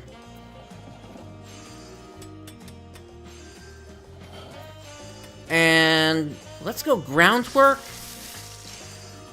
And then Groundwork. And then, actually, that's enough. Okay. So, for the next set, I gotta remember I have to eat food. There's no choice on the next set.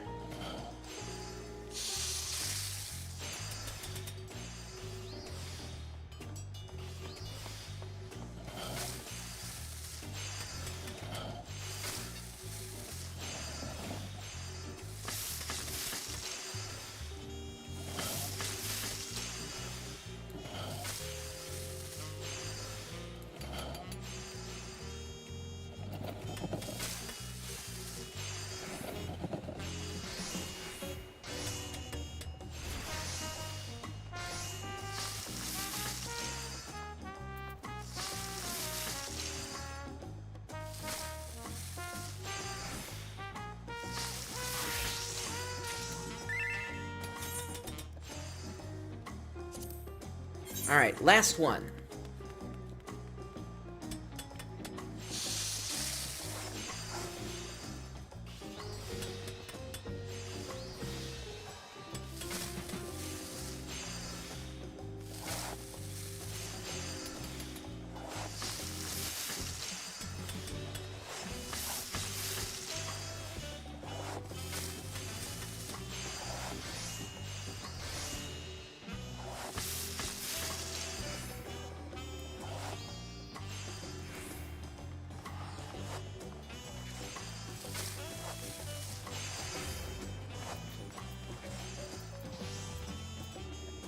Veneration, and then Groundwork.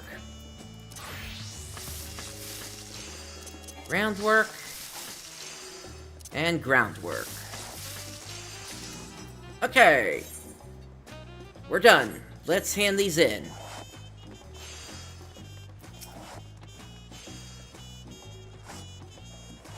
Our first creation as a real team. We'll need Yatika bananas in this juice, but the rest I leave to your discretion.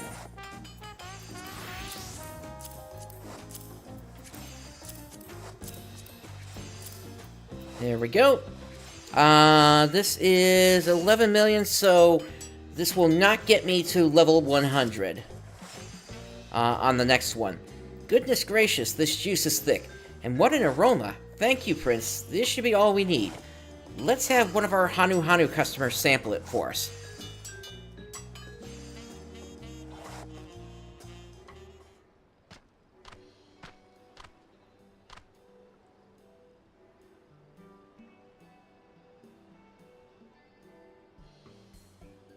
So this is the Yatika juice you spoke of. Full of energies, is it?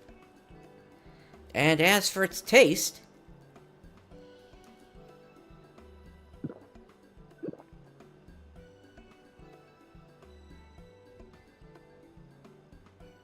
What a flavor!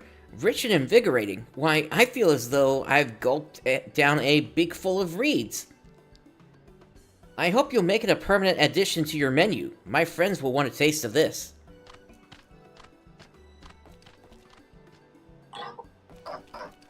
Power juice is a success. Prince has a deft handy arm.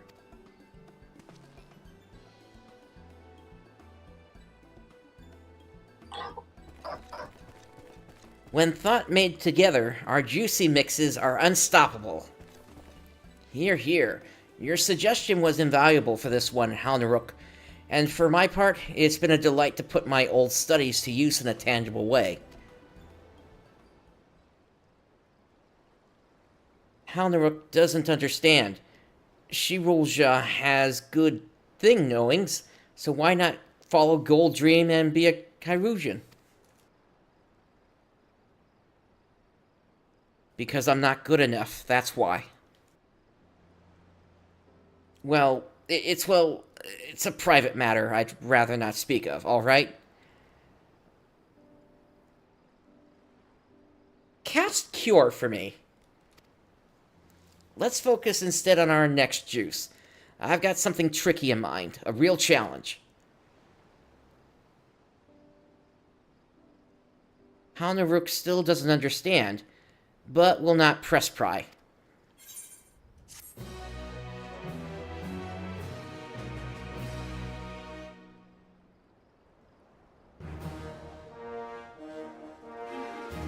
Shirajul is overjoyed with your efforts. She now considers you a Hanu Hydrator. And there's a new quest available.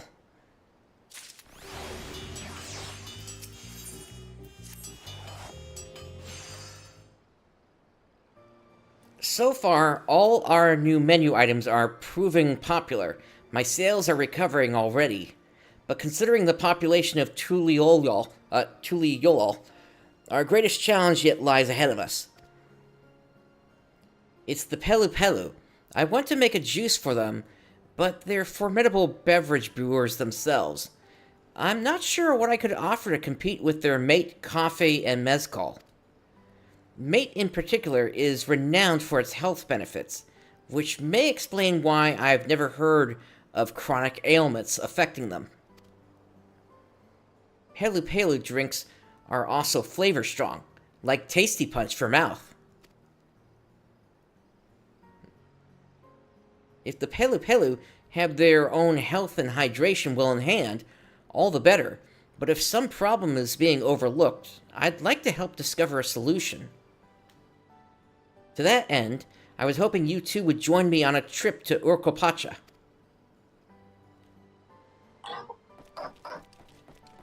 Halnarook will sniff out the Pelu Pelu problems.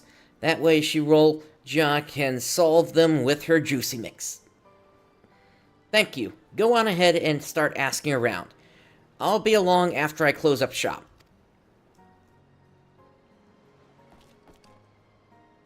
Halnarook will see Prince in Wachumeqimeqi.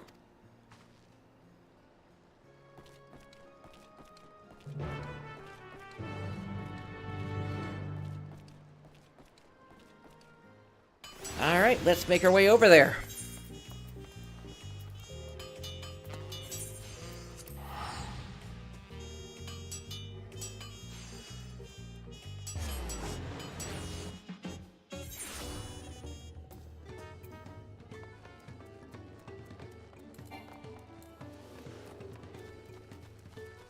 There's Halnarook.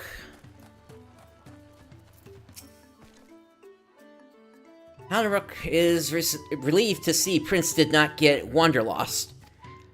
Pelu Pelu are renowned drink shakers and brew drippers, but are they of pure health? Halnarook and Prince will trade tongue flaps with the locals to find out. Tell Shirulja when she arrives.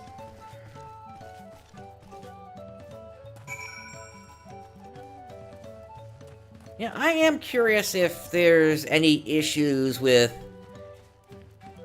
maybe just the growth of their people. I mean, they all are kind of short when you look at them. But maybe they're fine with that. You want to learn about the drinks we brew? Say no more. I could talk endlessly about our coffee. Our coffee plants are native to an island off the southeastern coast of Dawntrail. When our predecessors had their first taste of the drink, they became infatuated with its scent, its taste, and the fact that it kept them unbelievably focused. They didn't hesitate to ship cuttings home for cultivation. Luckily, those plants took well to the soil here, but the coffee they yield tastes completely different. Isn't that something? As it turns out, climate has a profound effect on the balance of acidity, richness, and bitterness of a bean.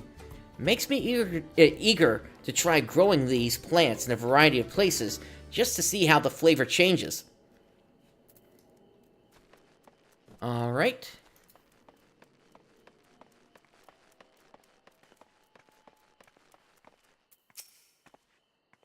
Mezcal, you say?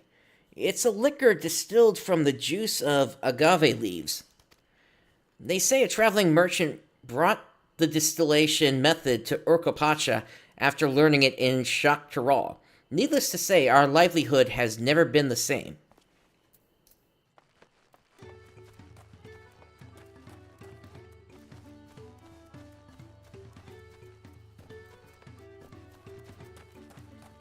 Alright, and lastly, this person over here.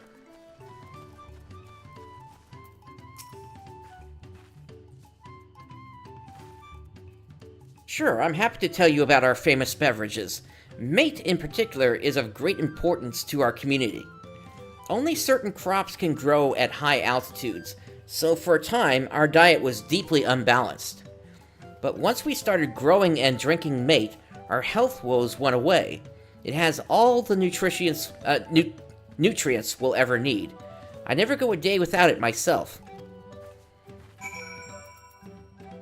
So, the way I look at this is maybe we consider what that second person said, or no, the first person, and we take mate and see if maybe we can simply give it additional flavors with the same health benefits.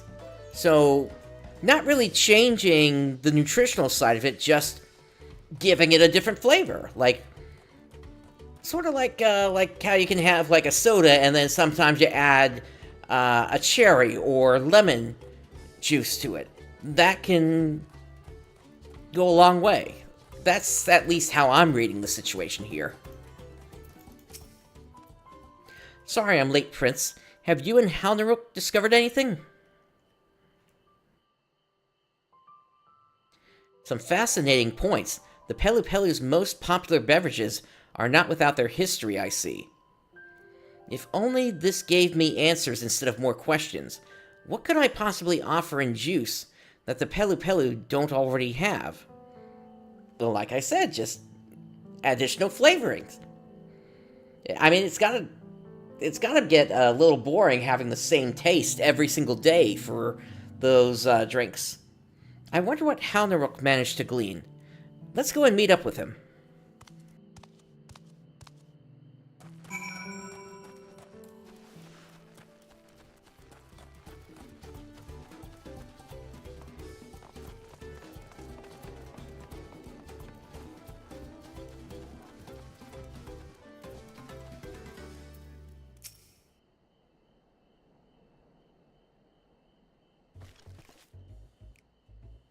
Prince, Shirolja, this Pelu Pelu is all weary bushed. What can we do to handland? Oh, my head. Feels like it's in a vice. You have a hangover! So we basically need, wake-up juice, so, you know what? I don't remember my Back to the Future Part 3 at all. At least in terms of what they served Doc Brown. I think I recognize these symptoms. I'm fine, miss. A spot of mate will have me on my feet in no time.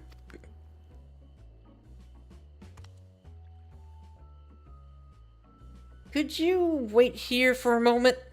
I'll be back with the beverage this gentleman actually needs.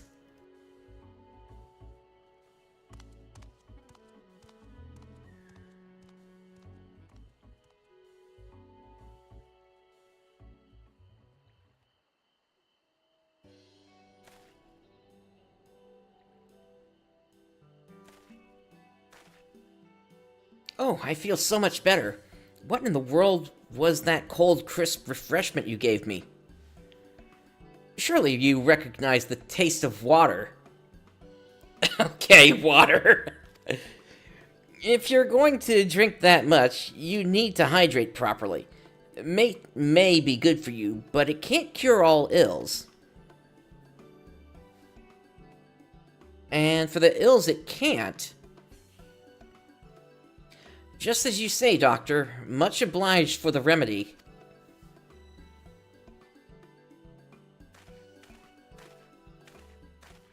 I'm not a doctor. But Hanaruk thinks so. She rules Ja's cure find and heal care for that drunk were perfect. As sharp-skilled as a professional. She ruled Ja should be a doctor. Should be a Chirurgian. Ja is good enough. Again, we haven't seen their magical energies. They may not have a proper connection with ether, similar to how Thancred lost his when he went through the life stream. Perhaps when it comes to book knowledge. But a Chirurgian must also be proficient in the arcane arts, for which my aptitude is abysmal. Called it!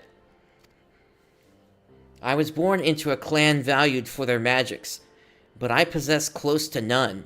Can you imagine how my family reacted when they discovered how utterly incapable I am? What use is a Bunawad who can't use magic? I was a failure before I even started. Defective. Not true. Shirulja makes juicy mixes that bring great happy feels to many people. Shirulja isn't useless or a failure or defective. You're kind to say such things, but they don't change the reality that I lost my dreams to my own deficiencies.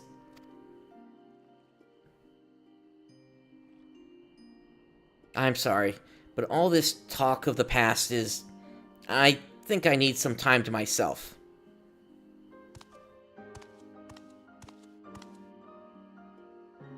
Shirulja lost her dreams? Hanaruk needs to think. Hanaruk needs to tongue flap. Come, Prince.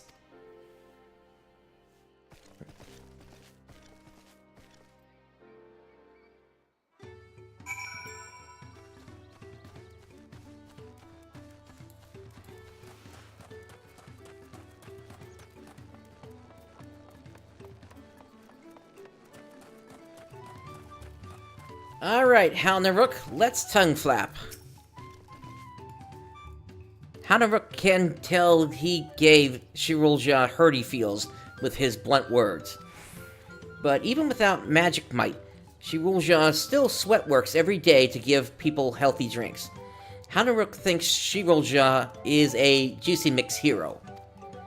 Now it is our turn to make a special juicy mix, one that ease calms the heart.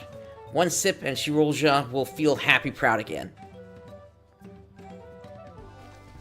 Luckily, Hanaruk has just the thing for drink blending. Kukuru pods. Kukuru pods are usually picked for the beans inside, but today we make no chocolate. Today, we squeeze the pods for juicy pulp. Kukuru pulp juice. Tasty in name, gluey in texture. Make a best good glass for Shirulja and deliver it directly. Hanaruk has plenty of Kukuru pods, so if Prince pour mixes, just tell truth. Truth tell. Well, there's no way I'm going to pour mix here.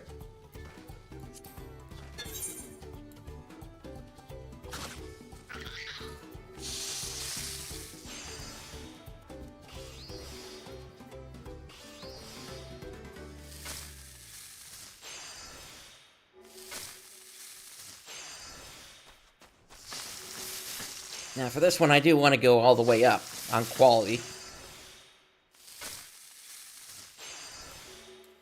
That should be good enough to buy Regat.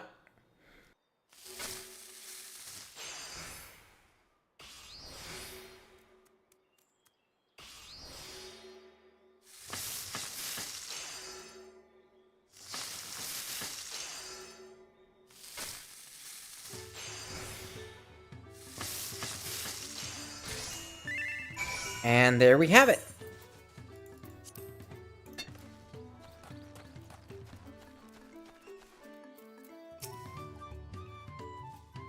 What's that sweet smell? Have some pulp juice. You made this for me? That's very kind. I'm happy to have a taste.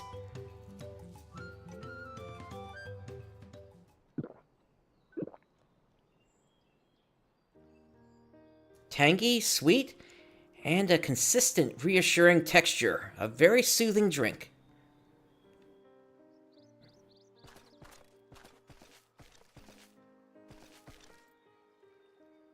Did Shirulja try the juicy mix? It was lovely, thank you. What's in it, if I may ask? The juicy pulp of kukuru pods. Really? I'm shocked I haven't heard of such a juice in Tuliolol. You'd think something this tasty would warrant more popularity. Kukuru beans sell for much jiggly shine. Kukuru beans sell for much jiggly shine, but kukuru pods have heavy bulk, so stuff seekers often scoop take the beans and leave the rest. That makes sense. The kukuru pod's value lies in the beans it carries, after all. But kukuru beans can't make this tasty fresh juice mix. The way Halnaruk sees it, the whole pod is worthy good, just as it is. Shirulja might not become a Kairujan, but she is already a master juice keep. Her family should pride see her accomplishments, magic or no magic.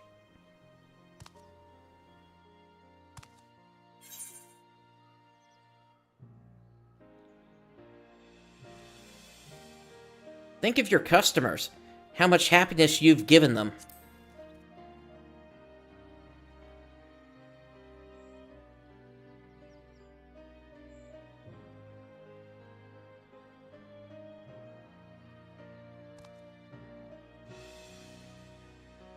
You're right. You're both right. All this time I thought my dreams of becoming a healer had come to naught, and I blamed myself for it. But I've watched Momuja and Moblins and Hanu drink my juice and tell me that it helped them in some small way. Being a Bunawa who can't use magic feels humiliating, and I'm sure it still will for some time yet.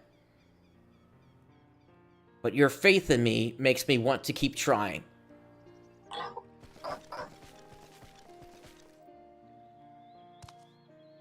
Thank you both for steering me true. Now, I'm afraid my personal detour has cost us no little time. Let's return to Tuliolol and revisit what clues we gleaned from regarding the Pelu Pelu.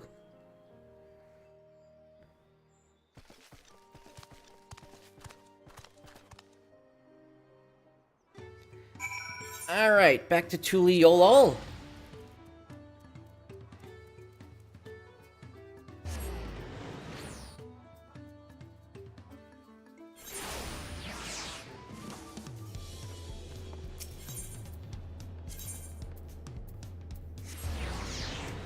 Ah, so I think my retainers are ready to be sent out again. Yep.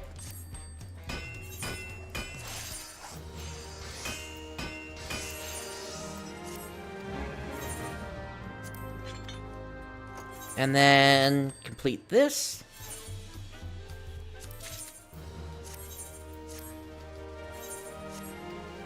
Alright, they are off.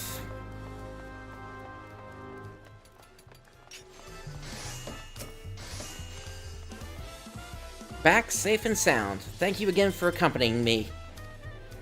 That drunk fellow made me realize there are, in fact, some ailments for which the Pelu Pelu's current diet lacks a solution. Once I've researched the matter further, I'll be in touch. As the proud owner of Shirulja Juicecraft, I can see my path clearly now. I won't let you or my customers down.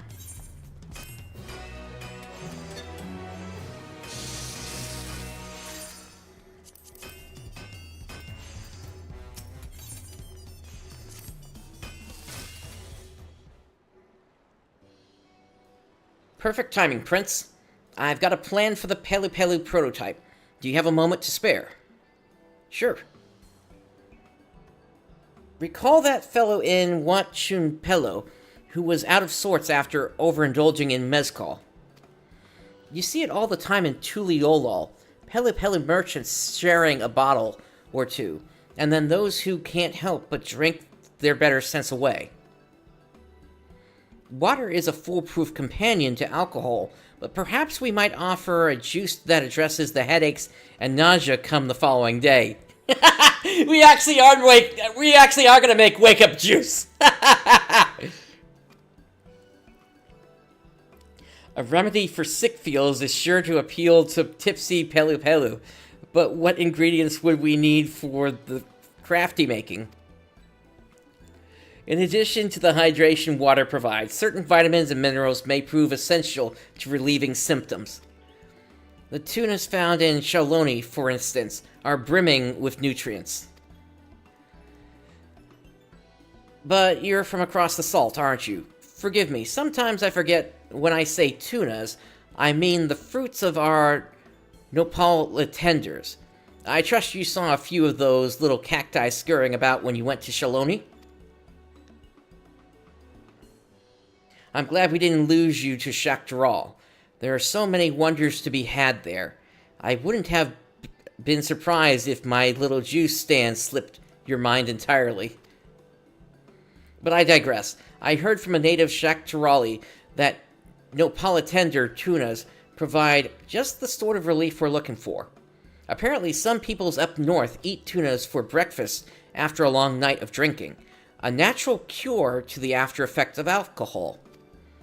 By using these fruits in our next juice, we might offer the Pelu Pelu just the cure they need. With the cure drink for achy brain cases, Pelu Pelu can drink drunk without worry. I have every faith in your skill, Prince. Blend us a batch of juice made from the tunas of Nopala tenders, and add whatever you think might ease the achy brain cases of a Pelu Pelu. Leave it to me. In the meantime, I'll be hard at work selling the juices we've made together. Let me know when you have a sample ready.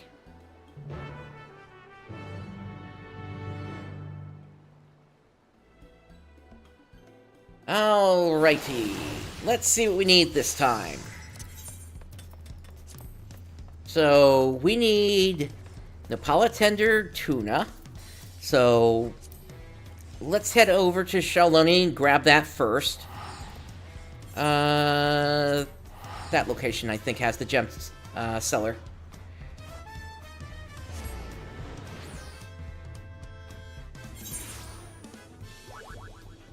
Or gem trader, rather. Yep, here we go.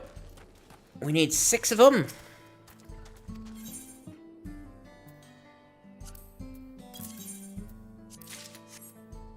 I am glad I spent the time doing those fates earlier, so we didn't have to worry at this point with doing more fates.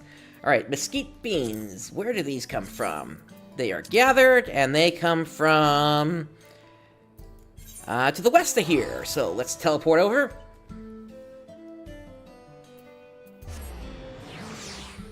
We just need 6 of them.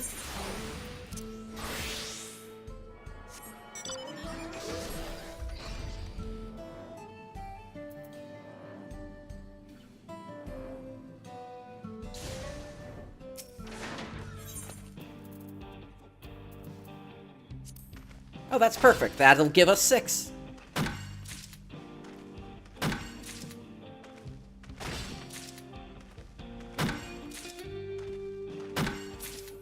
Alright. And now for the sanctified water. Okay, that's where I needed the Tumbleclaw weeds. So we just need the Yaktel spring water now. And that is over here in Ikbrox.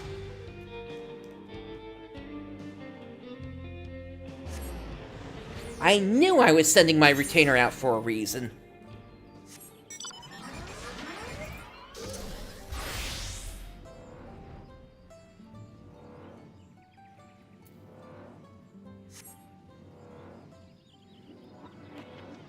Alright, so we need 12 of these. No, we need... we need... 18. I think.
Alright, this should be the last hit.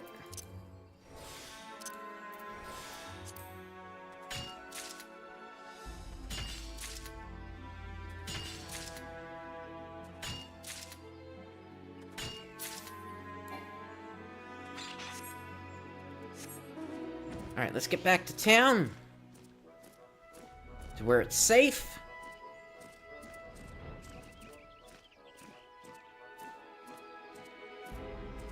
And let's craft this stuff together.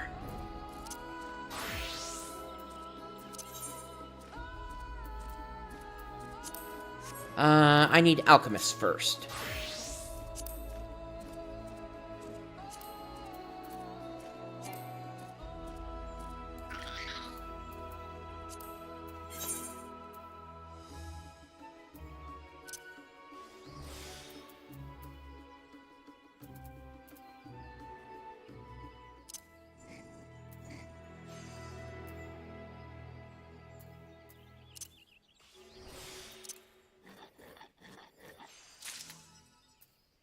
Alright, and we'll quick synthesis the rest.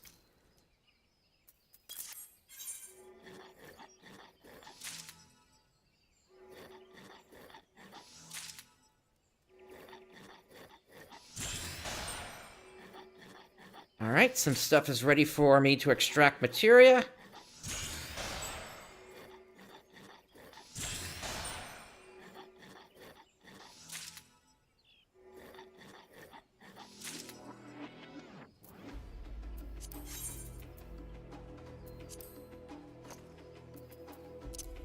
Over to Culinarian, and let's extract that materia first.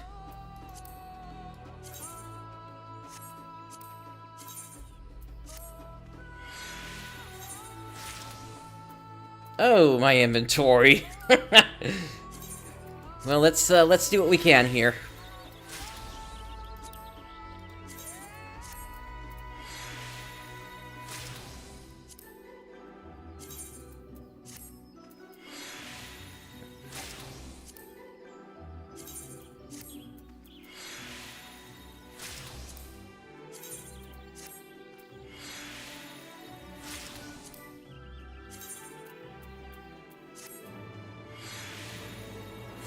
That's the last of it. Let's throw what we can into the saddlebag.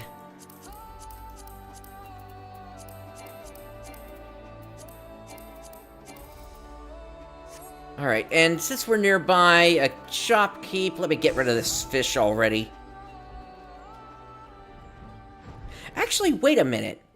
Before I get rid of the fish...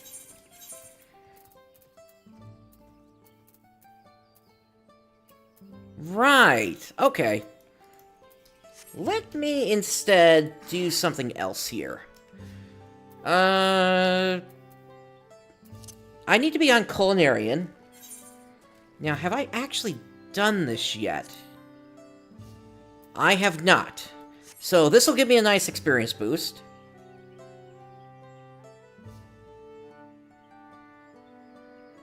Now, what I need to do is I need to eat, but I need to eat this bacon broth, which increases the synthesis skill gain. And then on top of that, we're going to have this Tinkerer's Calm as well, giving me even more desynthesis skill gain. Alright. And we're going to desynthesize all the fish.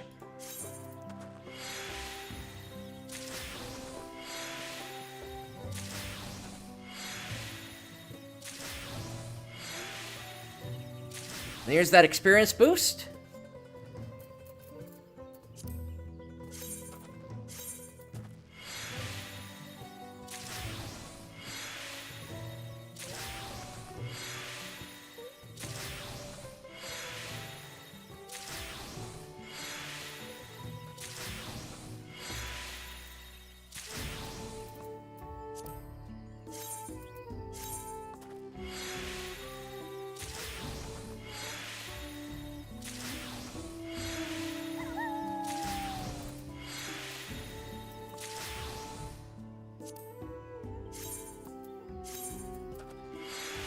Yeah, well, while this fish may not actually give me much in terms of desynthesis, it is helping me to level up my desynthesis skill itself.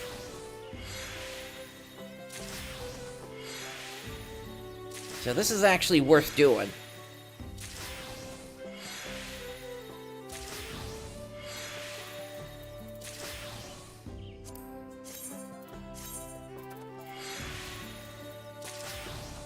In fact, I got all this reason scale silver side to do here, which is going to take a moment here.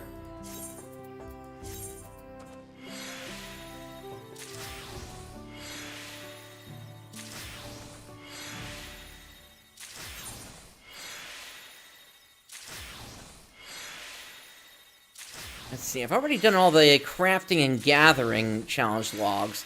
I could get another boost by doing a leave quest.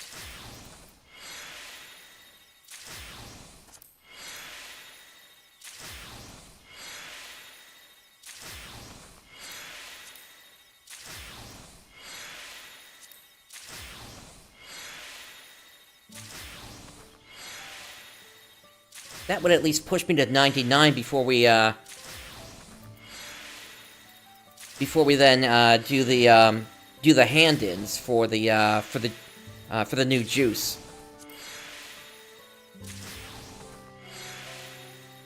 Almost done with this stack.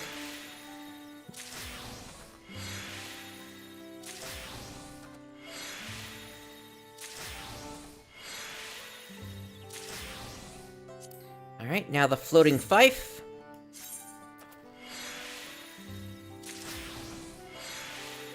Hey, elegant tin piece. I'll take that.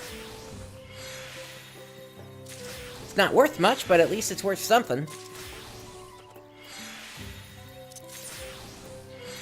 Let me see here.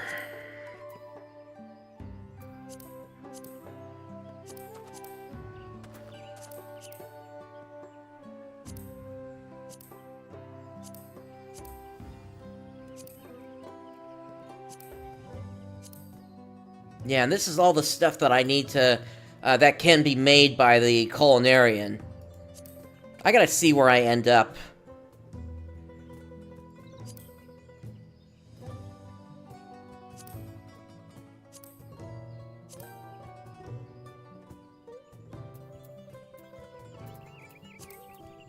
If I want to look at collectibles...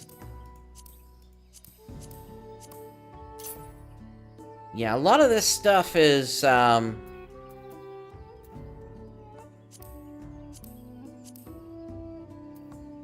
I gotta figure out what I'm gonna do.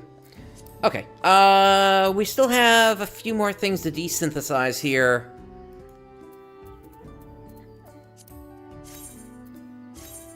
I just wanted to make sure I wasn't desynthesizing anything that could be useful later.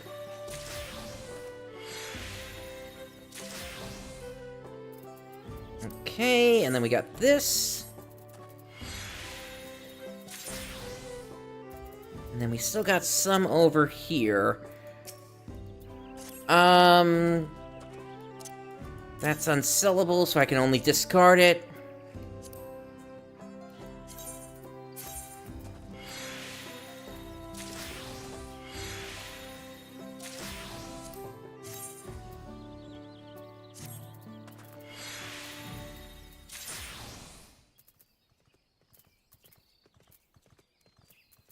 Okay, I think that's everything. Oh, wait. There's this.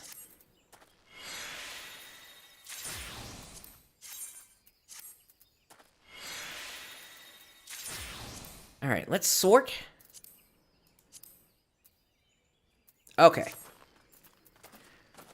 Cool. So, with all that, we need to actually make the prickly pear juice now.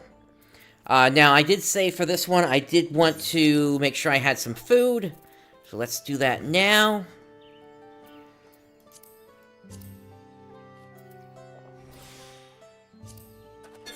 And let's craft.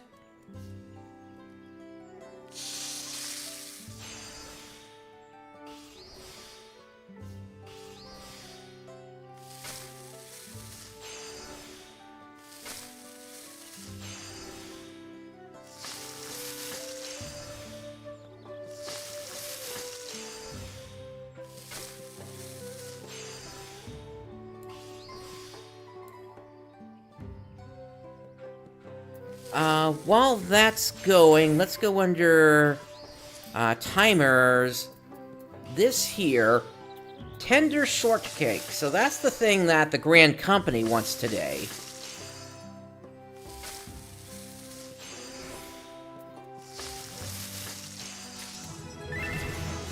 Alright, that's one.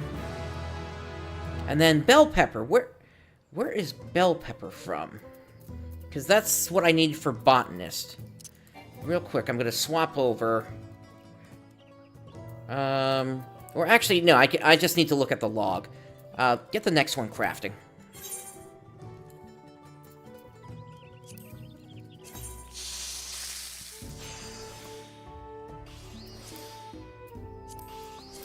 Bell pepper comes from there. Okay. That's no problem. We'll head there real quick.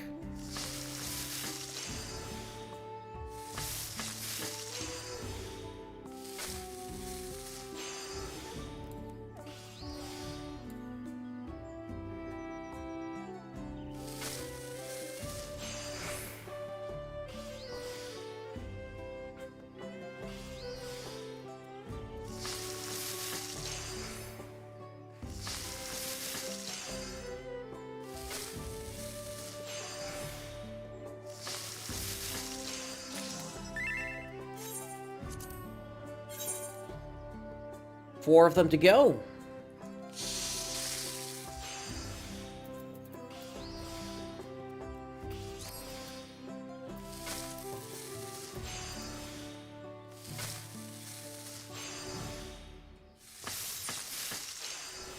Because really, Botanist and Culinarian are the only thing I have left to level up under the Disciple of Hand and Land.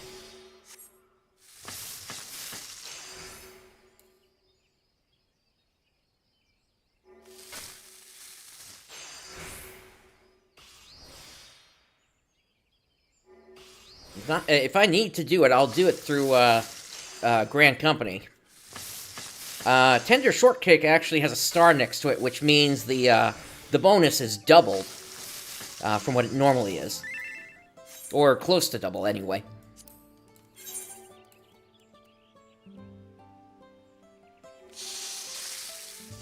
How am I on scripts? I'm fine.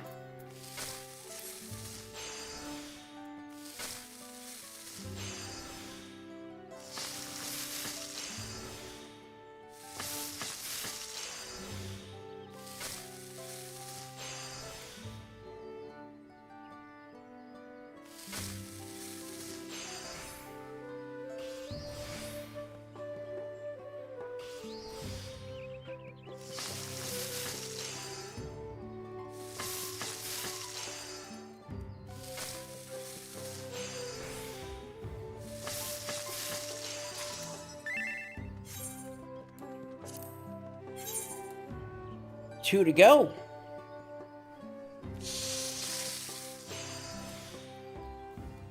I think I hit the wrong button at some point there. Let me see if I can recover it.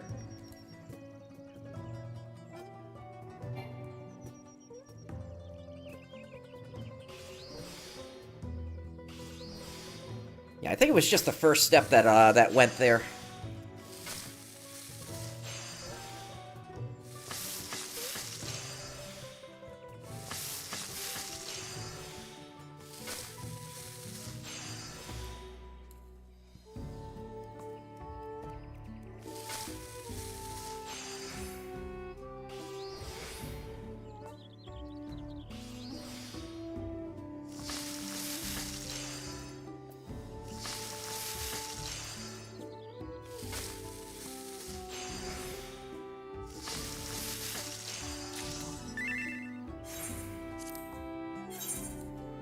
Last of the juices.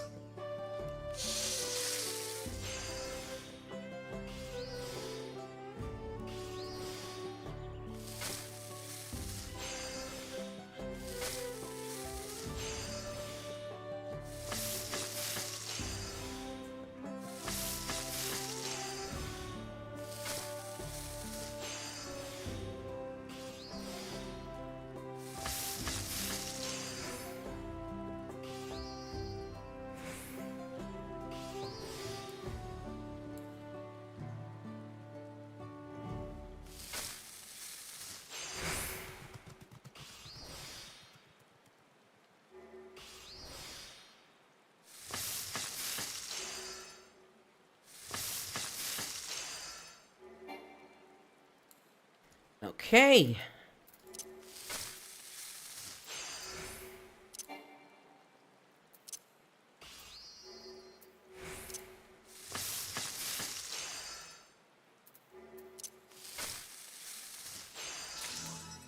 And that's it. Okay, let's head down to Shaloni real quick. Or up to Shaloni, I guess. Let's gather these bell peppers, and then we'll see if we can get the shortcake off the market. Because I would rather... At this point, I just want to be done with leveling, so... And I know I'm not going to get enough. So let me do what I can.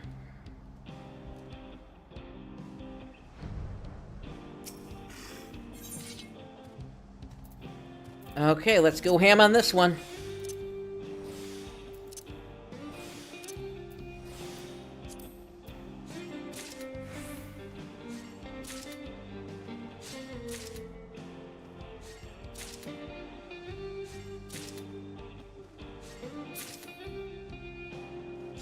And that's enough. Okay, to Limsa.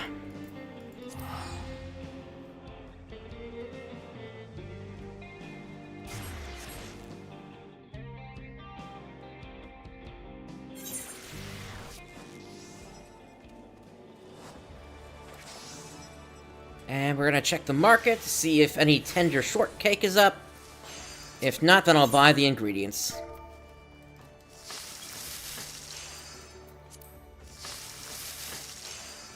Oh my goodness, that stuff is actually really cheap right now. But there's no high quality version of it. That's the...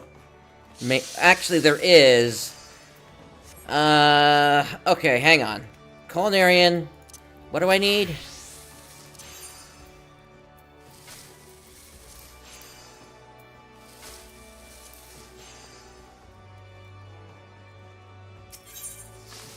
Alright, I guess I gotta buy some more, Pala Tender. Let's see how expensive they are.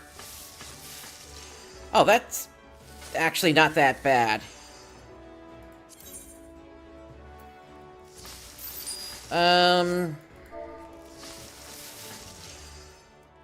Upland wheat flour. We just need one. That price is fine. I'm sure some of this is, like, vendor.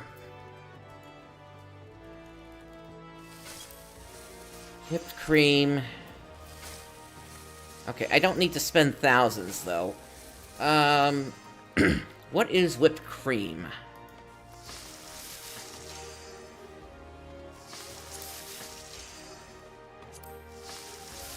Oh, Shalani oil seeds. Okay. That's easy.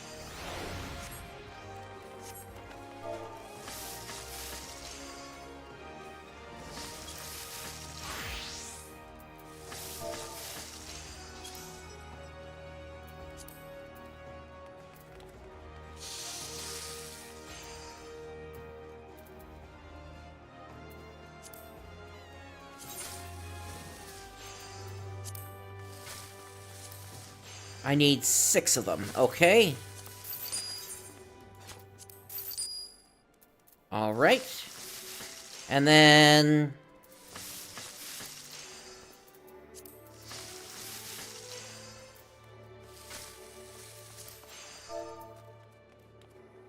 palm sugar.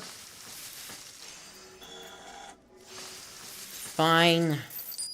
And then egg of Elpis.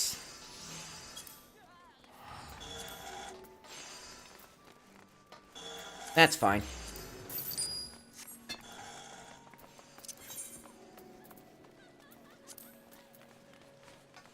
Alright, so we just need to make the whipped cream first.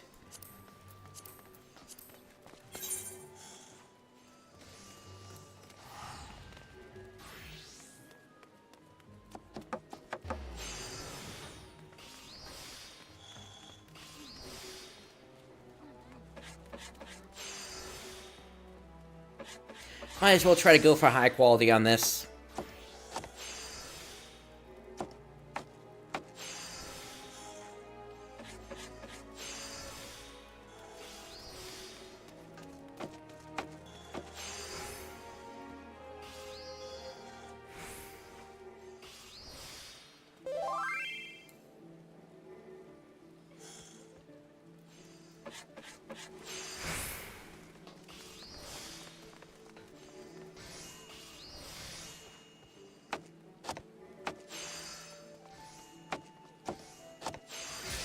There we go, high quality. And now over to the shortcake.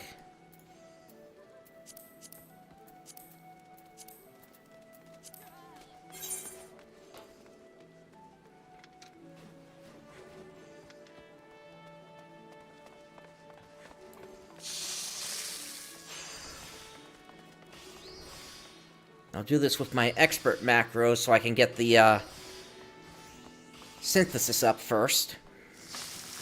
Or the progress.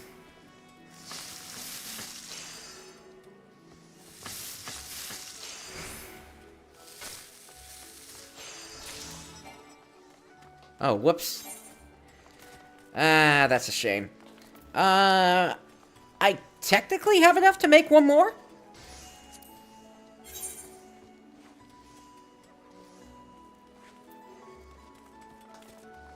You know what? Let me see where I end up. Well, yeah, let's hand in the juice first. Let's finish the quest line, and then we'll take it from there. At least I've got some in the pocket here. And I realize what I just did, considering I could have just gotten the cheap version of the shortcake there. Oh well. Tutorial.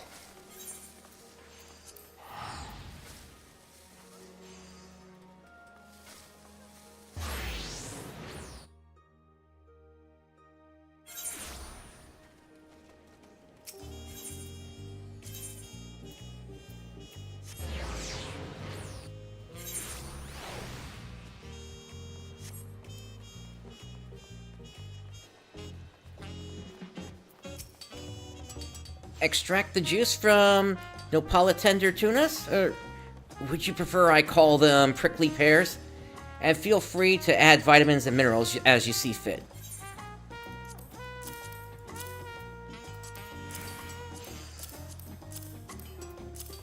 And there we go. Oh, you know what? That actually will get me really close. I think just the normal version will be fine. I can tell by the scent alone that our Pelu Pelu customers will be thrilled. Now, Rupley has agreed to be our taster. Let me go and fetch him.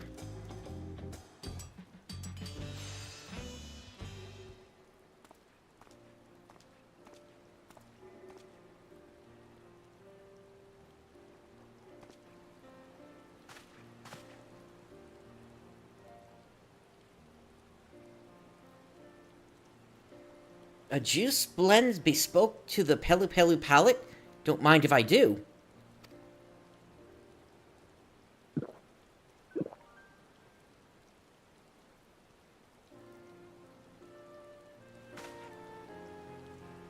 Well, clip my wool and call me an alpaca.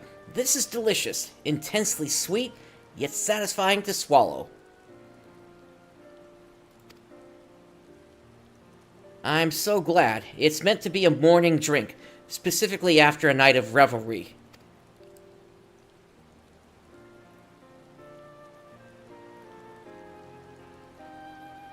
A relief for the maladies of merriment.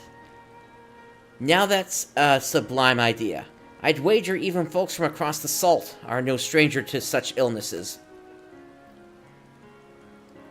I myself enjoy a good drink for both business and pleasure, but I always dread the blinding headaches and discomfort the next day. The same goes for plenty of Pelu Pelu, so a beverage that offers succor to the more enthusiastic of our number is a godsend indeed. Thank you. Your creation shows us a kindness that has me eager to test out its efficacy at once.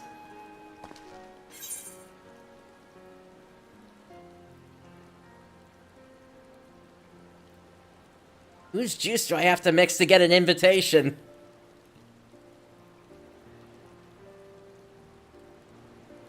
A fellow reveler, I take it. That'll allow me to extend you an invitation as soon as the next opportunity presents itself. When your rent began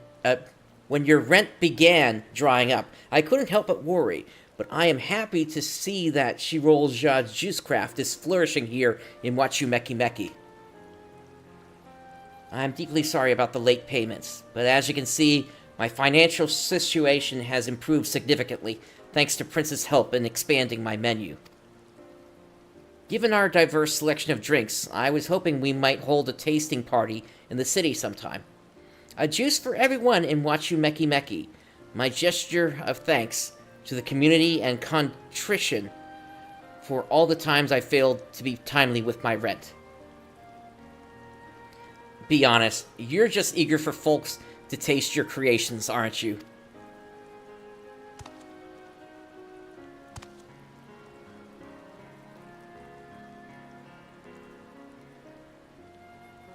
You're right. I'm proud of our work, and I'd like the city to taste the fruits of our labor. That's the spirit. I'll make the arrangements. Sippy Party will need lots of juicy mix, and for lots of juicy mix, we need lots of mixy bits. Halnaruk will stuff Seek until his pack is bursting.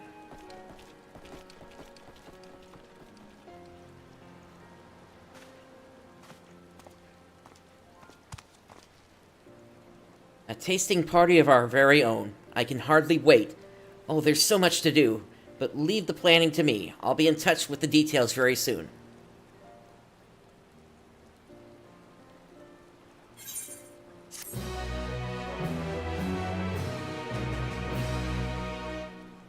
Alright.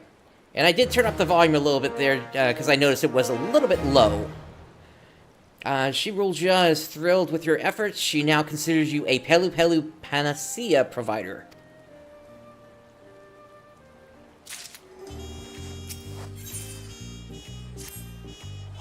Alright, this should be the last quest. Prince, I'm glad to see you. The date for the tasting has been decided, and I'm fluster running with busy tasks, as Halnaruk might say. And you'll never believe the venue. It's Shabal Yativ. That's such an illustrious establishment agreed to host us is beyond an honor. I can just see it now, our customers, juice in hand, strolling the beach and taking in the view. Let's make sure everyone has a wonderful time. I've done my best to make all the necessary preparations, but there's just one last thing. Your skillful blending inspired me to create a new beverage for the event, but it's not going as well as I hoped. Need a hand? The plan was to add Tiroli herbs and spices to effervescent water for a crisp and bubbly refreshment. Sounds nice, doesn't it? I call it Bunawa soda, but something about it feels unfinished. More than anything, I'd like to have it ready to go for our tasting. Could I borrow your expertise once more, Prince? It could simply be flat and need some carbonation. But where are you going to find carbon on a planet of ether? Wonderful. In the meantime, I'll iron out the last few details of our event. You'll need my special Tiroli spice blend for the soda. Feel free to take more from the counter if you run out.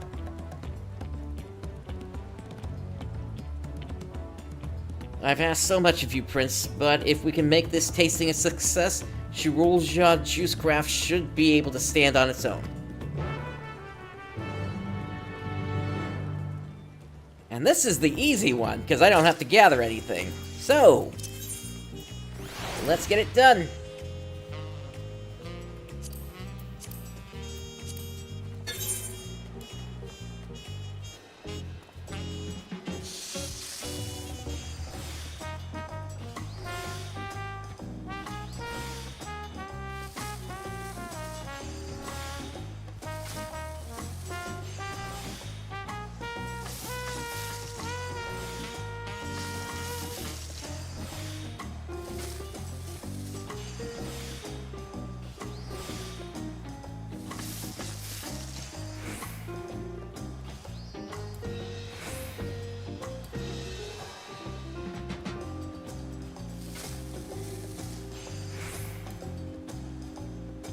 Okay, we need a bit more quality on that.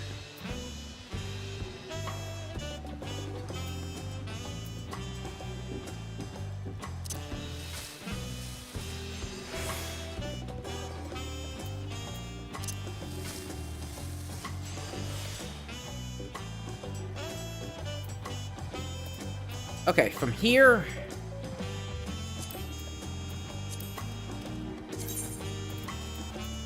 Veneration, groundwork,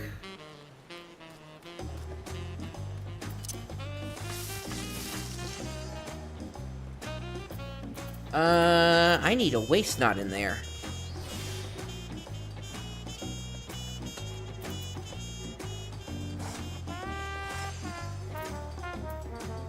Wait, what happened?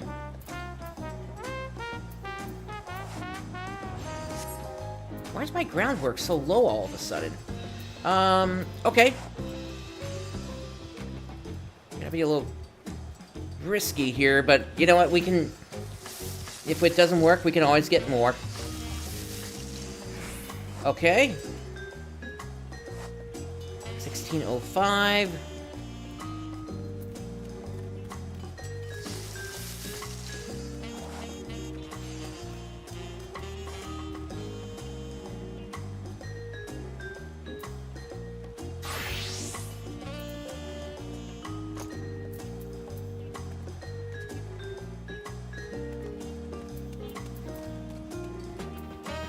Veneration.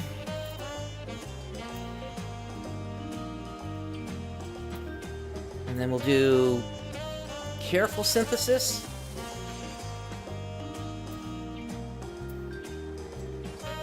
I'm not getting any procs here for extra crafting points.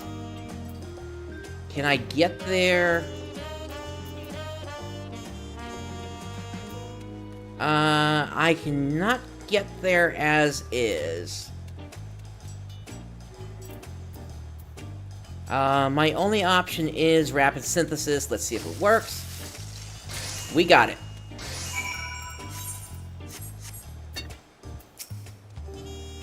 Were you able to finish the Bunawa soda? Here you go. That sparkle, that translucence. Oh, Prince, it's perfect. My special guests are bound to delight in it. Everything should be settled on my end. Halnarook will be arriving soon, so let's head down to the venue together. Oh, I'm getting nervous.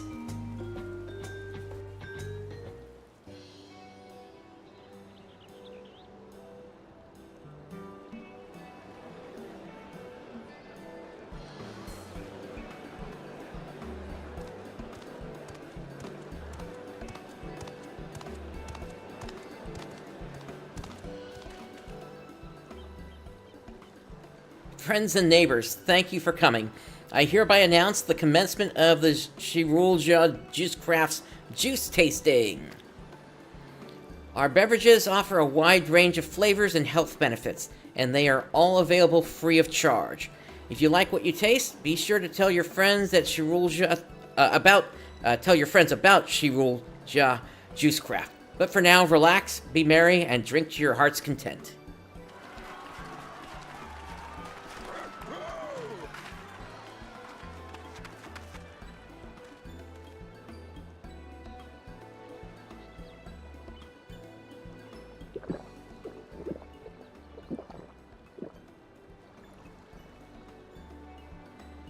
This juice fills my beak with joy. Why, I dare say any homesick Hanu would benefit from such an energizing beverage. The next time my associates and I go drinking, perhaps we'll stop by Shirulja Juicecraft for prickly pear juice. Something this sweet would make the perfect nightcap. Says here, the one I just drank was Sherimoya juice. Could have fooled me, but if it cures my itchy scales, I'll be a customer for life.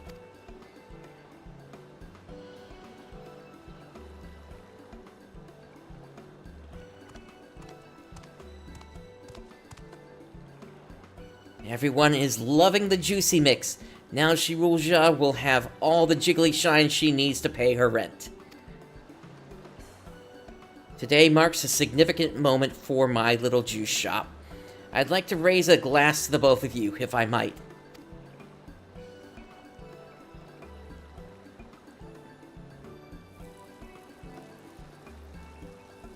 Before you got back, Haunarook, I had Prince whip up a new concoction I called Bunawa Soda. It was most impressive, actually. I gave him a general idea of what I wanted, and he came through for me, just like always. Its energizing herbs and spices pair with effervescent water to create a drink both mild and refreshing, the perfect companion for busy people everywhere. You both are known to travel far and wide, so I wanted to make something that might rejuvenate you, and remind you of a friend who will always hope for your health and happiness.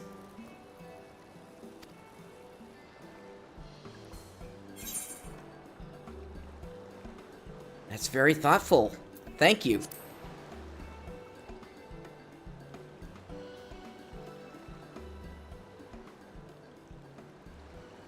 After our inaugural toast, I plan to add Bunawa Soda to the menu as the drink that represents Shirulja Juicecraft. I've spent so much time living in shame and doubt, questioning whether or not I was capable of running even a simple juice shop. More than anything, I wanted to make my family proud. But I've realized that bringing health and happiness to my customers is deeply important to me. I want to be proud of my own efforts, even if no one else is. I don't need magics to heal others. I am good enough, just as I am. And I owe that realization to the both of you. Thank you, my friends, from the bottom of my heart.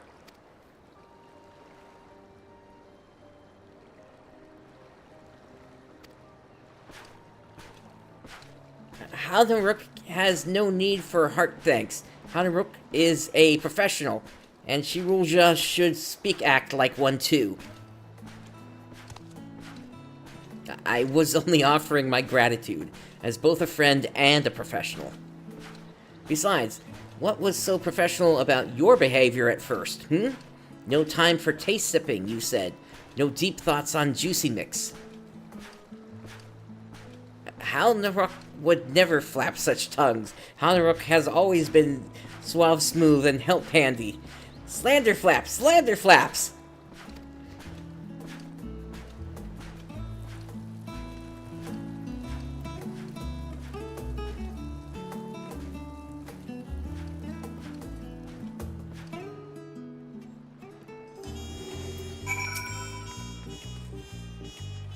I actually can't turn this in on this class, but that's fine. I've got Alchemist at 100.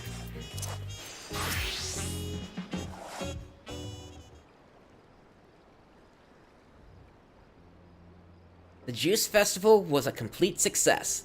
I've had a constant stream of customers eager to hear more about our offerings. The name Shirulja Juicecraft has glow fame already. Soon all of Tuliolol will know of Juice Health. I suspect this shop will be happily serving juice in Wachumeqimeqi for many, many moons to come.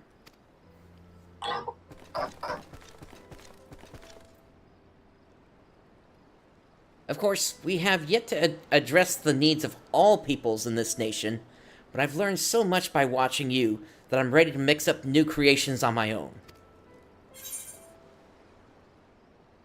I hope you'll let me have a sip.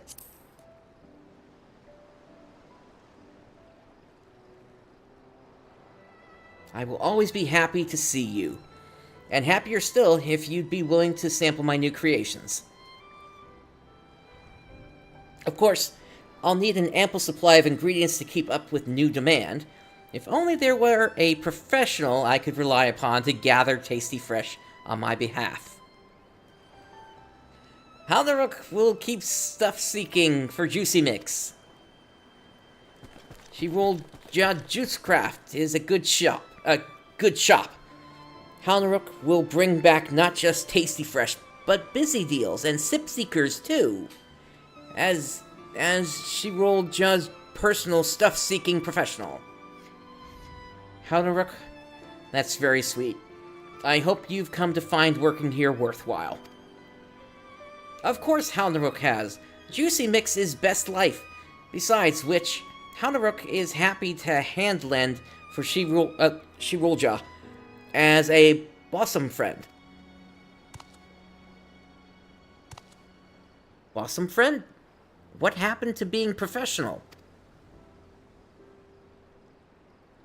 Well, in whatever capacity it is, your help will be invaluable, Haldaruk.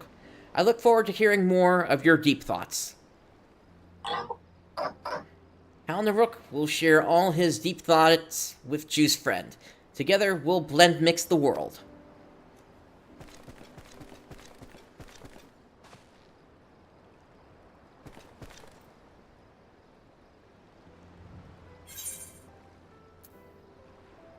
Alright, let's go with the control.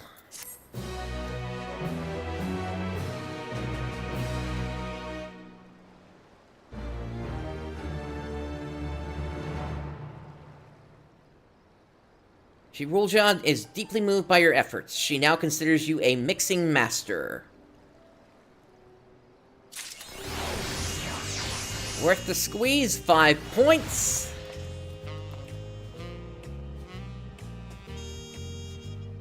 Alright, and then it looks like that is it for Wachumeqimeqi. At least for now. From what I understand, at some point, there's supposed to be one additional quest added to all of this here. But that does it for Wachumeqimeqi as it is for now. So, last thing we're gonna do here. We're gonna head to the Black Shroud, we're gonna head to the Grand Company, and we're gonna hand some stuff in.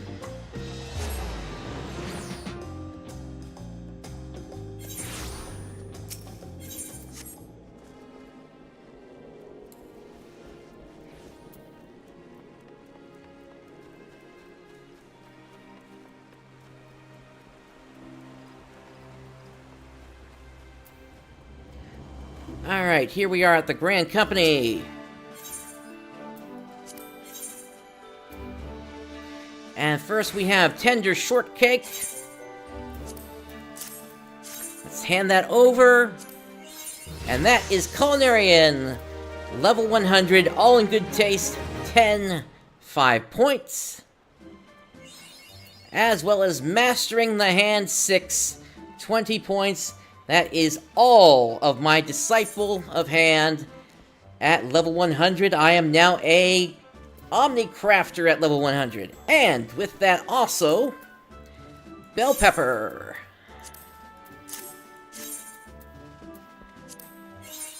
And that is Botanist. Fear the Reaper, 10, 5 points. Botanist is now level 100, and with that, Mastering the Land, 620 points.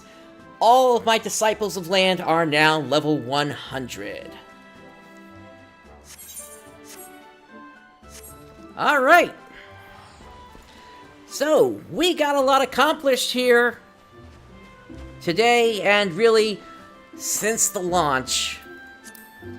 We're through the MSQ, we're done with all the Disciple of Land in hand, role quests. We still have the different combat classes to go through for the role quests, but that is going to have to wait at least for a little bit, partly because my time for vacation is just about up. I got one more stream for you tomorrow, but it will not be 14 related. It is going to be completely different, so look forward to that. In the meantime, that's going to do it for me today. Thank you for tuning in, everyone. This is PrinceBrightstar signing off. I'll catch you next time.